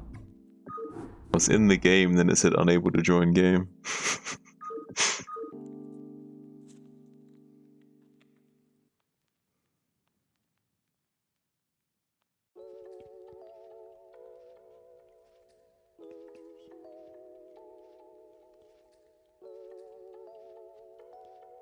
Soulkey versus Royal rematch. What the?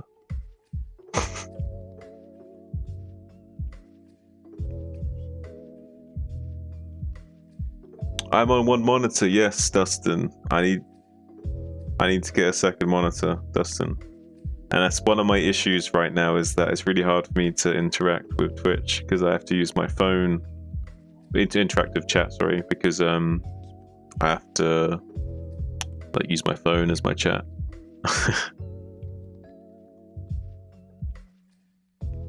One of your cats keeps throwing up. He's eating too fast. Well, Ace, I mean, what? Why is... Maybe you're feeding him too much as well.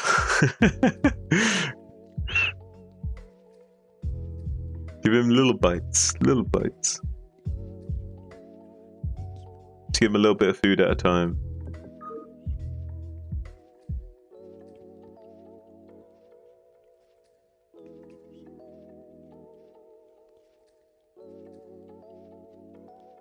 Yeah, Dustin, I will.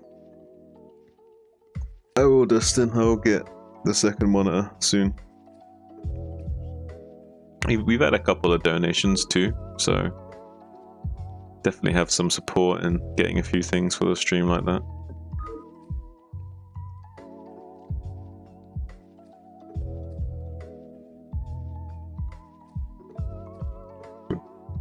He keeps smacking the food bowl and asking for food though, and bully the smaller cat to get the food so the small one isn't.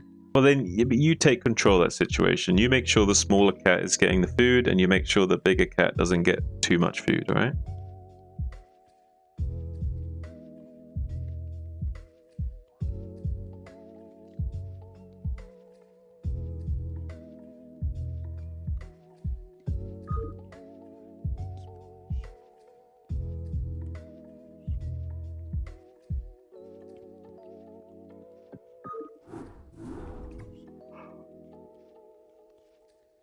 Random team defense.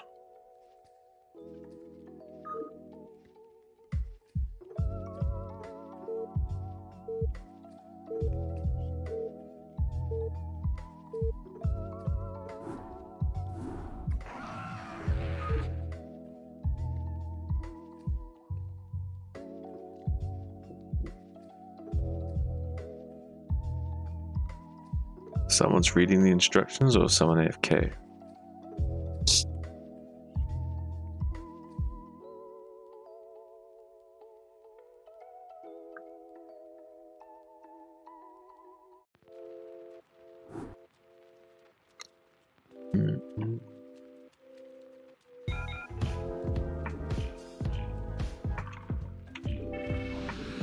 Not enough minerals. Yuck.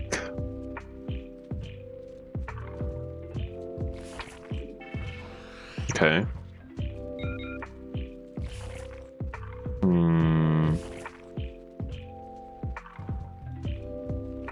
We gamble for the Hydra. Oh, didn't really pay off, but okay, we'll do it. We'll go for it.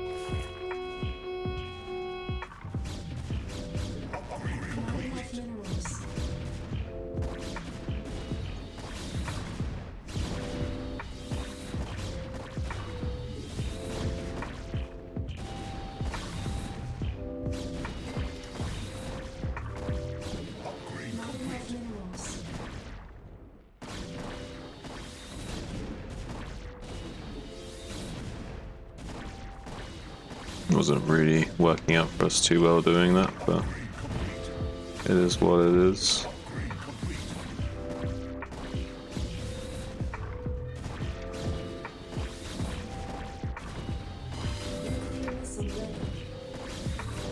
Got a pretty bad start, we're kind of paying the price.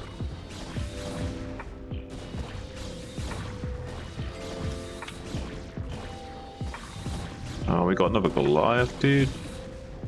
It's worst case scenario.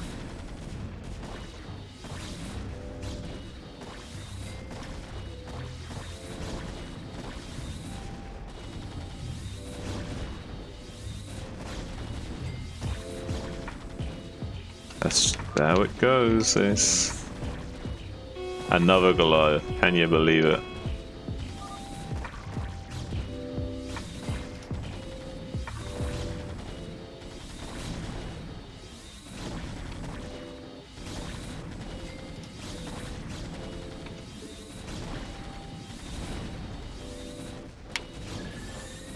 At least it's not a Goliath. Would like a Hydra, but I'll take the Marine.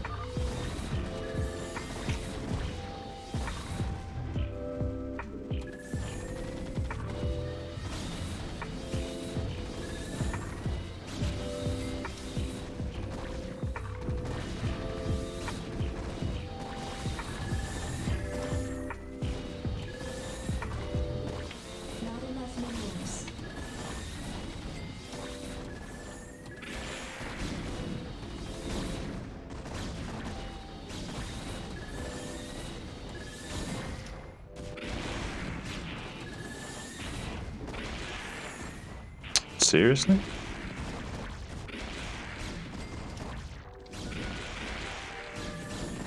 I used the Goliath to get some Overlord kills, but I'm not happy about it.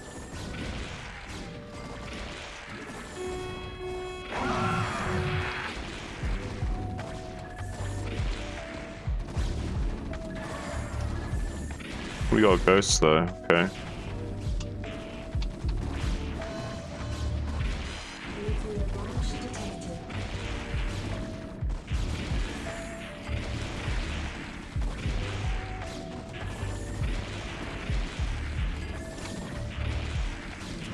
Got these Overlords to softened up.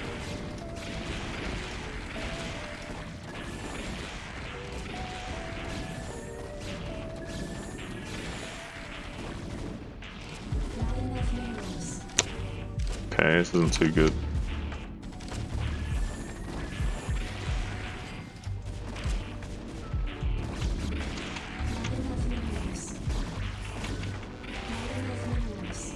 Seriously, okay. Might have to be doing Marine anyway.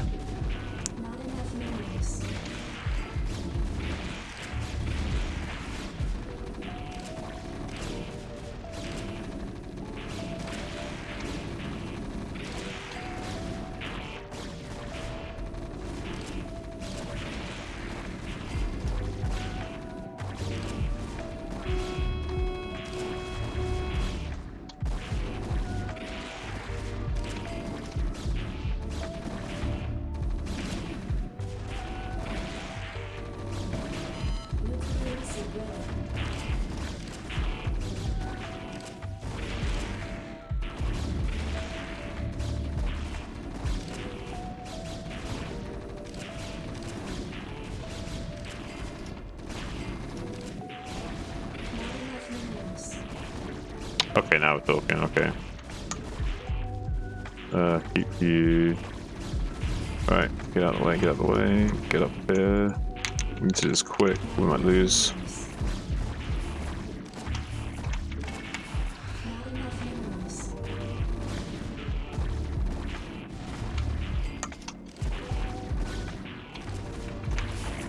Ah, ghost, no. Ah, didn't nuke. We had a really bad start this game.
What up? What up? Sup G unit.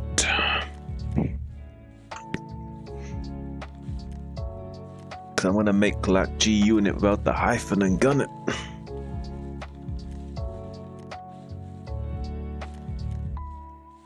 What's up, Minerals? How you doing, buddy?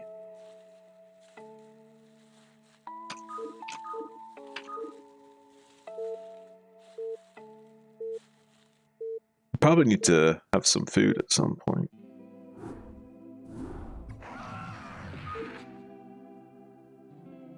We doing some random team def. We did some NSL casting earlier. Went pretty good. Now we're just kind of unwinding on a little bit of a UMS.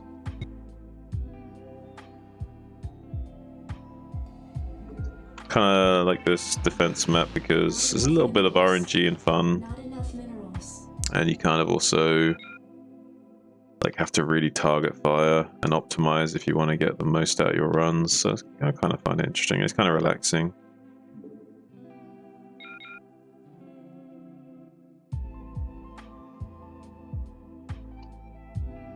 Have I played GT? What's GTG? GTD? Something tower defense? I don't want to upgrade my goons, but I'll take the Hydra upgrade either way.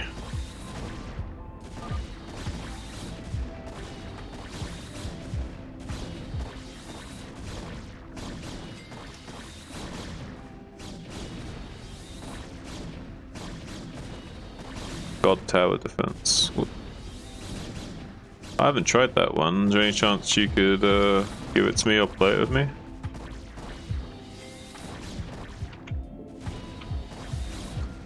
It's not every day I ask a man to give it to me, but here we are.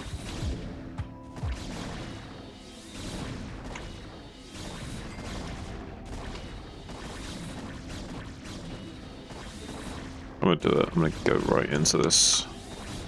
Come on. Come on.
Oh shit.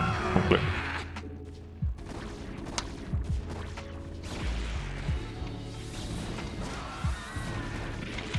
Come on, give me the Hydra.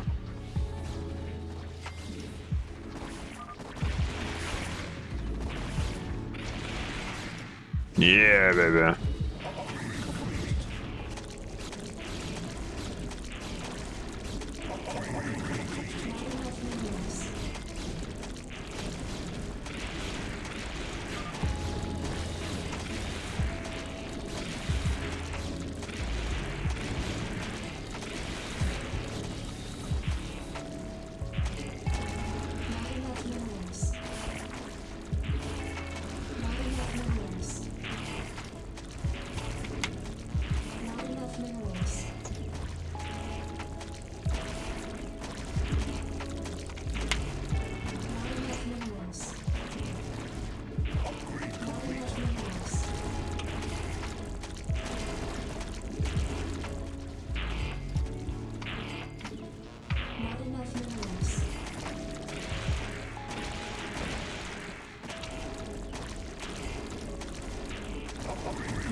I can re-chat now that I'm a little bit set up.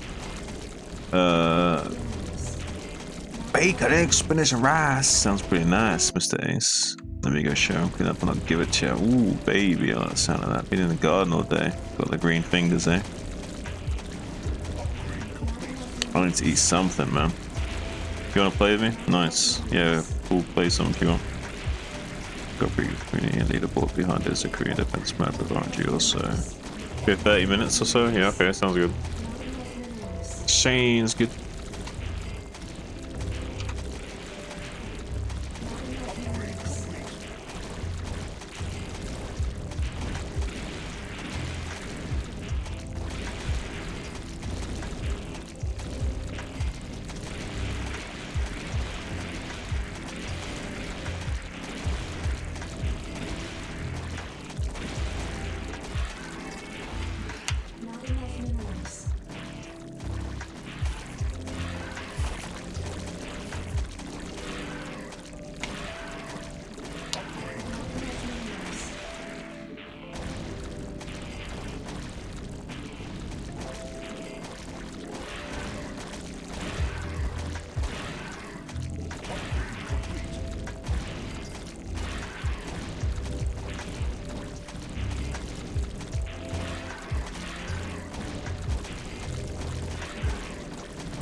Oh yeah.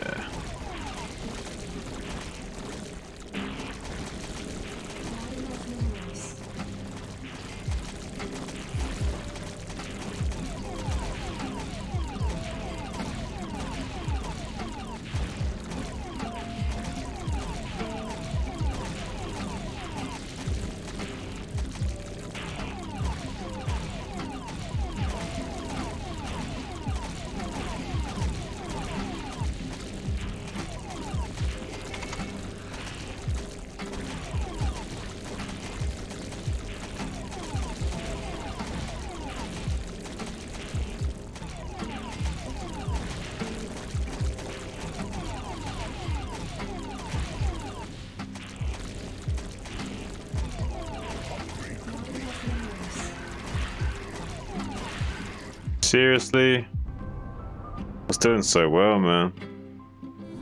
The team was bleeding way too much.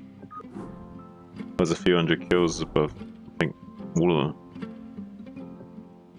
Maybe one guy was slightly not too far behind me, but the other two not so much close. It's unfortunate. He had a pretty good run there. 30 mins or so, he said, so... Got enough time to do more of these at least.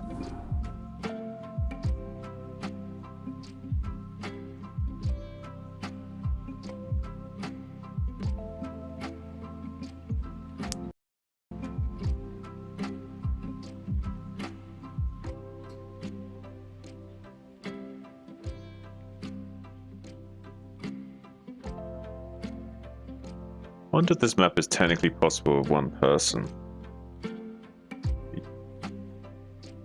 Do you get more kills? I wonder.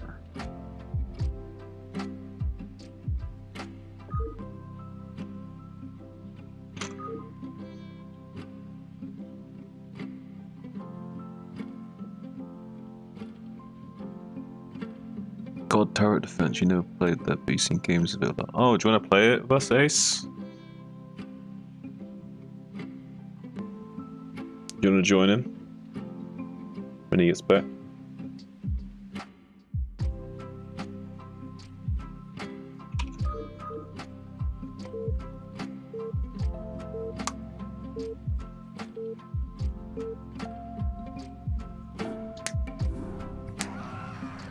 Yeah, but he's going to be like another 20-30 minutes before he's back. I should probably... Problem is, if I have something to eat, I have to like do a whole preparation thing. I might just eat after. I don't know. We'll see. We'll see how we get on for food. Not sure what I'm going to do about that. Not enough minerals.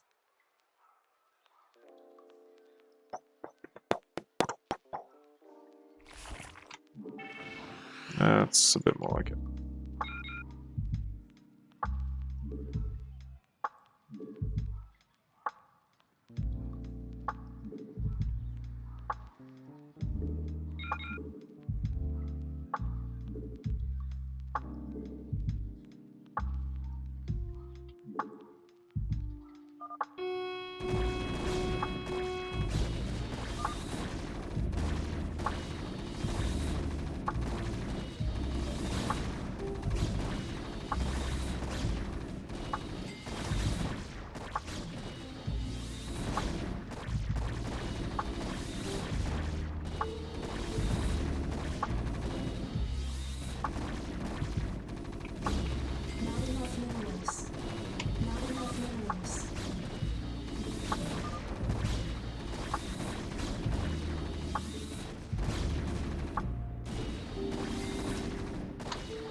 Oh, I miscalculated. That was slightly twice. I'm not gonna get that one either.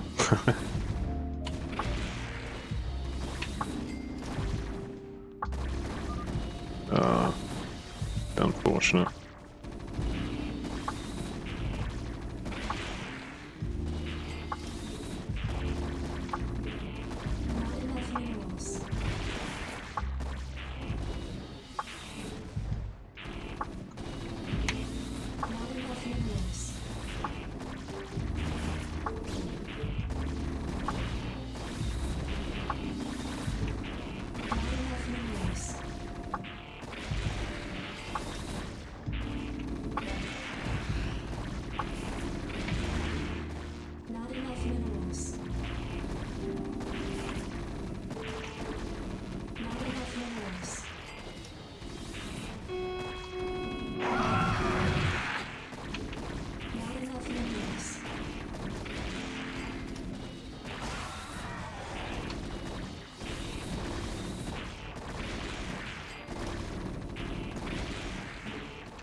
Not enough minerals.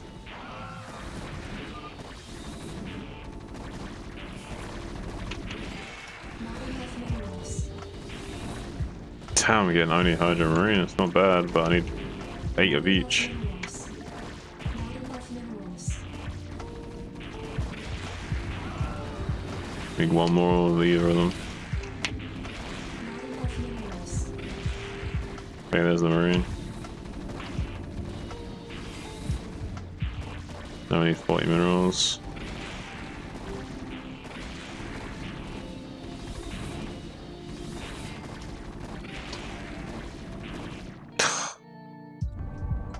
Not doing good.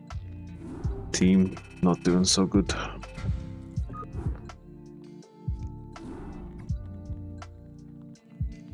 I know if we don't get pros player soon. Yeah, I still want to play much 1v1 tonight. Kind of chilling today. Did casting, but taking a little break from mass 1v1s. Doing some UMS tonight with the boys.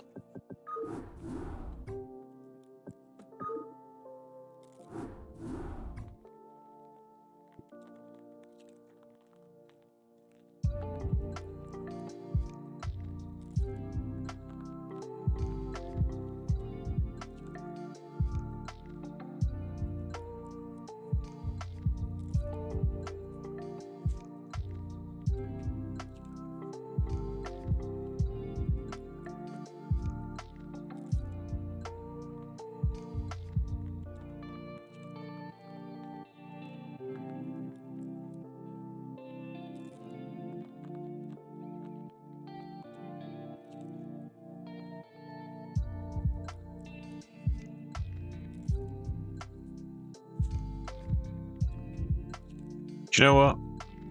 Out of curiosity, we're gonna try it one player and see how crazy hard it is. Because I'm curious if it's possible. Because you get more kills, so if you get a good start, is it possible?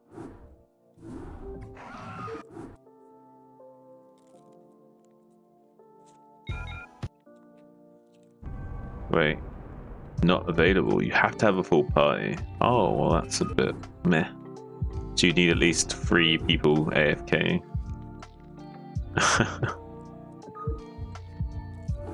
No, let's play it solo.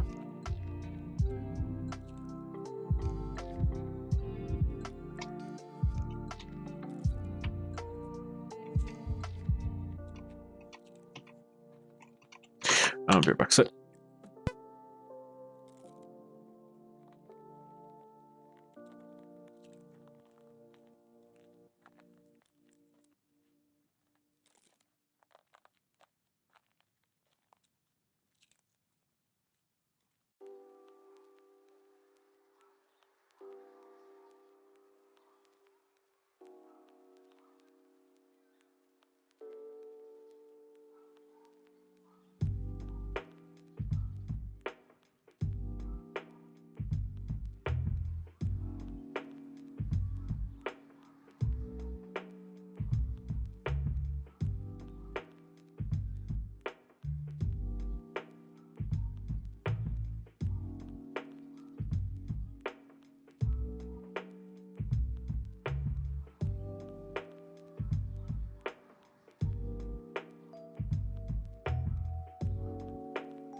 we got some yogurt out the fridge. Yogurt's gonna be our food of choice. Yogurt. Although we say yogurt over here in Britland. Excuse me, can I have some yogurt?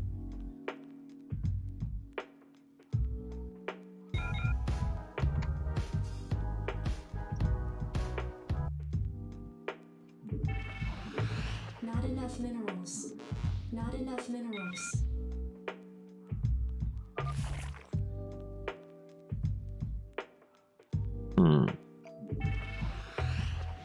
Yeah, okay. Okay. man. Okay, man.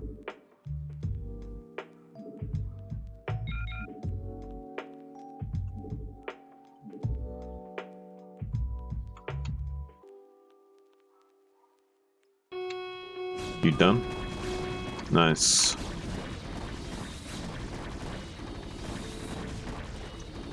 You want to come on Discord and hang out on voice? Or are you going to stay off? That's it.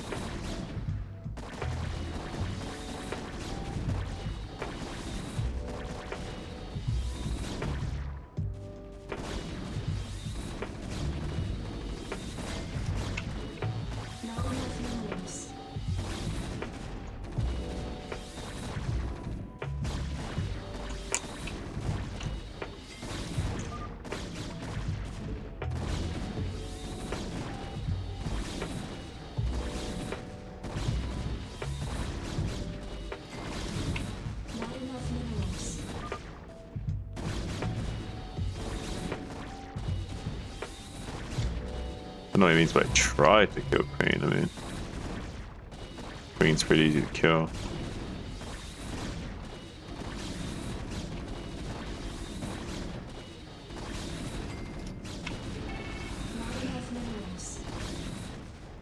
More dragoons, more dragoons.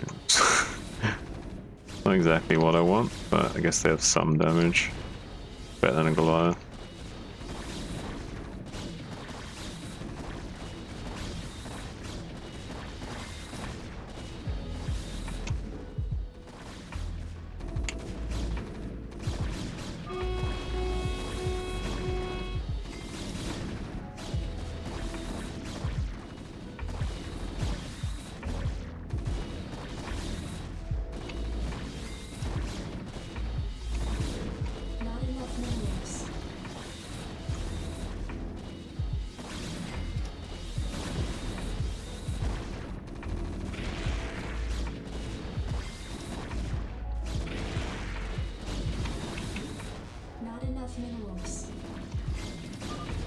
Get out of here, Goliath. We don't want you.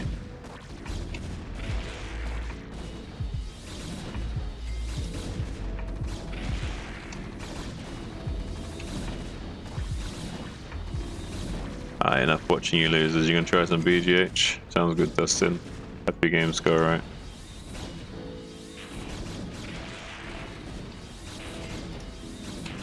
Hey, we gotta play some BGH sometime, Dustin.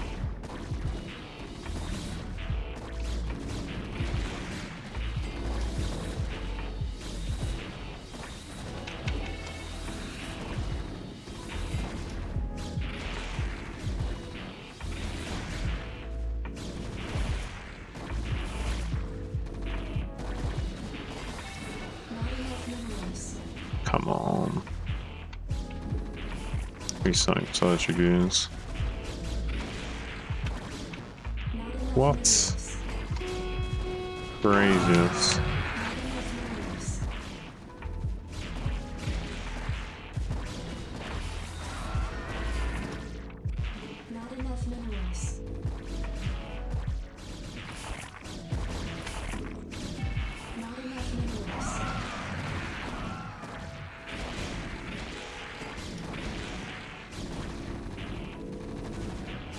Ah. Shit. Not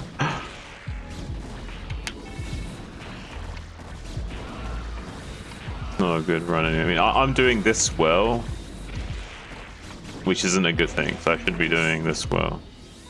Like I'm really far ahead of the other guys, and I'm not having a good run. So everyone's pretty behind. All right, Ace. You want to do some random while we wait for minerals?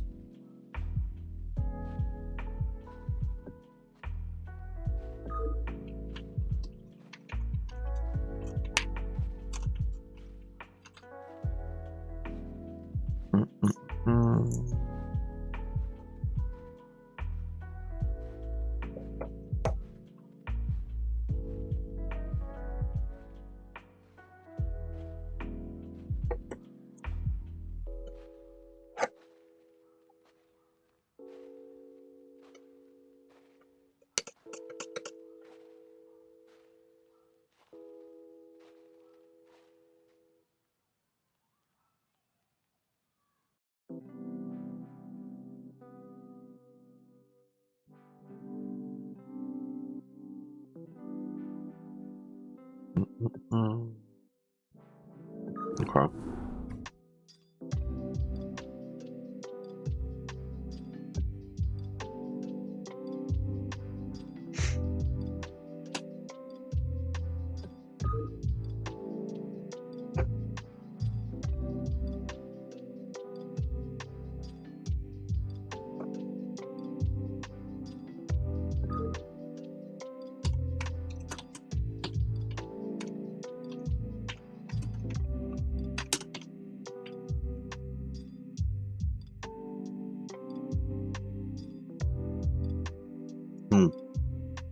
Okay.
Not enough minerals.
was wondering why they weren't going up there, and I realized they weren't even hotkeyed.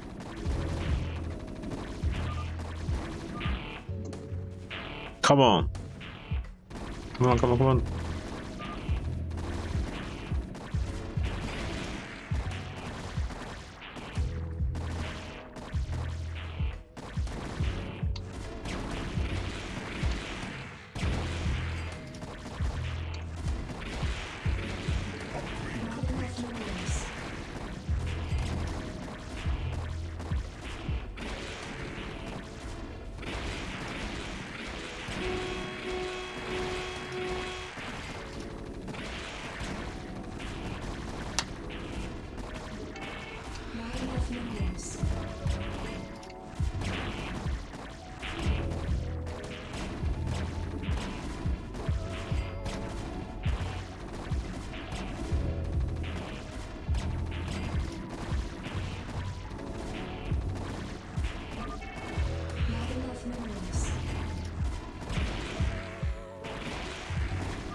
Right, we're doing pretty good.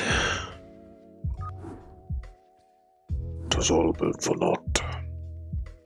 We got that marine out, but it wasn't quite enough. We had one guy with like 30 kills on our team.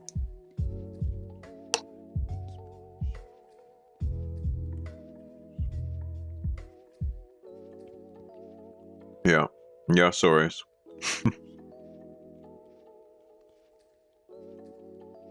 I saw, buddy.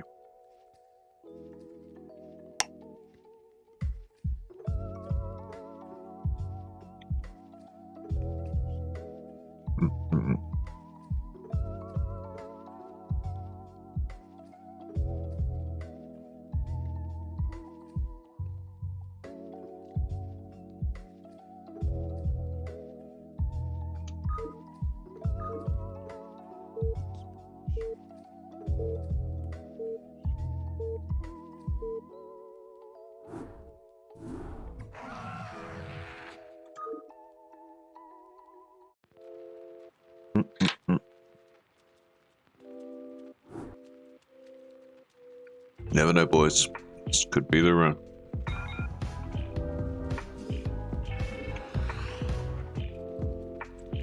Well, 3 glass. I don't think this will be the run.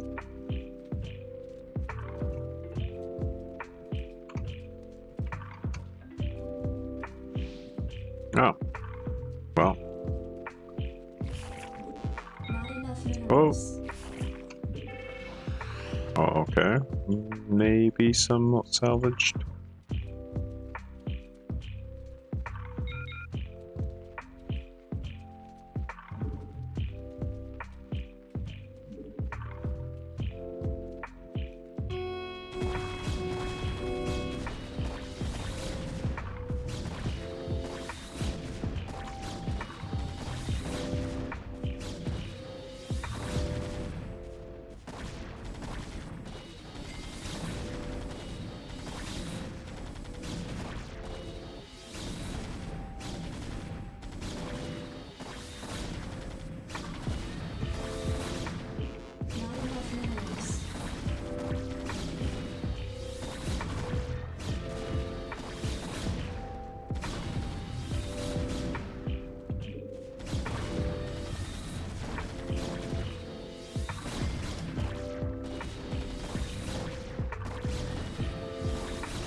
better off just targeting what it wants.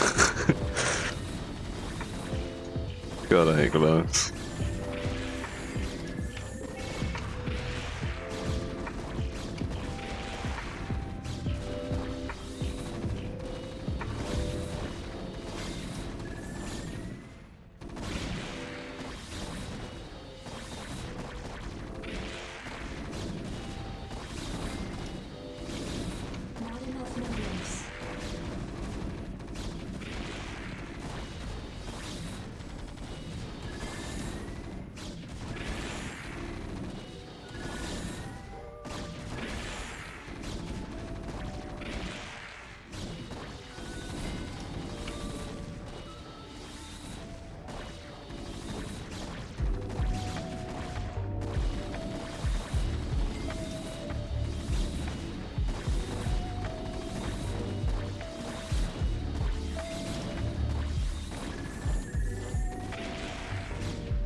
Nuclear launch detected.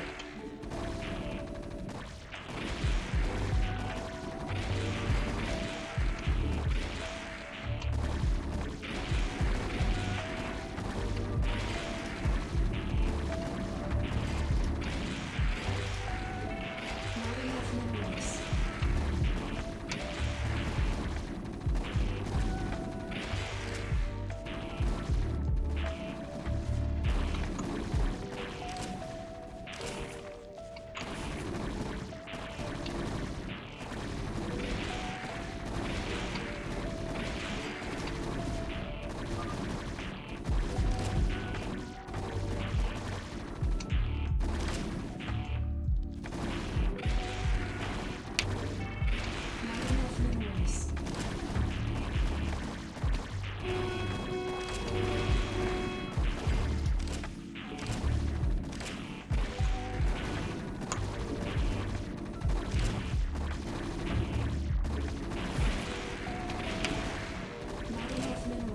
Come on. Anything but those two. Okay, I'll take it.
The nuke went off as we lost. That's unfortunate.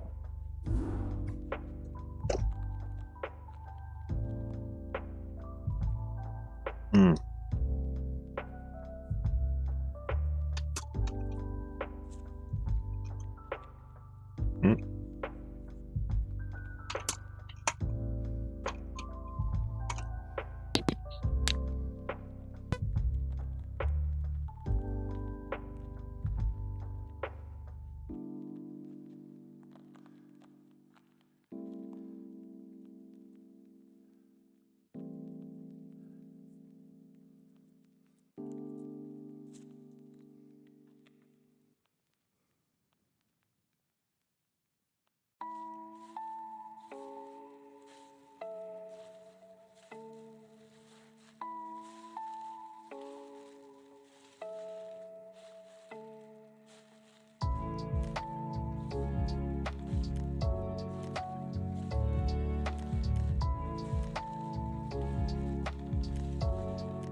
Yo, it's 5, not 6.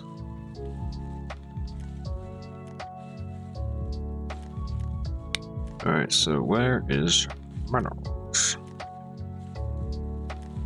Should be done soon.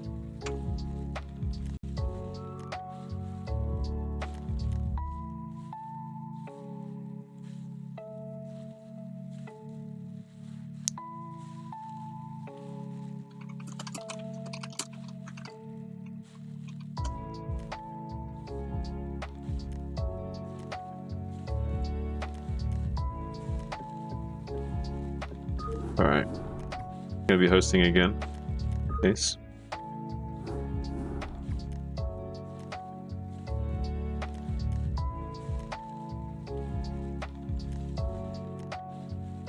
Ace Ventura, Cat Detective.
Yeah, a lot of cats do like chairs.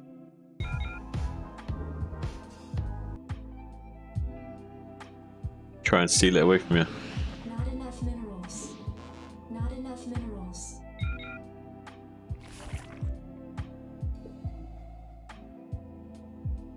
Hmm.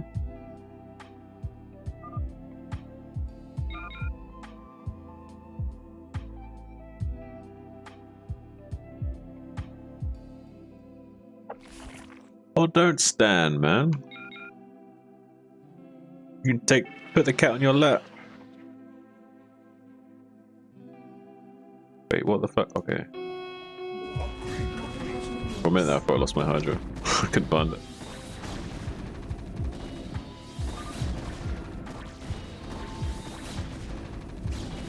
Yeah, you can't stand up and play, it's just you read the cat gently.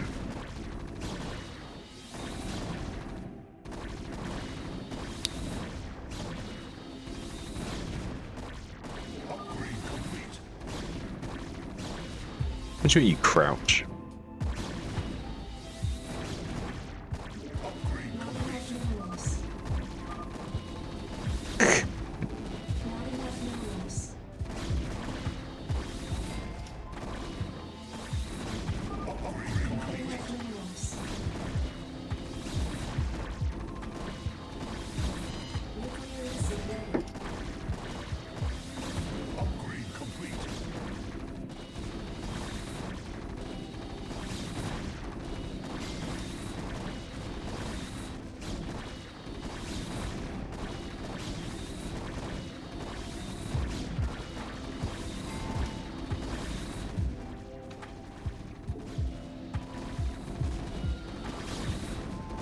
Of course we get Goliath. Thanks, Blizzard. Blizzard's like, I didn't make this map. Yeah, well. Wish you couldn't fuck this up too.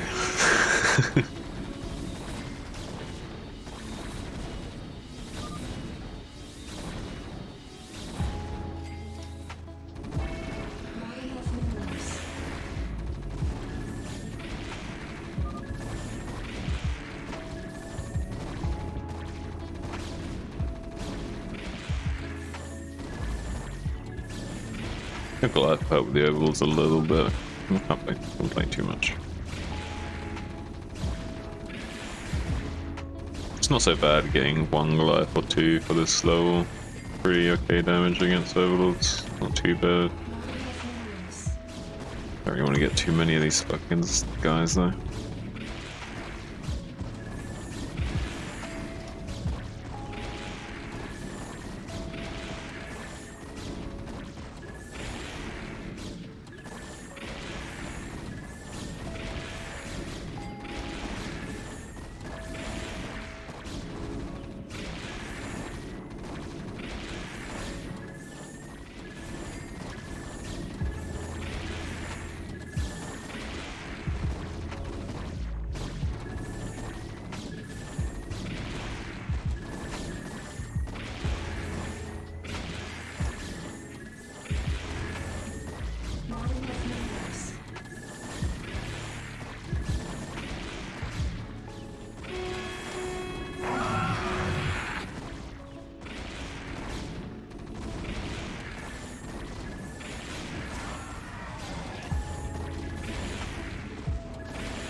Okay, absolute garbage.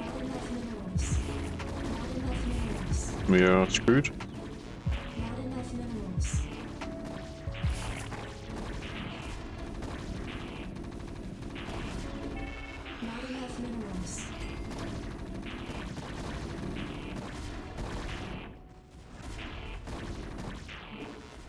Well, our minerals evaporated into 100 kilo.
I can't kill anything now, it's bad. I'm going up in a sort upgrade.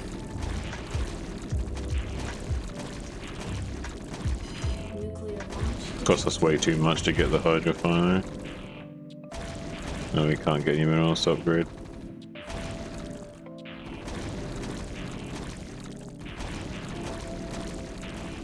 Oh wait. I completely spaced that I had this shit. Pretty funny. We're still dead though, but I could have gotten minerals to upgrade.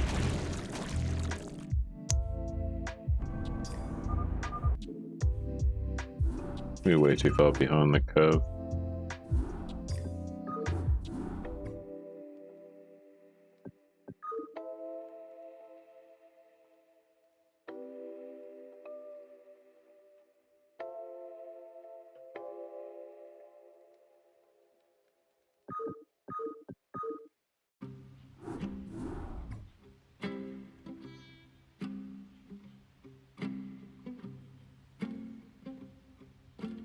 Oh, yeah, minerals might be done soon actually.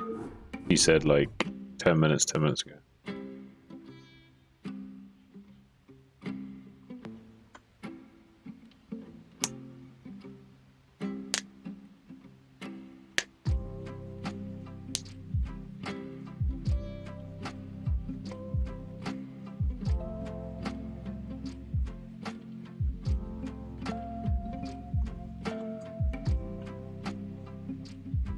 He's coming.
Because you still got to reach your keyboard and mouse. So like, Ace, why are you putting yourself through such strenuous craziness for the sake of a small cat sitting on your chair, my guy? Like, this isn't altruism at this point. This is masochism, okay? Are you enjoying suffering for the sake of a cat sitting on a chair? Because this doesn't seem right, my guy. This ain't it, King.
Yeah, but Ace, that ain't your child, and it's not even your cat.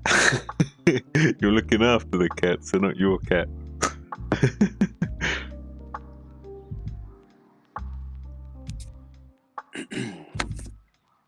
Hey, what's up?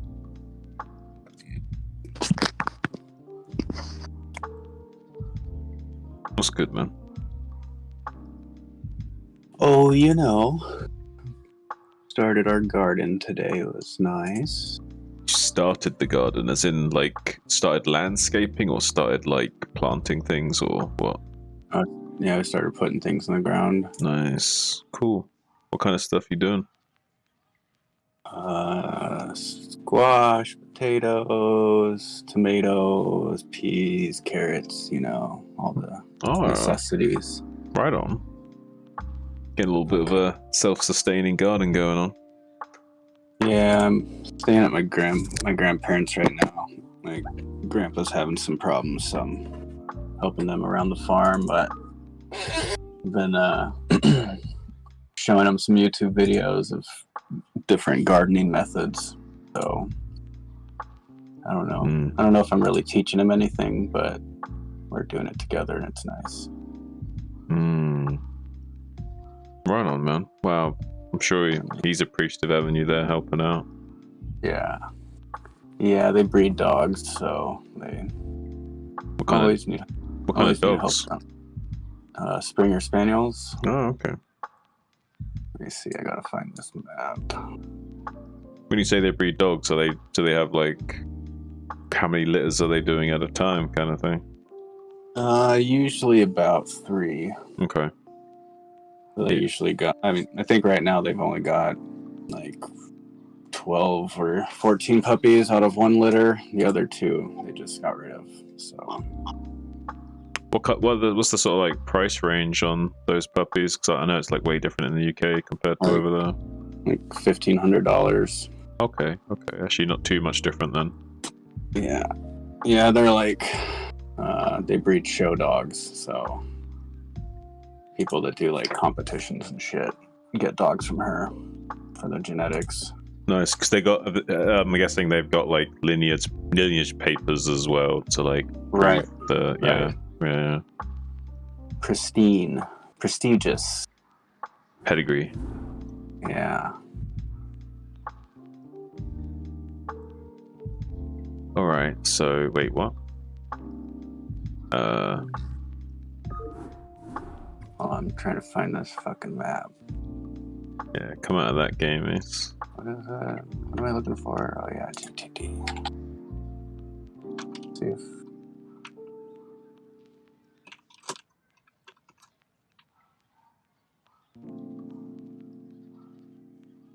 See if you can even join my game. It'll be a miracle.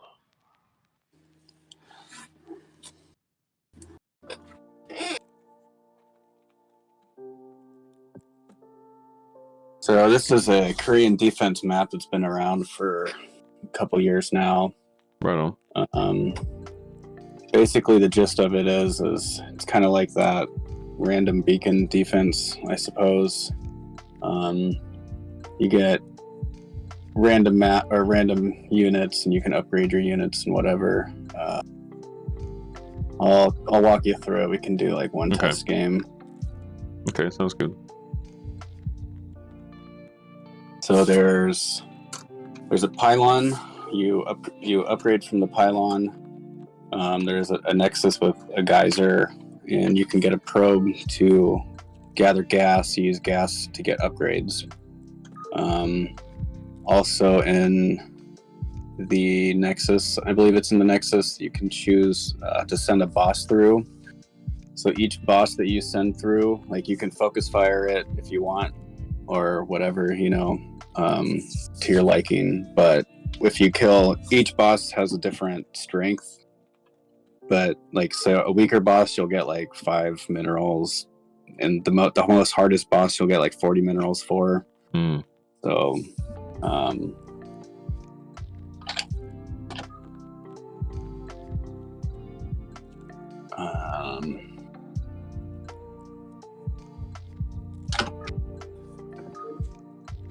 yeah, we'll just play like one test game so you can feel it out before I start telling you the technical shit of it.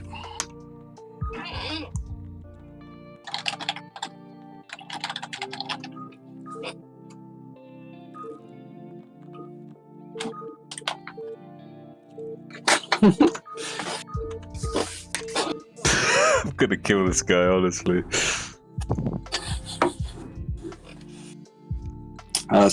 There's like shiny, I don't know how you describe it. There's little orb looking things, and you click on those and you click X to turn it into a unit.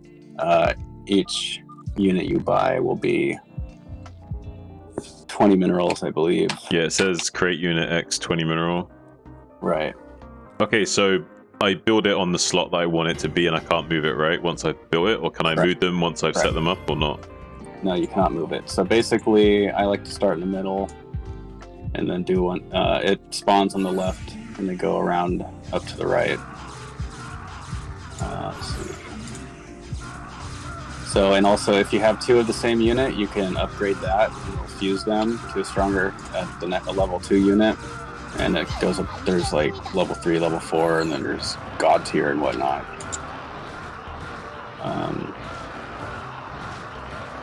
Right, okay. And then, so yeah, in the pylon you can see, so like you can upgrade the Zerg units, which are power units.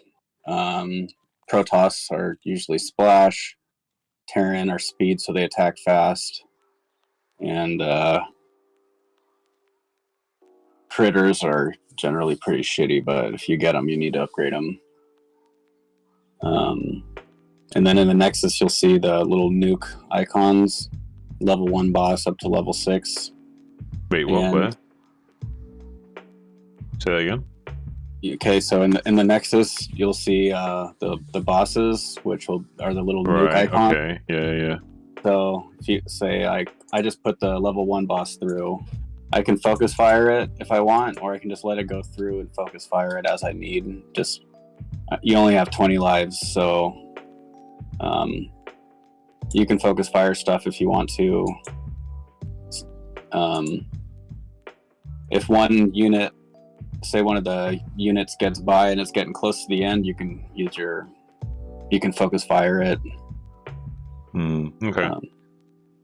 Most people don't focus fire on here, and that's why they don't get very far. Once you get into like round 50 or something, it's pretty necessary to start focus firing stuff as they get towards the end. And you can turn the music off somehow. Somehow. Oh yeah, click on one of your units. It's in the top right, little play icon. Okay.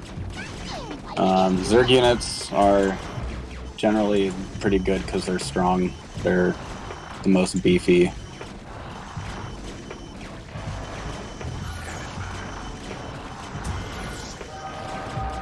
And once you get level 2 units and higher, the Protoss units will actually start doing splash damage. You can see that in their damage.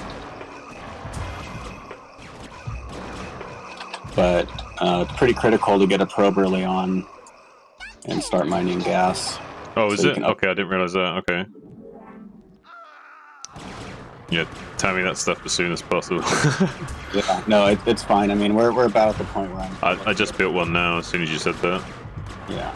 I had 40 minerals exactly as soon as you said it as well. Yeah, I think like every 20 kills, I think you get 10 minerals. Yeah, that's what it says.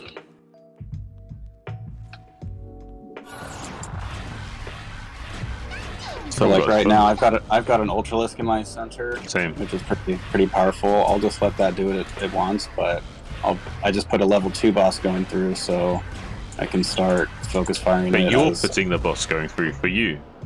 Right. Oh. At your nexus, yeah. Right, at your nexus. Yeah. So a good thing with the splash units, if you have a bunch of splash, focus firing the boss, so everything that goes underneath it will equally get splashed. Right. Yeah, makes sense.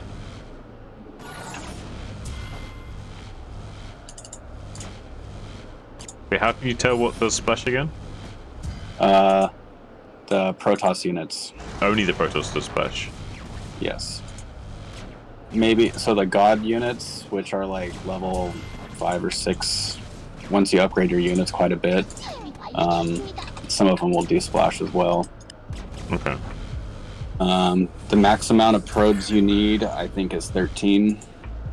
Have it 100% efficient.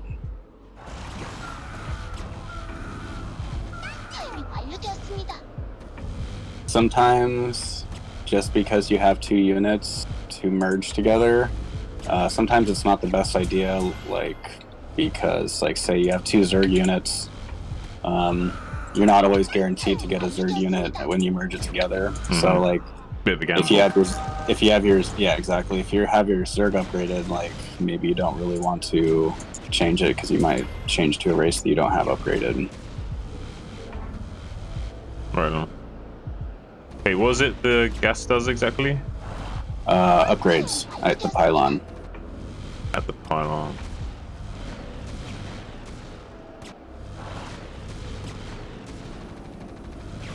I can see how target firing is like really effective. I'm surprised people don't do it. Yeah. Even on this level, I found it like it seemed like I cleaned up the level really efficiently by target firing. Right. And for the most part, you don't really need to. I mean, I usually focus or target fire on bosses as I need to.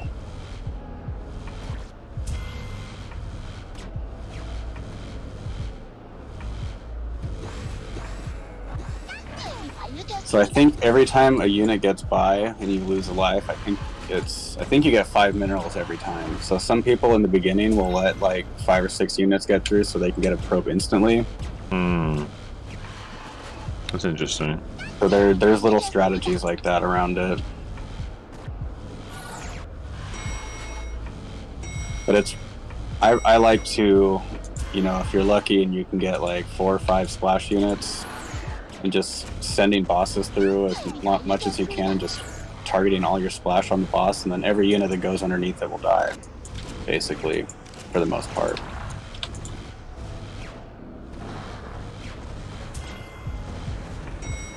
But this game drastically gets harder, like, pretty quickly.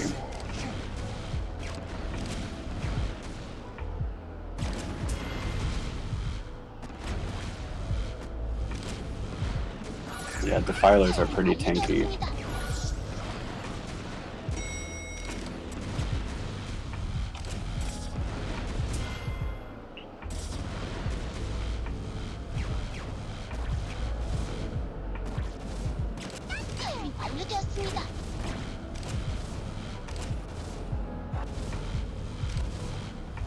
You haven't upgraded with your gas at all. How did it do again? Was the pylon? Pylon, yeah.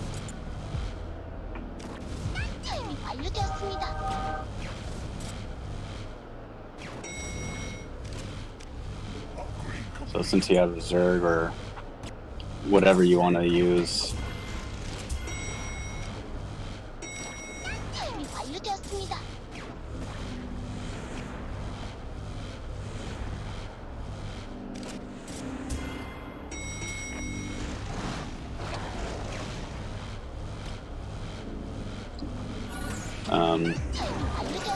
But you want to run bosses through as much as you can, even if it's a weak boss and it's easy to kill, you still get the reward for it.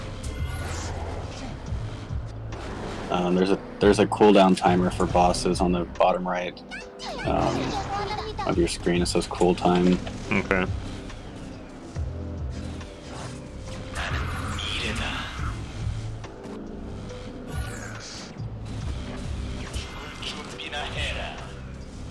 Yeah, so people are starting to get the strong units. That's why it's making the noise.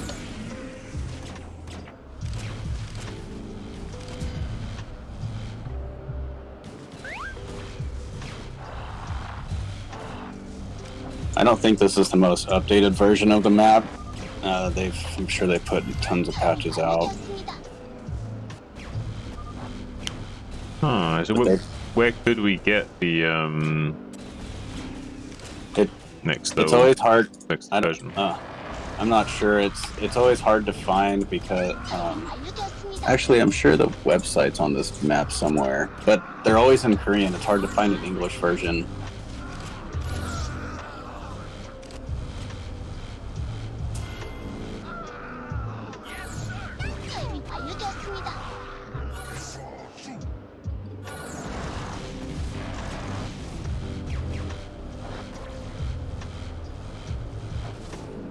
I'm guessing you do kind of want to specialize in one area of upgrades, like focus mainly Zerg or mainly Protoss. Right. So like your ultras right now are gonna be fine, but it's gonna hit a certain point where they're not really doing anything, you know.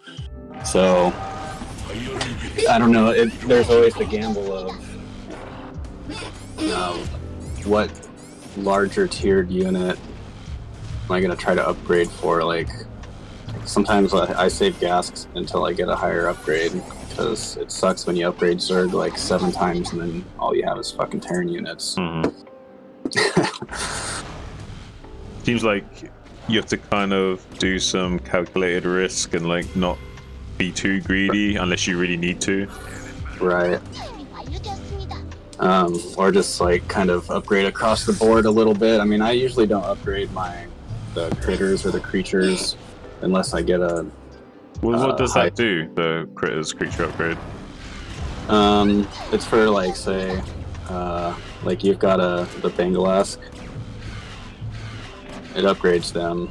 Oh, I see. Yeah. I see what you mean. Yeah. The neutral ones. Right. Have you kind of noticed like the unit sprite around the Bengalis is really weird? It's almost like it's like out of like been cut out of like paint or something. The EUD.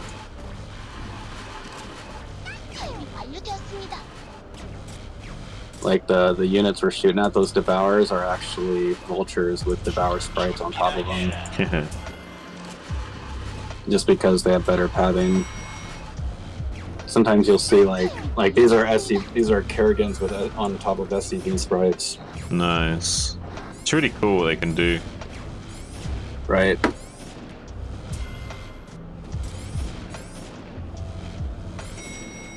Yeah, I seen the map that you were playing, and that actually looks pretty fun. Lately, over the last like couple years, this has really been my go-to for defense maps. But shit can fucking get out of hand really quickly. Like. Yeah, I'm probably gonna die. I died. I believe it. But now that I know what I'm doing, I feel like I could do a fairly decent job at it. Yeah, I figured we'd do at least one practice round. We can if you want, unless you want to watch. It's up to you. I don't mind. I mean, I'd like to but I also would feel bad if you two stopped for my sake. I didn't realize I was also supposed to be spawning the bosses right from the start, kind of thing. Yeah.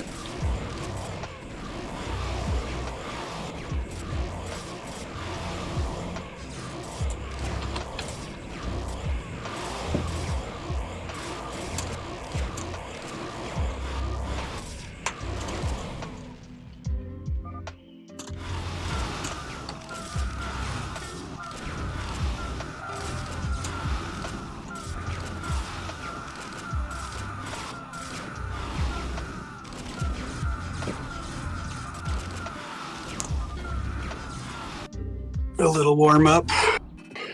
Yeah, I mean, I feel like I know the map way more than I did already. Gave me a good crash course in it.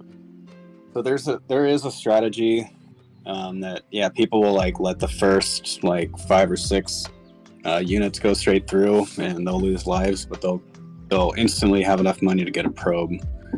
So you can start getting gas quickly, and that's pretty crucial for getting past like level 70. I don't know how many levels this map actually has. Like, it might have like 150 levels or more.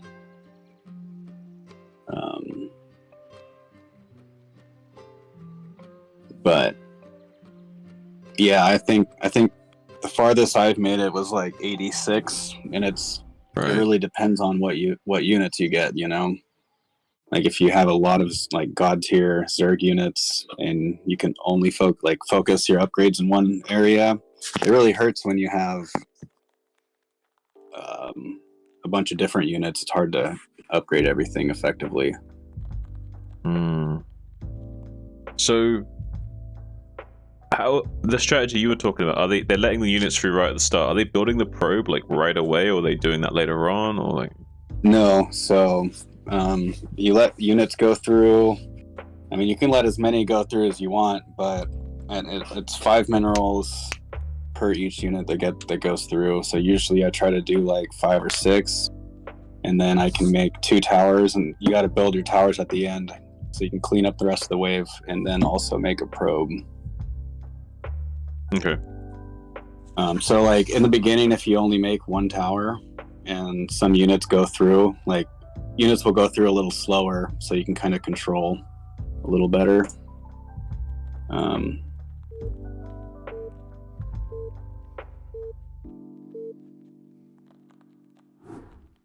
Yeah. All right, let's see how we go on.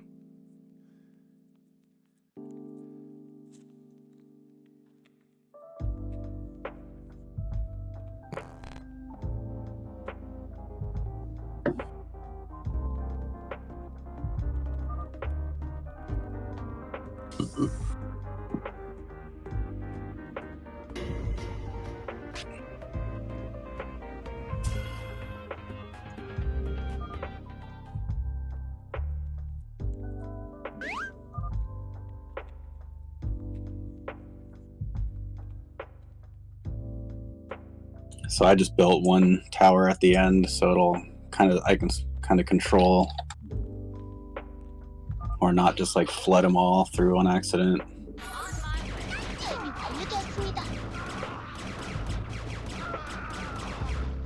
And then once a couple go through, spam a couple towers right at the end.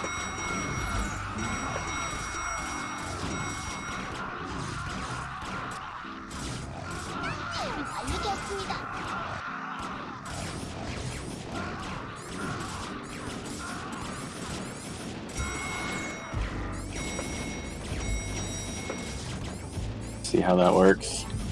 Kinda, yeah.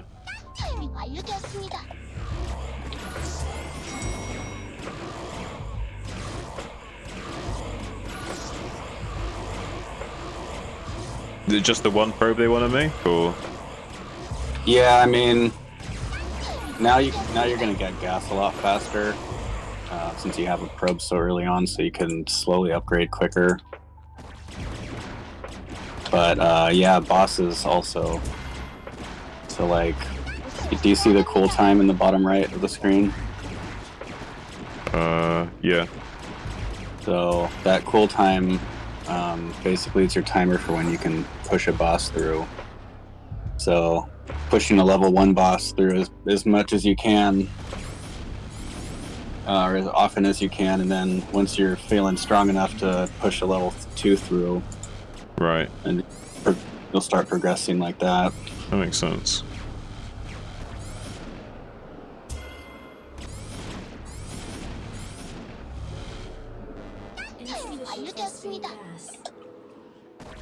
Is it like okay if I get like a level 1 upgrade for each of them at the start? Yeah, yeah, definitely. I mean, whatever helps. because you don't really know what units you're going to get when you start merging them, you know. Hmm.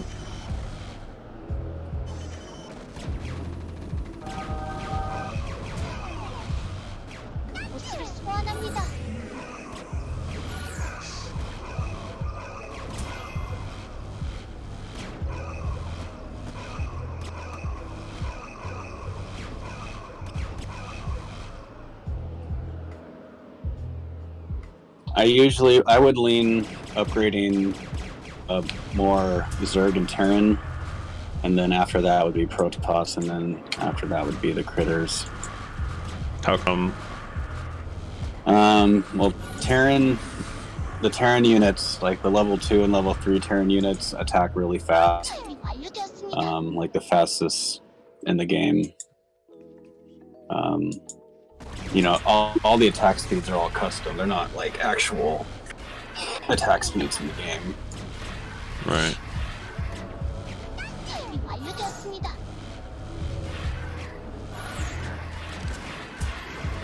Damage Terran unit speed is 145. The fastest speed is 155.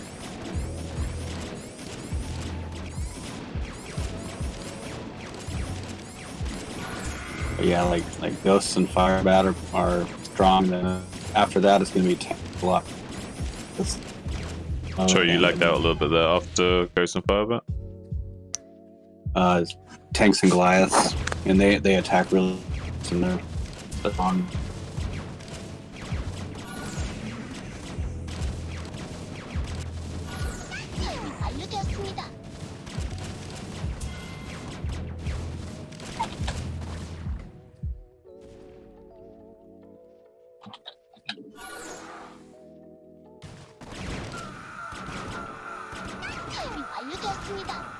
Yeah, that Rhydon has splash. Yeah, it's nice. So like if you attack just the boss, then everything that goes underneath it's gonna get hit with the splash. That makes sense. Oh, I wrecked that boss, so I guess I'll try the next one next time. Yeah, for sure.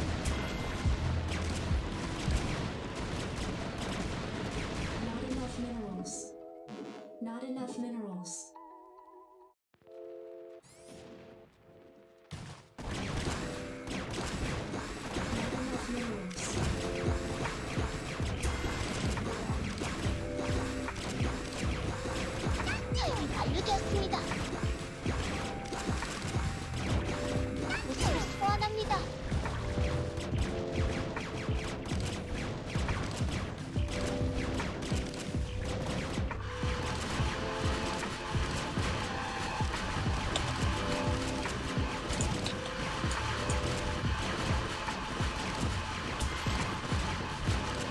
Are just like not be say splash like levels that it'll flood units because you have splash. Some will kind of base them out, so splash won't be as effective later on.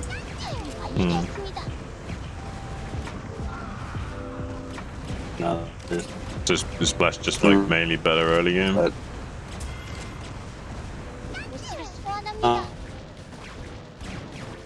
on some levels more than others, I guess.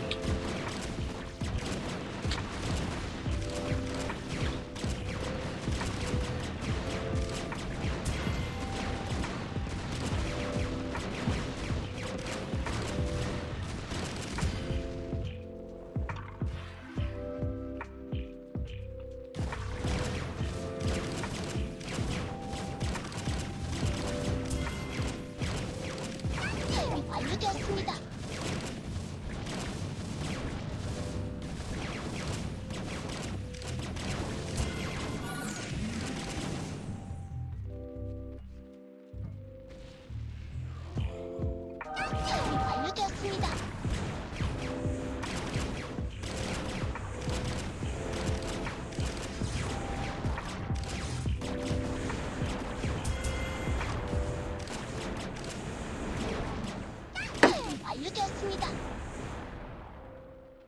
보스를 소환합니다.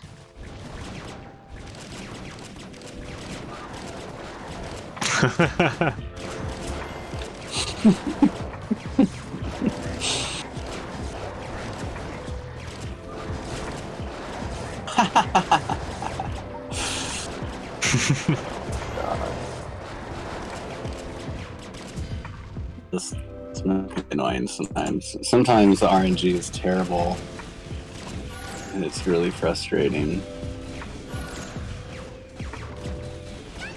알려드렸습니다. Yeah, unfortunately, Ace bit the dust a bit too early. Yeah, it's happens. 알려드렸습니다. I've got 4 probes right now, is that good? Yes, definitely.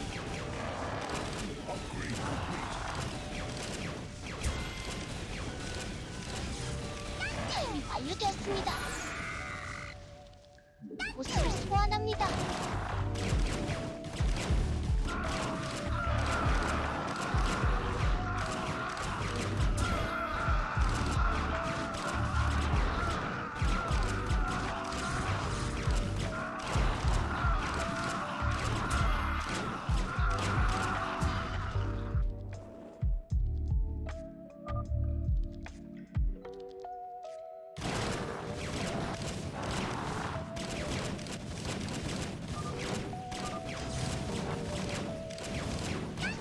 알려드렸습니다.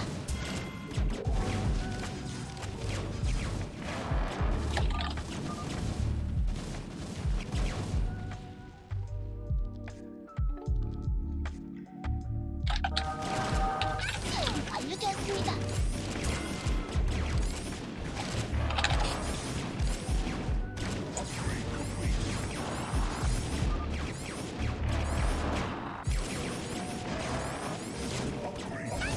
알려드렸습니다.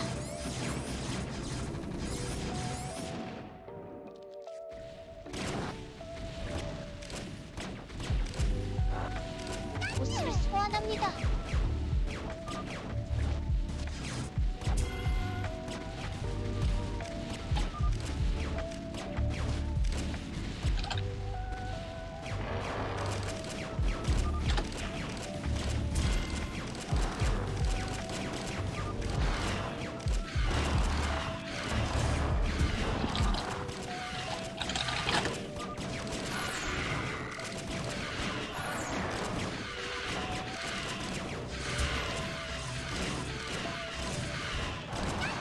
알려드렸습니다. Is Ace on the voice chat? Yeah, he's here. 소환합니다. Yeah, when you morph 2 units together, it's random. But sometimes it's hard, like if you're upgrading Zerg and you morph 2 Zerg units and you get a Terran and you don't have any upgrades on Terran, like sometimes it's better to just sit with your Ultralisks for a little while. I don't know, it's...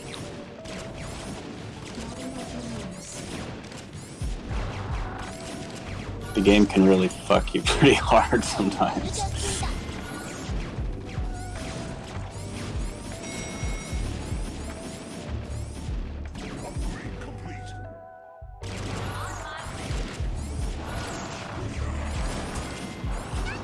알려드렸습니다.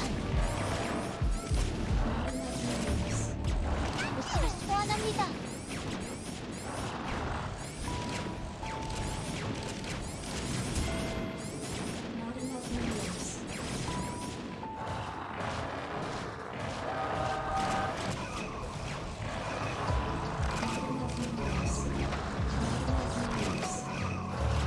우리의 힘은 영원할 것입니다.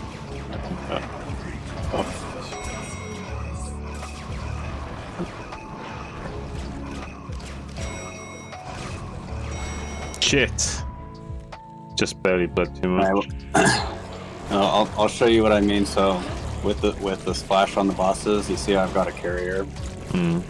So I'll push through a really strong boss, and I'll tell my carrier to attack it. So all the units are getting blanketed to go underneath it, you know. Yeah, yeah. It's a strategy. We can re. Okay, okay.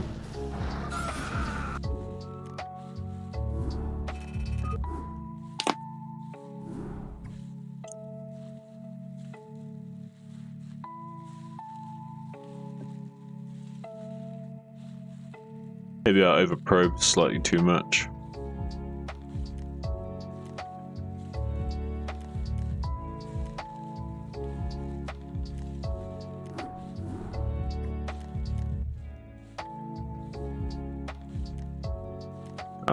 We need to make room for Ace.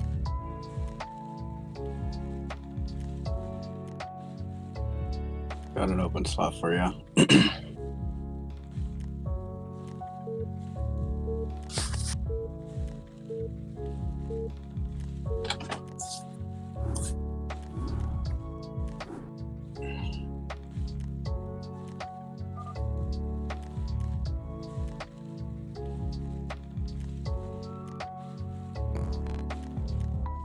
Yes, this Hall of Fame with all the, it's got the rankings on it.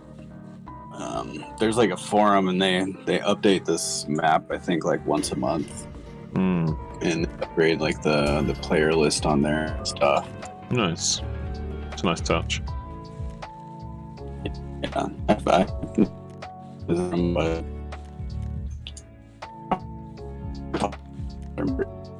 yeah.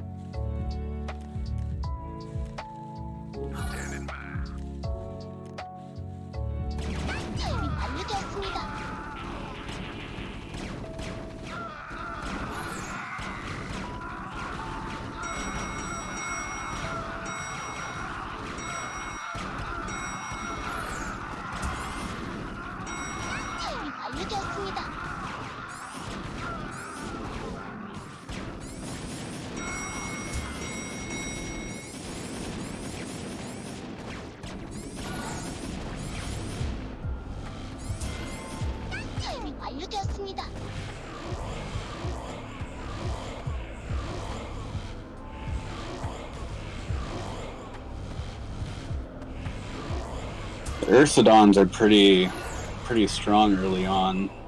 They attack fast and they're kind of beefy.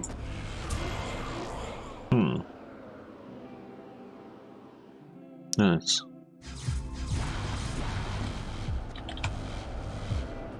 How good are Hydras? They're not too bad. I mean, early on, I mean, it's nice to have like 4 Hydras rather than random units. So if I ever get like one of each race, early on I'll kind of just keep sticking with that. I have been that if you just you. Oh, you're lagging a bit. I can't hear you. Sometimes you'll get the same unit if you like do two, or it's like really quickly. I don't know.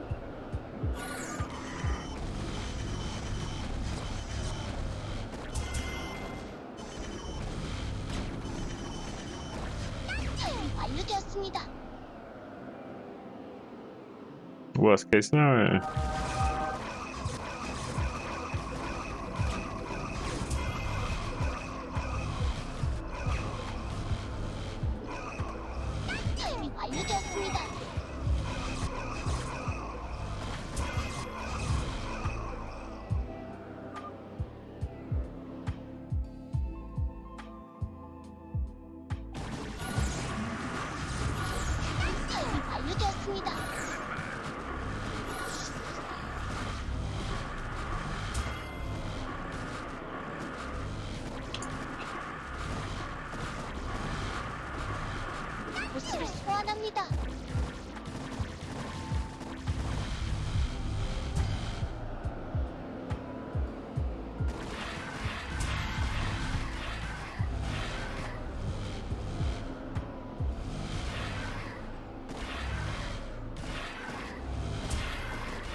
Not enough minerals.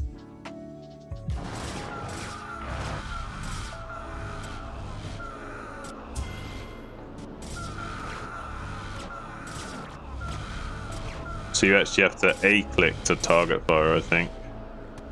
Yeah. Another thing, so if you prioritize building your units up the center first, so basically your units on the left, like the Firebat and the Templar, it can only attack the left side, but if you build them, like say on the top or in the bottom, then it can attack. You can choose whether you want to attack the front or the back of the line. I mean, it's not really drastic or anything, but it's nice to be able to have an option to have units that can fire at the end of the line if something leaks through. Yeah.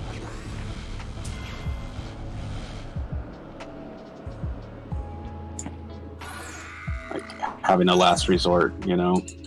Like I changed the middle to an ultra now, probably a lot better.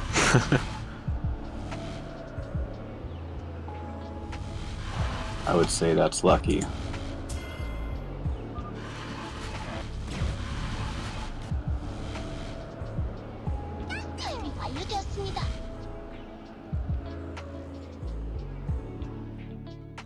Yeah, the level 3s are pretty strong. But I think they're like Needleless Guardians. Should I bother making these ultras into a higher tier yet, or not gamble it? I don't know. You're the one rolling the dice. I'm just wondering if there's any like value in going for those early gambles, try and get something crazy, or not. Well, it might be worth it. I mean, if you get a high tier Terran unit and start focusing on upgrading that, you know.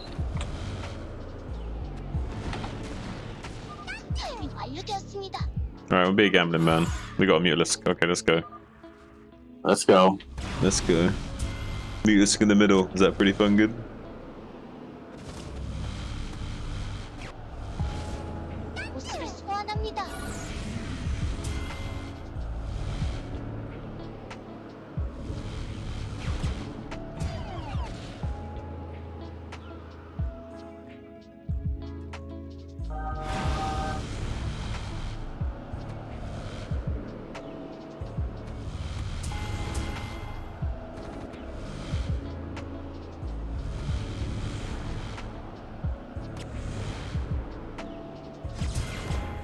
Has a range of 130 as well. It's pretty long range. Yeah.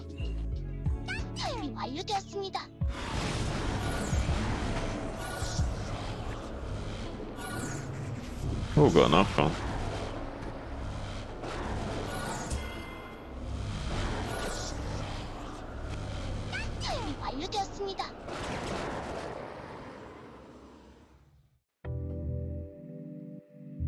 How good are Archons?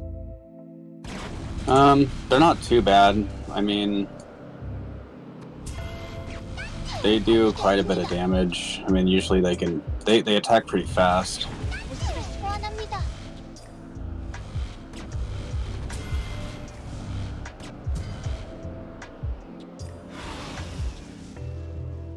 But like getting on to like really later rounds, like beefier things like Zerg and Terran generally are stronger.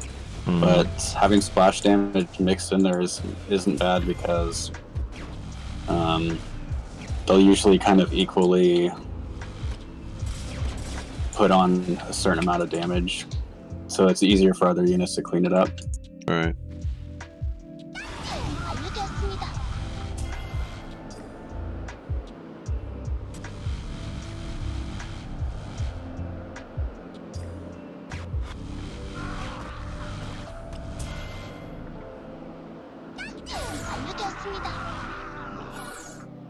Yeah, so like I have my Mutalisk hotkey just in case anything starts to leak, so I can jump right to it and start or target firing. That makes sense.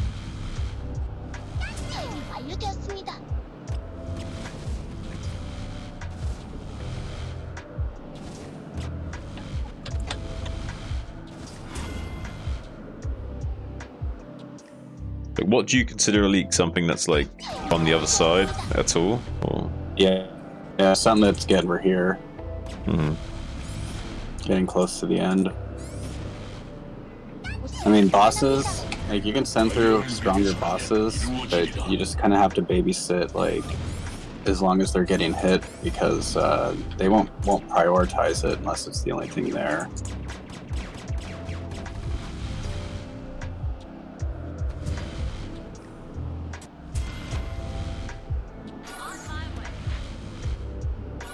Yeah, make sure you're pushing your bosses through. You get a lot of extra income from that.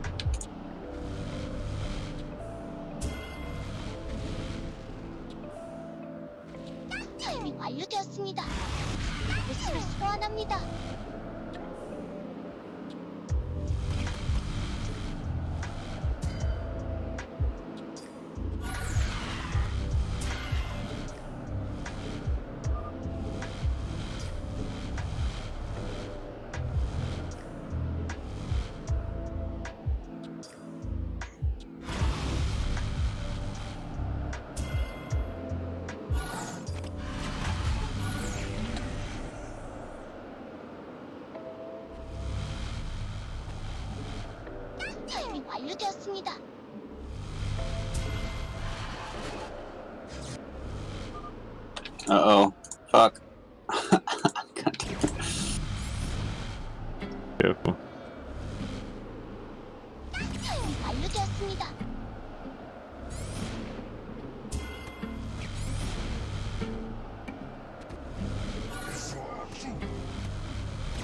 Sometimes target firing is hard because they move so fast. Yeah.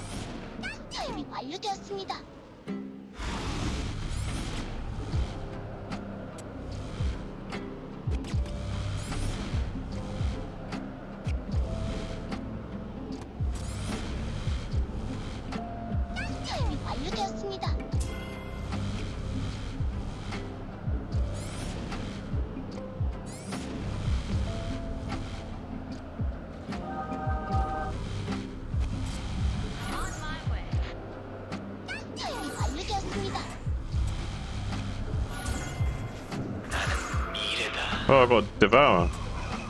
Nice. Yeah, those are strong as fuck.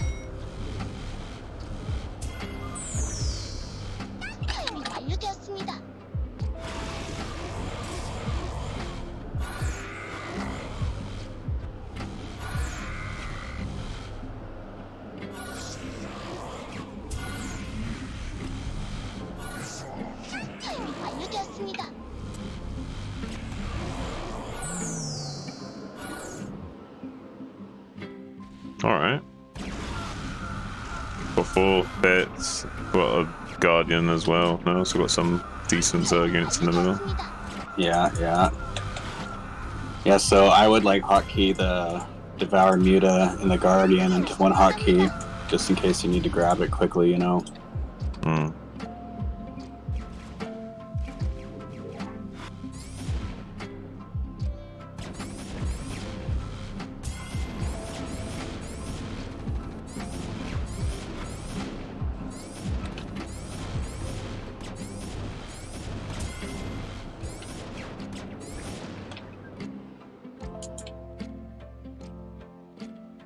Upgrade complete.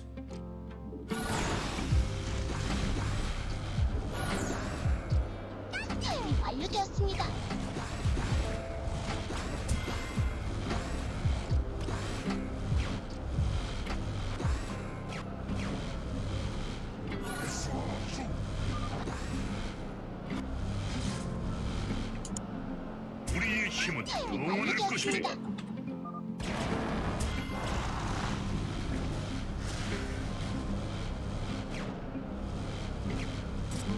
Got a fucking carrier with no upgrades.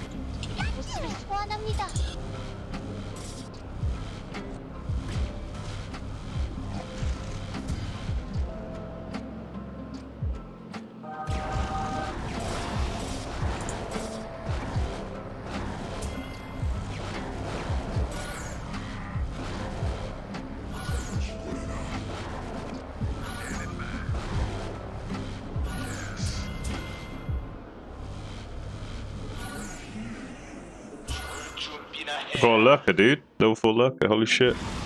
Yeah. And once you get into higher tier units, sometimes you can. I think if you get like a Reaver, you can choose which unit you get after that.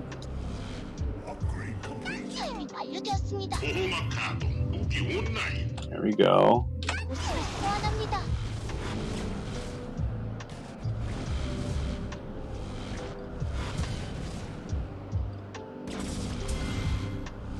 What level bosses are you using? I'm using level 3 at the moment. I just started using level 4. I don't know if I can handle level 4. What? Maybe I can, I'm just being a bit cautious. Yeah, I mean, you kind of pick and choose when you give it attention. So, like, I have a Valkyrie, and I can turn it to. I can leave it as a Valkyrie, or there's a. Holy shit! Do I upgrade this Guardian? Keep it. Oh, it's got another Guardian.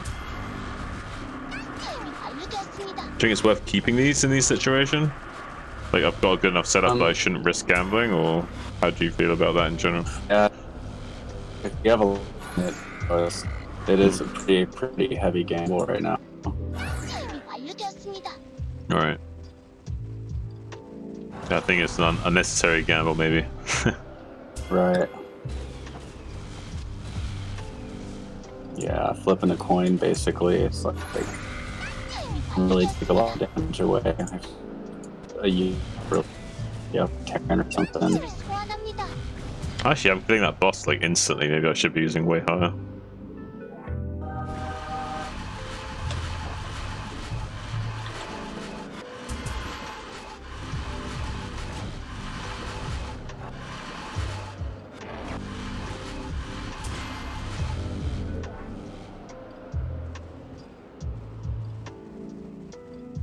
On written pronouns. It's a 5 that go, and you can really start upgrading.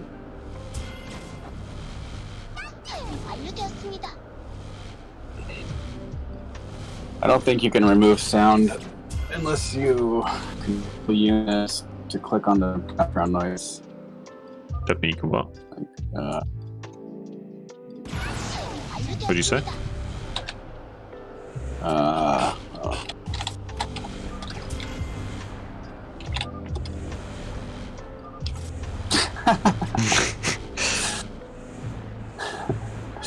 I'm pretty sure you can't move. Take the sound off unless you're alive.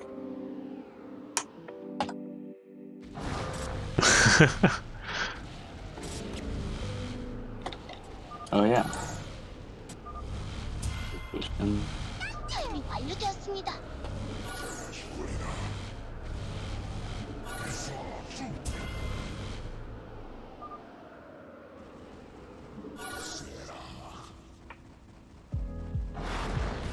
Yeah, you have a nice setup right now.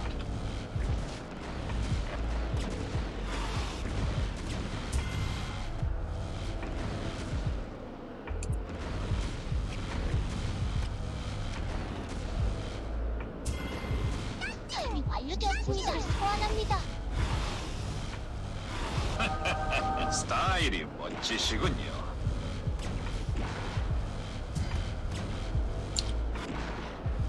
So I think if you can get a Hydralisk God, like a level 5 Hydralisk, it also has splash damage and it has like this longest range, like one of the longest ranges.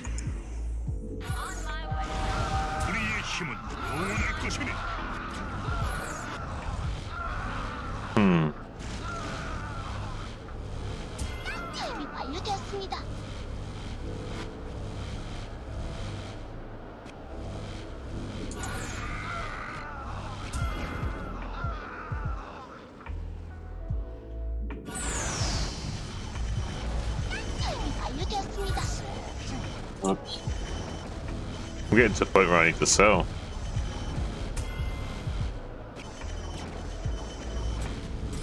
I wouldn't sell, I would just upgrade. No, I mean, I got no room to put things down. Oh, there's the outsides. Oh, yeah, I can do all those as well. Yeah, good point. Is there any outside I want to focus on first? Like, maybe bottom left? Or... I usually have to start putting them on the right side, so they're like kind of last resort. But it doesn't really matter.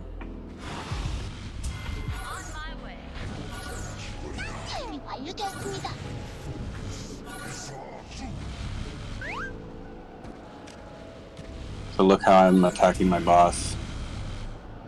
I can't right now. I'll show you on the next round. I push it through. I'm on the level 6 boss. I've got all my splash on it, so...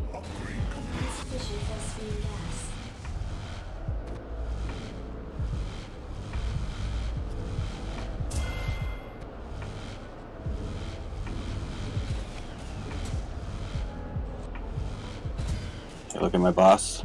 Alright. I'm focus fired with my splash units. Yeah, no, I get the concept. Yeah, it works really well. Yeah, I've been using it as well.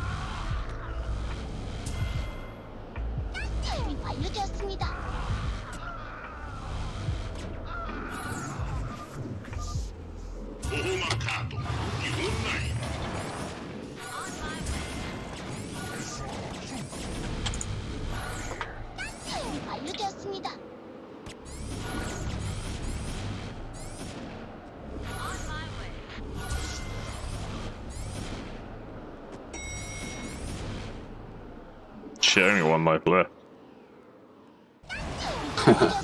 Oh shit, dude, me too. Fuck. Righty.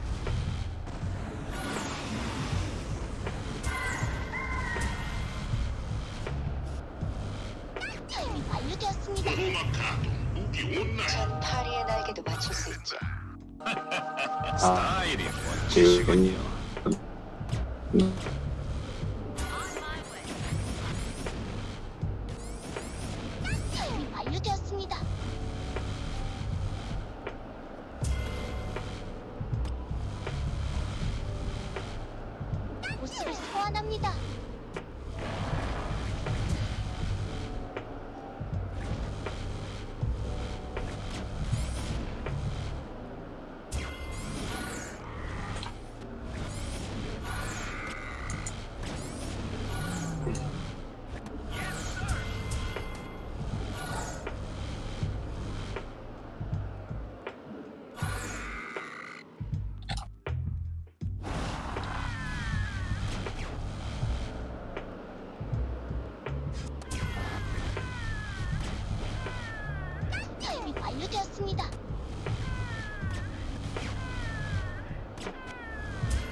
Fuck! I couldn't click on that fucking guy. Yeah, sometimes they're hard. Oh man, I couldn't click on it. I would have had it if I could click on it too.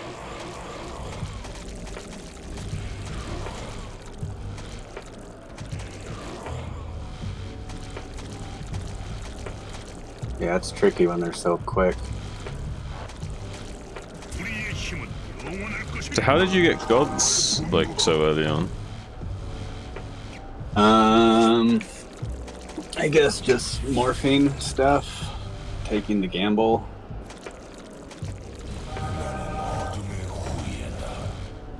Gods are level 5. I think they're level 5 units.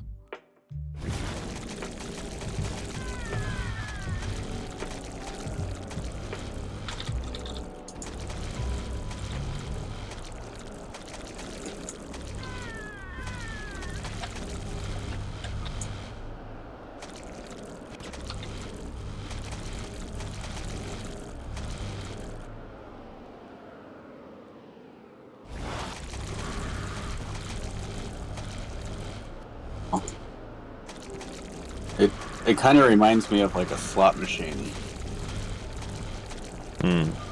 Video lottery.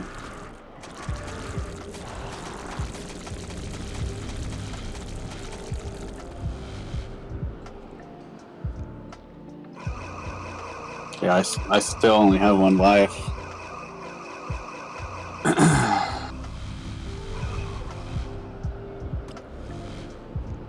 think after level 70 it's gonna get fucking hard.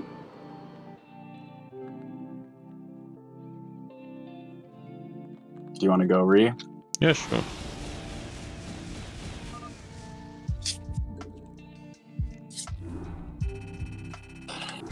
Let me grab a drink real fast. One sec. No worries.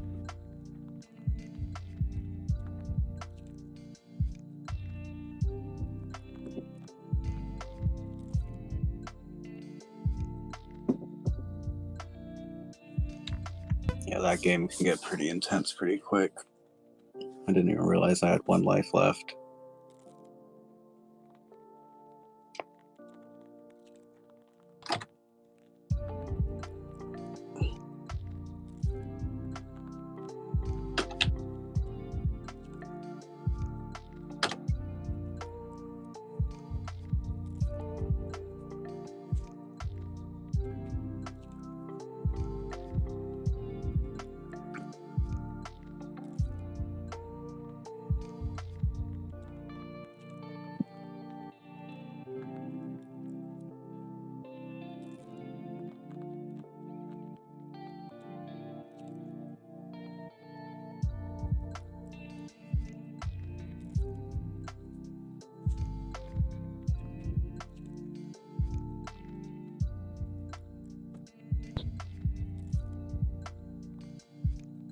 I'm back.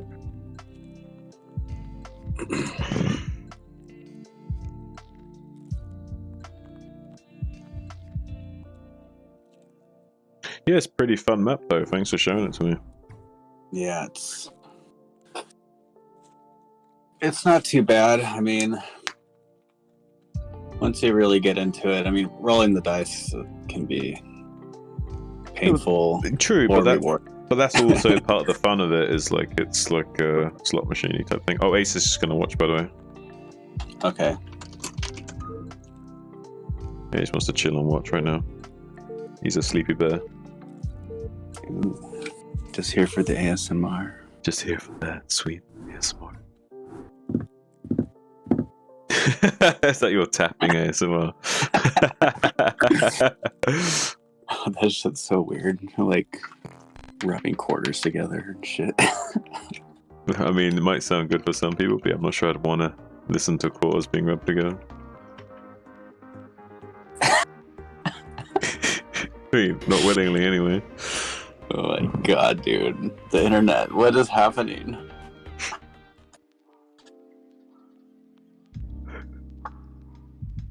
You think it's weird now? Just wait, mate. Just wait. Things can only get weirder.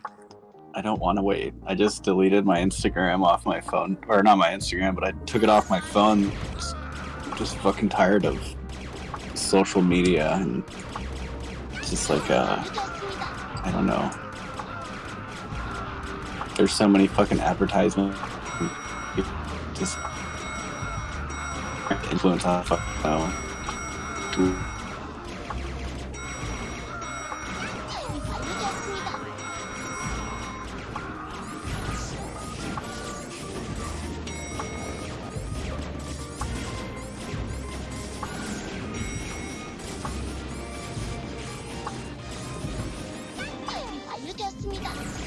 Okay, it was not worth trying to do that with one hand.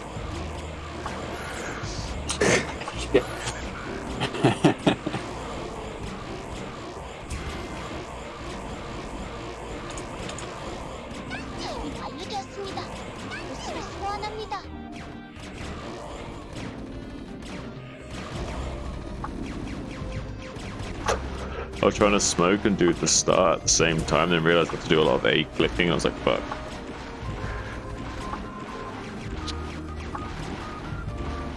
Yeah, I'm taking a break from smoking.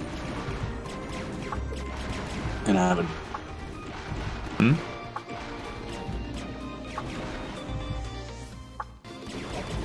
Taking a break from smoking in general, what do you mean? I've got a job interview, hopefully coming up in a week or so. Oh, you're trying to pass some drug tests or some shit. Yeah, it's one of those drug tests that you can't fake. You have to do it right in front of them. It's a mouth swab.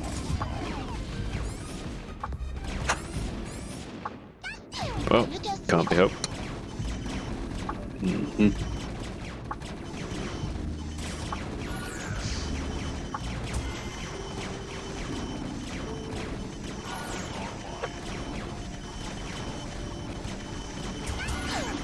Rest in peace, fallen stoner warrior.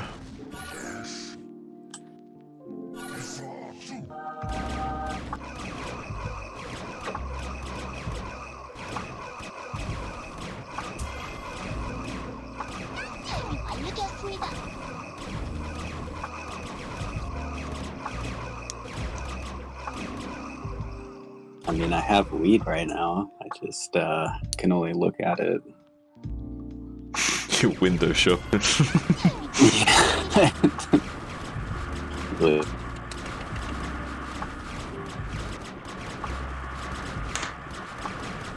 just smell it, you know, like, smells good. no, like I can't drink beer right now because then I would want to smoke. So I gotta like hold myself back. And the job's for like 25 an hour, so I can't really Alright. You don't want to mess that up. Yeah.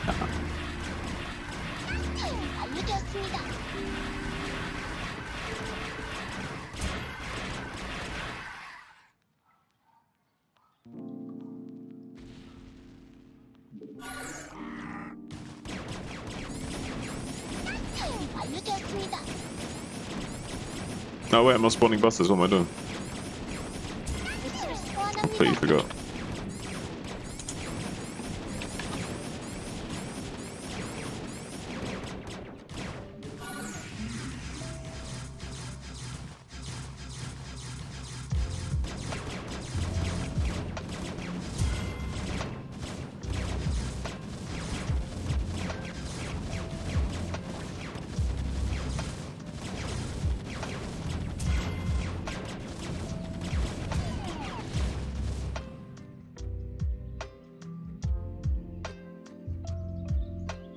Okay, I got a mute already. Nice. It's pretty dope. Now that I've got a mute, I don't really have to worry about anything, so I can just focus on getting probes for a second, you know. I got a Goliath, but I'm guessing that's not as good as a meter, or? And it, like level 3 is level 3 this early on. Kind of.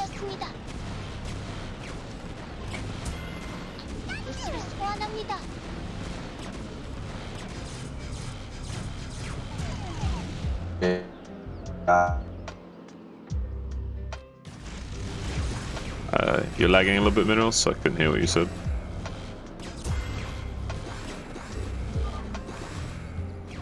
Goliaths are good. Okay. Attack fast. I got the gist of what you're saying about if you get a level 3 this early on, it's like strong enough that you can chill. Mm-hmm. You can chill and get your economy up.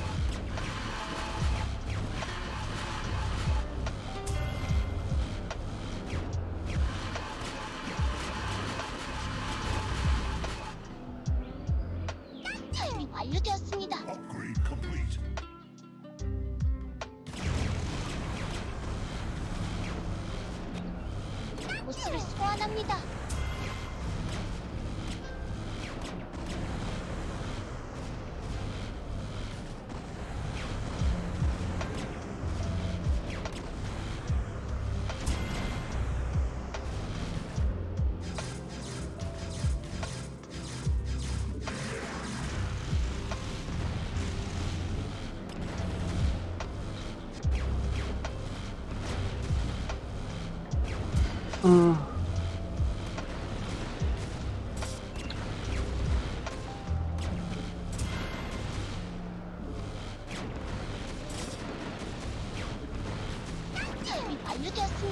You could be like really anal with this and like do manual target firing for like the duration of the game and shit. Like trying to like really optimize. I mean, I don't usually target fire until they're on the other side. I'm just imagining like what the best players Except with Splash. Yeah, I'm wondering if like the best players in this game are like doing that kind of shit though, where they're like doing loads of manual target firing so they can like really get their lives down low early on and not worry about it. Your net is a bit fucky, yeah. Can you hit me alright, or do I ever break up for you?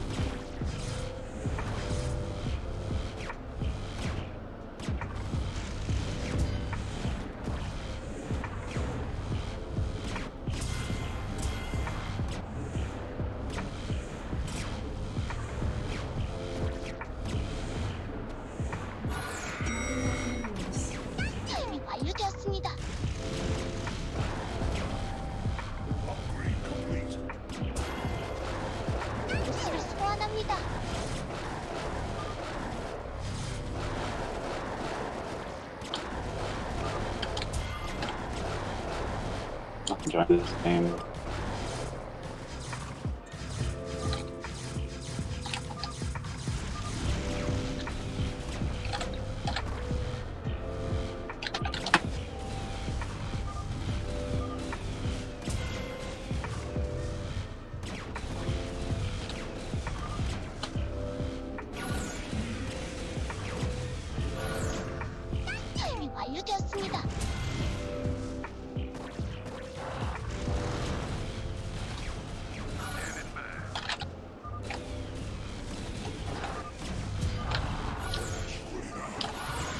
Shit, I didn't mean to make it there.